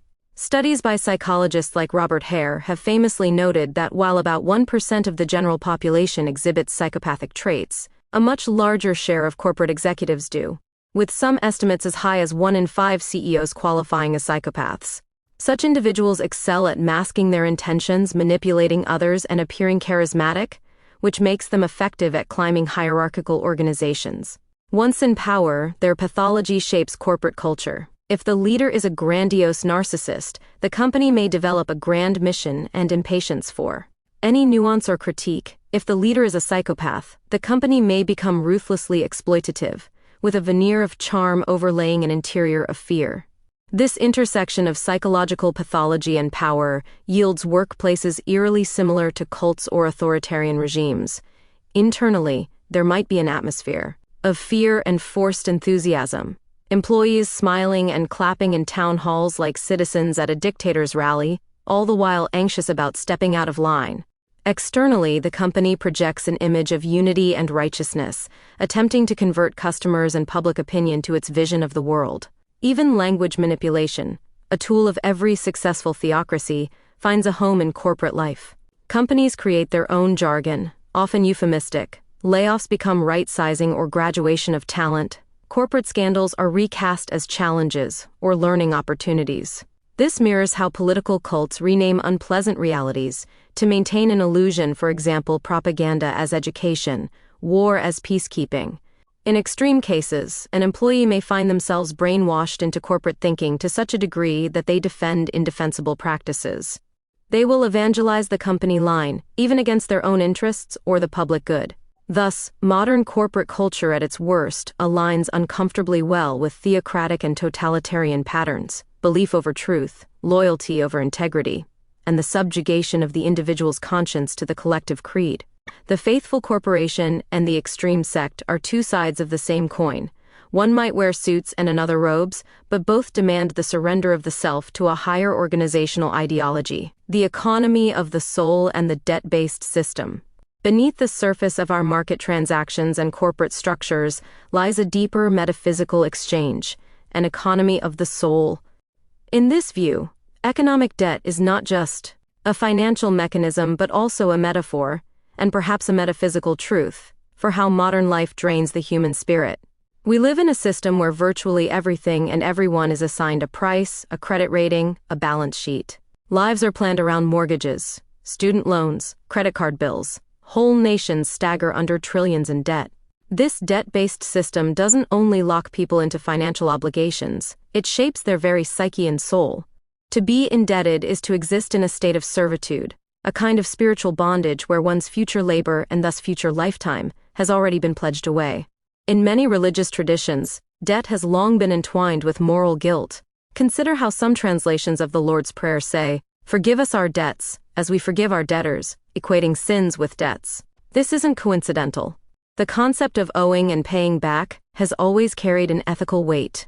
Ancient societies periodically had jubilees to forgive debts, recognizing that without mercy, debt would compound and tear society apart.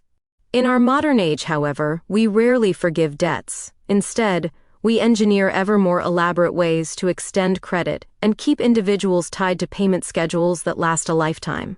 Think of a young graduate with loans that will take decades to repay, or a family that refinances its home repeatedly to stay afloat. These are common, accepted facets of life, yet they represent an enormous shift in how we conceive of human existence. A large portion of humanity effectively sells slices of their life, their time, effort, attention, in exchange for digital credits, money, to service an endless chain of debts. In doing so, they partake in what we can metaphorically call a soul transaction. Their vital energy, creativity, and freedom are systematically exchanged for currency, which is immediately owed to someone else. The result is a parasitic cycle. An unseen host, the financial system, feeds on the life force of people, converting it into the abstract wealth of a few. To illustrate this dynamic, consider the ideas of William James Sidis, an early 20th century prodigy who speculated in the animate and the inanimate about the flow of energy in the universe. Sidis proposed the notion of a reverse universe, a mirror realm where time runs backwards and entropy disorder decreases instead of increases. In our universe, life temporarily reverses entropy by creating order. For example, organisms grow and build complex structures, seemingly in defiance of the natural trend toward decay. Sidis suggested that living beings might tap into a kind of hidden reserve of energy, effectively using the unavailable energy of matter by locally reversing entropy. In a mechanistic sense, he was searching for a physical explanation for life's vitality, but we can borrow Sidis's idea as a metaphor. Imagine that our economy draws on a hidden reserve of human energy, not just the caloric energy of muscle and the neural energy of brain, but the emotional and spiritual energy that gives life meaning. Every late night of extra work, every stressful meeting that drains your joy, every creative dream deferred because bills must be paid. These are transfers of human energy from the animate realm of life to the inanimate ledger of money. In effect, the debt-based system siphons life in the form of time and toil, and converts it into financial capital. It is a cross-dimensional energy transfer. The vitality of people is sucked into the abstraction of the economy, maintaining the illusion of infinite progress and growth. The numbers in bank accounts rise, new skyscrapers and server farms sprout, shining testaments to progress. But it's not free. The energy comes from the exhaustion of the many. One might say, in a spiritual sense, that our society practices a form of soul parasitism. The system convinces people to give themselves away piece by piece until nothing is left. As earlier chapters described, it does not take from people, it convinces them to give themselves away. The economy of the soul has devoured everything, and still the hunger remains. We see this in how consumers are enticed to take on debt for immediate gratification. effectively mortgaging their future contentment for a fleeting present satisfaction. We see it in how workers are encouraged to identify entirely with their jobs and give their 110%, a literally impossible fraction that nonetheless reflects the expectation to pour one's entire being into work. Meanwhile, any sense of higher purpose or higher authority that could constrain the market's appetite has been eroded. Traditional religion used to warn against usury, excessive interest, and greed, teaching that there are divine or moral limits to exploitation. But under the gospel of capitalism as religion, those moral circuit breakers have been removed. Anything goes, as long as it fuels growth. The result is a system hungry not just for your money, but for you.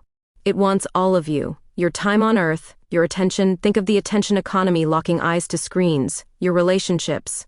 How many families strain or break under financial stress or workaholism? And even your inner world, constant marketing colonizes your desires and thoughts. It wants to convert all that is human into commodities and labor. In this framework, debt becomes more than an economic instrument. It is the mechanism of spiritual capture. A person in deep debt often experiences anxiety, fear for the future, and a sense of diminished self-worth, a psychological state not unlike a kind of spiritual oppression. They are not free to choose their path. Their obligations dictate their life choices. The debtor's subservience is the creditor's power. Now consider that our entire world runs on debt.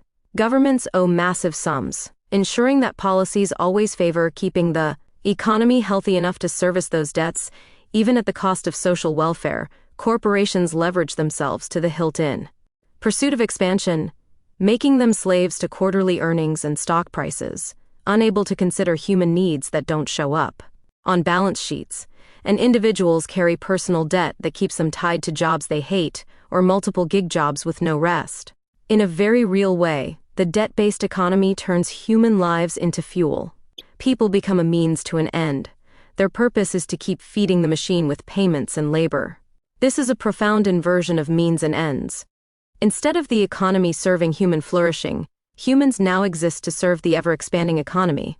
The metaphor grows even darker when we examine what happens when the system's demands aren't met. Just as in ancient cults, if the gods were not appeased with sufficient offerings, disaster was thought to ensue. Our modern market god reacts harshly when the flow of soul energy falters. When debts cannot be paid and growth slows, the system goes into crisis, and the solution often takes the form of sacrifice. We see economic crashes that wipe out life savings and livelihoods, offerings on the pyre of too much credit. We see austerity policies that demand entire populations give up healthcare, education, and security to satisfy abstract creditors. And most grievously, we see the resort to war, death, and systemic poverty as the final balancing mechanism. How often has war been justified as a way to revive an economy or resolve a depression? World War II, for example, is frequently credited with ending the Great Depression in the United States, a ghastly calculus where massive destruction and loss of life reset the economic stage for growth. It is as if when the market god is displeased, it demands a blood sacrifice on a global scale. War accomplishes multiple things for the system.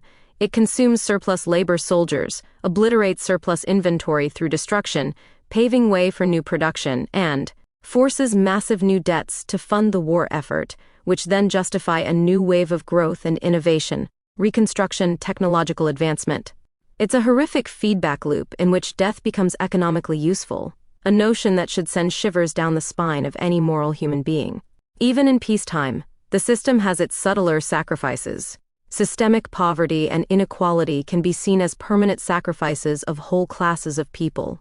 The poorest of the poor in sweatshops, mines, fields, or slums around the world live abbreviated, harsh lives so that the global machine can produce goods cheaply, and the affluent can enjoy them. These people's extra years of life, had they been well-fed, educated, and cared for, are shaved off and burnt up as fuel for the comfort of others. It is a chilling realization. The invisible economy of the spirit compensates for imbalance by quietly devouring the prospects and hopes of the marginalized.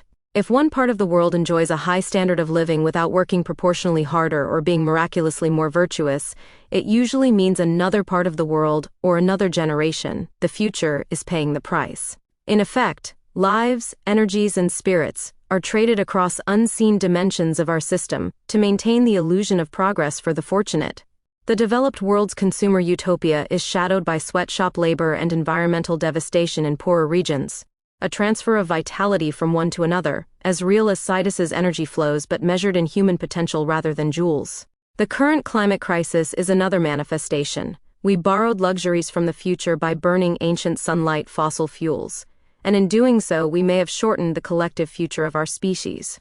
All of this is done under the imperative of growth, the paramount commandment of market theology, which insists that more is always better despite being on a finite planet with finite lives. Thus, the debt-based spiritual economy reveals itself as a feeding mechanism, a ravenous mouth that is never satisfied. It calls to mind ancient gods like Moloch, to whom children were sacrificed to ensure the community's prosperity. Our sacrifices are more insidious and diffuse. We sacrifice our time, our relationships, our peace of mind, and often the well-being of distant others or future generations, all in the name of keeping the economy healthy. The great tragedy is that this feeding mechanism disguises itself as progress. We celebrate technological advances, soaring stock markets, and GDP growth, often without asking, at what cost? Who or what was consumed to achieve this? If we looked with clear eyes, we might see a trail of spiritual corpses.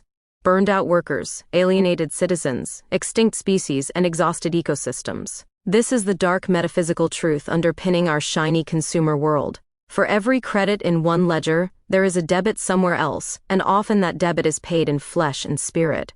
In a very real sense, as long as we allow the debt-based system to remain unchecked by ethical or spiritual constraints, we are enabling a kind of vampirism on humanity itself. The apocalypse of capitalism, a critical warning. Every faith carries within it the seeds of an eschatology, an end-time scenario. Traditional theocracies warned of apocalypses and days of judgment if people strayed from the path. Our modern dual-faith system of capitalism and ideological extremism is no different, except the judgment it risks bringing is entirely of our own making. We must confront a stark possibility.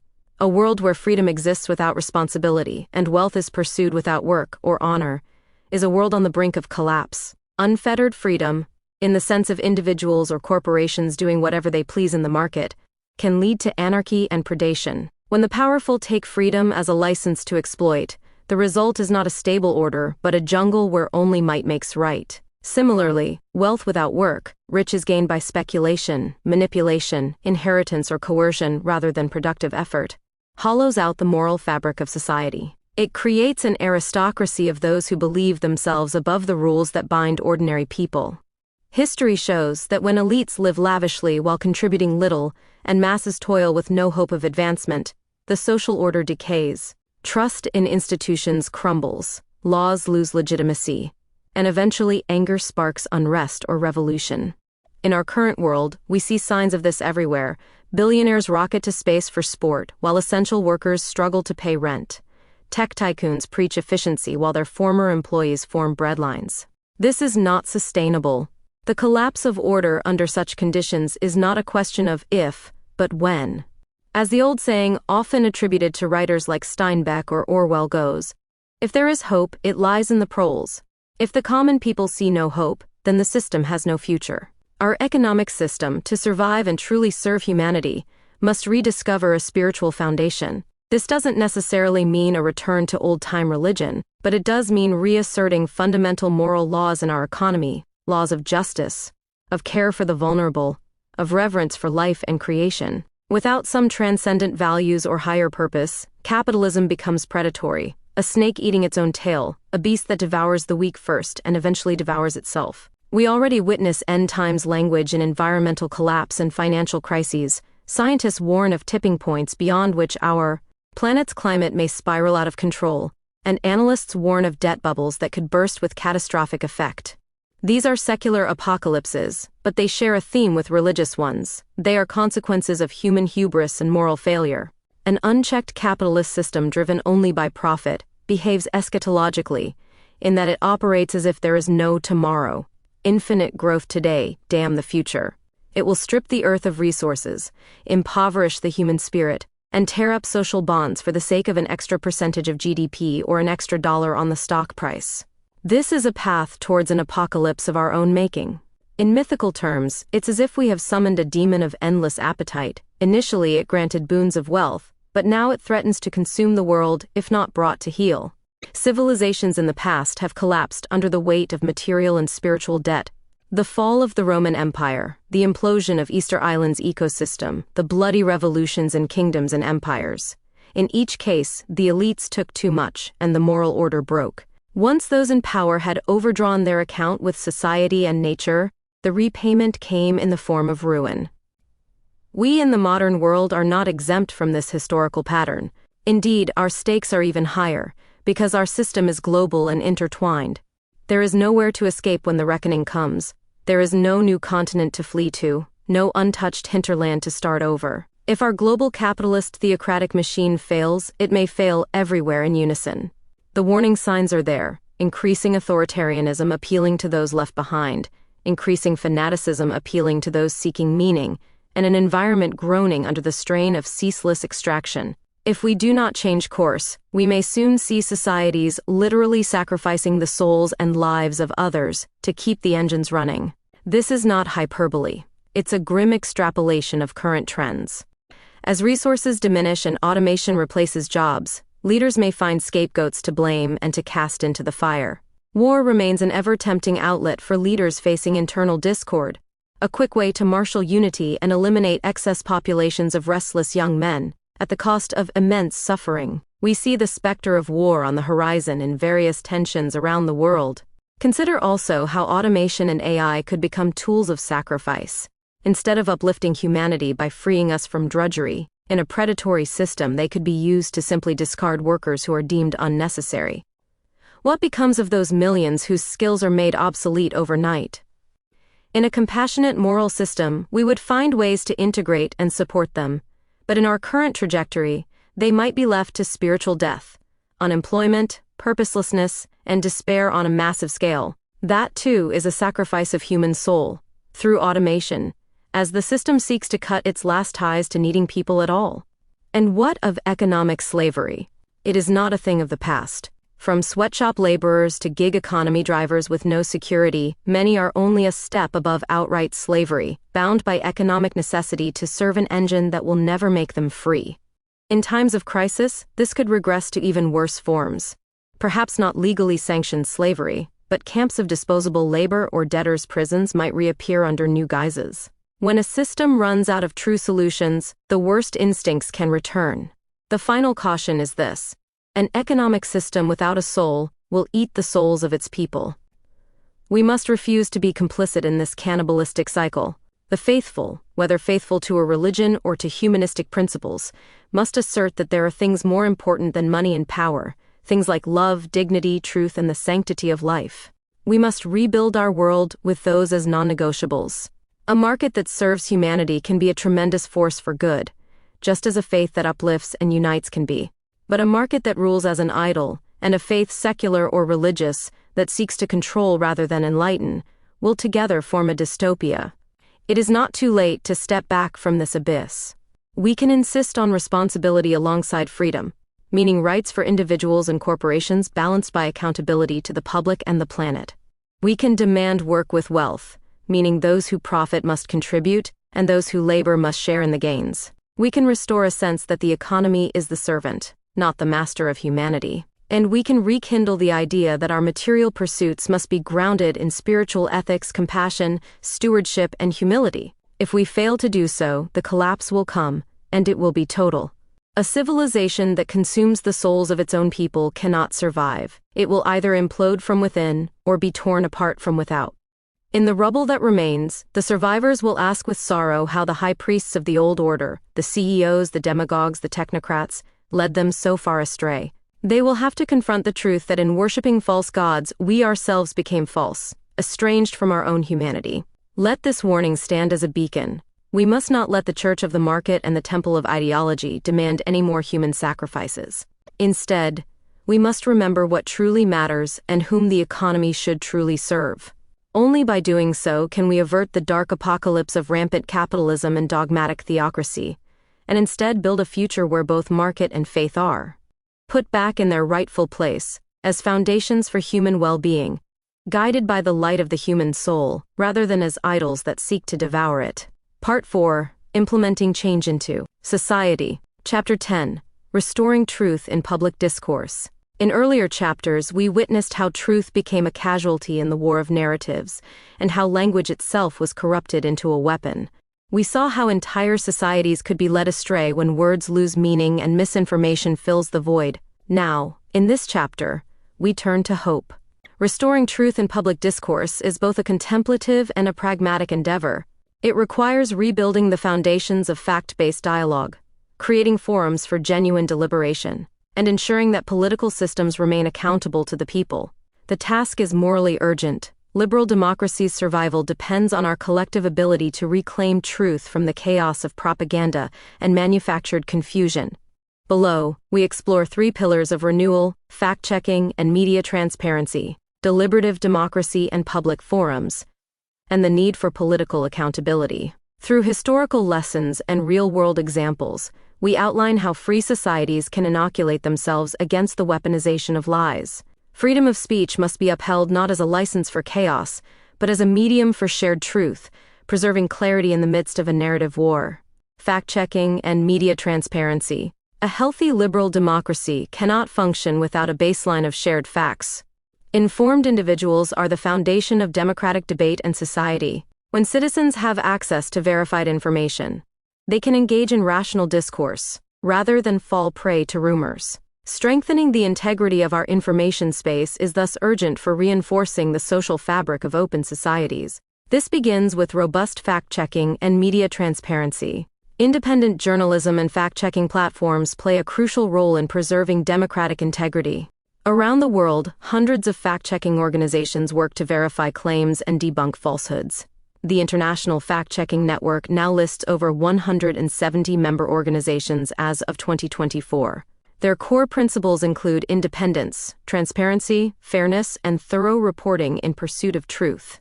Public broadcasters and nonprofit news outlets, from the BBC to NPR and ProPublica, strive to provide factual, unbiased reporting as a public service.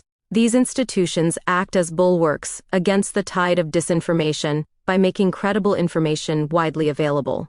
It is no coincidence that countries with strong public service media and freedom of the press rank highly in democratic health and trust. For example, modern Germany protects press freedom in its basic law and ranks among the top in global press freedom indices, reflecting how transparency and open media go hand in hand with stable democracy. Yet in recent years we have also seen an explosion of misinformation deliberately aimed at disrupting the democratic process. False or misleading information spreads faster than ever via social media algorithms and partisan echo chambers, overwhelming the signal of actual news with noise, eroding the trust in news necessary for democracy to work.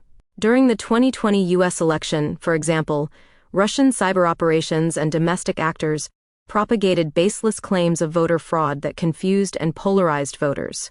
The infamous big lie about that election's outcome, repeated by political leaders, had lasting implications on voters' trust in election integrity. When large segments of the public come to believe significant falsehoods, the very premise of democracy, a citizenry capable of informed self-government, is put at risk. As one commentator put it, "Bad information is bad information, no matter which side it helps or hurts. Bad information is its own goal, destroying confidence in our system by creating informational chaos." Historically, the weaponization of truth through propaganda has contributed to the decline of democracies. We need only look to the fall of Germany's Weimar Republic and the rise of Nazi propaganda in the 1930s. The Nazi regime mastered the manipulation of mass media, flooding Germany with emotive misinformation, scapegoating, and a cult of personality around Hitler. This onslaught of propaganda convinced ordinary Germans to believe outrageous lies and conspiracy theories, helping the Nazis dismantle democratic institutions. How could they have believed the lies of the Nazi propaganda machine? A post-war observer asked, comparing it to the flood of disinformation on social media today. The tragic result is well known. Once in power, Adolf Hitler took less than 2 months to destroy democracy in Germany. Nazi salutes at the Reichstag in Berlin during the 1930s, symbolizing how weaponized propaganda helped dismantle the Weimar democracy. Past liberal societies like Weimar allowed open speech, but without safeguards for truth, extremist falsehoods found fertile ground. Similarly, in many post-colonial democracies, nascent free presses were quickly muzzled or opted by strongmen, enabling propaganda to replace fact-based debate. Whether it was the radio broadcasts inciting violence in Rwanda or state-controlled media under fascist and communist regimes, distorted media has often paved the road to authoritarianism. To prevent such outcomes, fact-based discourse and public access to verified information must be revitalized. This means investing in investigative journalism, supporting independent fact-checkers, and demanding transparency from those who control information. It also means educating citizens in media literacy so they can discern reliable sources from manipulative fake news. In the United States, initiatives like the Bipartisan Global Engagement Center and nonprofits like First Draft have emerged to counter disinformation and increase media transparency. In Europe, the EU's East Stratcom task force debunks propaganda, while many countries have adopted laws to increase transparency in political advertising. Crucially, these efforts should avoid heavy-handed censorship, which can backfire, and instead empower users with truth, amplifying the signal of independent news and exposing lies. The goal is a media ecosystem where truth has a fighting chance, where lies are swiftly challenged by facts, and where the public can access diverse, timely, well-researched, and fact-checked information as a matter of course. Liberal democracy can only thrive in an environment where truth is not a scarce commodity but the common currency of public life. Deliberative democracy and public forums. Restoring truth in discourse is not only about combating falsehoods, it's also about creating spaces for dialogue and collective reasoning. Liberal democracies must rebuild the arenas in which citizens meet, discuss, and deliberate on issues together. This means investing in civic infrastructure, from libraries and schools to community forums and debate clubs, that embeds dialogue into everyday civic life. The decline of thoughtful public conversation can be reversed by intentionally designing deliberative forums that bring people together across divides. Free public libraries are one such cornerstone for an informed and engaged citizenry. Libraries have long been temples of knowledge open to all, and their role in democracy remains as vital as ever. As the Urban Libraries Council declares, public libraries are critical cornerstones of democracy, and democracy's future is diminished when people's access to power, information, and a diversity of voices are restricted. These institutions provide not only books and internet access, but also host community events, voter registration drives, and public discussions. A library is often the one truly public indoor space in a community where anyone can come to learn and converse. Ensuring free universal access to libraries, especially in marginalized or rural areas, levels the informational playing field and encourages lifelong learning.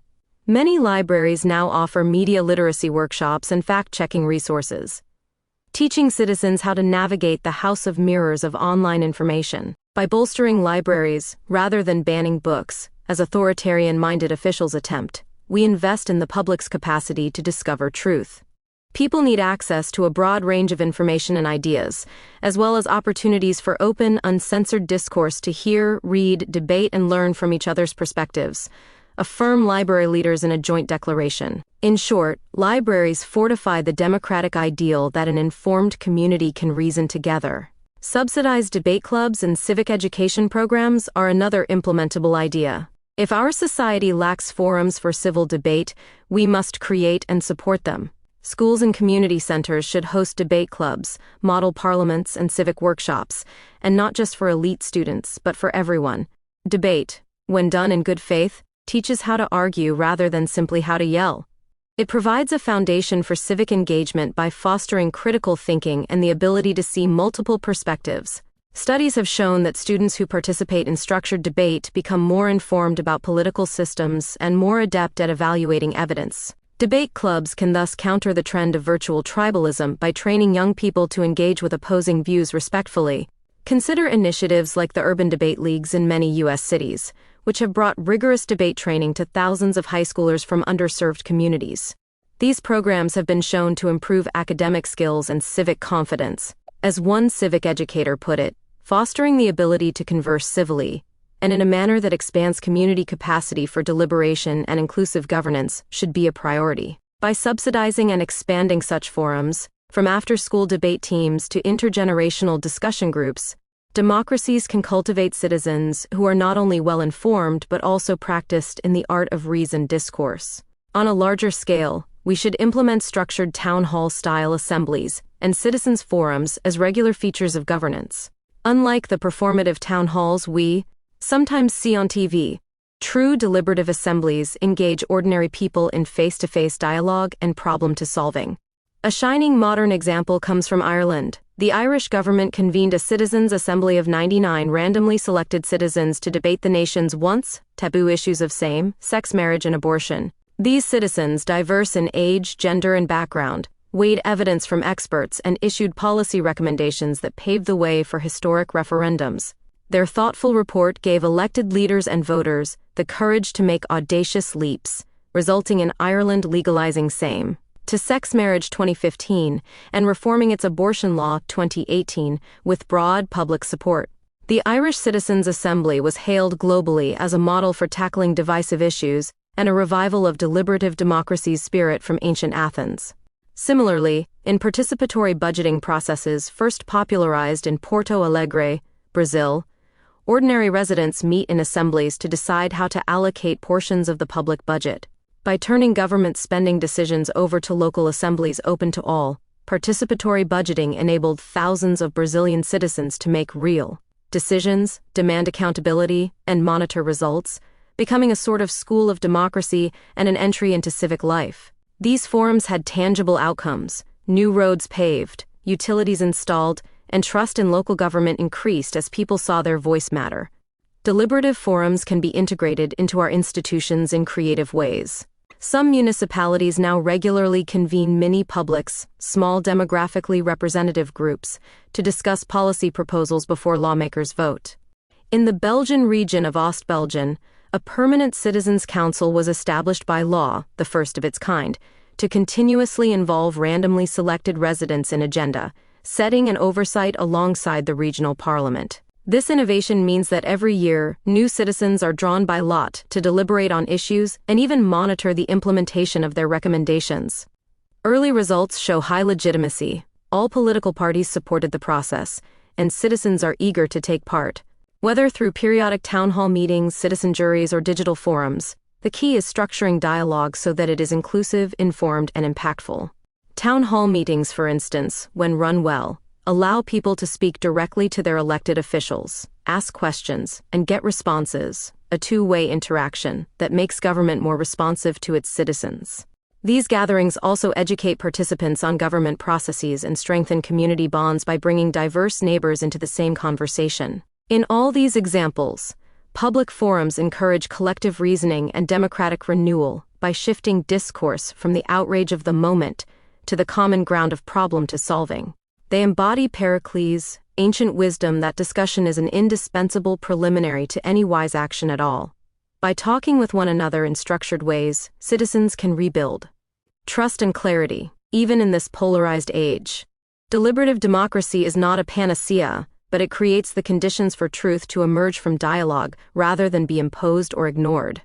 The need for political accountability, even the most truth-aware citizens and vibrant public forums will not save democracy unless political institutions themselves are accountable to truth and to the people. Restoring truth in public discourse finally requires that what is learned and voiced at the grassroots actually travels upward into the halls of power. In liberal democracies, the relationship between the people and their representatives must be one of continual feedback and self-correction. Freedom alone cannot protect us, only freedom combined with vigilance and responsiveness can. As the Inter-Parliamentary Union noted in its Universal Declaration on Democracy, democracy is the only political system that has the capacity for self-correction. It is strong because it can evolve and change in response to crises. When that capacity for self-correction falters, democracies decay from within, becoming easy prey for demagogues or foreign subversion. Thus, we must fortify the channels through which citizens hold leaders to account, and through which truth informs policy.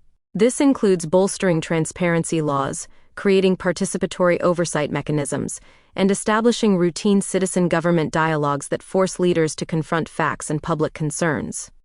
Transparency and truth in government are the first line of defense. A famous adage reminds us that sunlight is the best disinfectant.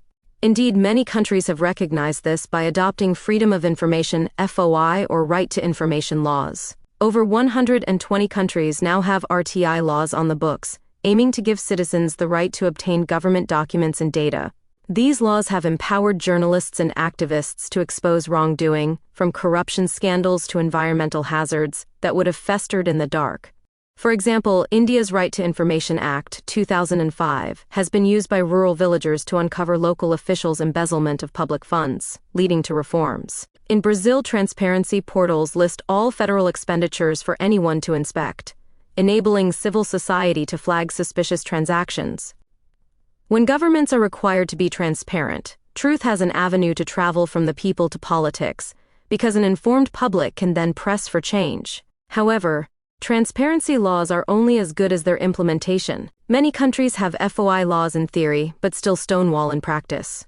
Thus, we must insist on strong enforcement, clear mandates for disclosure, open data initiatives, and whistleblower protections for those who expose truths from inside the system. Beyond accessing information, citizens need formal roles in oversight and decision-making to ensure accountability. One idea is to create participatory oversight bodies. For instance, citizen review boards for police departments, budget monitoring committees, or shadow civil society parliaments that audit legislators' promises. Some of these models are already emerging.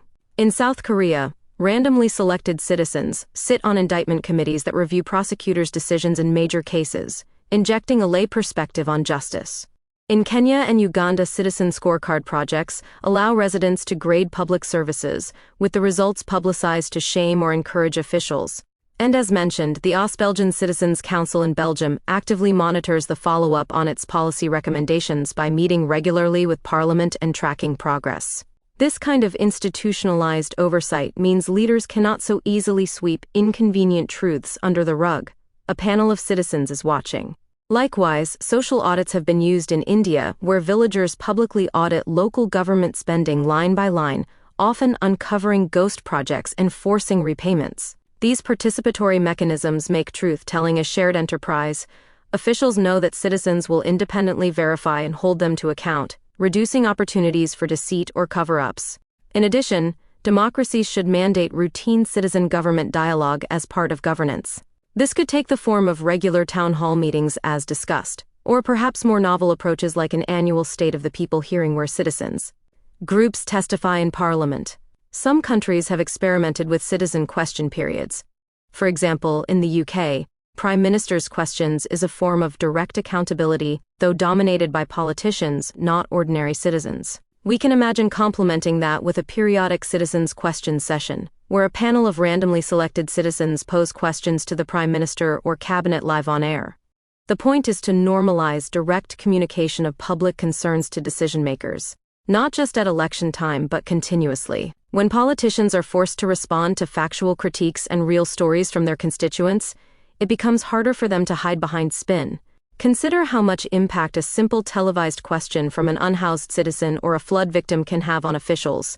It grounds policy in reality. In the long run, such dialogues also build mutual understanding. Citizens gain insight into the constraints and reasoning of officials, and officials gain appreciation for the lived experience behind policy outcomes. This two-way accountability helps democracies correct course when policies produce injustice or when leaders stray from the public's truth.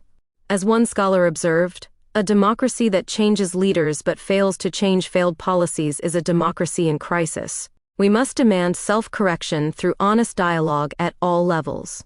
Framing all these measures is the sobering recognition that liberal democracies fail not from an abundance of freedom, but from a lack of self-correction in the face of internal contradictions and foreign subversion.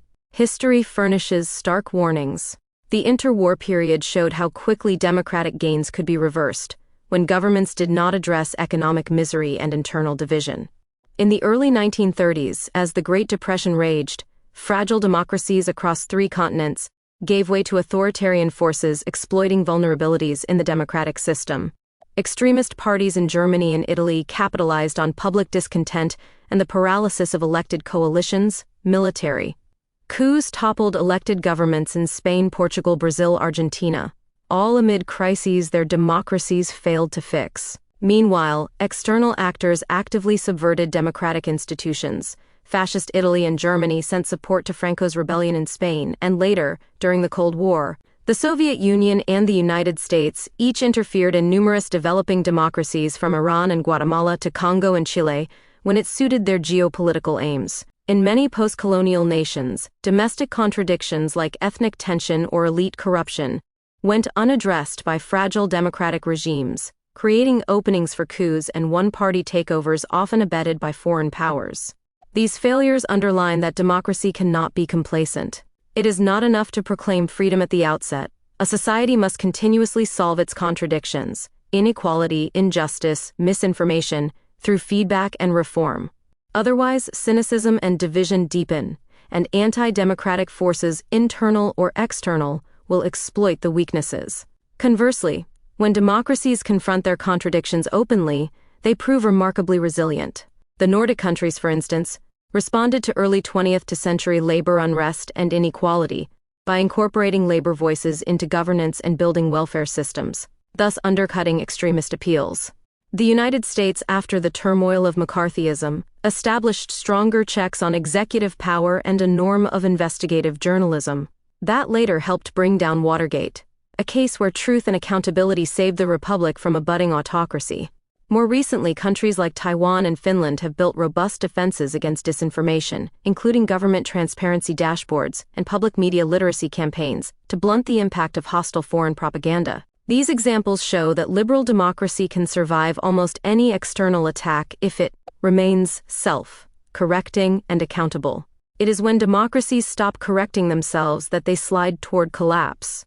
Finally, we must clarify the role of freedom of speech in this endeavor. Upholding free expression is non-negotiable. It is the lifeblood of democracy and the vehicle for truth to emerge. However, free speech should not be misconstrued as a free pass for deliberate lies or as an immunity against consequences. As former U.S. President Barack Obama noted, the free, robust, sometimes antagonistic exchange of ideas produces better outcomes and a healthier society. And typically the answer to bad speech is more good speech. We must protect the open debate that allows truth to be tested. Yet, Obama also cautioned that while everyone has the right to an opinion, that doesn't mean some things aren't truer than others, or that we can't draw lines between opinions, facts, honest mistakes, and intentional deceptions. In other words, freedom of speech does not absolve us from the responsibility of discernment. A democracy must draw those lines. We do so not by government fiat defining truth, a slippery slope to censorship, but through social norms, independent regulators, and collective action. Freedom of speech must be upheld not as a license for chaos, but as an echo chamber for shared truth. This means cultivating a public sphere where truthful voices resonate and false ones are met with skepticism and counter-evidence. In practical terms, it means supporting fact-checkers and investigative reporters, free speech warriors for truth, pressuring social media platforms to adjust algorithms that currently reward outrage over accuracy, and engaging in counter-speech when falsehoods circulate.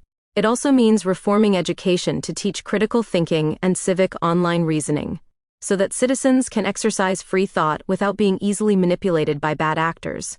Our goal should be a society in which, yes, even fringe or false ideas can be voiced to protect the principle of liberty, but where lies find little purchase because a well-informed public meets them with facts and moral clarity. In a world of information warfare, we must make the truth loud, not by silencing lies through force, but by collectively amplifying reality until deception cannot stand.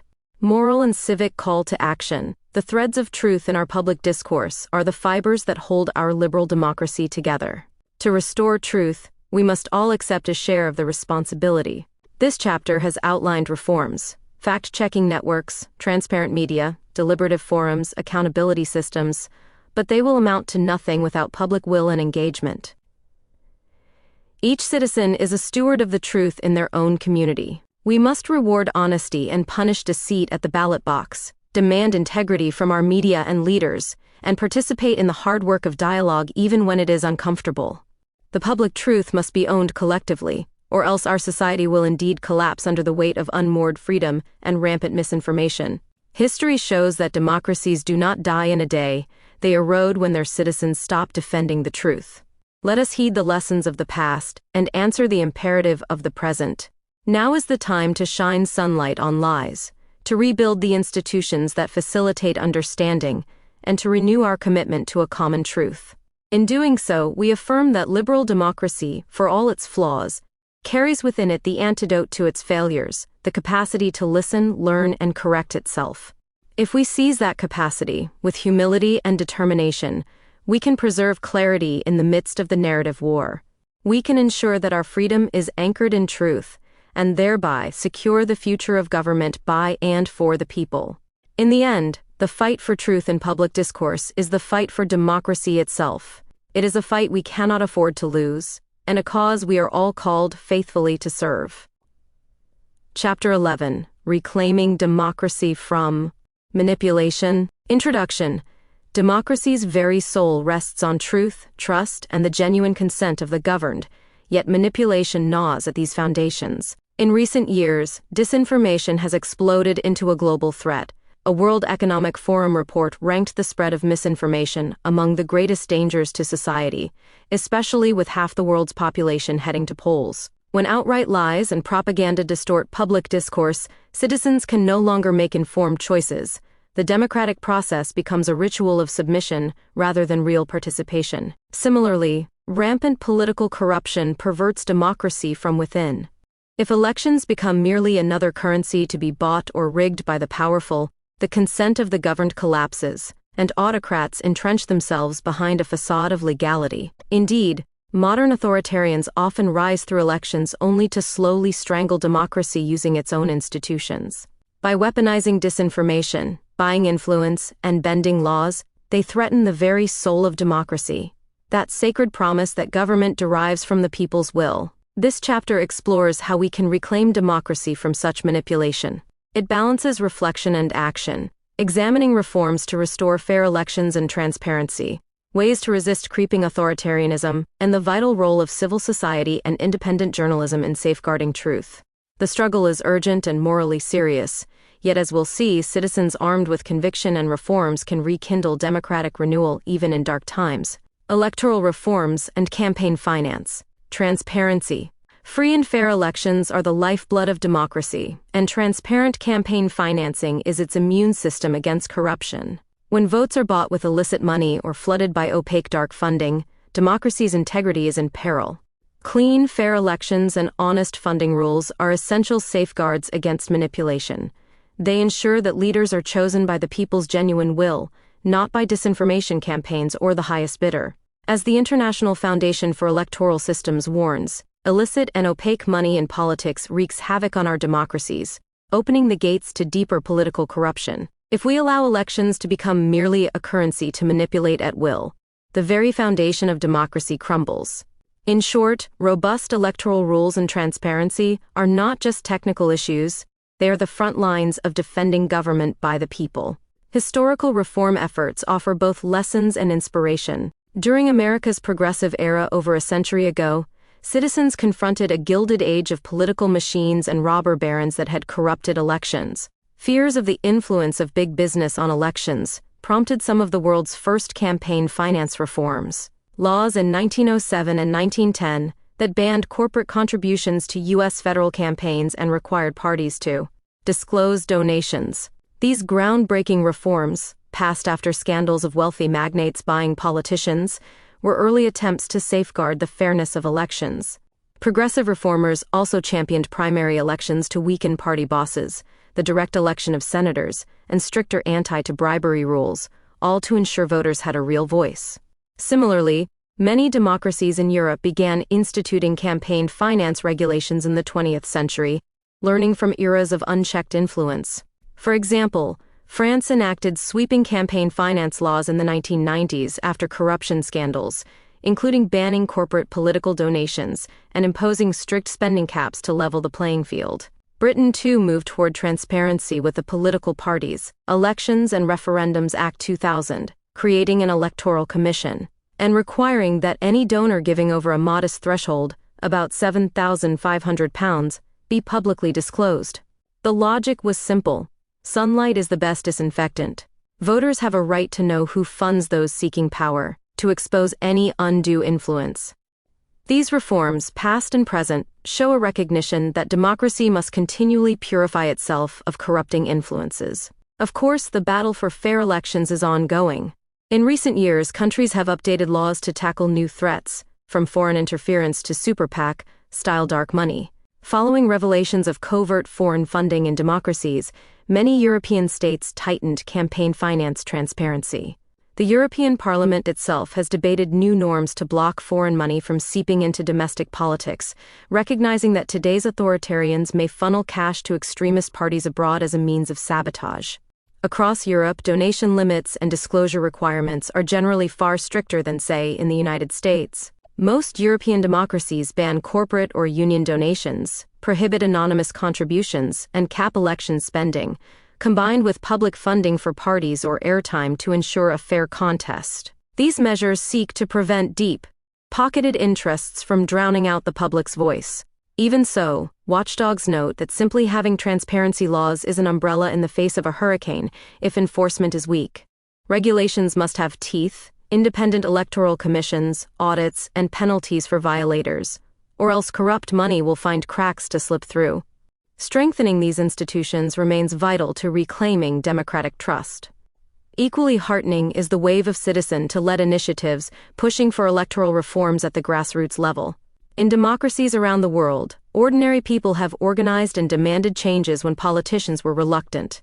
For instance, in the United States, voters in numerous states have passed ballot initiatives to curb gerrymandering and big money in politics. Tired of legislators entrenching themselves through distorted district maps, citizens of Michigan in 2018 took matters into their own hands. Over 61% of voters approved a referendum creating an independent redistricting commission to draw fair electoral districts, removing that power from self-interested politicians.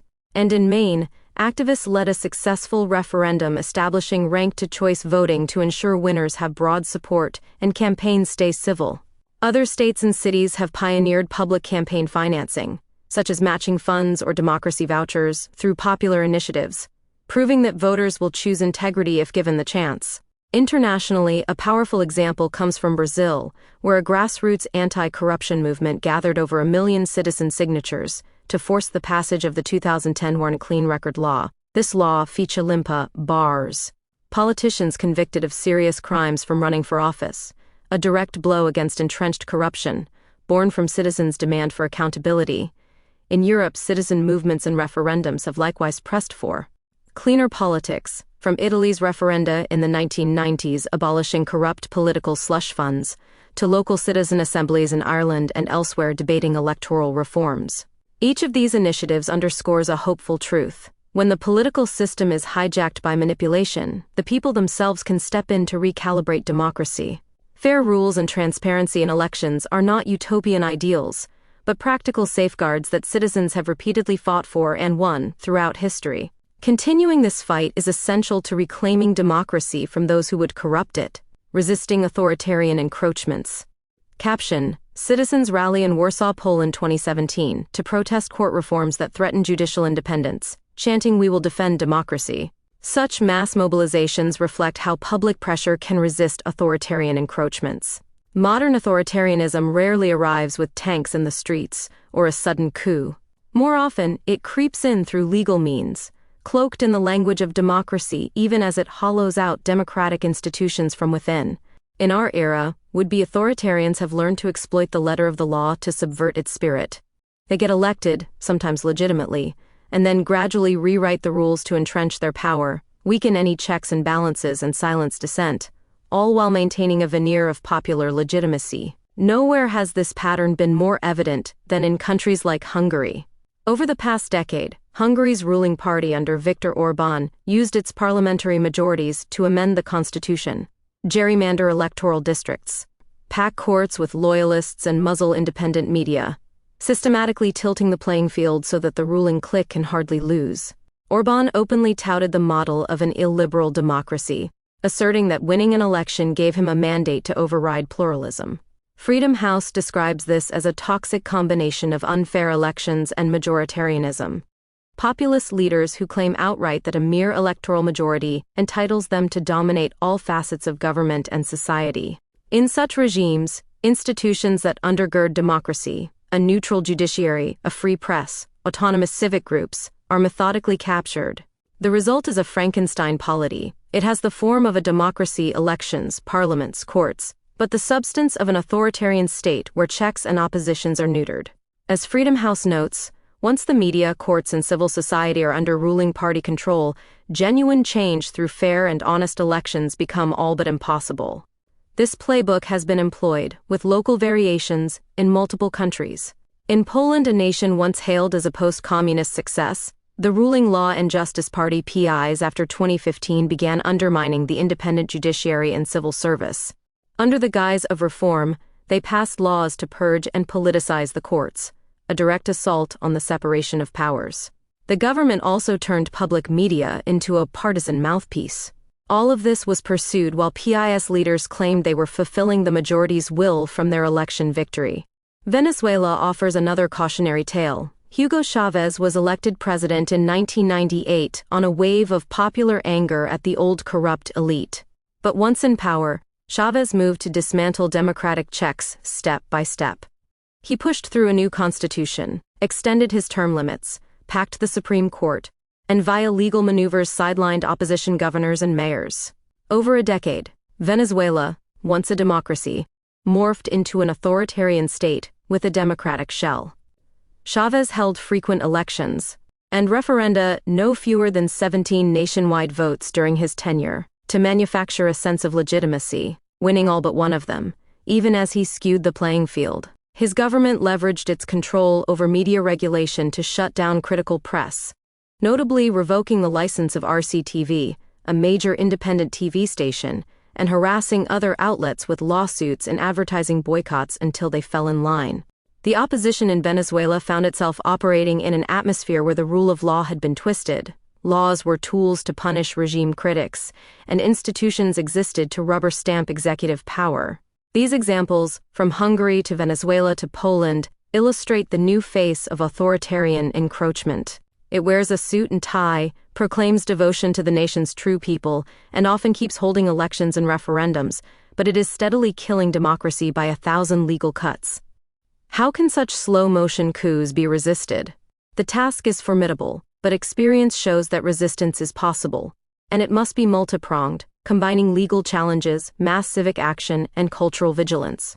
First, legal resistance. Defenders of democracy can use what remains of independent courts or institutional checks to stall authoritarian measures. In Poland, for example, even as the government attacked judicial independence, the Constitutional Tribunal and the president, himself a PiS ally, unexpectedly at times, pushed back. In 2017, after mass protests swept Polish cities, President Andrzej Duda vetoed parts of the judicial overhaul, a rare instance of intra-party check influenced by public outcry. International law and pressure can bolster domestic legal resistance too. The European Union launched proceedings against Poland and Hungary for violating core democratic norms, and European courts ruled against some of their illiberal laws, such as Hungary's law targeting NGOs. While these external checks have limits, they raise the costs of authoritarian behavior and validate local resistors' claims that those governments are in the wrong. In short, upholding constitutionalism and rights, through lawsuits, ombudsmen, or global forums, can slow the erosion and keep space open for recovery. Next, and crucially, civic resistance. The power of citizens acting collectively. When authoritarians advance, citizens must not remain passive. Indeed, one heartening development of recent years is the sight of ordinary people flooding the streets to defend their democracy. In Poland, as shown in the image above, tens of thousands rallied in Warsaw and other cities in 2017, with banners and chants of, "We will defend democracy." By candlelight vigils at courthouses and mass demonstrations, they made clear that an independent judiciary was a red line. This whole set of judicial bills is a scandal, a destruction of the fundamental principles of a democratic state. 1. Protester told reporters their pressure had tangible impact. The government watered down or delayed some of the most extreme changes. In Romania, likewise, citizens proved their power. When the government in 2017 tried to quietly decriminalize certain corruption offenses, a move widely seen as Protecting crooked officials, Romanians erupted in the largest protests since the fall of communism in 1989. Night after night in Bucharest and cities across the country, crowds surpassed 300,000, waving flags, carrying witty anti-corruption signs, even bringing their children to instill democratic duty. Under immense public pressure, the government did an about-face and withdrew the decree, admitting, "I do not want to divide Romania." As one journalist on the scene put it, people power on the street has succeeded in pushing the government into making these concessions. These victories underscore that even entrenched ruling parties fear the collective voice of their people. Authoritarians rely on public apathy. When faced with sustained organized protest, their bravado can crumble. Civic resistance need not always take the form of mass street demonstrations, though those are a powerful signal. It can also mean organized non-violent action, strikes, boycotts, petitions, and creative protest that undermine an authoritarian's claim to legitimacy. In Hungary, for example, civil society groups and youth organizations mobilized online campaigns and international support against repressive laws, such as the 2014 proposed internet tax. That proposal sparked outrage among Hungary's digitally savvy young people. Approximately 100,000 Hungarians took to Budapest's streets in an unprecedented show of dissent, forcing the government to back down and drop the internet tax plan. The slogan, "We are not communists," even came from Prime Minister Orbán's own retreat, as he tried to justify canceling the tax after seeing the public fury. This episode showed the regime's vulnerability when it overplayed its hand. Similarly, in places like South Korea, massive but orderly candlelight protests in 2016 to 2017, led largely by middle-class families, created an irresistible pressure that led to the impeachment of President Park Geun-hye over corruption, affirming that even elected leaders must answer to the law. In the Gambia, West Africa, a long-ruling dictator lost an election in 2016, but initially refused to step down. A combination of domestic civil resistance and unified regional pressure forced his departure, allowing democracy a second chance. Each case is different, but the common thread is civic courage. When citizens refuse to be intimidated, when lawyers march in their robes, students in their numbers, workers in solidarity, authoritarian encroachments can be stalled or even reversed. However, resistance is not purely reactive. It also requires building lasting defense mechanisms within society and culture. Legally, that means entrenching safeguards so that would-be autocrats have a harder time in the first place. For instance, strong constitutions that protect independent judges, anti-corruption agencies, and free election commissions. Many countries emerging from authoritarian rule, like Spain after Franco or South Africa after apartheid, deliberately designed institutions to prevent power from concentrating again. Civically, it means nurturing a political culture that values democracy beyond party lines. If citizens across the spectrum see rule of law and civil liberties as part of their national identity, they will be quicker to unite against any leader who attacks those values, rather than dismissing concerns as partisan fights. This is where education and open dialogue are key. Democratic resilience can be taught. Schools that instill critical thinking and knowledge of civic rights produce citizens less susceptible to demagogic manipulation. In nations like Taiwan and Ukraine, for example, a younger generation educated with democratic ideals has proven fiercely resistant to authoritarian narratives, despite living in the shadow of powerful autocratic neighbors. Culturally, societies must celebrate whistleblowers, truth-tellers, and principled public servants who stand up to improper orders. These individuals are the immune cells of democracy from within. In the United States, one could argue that part of what saved the republic from a constitutional crisis in 2020 were those local election officials, judges, and even members of the president's own party who, when pressed to overturn a free election, said no. Such cultural norms of loyalty to law over loyalty to ruler are an intangible but critical bulwark against authoritarian creep. Finally, resisting encroachment also requires international solidarity. Authoritarians learn from each other and even collaborate as a loose-knit league of regimes, as Freedom House observed. Democracies must similarly support one another. When citizens in one country rise to defend their freedom, others can amplify their voices. Technology and global media help. The world watched the brave protesters in Belarus in 2020, for instance, and that visibility both encouraged the protesters and constrained, to a degree, the regime's response. Democratic nations and institutions can offer tangible help.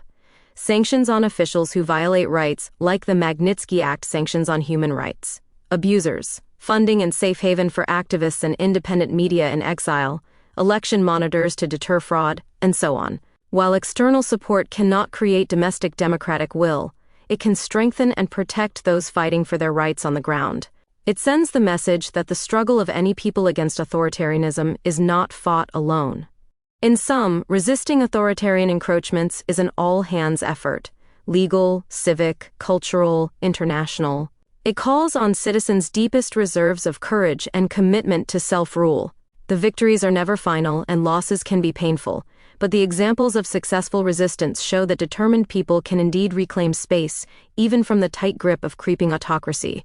Strengthening civil society and independent journalism. If fair elections are democracy's lifeblood, and robust institutions its bones, then civil society and independent journalism are its conscience and voice. A vibrant network of non-governmental organizations, NGOs, community groups, watchdogs, grassroots movements, and free media forms the ecosystem in which democratic values thrive. These civic actors serve as watchdogs that expose manipulation, as advocates for those unheard, and as educators sustaining a truthful public discourse. In the previous chapter, we discussed the centrality of truth, how democratic discourse requires a shared base of facts and good faith debate.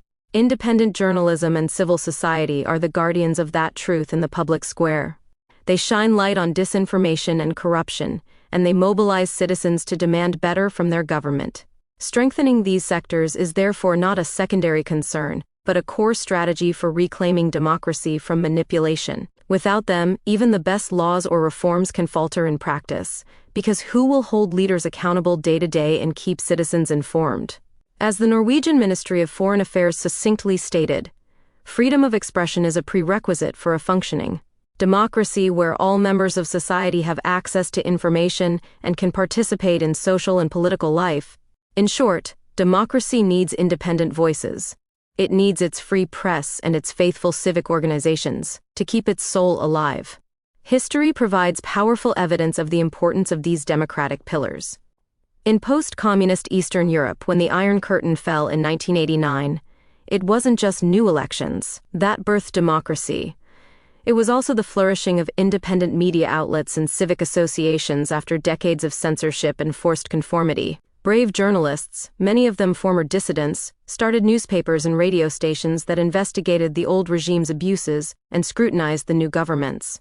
NGOs focusing on human rights, transparency, and civic education sprang up, often aided by partnerships with Western democracies. These groups taught citizens how to engage productively in politics beyond just voting, how to organize town halls, how to petition officials, how to use new freedoms responsibly.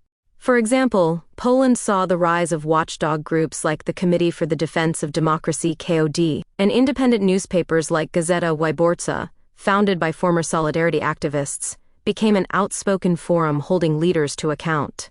Such efforts were instrumental in consolidating democratic norms and preparing these countries for integration into institutions like the European Union. Indeed, the EU accession process itself encouraged Eastern European states to enshrine protections for civil society and press freedom, recognizing them as pillars of democratic governance. The contrast between those post-communist countries that built a strong civil society and those that didn't is telling. Nations that nurtured independent NGOs and media, Poland, Czech Republic, the Baltics, etc., generally made steadier democratic progress until recently, whereas in places where civil society remained weak or constrained, Russia, Belarus democracy quickly derailed. This underscores that elections alone are not enough. The ongoing engagement of society through free associations and a free press is what keeps a democracy healthy. Even during moments of democratic breakthrough, the role of civil society and media is often pivotal. Consider the Arab Spring a decade ago. In Tunisia and Egypt, years of suppressed grievances suddenly exploded into mass protests in 2011. What helped catalyze and sustain those movements? Young activists and citizen journalists, using social media and satellite TV like Al Jazeera to circumvent state propaganda and share truthful information. In Tunisia, bloggers documented the self-immolation of Mohamed Bouazizi and the ensuing protests when state TV initially ignored them. Independent labor unions and human rights groups, though harassed under the Ben Ali regime, existed and quickly stepped in to organize and articulate the people's demands once the lid came off. After the fall of Tunisia's dictator, it was a coalition of civil society organizations, the National Dialogue Quartet, that mediated between political factions and helped draft a new democratic constitution, an achievement so significant it earned them the 2015 Nobel Peace Prize. This Tunisian quartet, comprising a labor union, an employers' union, a lawyers' association, and a human rights league, exemplified how a strong civil society can literally save a nascent democracy in crisis. In Egypt, too, independent voices mattered. Privately owned newspapers and online forums in the late 2000s had begun criticizing the Mubarak regime's corruption and police brutality, slowly eroding the wall of fear. When protests erupted in Tahrir Square, journalists and activists broadcast the truth of what was happening to fellow citizens and the world, countering the regime's narrative that protesters were just rioters. Although Egypt's democratic experiment sadly reversed, in part because the new regime cracked down fiercely on NGOs and media, the lesson stands. Where civil society and independent journalism are vibrant, the prospects for democracy are far brighter. Strengthening civil society and journalism in today's context means empowering those institutions to withstand new challenges. One challenge, as we explored, is the tsunami of disinformation enabled by the internet and social media. To counter this, independent media outlets have had to innovate. In many countries, we've seen the rise of fact-checking organizations and investigative consortia that work across borders to debunk falsehoods and expose corruption. A shining example is the International Consortium of Investigative Journalists (ICIJ) and its partner network, including groups like OCCRP, the Organized Crime and Corruption Reporting Project. They produced global investigations like the Panama Papers, which in 2016 revealed how elites hid wealth in offshore havens. The impact was massive. Heads of government in Iceland and Pakistan were forced to resign after their secret dealings were exposed, and dozens of countries introduced reforms such as creating public registries of company owners to prevent such abuses. In other words, journalism brought about accountability on a world scale that no election alone could have achieved. This kind of journalism is often nonprofit, donor-supported, and driven by mission, a far cry from the stereotype of media chasing only profits or sensationalism.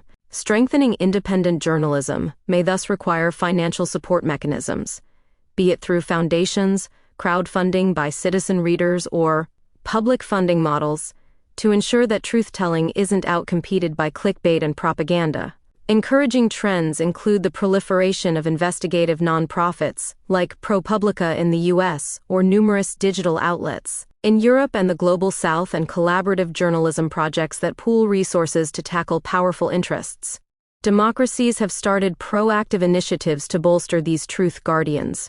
In the United States and Europe, various efforts are underway to support local journalism to keep communities informed and hold local officials accountable, as well as to improve media literacy among citizens. For instance, some U.S. cities have experimented with public-powered journalism funded by local civic funds, while the EU has set up programs to grant funding to independent media and fact-checkers, especially in Eastern Europe, where press freedom is under threat from authoritarian neighbors. One notable approach is seen in the Nordic countries, which consistently rank at the top of press freedom indices. Nordic democracies provide public subsidies to diverse media outlets to ensure plurality, and they maintain strong public service broadcasters insulated from political interference.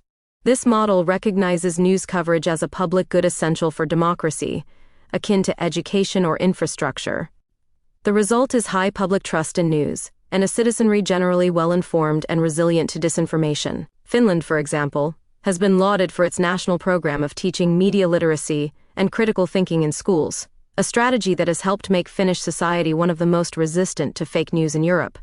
By educating people from a young age on how to discern credible information, Finland has built a kind of herd immunity to propaganda and manipulation. Such efforts highlight that strengthening democracy's immune system is not just about reacting to lies, but about inoculating the public with the tools to seek truth.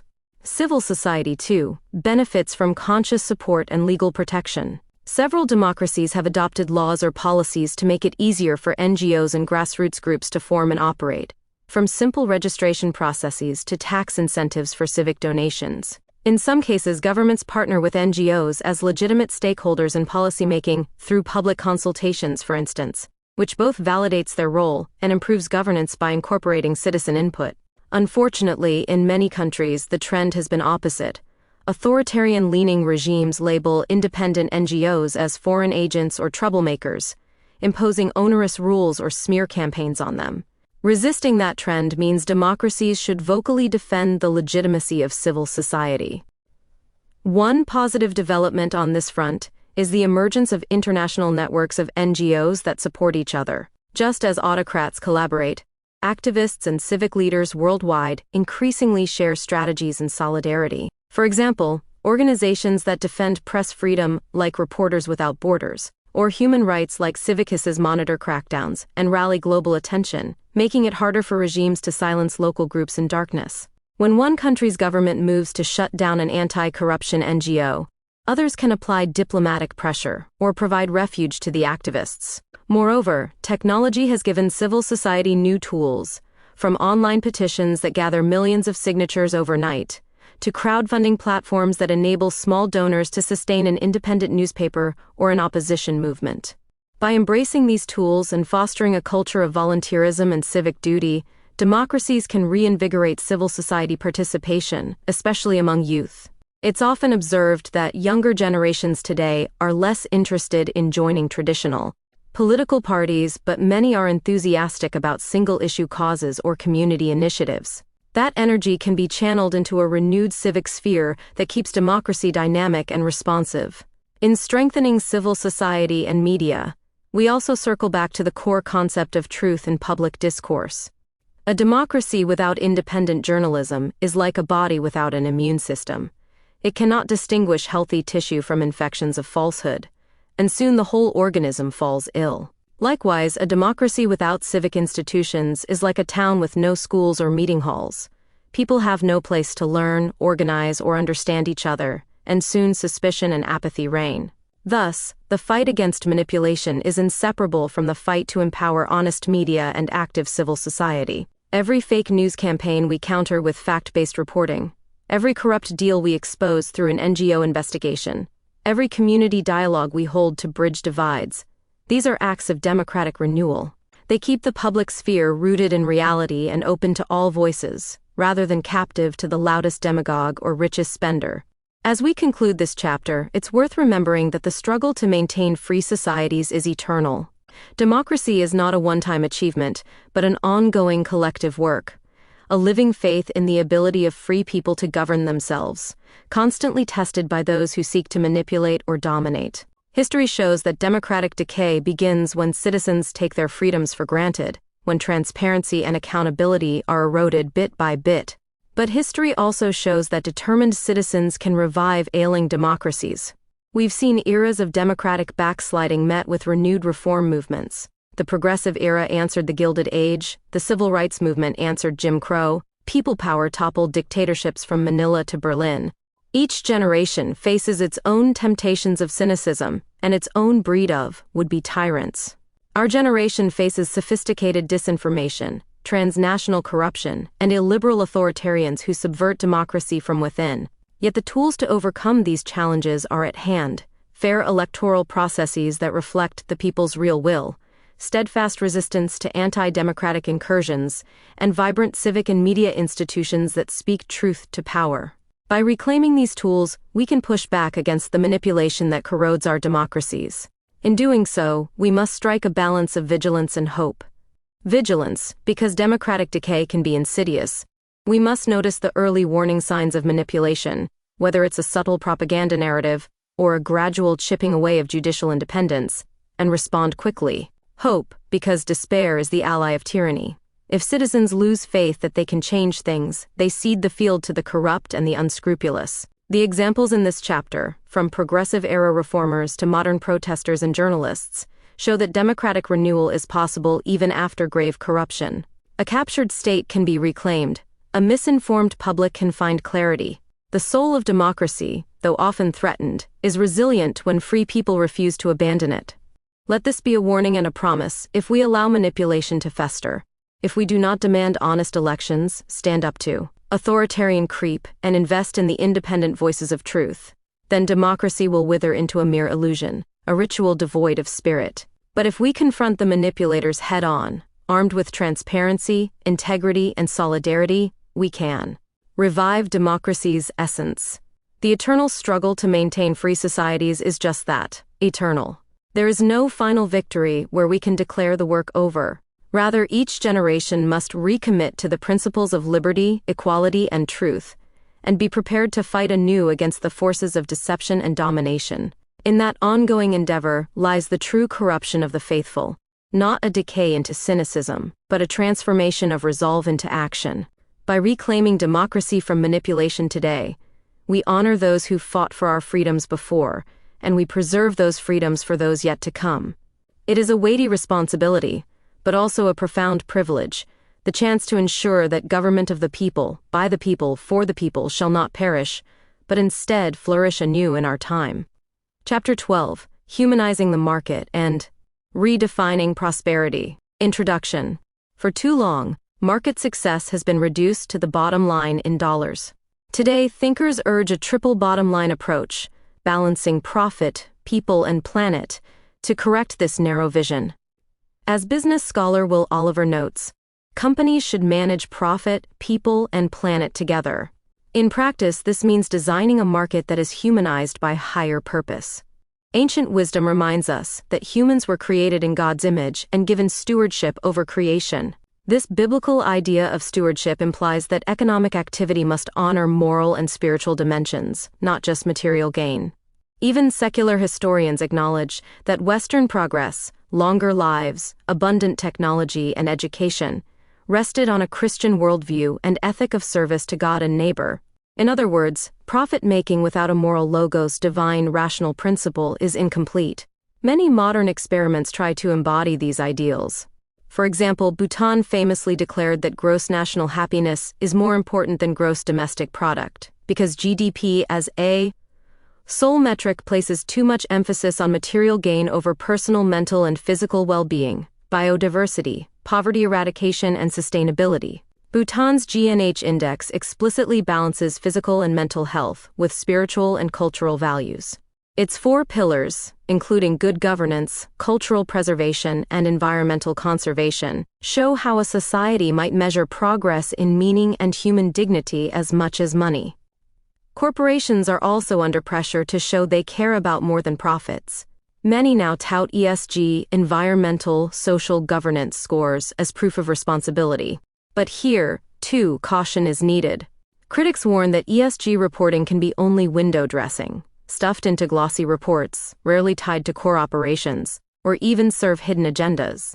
One analysis argues that piling unrelated social causes under an ESG banner often simply mixes non-financial ideology with business, producing costly and often garbled information. If taken uncritically, such frameworks risk becoming social engineering, the market wearing a green coat but remaining driven by old motives. A truly humanized market must go beyond slogans and embrace genuine accountability to people and planet. Moving beyond GDP as a measure of success. The political fixation on GDP growth hides the fact that GDP is a very limited measure of human well-being. Its inventor himself warned that the welfare of a nation can scarcely be inferred from a measurement of national income. As Robert Kennedy quipped in 1968, GDP counts everything except that which makes life worthwhile. By design, GDP tallies economic output without distinguishing means from ends. It counts pollution and prison construction as positives, but ignores unpaid caregiving, community health, inequality, and ecological loss. Economists note that GDP takes no account of pollution and often overlooks how income is shared. Above a modest level of wealth, further growth even fails to raise average happiness. Yet many politicians still treat rising GDP per person as synonymous with progress. In truth, GDP growth is only one component of the social welfare puzzle, and a dangerously narrow guide if treated as the goal itself. Historically, societies measured success by other standards. In traditional agrarian or communal cultures, qualities like civic virtue, religious piety, or the common good often mattered more than material accumulation. The industrial and post-industrial age shifted that scale. Scientific innovation and capitalist expansion made consumerism king. Over the last 2 centuries, technology and trade have saved untold lives. For example, average life expectancy in the West climbed from roughly 30 years in 1700 to nearly 80 years today, but they also distracted us from deeper aims. Our intellectual heritage, the logos of philosophy and faith, once grounded community values. Now those values are often commodified or ignored. This is a profound paradox of progress. Our creative powers have given us enormous survival and comfort, yet the very abundance can hollow out our souls. It echoes the biblical warning about pride. Like fallen angels who tried to elevate themselves above divine purpose, humanity can be seduced by the illusion that markets alone define reality. If we replace spiritual and communal meaning with financial metrics, we risk a subtle fall from grace. What we gain in gadgets and gross national income we lose in dignity and direction. Redirecting this trend requires reawakening the neglected dimensions of human nature. We must remember that markets are tools we serve, not masters who should serve us. Policymakers and citizens alike could focus on belief, wisdom, and conscience as vital inputs into economic choices. For example, if communities valued sufficiency rather than endless accumulation, or if consumers considered the ethics of their purchases, market outcomes would shift. Integrating ethical reflection from religions, philosophy, or civic tradition could steer innovation toward humane ends. Prioritizing clean energy over cheap fossil fuels, social programs that lift families, or trade practices that protect nature. In short, by instilling spiritual and ethical awareness into the marketplace, we can guide prosperity toward higher human ends, addressing economic precarity through social reforms. If markets are to be truly humanized, social reforms must proceed with philosophical and spiritual conviction, not just technocratic efficiency. Today, many people live on the edge. Intermittent gig work, crushing debt, and scant social support leave them insecure. No economic arrangement can be stable unless it protects human dignity at its core. As Pope Francis emphasized, any sustainable integral human development must place the human person at the heart of all our concerns and constantly attend to the dignity and integral development of concrete persons when fighting poverty and exclusion. In practical terms, this means policies that recognize basic human rights beyond the market. For example, Catholic social teaching explicitly teaches that all people have a right to life, food, clothing, shelter, rest, medical care, education, and employment, and that denying a person the chance to earn a living violates these fundamental rights. A market that yields unfettered luxury for some and want for others cannot be reconciled with this vision of the common good. What might reform grounded in human dignity look like? It could include a living wage and labor protections that ensure work serves the whole person, not just corporate profits. It could mean universal health care and education, so that fear of illness or ignorance do not trap families in poverty. It could mean a basic income or job guarantee to cushion people against economic shocks. Local cooperative forms of ownership, credit unions, worker co-ops, community land trusts, would reflect subsidiarity by empowering people rather than large impersonal firms. Progressive taxation can redistribute enough to fund social needs without stifling enterprise.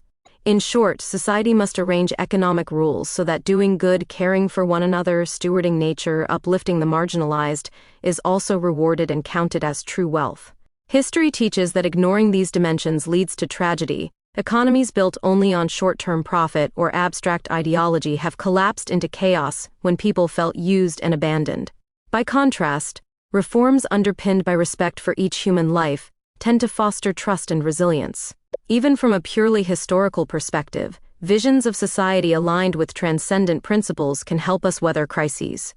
After the Great Depression, for example, Franklin Roosevelt's New Deal, grounded in a belief that government should serve people, not corporations, revitalized democracy. Today, we need a similar moral compass. Reforms devoid of a humane spirit can feel empty or coercive, but ones inspired by shared values and faith can create solidarity. Whether drawn from religious teachings, love thy neighbor, humanist philosophy, or indigenous wisdom, the guiding idea is the same: an economy works for people, not the other way around. When these ideas shape policy, economic precarity can be alleviated as a sign of progress rather than a byproduct of neglect. Conclusion: the spiritual imperative. The challenge before us is urgent and profound. Human beings are both physical and spiritual. We need food, homes, and jobs, but we also need meaning, virtue, and a sense of belonging. If we lose sight of the spiritual dimension, even tremendous material prosperity can turn to dust. A society rich in goods but bankrupt in ethics will, in the end, consume itself.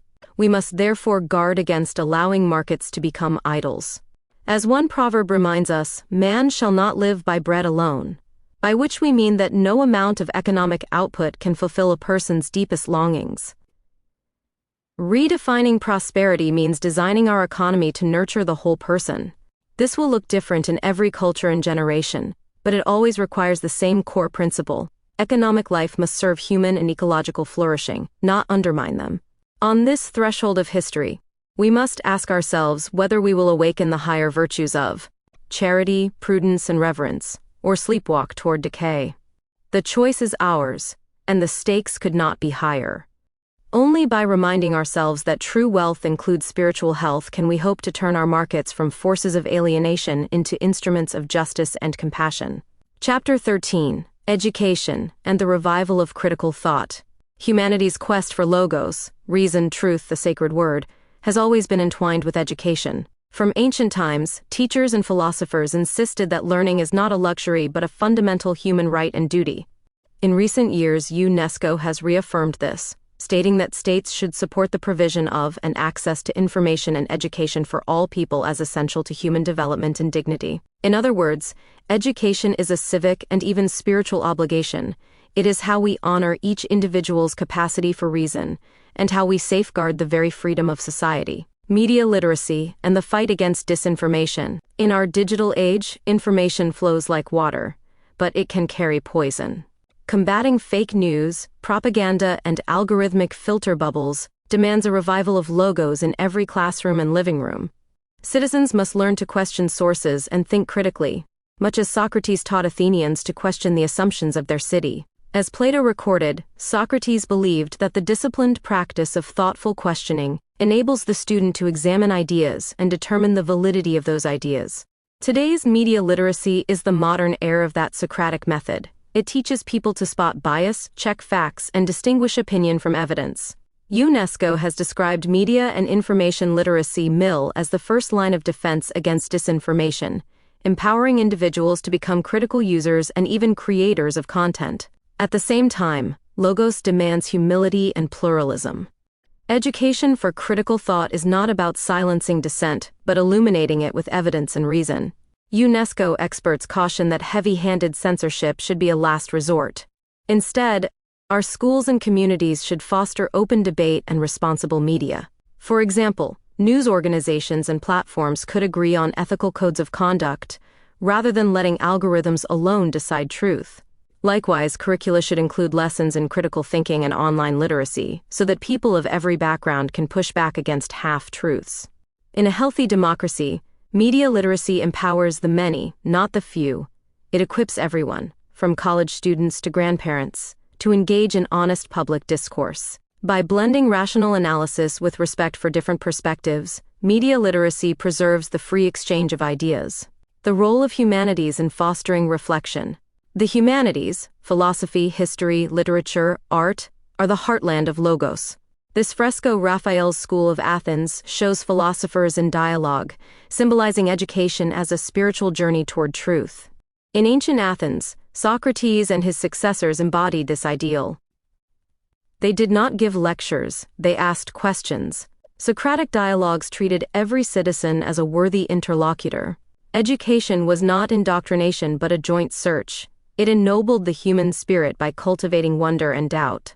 The Athenians believed that an engaged populace should not be spoon-fed dogma, but trained in dialogestai, the art of conversation and inquiry. As Plato famously wrote, Socrates thought that only through questioning could one critically determine necessary thought and break free from ignorance. This tradition carried into the Enlightenment. Thinkers from Jefferson to Kant insisted that an informed citizenry is the bedrock of freedom. In the new American Republic, Thomas Jefferson declared that an enlightened citizenry is indispensable for the proper functioning of a republic, and therefore education must be provided for all its citizens. Education in the liberal arts, history, literature, the sciences, was seen not as elitist, but as training for responsibility. Jean-Jacques Rousseau argued that every child should learn not only reading and math but also moral judgment, for only virtuous citizens can govern themselves. By the 20th century, educators like John Dewey had summarized this ethos. The moral purpose of education is the desire to create a better and more equitable society. In short, schools and universities were charged with nurturing both intelligence and conscience. Engaging the humanities is also a spiritual discipline. The Greek logos is not just logic, but the underlying order of existence, sometimes likened to a divine word that binds the universe. When students read poetry or study ethics, they encounter the mystery of being and their own deepest questions. Education becomes not merely vocational training, but a pilgrimage of the soul. This spiritual dimension helps each learner see themselves as part of a larger story, giving purpose to mundane facts. By studying history or literature, people step out of the isolation of personal experience and into a human conversation across ages. Such reflection builds empathy. We recognize that logos can speak through many voices: the soldier, the immigrant, the artist. In this way, the humanities prevent any one ideology from monopolizing truth. Instead, logos remains a shared light, casting shadows and highlights alike, that every mind can pursue according to its gifts. Through literature, art, and philosophy, education instills humility. We see how little we know, and confidence we learn we have something to say simultaneously. Lifelong learning and community education initiatives. Education is not a phase, but a lifelong commitment. Our civic and spiritual responsibility does not end with a diploma. It continues as long as we live. Throughout history, communities have built institutions to honor this commitment. In the 19th and 20th centuries, the Free Public Library became a beacon of democracy and dignity. The United Kingdom's Public Libraries Act of 1850 pioneered the idea that a town should have a free library for all. This revolutionary law gave local councils the power to establish libraries designed for free access to information as part of a new social vision for education. Citizens, rich or poor, gained a sanctuary where they could read, learn languages, or debate ideas without charge. In America, industrialist Andrew Carnegie famously realized this ideal on a grand scale. He believed the wealthy must devote their fortune to lasting good and aid those interested in improving their own lot in life. He funded nearly 1,700 libraries across the English-speaking world. Carnegie's libraries were intended especially for immigrants, and the working poor progressive reformers of his era explicitly saw them as tools to arm new arrivals with knowledge. Reading, they wrote, would help immigrants rise in society, become better voters by resisting the lure of dishonest politicians, and avoid poverty's ills. In effect, these libraries were temples of logos for every citizen, places where the mind could dwell free from propaganda and constraint. Building on that heritage, we must enact practical policies to keep learning alive today. For example, in free public libraries for all, governments should fund and maintain libraries, physical and digital, as universal resources. Everyone, student or pensioner, factory worker or artist, deserves unrestricted access to books, archives, and online courses. History shows this democratizes knowledge. Britain's Library Acts and Carnegie's philanthropy were landmark steps towards civic education. Today, libraries can double as media literacy centers and internet hubs, helping all citizens navigate modern logos. Accessible debate and discussion forums. We should sponsor free community clubs, salons, or town hall forums, where people practice respectful debate. These might meet in libraries, schools, or cultural centers. Inspired by the Athenian aura, they give a home to logos in practice. A place where anyone can raise a question, challenge a notion, or propose a solution. Subsidies would ensure no fees bar participation. In these clubs, young and old, experts and laypeople alike, learn to listen and argue using evidence rather than slogans. When subsidized lifelong learning, education beyond youth must be affordable. Public funding of continuing education, online courses, lecture series, workshops in history, philosophy, science, and the arts, empowers citizens to keep growing. Programs like free adult education or university extension programs turn every interested person into an active learner. As UNESCO recommends, states should enable constant access to information and education for all ages. With these initiatives, people of every background can continue the journey of logos, enriching democracy with their wisdom and perspective. Ultimately, the renewal of education is a renewal of human dignity and freedom. When knowledge is freely shared, each person's worth is affirmed. No one is excluded for lack of means or birth. Education teaches us that we are not mere subjects, but members of a conversation about reality and meaning. In the end, Logos is the light that dispels ignorance, and education is our lantern. Reinvesting in libraries, debates, and lifelong learning is therefore no small task. It is the restoration of society's soul. It reminds us that true power lies in truth, and that a society of thinking, questioning people is the surest defense against tyranny and despair. As Jefferson again put it, a healthy republic depends on citizens trained to form reasoned opinions and participate fully in public life. By treating education as both a civic duty and a sacred calling, we reclaim the promise of freedom and the dignity of every human being under the guidance of Logos. Chapter 14. The Role of Authentic Faith. In a secular age. In an age Charles Taylor calls secular, belief in the divine is one option among many, and society often feels fragmented and pluralistic. Yet genuine faith can still weave a vital thread through our collective life. It is more than ideology or mere tribalism. It is rooted in both shared tradition and personal insight. Religious culture, as cultural psychologists note, consists of symbolic, behavioral, and institutional inheritances shared by communities. In this sense, authentic spirituality is a living tapestry of collective values and individual meaning. It offers people meaning, purpose, and solace, even amid doubt and diversity. Distinguishing spirituality from ideology. Genuine spirituality grows in community and personal reflection, not political partisanship. Authentic faith is woven from shared beliefs and personal search. It arises in families, congregations, and traditions that pass on rituals and values. At the same time, each person brings individual questions and experiences, so that belief is never rigidly imposed but grappled with and interpreted. In a sense, faith forms institutions, shared by members of a community, yet it also admits mystery and personal conscience. This differs sharply from ideology, which often demands strict adherence to a closed set of political views. When religion is conflated with a political program, it distorts its purpose. As some writers warn, legislating moral laws without inner conviction can backfire. Legislating biblical morality doesn't change people and often turns people away from true faith. In other words, forcing belief through power usually undermines genuine spirituality. Factors like education and culture shape how faith is understood. Scholars have found that more analytical, highly educated people tend to question religious dogma more deeply. One meta-analysis showed a negative correlation between analytic intelligence and the strength of religious belief. Intelligent people are less likely to conform and more likely to resist religious dogma. This does not make faith elitist or elitist, but it means individuals approach sacred texts and teachings with varying perspectives. Likewise, cultural background profoundly colors spiritual interpretation.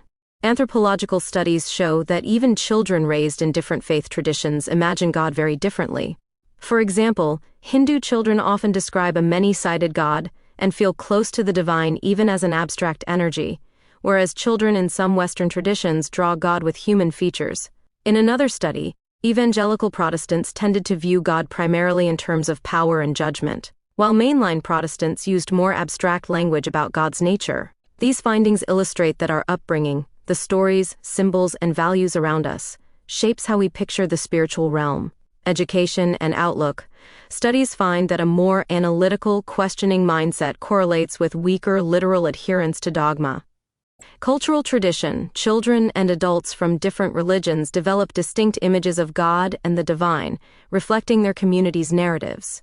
Taken together, these points show that authentic spirituality thrives on humility and dialogue, not on rigid ideology. We must distinguish a political creed, which tells us what we must all think, from genuine faith, which invites personal meaning and moral insight. The role of religious institutions in ethical governance. Religious institutions have long undergirded ethical values in society, yet always with a double edge.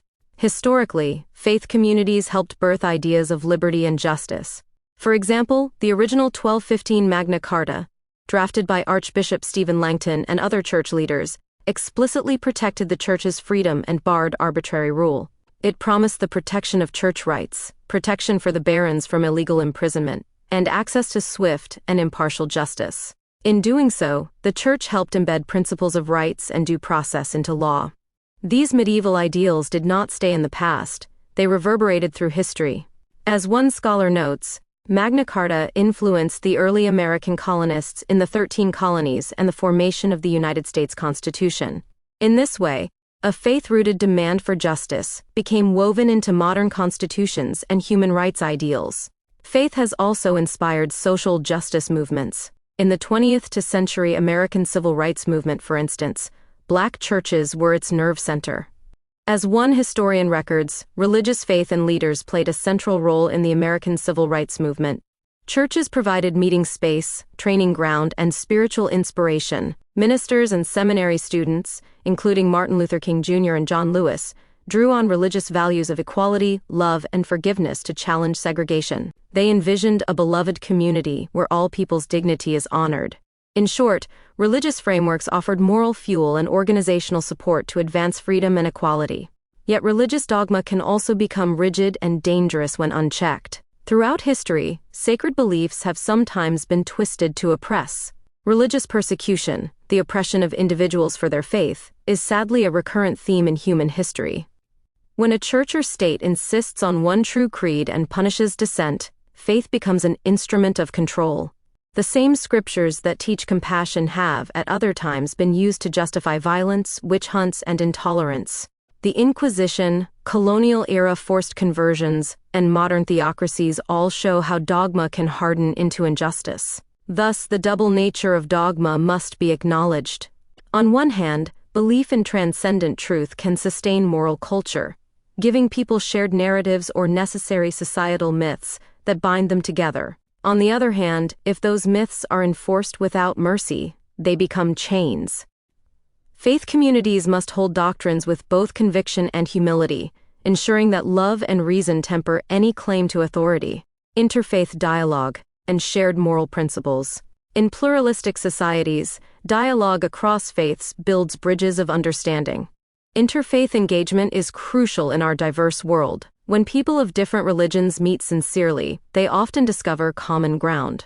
One interfaith foundation puts it well.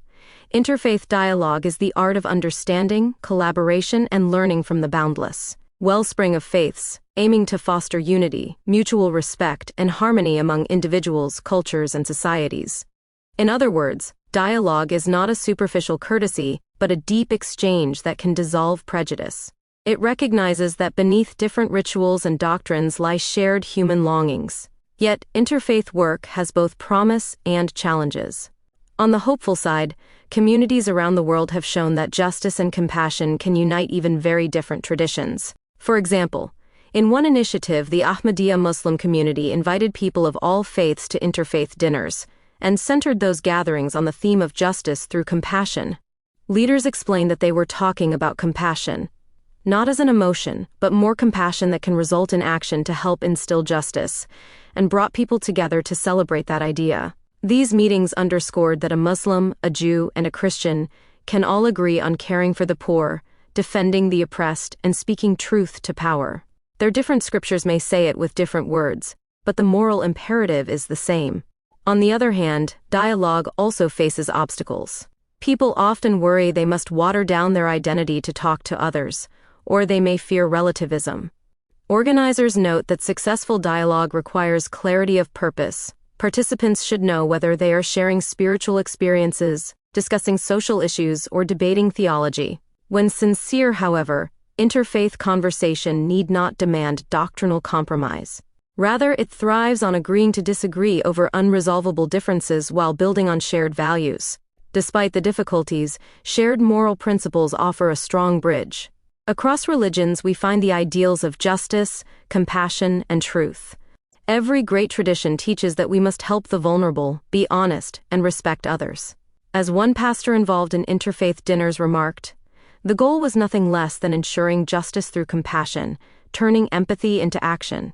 Similarly, people from many faiths affirm the golden rule, the sacredness of life, and love of neighbor.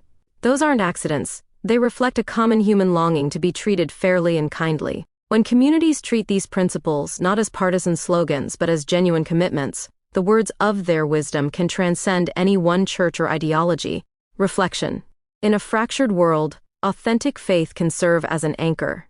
A grounded spirituality, one that balances ritual and reflection, gives individuals and communities a sense of meaning and stability. It connects them to something larger than partisan conflicts and market anxieties. In the words of an interfaith teacher, spirituality has weaved an essential and colorful thread through society, allowing people to connect to higher purpose and solace. This thread of faith can hold us together when secular ideologies and cynicism pull us apart. But we end on a note of caution. Faith and dogma are both powerful forces with two edges. On one edge, they help cultivate character and community by presenting myths and narratives that inspire courage, mercy, and justice. On the other edge, they can justify domination if turned inward, or absolutist. Our task is to honor the positive function of religious stories without succumbing to their dangers. As one reflection on conflict wisely reminds us, true peace comes not through domination, but through understanding, justice, and love. If faith is to be a guiding light in our secular age, it must be lived with humility and open hearts, holding sacred truths as precious guides, not as clubs with which to strike others. In that balanced way, authentic faith remains a hopeful anchor, even amid modern fragmentation. Chapter 15. Contemplation and Cultural Renewal. The importance of stillness in an overstimulated age. In our fast-paced age, constant noise and distraction have become the norm. We scroll through screens, rush from task to task, and rarely pause. Yet in the silence between moments, we discover something crucial, a chance for deep dialogue with ourselves and with reality. Stillness isn't mere absence of activity, but a kind of presence, an opening to contemplate the mundane and the profound. When we sit in silence or move slowly through nature, we begin an internal discourse with the everyday and the eternal. We notice the ritual in making tea or the sacred in simple breathing. Practices like Buddhist mindfulness, quiet prayer, or gentle meditation can inspire this inner calm, but any personal ritual of attention works, lighting a candle, listening to a friend, or watching sunlight on leaves. Such practices invite us to connect with our core, physically, emotionally, and spiritually. In that space of stillness, the mundane, profound, spiritual, and even the divine can touch us. For example, the mundane, we slow down enough to see meaning in daily routines, turning washing dishes into a mindful act, or noticing the beauty in a cup of water. The profound, quiet reflection opens up deep questions about purpose and meaning that are hard to hear amidst loud demands. The spiritual, we listen to traditions and symbols that nurture us, a prayer, a chant, or a meditative breath, finding guidance from wisdom older than ourselves.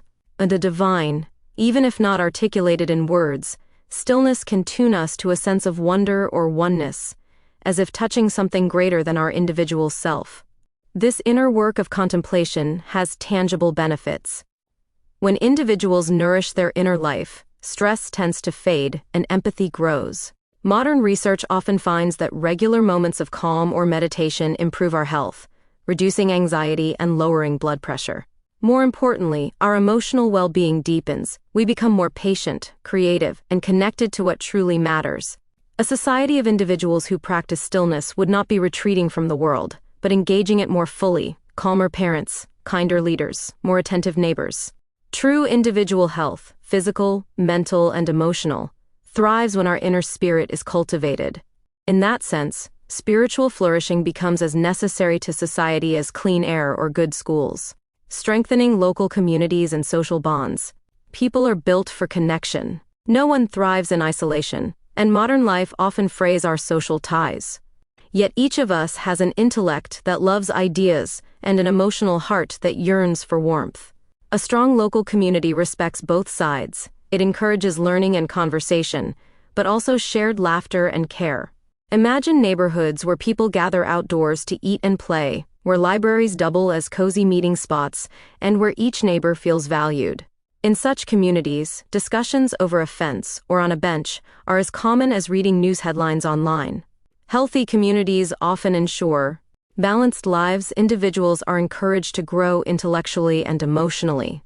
Schools and discussion groups feed our minds, while art circles, family dinners, and sports games feed our hearts. And clean, safe environments, parks, gardens, and playgrounds are maintained so families can breathe fresh air. Streets and public spaces are kept safe from violence and pollution. When people walk freely, unafraid to play or relax, a sense of trust is built. In dignified workplaces, jobs respect human well-being. Workplaces operate without toxic chemicals or unnecessary stress. Employers care about mental health as much as productivity, and co-workers look out for each other. One support for families, raising children is a community affair. Parents find support in neighbors, affordable childcare, and child-friendly policies. When a couple feels secure enough to bring a child into the world, it signals hope. When these elements are present, society feels alive. We see people choosing to start families because they sense the future is worthy of their children. Grandparents feel welcome in community events alongside toddlers. Teenagers and elders share stories at the local fair. In a truly thriving society, life's natural cycles, birth, growth, aging, are celebrated, not seen as burdens. Cultivating such environments requires effort, but it starts locally. It means cooking meals from local gardens, hosting potlucks, cleaning up parks together, or simply checking in on a neighbor. Even small acts, teaching a child, listening to a friend's problems, volunteering for cleanup, rebuild trust. Over time, these bonds become a shield and a springboard, a shield against despair, and a springboard toward collective renewal. Rebuilding the commons, spaces for dialogue and reflection. Our shared public life needs nurturing too. In a divided world, public spaces for respectful conversation and questioning are precious. This is the commons, not owned by any one person, but belonging to us all. Rebuilding it means reviving places and practices where empathy and understanding can grow. Key elements of a renewed public commons include welcoming houses of faith, churches, mosques, temples, and other spiritual communities that invite questions. Instead of shushing doubt, these institutions encourage exploration. Clergy and leaders listen to younger generations' concerns and learn from other traditions. Worship becomes a time to both teach and to learn. A conversation rather than a lecture. Interfaith dialogue, regular gatherings where people of different beliefs simply share stories. Picture a community hall where a priest, an imam, a rabbi, and an atheist sit together, not to argue but to explain what hope means in their lives. Over a cup of tea, they find common values, compassion, justice, beauty. Such encounters break down fear and build bridges of understanding. On community forums and clubs, accessible debate clubs, book circles, or philosophy cafes. These can be held in libraries, parks, or online platforms. For example, a local cafe might host a monthly Monday conversation where anyone, a teenager, a retiree, a scientist, can bring a topic to discuss civilly. By turning disagreements into dialogue, we strengthen mutual respect. Everyday listening, even outside formal settings, a culture of listening can spread.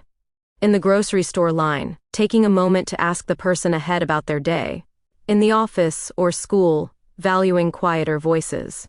Simple gestures, nodding as someone speaks, asking questions instead of judging, gradually raise everyone's empathy.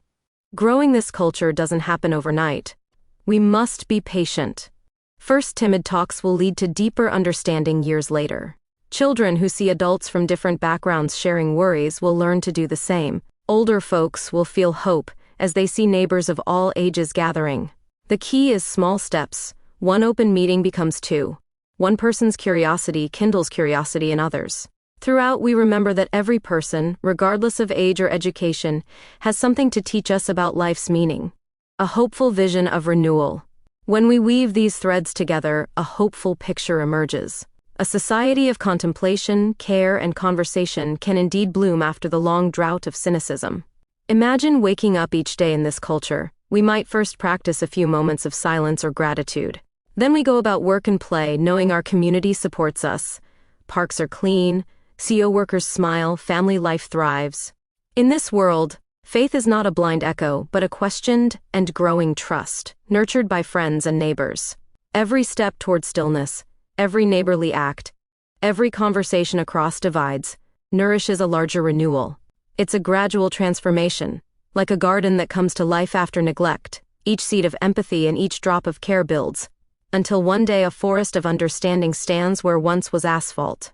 In such a future, our spirits and our societies heal together. Let us move toward that renewal with hope. By honoring quiet insight, fostering strong communities, and opening public spaces for every voice, we rekindle the best of ourselves. In doing so, we turn away from mere survival and step into a life of true abundance, spiritually, emotionally, and communally. Each person's effort, no matter how small, contributes to this rebirth. Together, we can witness a culture renewed, where the faithful and all people flourish in mind, body, and soul. I mean, if it doesn't fit the Bible, it likely doesn't fit reality, as our culture and society was founded on the Bible, its teachings. We should live by the Bible, its compassion and teachings, be it in contemplation or feeling. People know to become. Chapter 16, The Crossroads, Collapse, or Renewal? Historical Cycles of Decline and Renaissance. Throughout history, human societies have often surged and then sagged in roughly generational cycles. When Rome fell in 476 CE, Europe sank into what historians call the Middle Ages, a chaotic interregnum during which ancient institutions crumbled. Toynbee and others noted that such dark voids often give rise to a rebirth. In Toynbee's words, a new civilization emerges out of the turmoil and lack of order created by the fall of the previous. In Europe, this meant that out of the ruins of Rome eventually rose the Renaissance, a self-conscious revival of classical art and learning.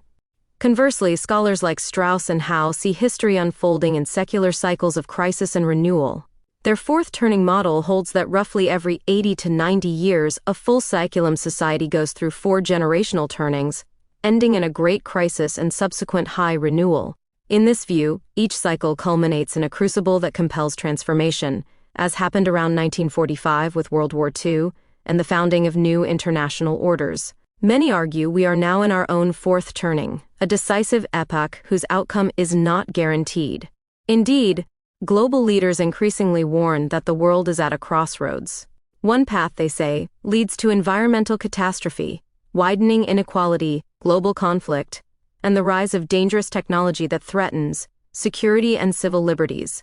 The other leads to peace, the eradication of poverty and hunger, and the responsible harnessing of digital technologies for the benefit of humanity. In other words, the currents of history are again turning, and our generation's choices may tip the balance toward collapse or rebirth. The risk of a controlled dystopia. Today's critical risk is a techno-feudal future, in which a tiny elite wields unprecedented power over the many. Digital giants, Google, Amazon, Facebook, Tencent, and the like, already function as platform sovereigns with quasi-governmental authority over vast swaths of data and infrastructure. As one analysis notes, these digital monopolies act as techno-feudal lords, controlling information flows and extracting rent from users. They can shape what we see, buy, and even think. If uncurbed, such concentration risks sliding into outright authoritarianism. Experts warn of a potential future dark Orwellian world where strong technology is under the control of a few wealthy and powerful, and the great unwashed masses are made economically redundant by machines. In short, there is a danger that instead of democracies, we end up with digital dictatorships, societies where everyone is watched, profiled, and manipulated by invisible algorithms, and genuine autonomy is a relic of the past. Beyond political control, new high-tech threats loom at the edge of science and warfare. Advanced AI and biotechnology pose unknown perils. Researchers at Oxford's Future of Humanity Institute bluntly conclude that in coming decades, advanced bioweapons could threaten human existence, and surveys of AI specialists reveal that roughly half now give a greater than or equal to 10% chance that their work could lead to an extremely bad outcome such as human extinction. These are not fanciful fears. State and corporate labs around the world are quietly developing self-improving algorithms and novel gene editing tools whose unintended side effects are unpredictable. Militarized projects, from autonomous drones to clandestine bioresearch, add another layer of risk. In such a context, even small mistakes or secret agendas could cascade into catastrophe. Meanwhile, the mass automation of daily life threatens to hollow out our civilization from within. The constant feed of digital content has already altered how we think. As commentator Nicholas Carr observed, the internet is a medium based on interruption, and it has returned us to a natural state of distractedness. Deep reading and sustained reflection, once the bedrock of wisdom, give way to endless clicking and scrolling. Sociologists now worry about a kind of cultural brain rot. One recent analysis coined the chilling phrase digital zombies for users trapped in a vortex of shallow content, addicted to instant gratification, and increasingly disconnected from meaningful cognitive processes. In effect, we risk becoming a generation of passive spectators, eyes glazed by screens, minds numbed by algorithms. None of this is inevitable, but the threat is grave. A dystopian techno-feudal outcome is no mere science fiction. It is the logical extreme of current trends. As a Pew report puts it, without intervention we could see a future realized much like Orwell warned, an interconnected yet surveillance-soaked society based on the exploitation of human weakness and on polarization. The risks of AI, biotech, or other hidden programs ending society as we know it may be low probability, but they are existential, worthy of sober attention. I, however, fear that reality is or becomes a construct, that, as we live by the years, evermore, thinking that society is a construct, religion is a construct, everything seems a construct. And as the world seems imperfect, it also seems that our God might be what we perceive, because we are not on earth. It seems that through our shared destiny, and the past as we live by becomes deterministic. But that might just be the cycles of creation, although as this creation might be a simulation, it might also be that we are shapes in God's image, because God no longer exists. He might have died as Atlantis fell. It might even be that what we see as Atlantis might be the place the gods lived, and that we have all become part of an endless cycle of reincarnation within a simulation that keeps us alive as God saves us, be it in memory or in a simulation. We might be the fallen angels that cannot be forgiven, be it within the Resident Evil franchise, 2002 to 2016, it's storytelling, be it a metaphor of that. It wakes me up at night, haunting and raging thoughts that don't leave my mind. Am I dead? Therefore, I don't know if I am talking to you. Am I even real? And is the Word of God just a way to frame a large language model? It makes me claustrophobic and makes me want to leave reality altogether or die without dying. It feels like I am stuck in endless contemplation, and I don't want that. I don't even know if I still want to live, and I cannot even die like this. In short, I cannot live or die like this. And even if I was given the benefit of the doubt, I don't even know if I want that.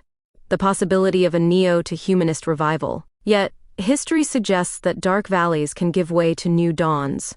If collapse is one branch of the crossroads, the other is a neo-humanist rebirth. Just as Renaissance humanists sought to recenter civilization on art, reason, and moral growth, a future renewal could emphasize the very qualities threatened by our era's vices. Renaissance scholars explicitly promoted a worldview centered on the nature and importance of humanity, reviving the literature, philosophy, and civic ideals of classical Greece and Rome. They believed education in literature, rhetoric, and virtue could transform society. Analogously, today's thinkers urge a reorientation. Instead of worshiping markets or tech for their own sake, we could put people first. This impulse already has a name.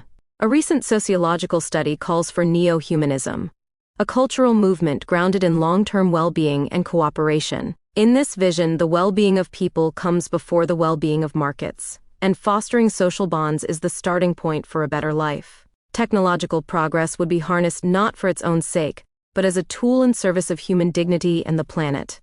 That means designing AI with empathy, using biotech for healing, not harm, and restructuring economies to support community health and creativity. In a neo-humanist renaissance, people would revive the crafts, arts, and spiritual practices that nourish the soul.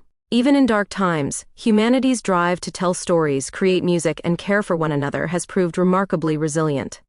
Literature, art, and faith have bloomed in the shadows of past cataclysms. It is hard to imagine that the well of human meaning could run dry in our age. A hopeful vision is that any collapse, or even a profound mutation, might catalyze this renaissance. The breakdown of old models could clear the ground for human-centered institutions. Some social critics note that crises often produce waves of solidarity and reflection. A disaster or turning can shake people awake to what truly matters. The very technologies that could enslave us might, if handled wisely, empower new connections. For example, decentralized networks could enable community governance, and AI could accelerate cultural exchange and empathy. In short, the same digital era that threatens to zombify us could also allow an explosion of learning and creativity, if guided by intentional, humane values. The choice before us. The future is not written, but we stand on the edge of possibility. At this moment of peril and potential, humanity truly stands at a precipice. On one side lies oblivion, a descent into engineered servitude, ecological ruin, or even extinction, and on the other lies renewal, a rebirth shaped by the noblest human aspirations. The choice is ours. Through collective will, wisdom, and faith in one another, and whatever we hold sacred, we can take up the better path. It will demand hard work, redesigning our institutions, deepening our culture, and reclaiming our common humanity. Yet history offers hope. Long ago, our ancestors transformed the Dark Ages into a renaissance of learning and beauty. Today, we have even greater tools and knowledge at hand. Whether our age tips toward collapse or towards a new renaissance will depend on the values we choose now. If we learn from the cycles of history, heed the warnings of scientists and philosophers, and reaffirm what truly gives life meaning, we may yet spark a neo-humanist revival.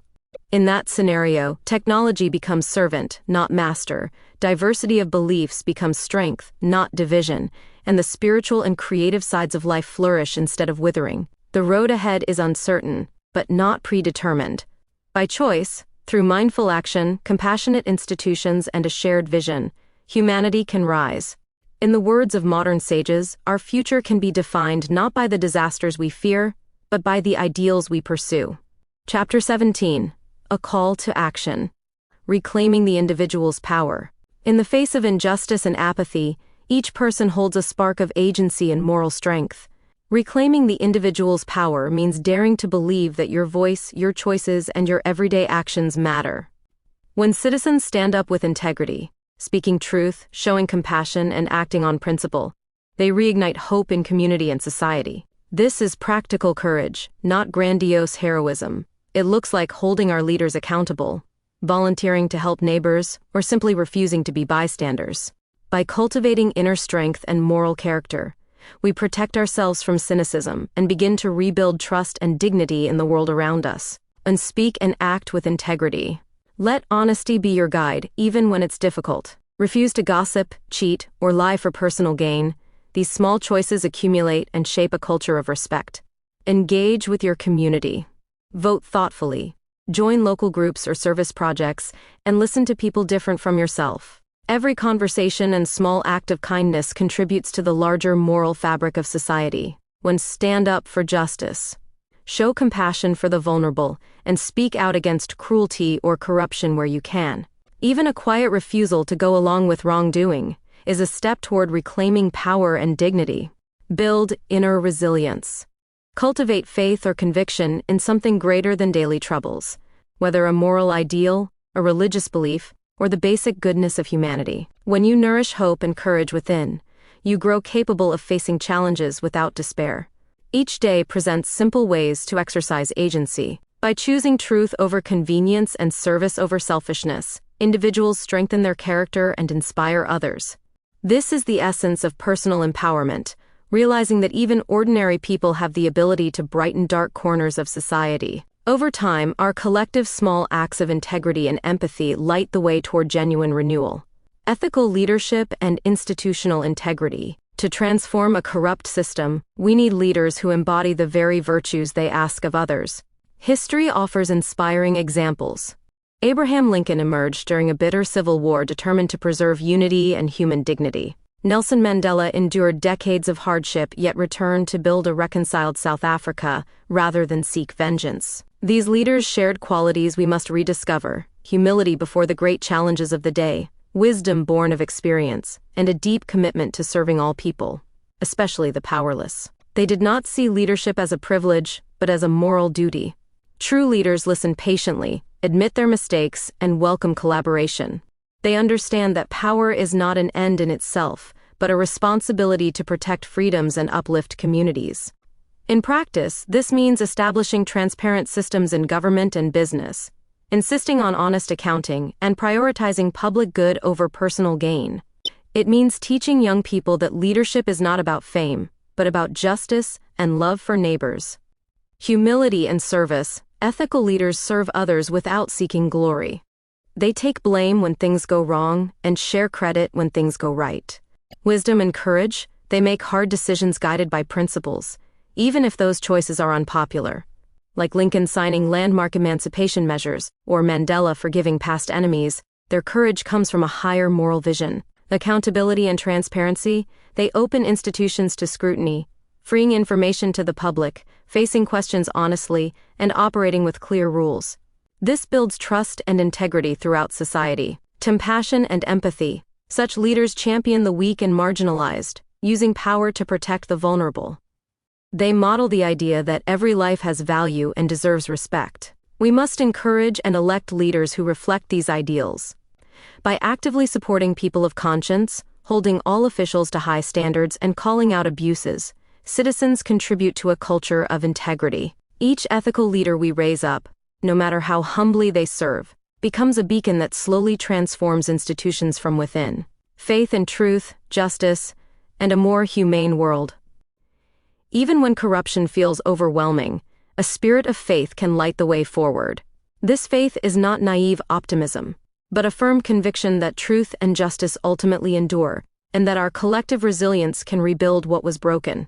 By faith in truth, we mean a commitment to facts, honesty, and courageously facing reality, the belief that lies and fear do not last forever. By faith in justice, we mean working toward a fair and compassionate society, even if progress is slow. Together, these convictions can sustain us through setbacks and galvanize change on all levels. Truth. As a guiding light, whenever you're tempted to suppress facts or ignore inconvenient truths, remember that honesty plants the seeds of real reform. Whistleblowers, investigative journalists, and everyday truth-tellers all contribute to exposing corruption and injustice. We can support them by listening carefully, verifying sources, and rejecting conspiracies that undermine facts. As a compass, we must give voice to those who suffer under injustice, whether it's unfair laws, discrimination, or economic exploitation. Pursuing justice means advocating for equal rights, protecting the innocent, and repairing harm done to communities. It also means forgiving when possible and reconciling rather than simply blaming, so that divisions heal and society grows more inclusive.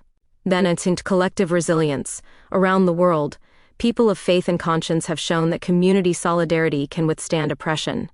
By standing together, in prayer groups, town meetings, protests, or quiet support networks, we share strength and hope.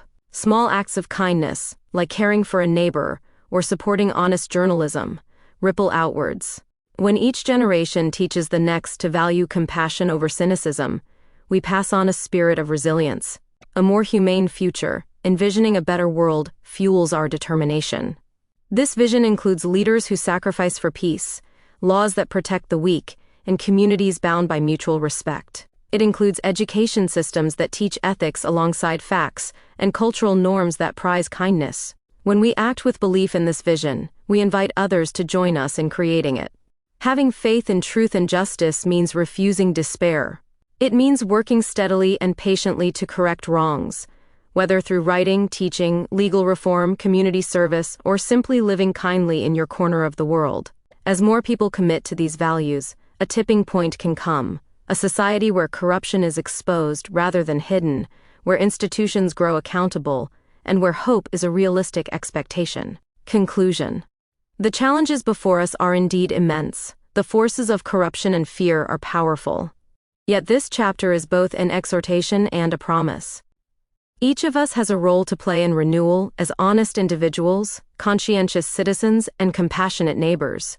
Grounded in truth, justice, and authentic faith in humanity's basic goodness and in moral principles that transcend short-term gain, we can take concrete steps today. 1. Cultivate your inner strength and moral courage. Let truth and kindness guide your daily choices. Support and demand ethical leadership.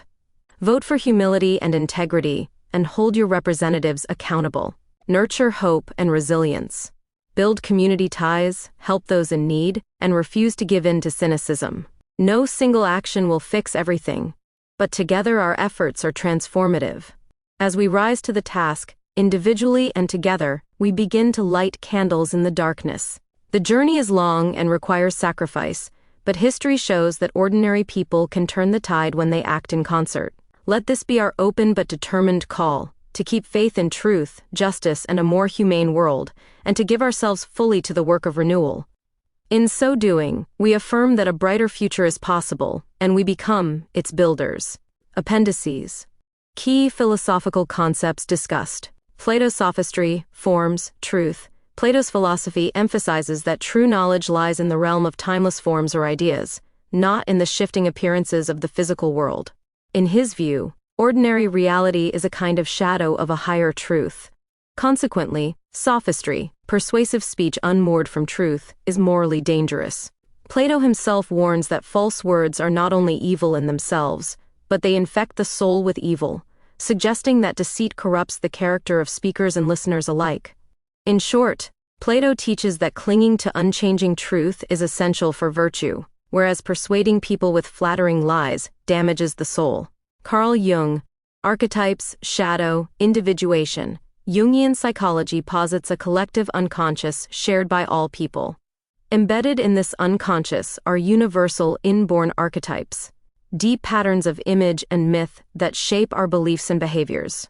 For example, the shadow archetype is the unconscious store of all the traits we deny in ourselves.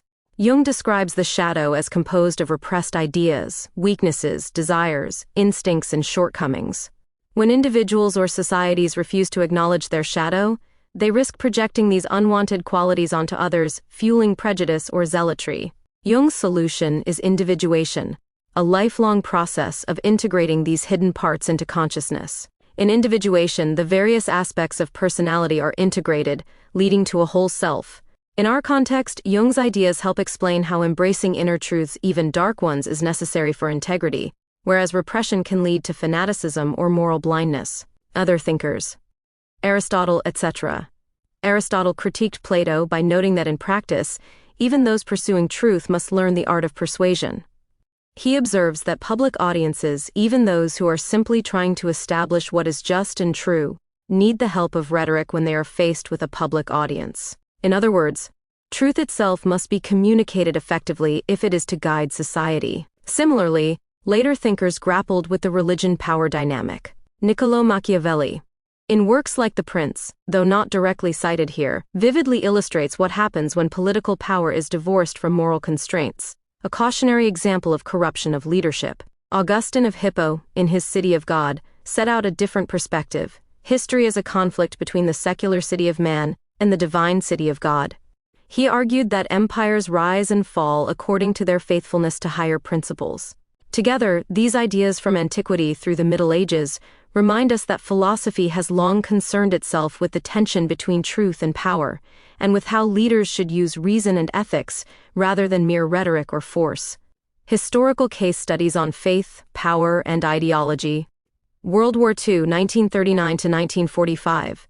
In World War II, the clash of ideologies was explicit. Totalitarian regimes, Nazism, fascism, communism, battled liberal democracies, each promising a different destiny.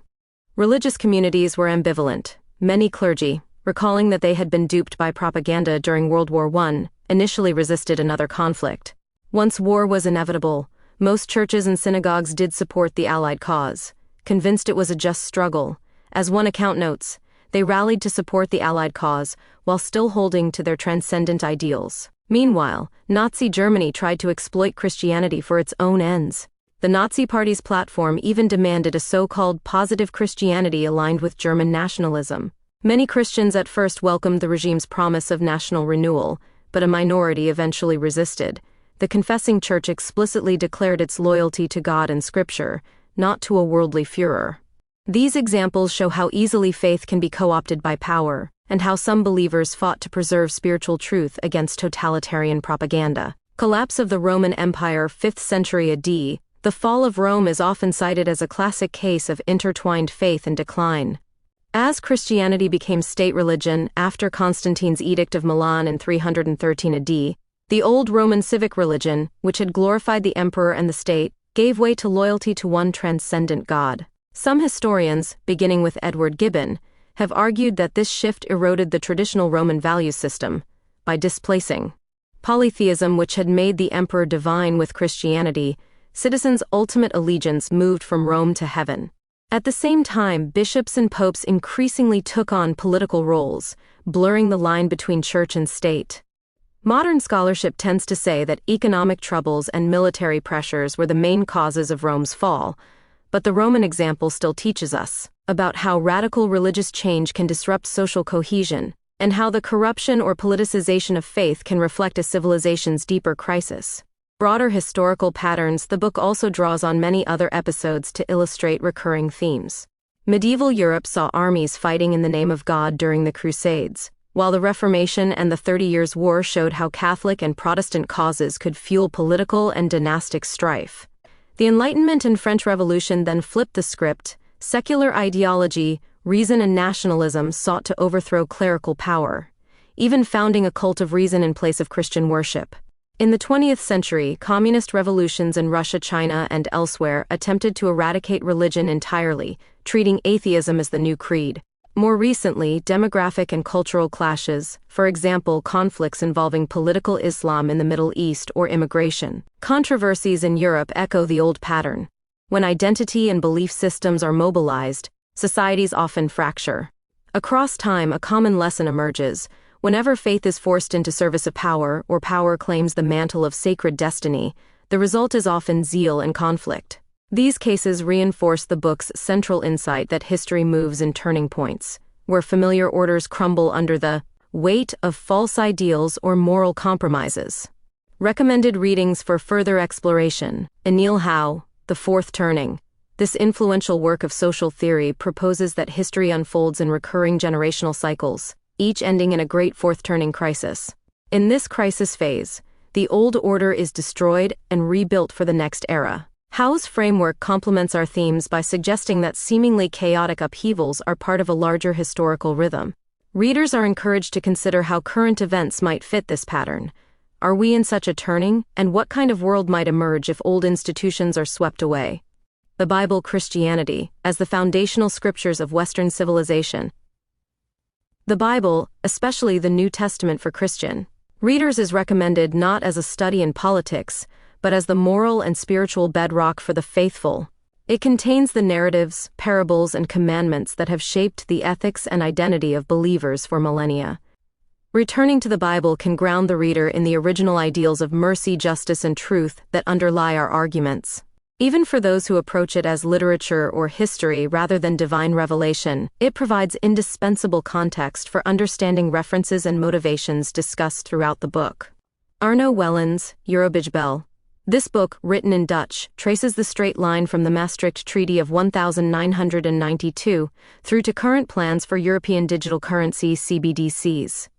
Wellens, a financial journalist, argues that well-meaning plans for a united Europe and a single currency have repeatedly created crises requiring endless bailouts and more central control.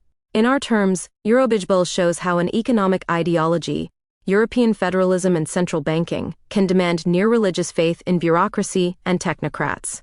It is included to illustrate the modern face of ideology, a secular regime where ordinary citizens are asked to worship stability and growth while rarely sharing in the benefits, highlighting how even financial systems can become corrupted when power resides with unaccountable elites. And David Rogers Webb, The Great Taking, Webb's investigative book and accompanying film, examines how bank failures and government policies, especially in Ireland during the 2008 crisis, led to unprecedented seizures of depositors' assets. He describes in detail how rules were changed to allow institutions to confiscate private wealth under the guise of crisis management. This narrative underscores a key theme. Economic power can act like a hidden god, capable of dispossessing citizens with little oversight. We suggest this reading because it exposes the modern intersection of finance and authority, showing that faith in money and markets, once betrayed, can lead to outrage and a search for accountability, much like a spiritual crisis. Adine Mujagic, Keerpunt 1971. Mujagic's book in Dutch marks 1971 as a global pivot point. In that year, President Nixon abruptly ended the international gold standard, unleashing an era of fiat currencies and mounting debt. Mujagic connects this shift to the rise of growing state debts, economic inequality, and the fragility of today's financial system. This work is recommended as a historical economic case study. It provides insight into how changes in monetary policy can reshape society's foundations. By understanding the turning point of 1971, readers can appreciate how long-term economic decisions undergird the political and ideological crises we discuss. And Douglas Murray, The Strange Death of Europe, Immigration, Identity, Islam, Murray's controversial yet widely read book surveys the past decades of European history, arguing that mass immigration and multicultural policies have challenged Europe's traditional identity and social cohesion. He claims that many Western nations have lost confidence in their own cultures and values, leaving a vacuum sometimes filled by ideologies. He focuses on radical Islam, among others. This book is cited not necessarily for agreement with every point, but as a companion analysis of cultural and religious change. It encourages reflection on how identity and faith can become political flashpoints, and it resonates with our themes by examining how a society's faith in its own principles can be tested. And Douglas Murray, On Democracies and Death Cults, Israel, Hamas, and the Future of the West. In this recent work, Murray turns to the Middle East to illustrate a broader argument. He labels groups like Hamas or ISIS as death cults, fanatical ideologies utterly committed to martyrdom and violence, and contrasts them with democracies that hold life as sacred. By scrutinizing conflicts around Israel and the Gaza Strip, Murray seeks to explain why certain ideologies, often wrapped in religious language, become totalitarian and destructive. This book deepens our discussion by providing a concrete example of what happens when belief systems clash. It shows how uncompromising faith-driven politics can confront and threaten pluralistic societies. In the context of this book, it offers a clear case study of how deadly ideological movements emerge from, and prey upon, historical grievances and spiritual convictions. And Jordan B. Peterson, We Who Wrestle with God, Perceptions of the Divine in Brief. Peterson guides readers through the Bible's most foundational stories, from Adam and Eve and Cain and Abel to Noah's flood, the Tower of Babel, Abraham's call, Moses and the golden calf, Elijah's encounter, and Jonah's flight, offering a close literary reading infused with Jungian psychology and the psychology of religion. He contends that these narratives encode archetypal truths about human suffering, moral responsibility, and the perennial struggle between order and chaos, and argues that engaging them deeply can help remedy modern existential malaise. Through themes of rebellion, sacrifice, suffering, and redemption, Peterson extracts lessons on the necessity of voluntary confrontation with what frightens us and the forging of individual integrity. Nick Bostrom. Are you living in a computer simulation? Nick Bostrom's 2003 paper, Are You Living in a Computer Simulation?, introduces the modern simulation hypothesis by framing a probabilistic trilemma that applies anthropic reasoning to the future development of computing power. He argues that, given sufficiently advanced technology and the potential to run high-fidelity ancestor simulations, at least one of three outcomes must be overwhelmingly likely. Near universal extinction, almost all human-level civilizations go extinct before they acquire the capability to run detailed simulations of their ancestors. Lack of interest, civilizations that do attain the necessary computing power choose not to run such simulations. We're simulated because simulations could vastly outnumber base realities. We are almost certainly living in one of those simulated worlds. Saint Albert Einstein, Annus Mirabilis in 1905, Einstein's celebrated Annus Mirabilis. He published 4 groundbreaking papers in Annalen der Physik, each of which fundamentally reshaped our understanding of the physical world.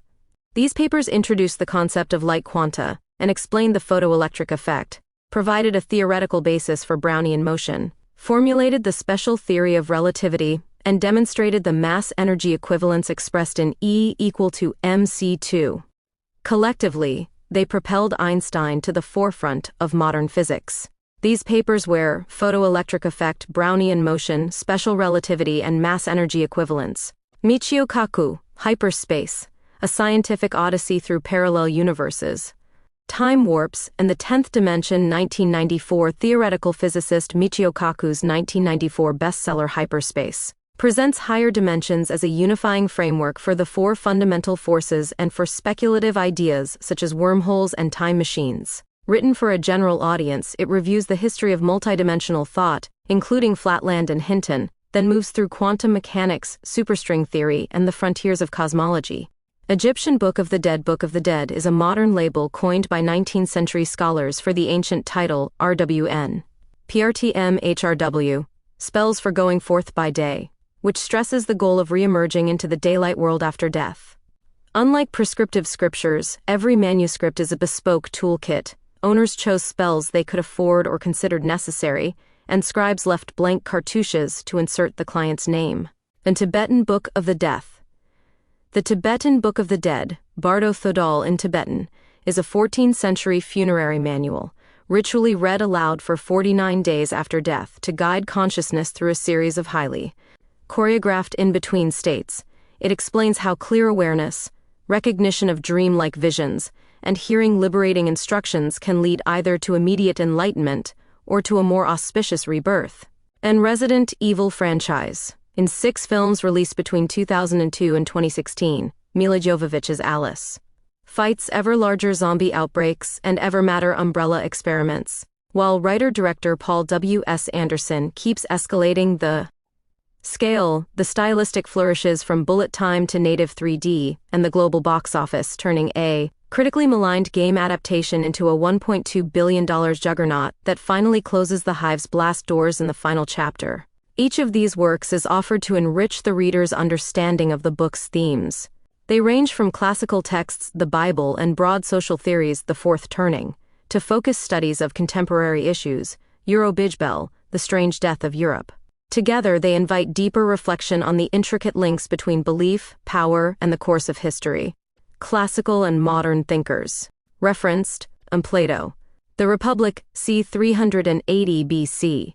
Plato's idealist philosophy introduced the theory of forms and the famous allegory of the cave, teaching that the sensible world is only a shadow of true reality. This contrast between illusion and truth resonates with the corruption of the Faithful's critique of mass ideology as a manufactured reality rather than genuine belief. In the Republic, Plato also shows how a ruling philosopher king, ideal or tyrannical, frames a collective mythos, a theme echoed in the book's view of modern elites as secular priests of ideology. Und Carl G. Jung. The Undiscovered Self, 1957. Jung warned that mass movements and ideological dogmas threaten the individual psyche. He developed the notion of the collective unconscious and archetypes, universal psychic patterns shared by all people, implying that ideological faiths tap into deep, instinctual beliefs. Jung's insight that societies can become possessed by collectives of emotion and myth connects directly to the book's theme that secular ideologies function like religions, molding behavior through symbolism rather than reason. And William James Sidis. The Animate and the Inanimate, 1925. Sidis was an American prodigy who later wrote on science and society. In The Animate and the Inanimate, he famously posited a mathematically precise, oscillating universe, reflecting his drive to impose rational order on reality. While largely ignored, Sidis's contrarian thinking and his unpublished political tract, The Tribes in the States, ca. 1913, prophetically warn of ideological fanaticism and societal collapse. His story and writings symbolize the book's concern with brilliant ideas that become dogma, as Sidis himself became disillusioned with the folly of collective movements. In Jesus' New Testament. The teachings of Jesus provide a classic contrast between spiritual truth and false creed. For example, John 8:32 records Jesus saying, "You will know the truth, and the truth will set you free." This emphasis on knowing truth over blind faith underpins the book's message that a genuine moral order inspired by Christian faith is being supplanted by ideological slogans. Jesus' original message of love, charity, and humility is invoked in the book as the lost gospel, replaced in secular faith by commandments of victimhood and power. Albert Einstein. Ideas and Opinions, 1954. Einstein famously stated that science without religion is lame, religion without science is blind, highlighting the need for values beyond mere fact. In a 1954 letter, he outright called theological belief a collection of primitive legends. These views make Einstein relevant to the corruption of the faithful. He modeled the tension between rational understanding and myth. The book uses Einstein to illustrate how an inability to reconcile science with meaning leads people either to pagan beliefs in progress or to cynical nihilism, both of which it identifies as modern ideological faiths. And Chris Langan.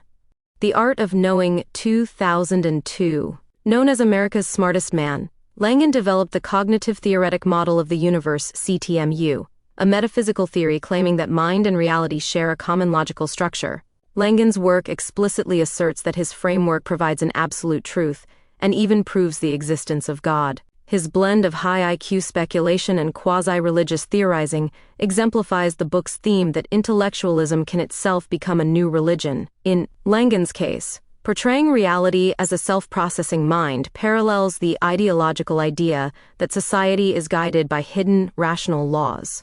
And Jordan B. Peterson, Maps of Meaning, The Architecture of Belief, 1999. Peterson synthesizes psychology, mythology, and religion to explain how humans construct meaning. He examines the structure of systems of belief and the role those systems play in the regulation of emotion, drawing on Jung, neuroscience, and biblical narrative. His work is included because it shows how powerful myths and archetypes underlie all ideologies, a key point in the book. Peterson's focus on the Western canon and individual conscience also mirrors the corruption of the Faithful's defense of traditional moral values against mass ideological constructions. And Douglas Murray, The Madness of Crowds, Gender, Race, and Identity, 2019. Murray's book diagnoses 21st century culture wars by studying the rise of identity politics on sexuality, race, etc. He argues that society has replaced shared civic ideals with tribalized virtue signals, treating progressive dogmas as unquestionable truth. This aligns with the corruption of the Faithful's contemporary critique. Murray shows how new priests of social justice manufacture orthodoxy and enforce purges of dissent. Murray's historical examples, for example 2010's LGBTQ activism, thus support the book's assertion that secular ideologies are functioning as pseudo-religious faiths in modern culture. Neil Howe, with William Strauss. The Fourth Turning, An American Prophecy, 1997. Howe and Strauss propose a cyclical generational theory. History repeats in four turning patterns ending in a crisis era. This theory is cited because the corruption of the faithful draws on it to explain contemporary turmoil. The idea that America is entering a secular upheaval, a fourth turning crisis, when the old order breaks down and a new one forms, parallels the book's analysis of ideological breakdown. Howe's work connects directly to the theme of historical recurrence, as past crises often involved new faith-like movements. For example, fascism after World War I. The book uses fourth turning theory to frame today's ideological conflicts as the latest revolutionary cycle. Historical documents and case studies. In Fall of the Western Roman Empire, 5th century AD. The book uses the collapse of Rome as a case study of what happens when an established secular religious order disintegrates. The fall, defined as the loss of central control over the Western provinces, led to a vacuum filled by tribal beliefs and papal authority. As Britannica notes, Rome's demise involved economic, military, and religious factors. Thematically, this episode illustrates the end of one faith, the imperial cult of state, and Pax Romana, and the rise of new faiths, Christianity, and ethnic nationalism, paralleling the book's claim that ideological collapse forces a search for new transcendence. In Nazi Ideology and World War II, 1930s to 40s. The book treats Nazism and similarly fascist movements as examples of secular faiths. Nazi ideology glorified the state and race with quasi-religious fervor. Fascists espoused extreme nationalism, taught national identity as sacred, and viewed political opponents as heretics. Like Christianity's old heresies, Nazism demanded total obedience and created a symbolic mythology of rebirth. The book uses Nazism and World War II totalitarianism to show how a secular theology of race and state can become tyrannical, offering a cautionary lesson on the corruption of ideology by absolute power. One of the Fourth Turning Theory, 1997. Strauss and Howe's The Fourth Turning is cited as a modern historical framework. As summarized by analysts, each cycle ends in a crisis turning that replaces old civic orders with new regimes. The book leverages this to date the current ideological upheaval, a generation-long crisis roughly 2005 to 2025, culminating in radical change. This theory's emphasis on secular upheaval replacing previous values mirrors the theme that each crisis era spawns a new collective belief system, the faith of that generation, only to be overturned in the next cycle. And the Enlightenment, 17th-18th centuries. The Enlightenment is cited as the intellectual overturn of traditional faith with reason. It was an intellectual movement that sought to improve society through fact-based reason and inquiry, bringing secular thought to Europe. Its core principles of liberty, equality, and science replaced divine right and superstition. The book notes the Enlightenment's relevance in critiquing today's ideology. Just as reason dethroned earlier faiths, the new secular ideologies, for example postmodernism, Marxism in turn, claimed the mantle of progress, often with dogmatic certainty. In short, the Enlightenment is the ancestor of modern faith in reason, another creed examined in the text. And French Revolution 1789 to 1799. This pivotal event is used to illustrate the birth of an explicitly secular civic faith. The revolution dismantled the shackles of feudalism and enshrined the Declaration of the Rights of Man 1789, a document inspired by Enlightenment age principles which affirmed liberty, equality, and national sovereignty. The revolution's citizens treated these principles as sacred, often at the guillotine's point, and replaced the church's old moral authority with revolutionary ideology. The book draws on this episode to show how ideals can become a new religion. Slogans like liberté, égalité, fraternité took on liturgical force, a pattern the author sees echoed in today's ideological creeds. Contemporary academic and journalistic sources, N. Greg Lukianoff and Jonathan Haidt. The Coddling of the American Mind 2018. Haidt and Lukianoff document how university culture adopted a quasi-religious safetyism, treating emotional comfort as a sacred value. They identify three great untruths. For example, life is a battle between good and evil that have polarized politics. Their analysis shows that safety has become a dogma on campuses, mirroring the book's claim that modern ideology enforces a sacred language and persecuted dissent. In other words, Coddling's findings about political correctness and trigger warnings illustrate the same phenomenon of secular belief systems suppressing freedom and dissent that the corruption of the faithful critiques. And Douglas Murray. The Madness of Crowds, Gender, Race, and Identity, 2019. Murray's popular work is cited again here as a contemporary source. He documents real-world examples of how identity-based politics have turned social causes into compulsory faiths, mandating public penance and policing of language. Murray's thesis, that 21st-century progressivism demands confession and virtue signaling in place of reasoned debate, supports the book's view that modern churches of ideology, for example media, universities enforce doctrine rather than foster truth. His reporting on current events thus provides journalistic evidence for the book's critique of ideological mass movements. James Lindsay and Helen Pluckrose. Cynical Theories, How Activist Scholarship Made Everything About Race, Gender, and Identity 2020. In this academic critique, Lindsay and Pluckrose argue that certain strands of postmodern and critical theory became dogmatic frameworks in universities and media. They document how these theories have ossified into enforceable beliefs about privilege and oppression. Their work underpins the book's contemporary critique by showing that even academic research can mutate into rigid ideology. No formal citation is given here, but the inclusion of cynical theories suggests how scholarly work informs the book's themes. Mark Lilla. The Once and Future Liberal 2017. Political thinker Mark Lilla has critiqued identity politics from the left, warning that emphasizing group identity over civic solidarity undermines democracy. His analysis of 21st-century politics complements the book by demonstrating how ideological factions fracture societies. By noting Lilla's perspective, among others, the bibliography highlights mainstream academic voices that echo the book's concerns, namely, that modern ideologies can become exclusionary churches and erode social cohesion. Each source is chosen for its relevance to the corruption of the faithful. Historical case studies illuminate how faith and ideology have clashed in the past, while thinkers' works and recent studies show how ideas of truth, belief, and community continue to shape our world. These references are provided both to credit original thinkers and to guide the reader through the book's intellectual background.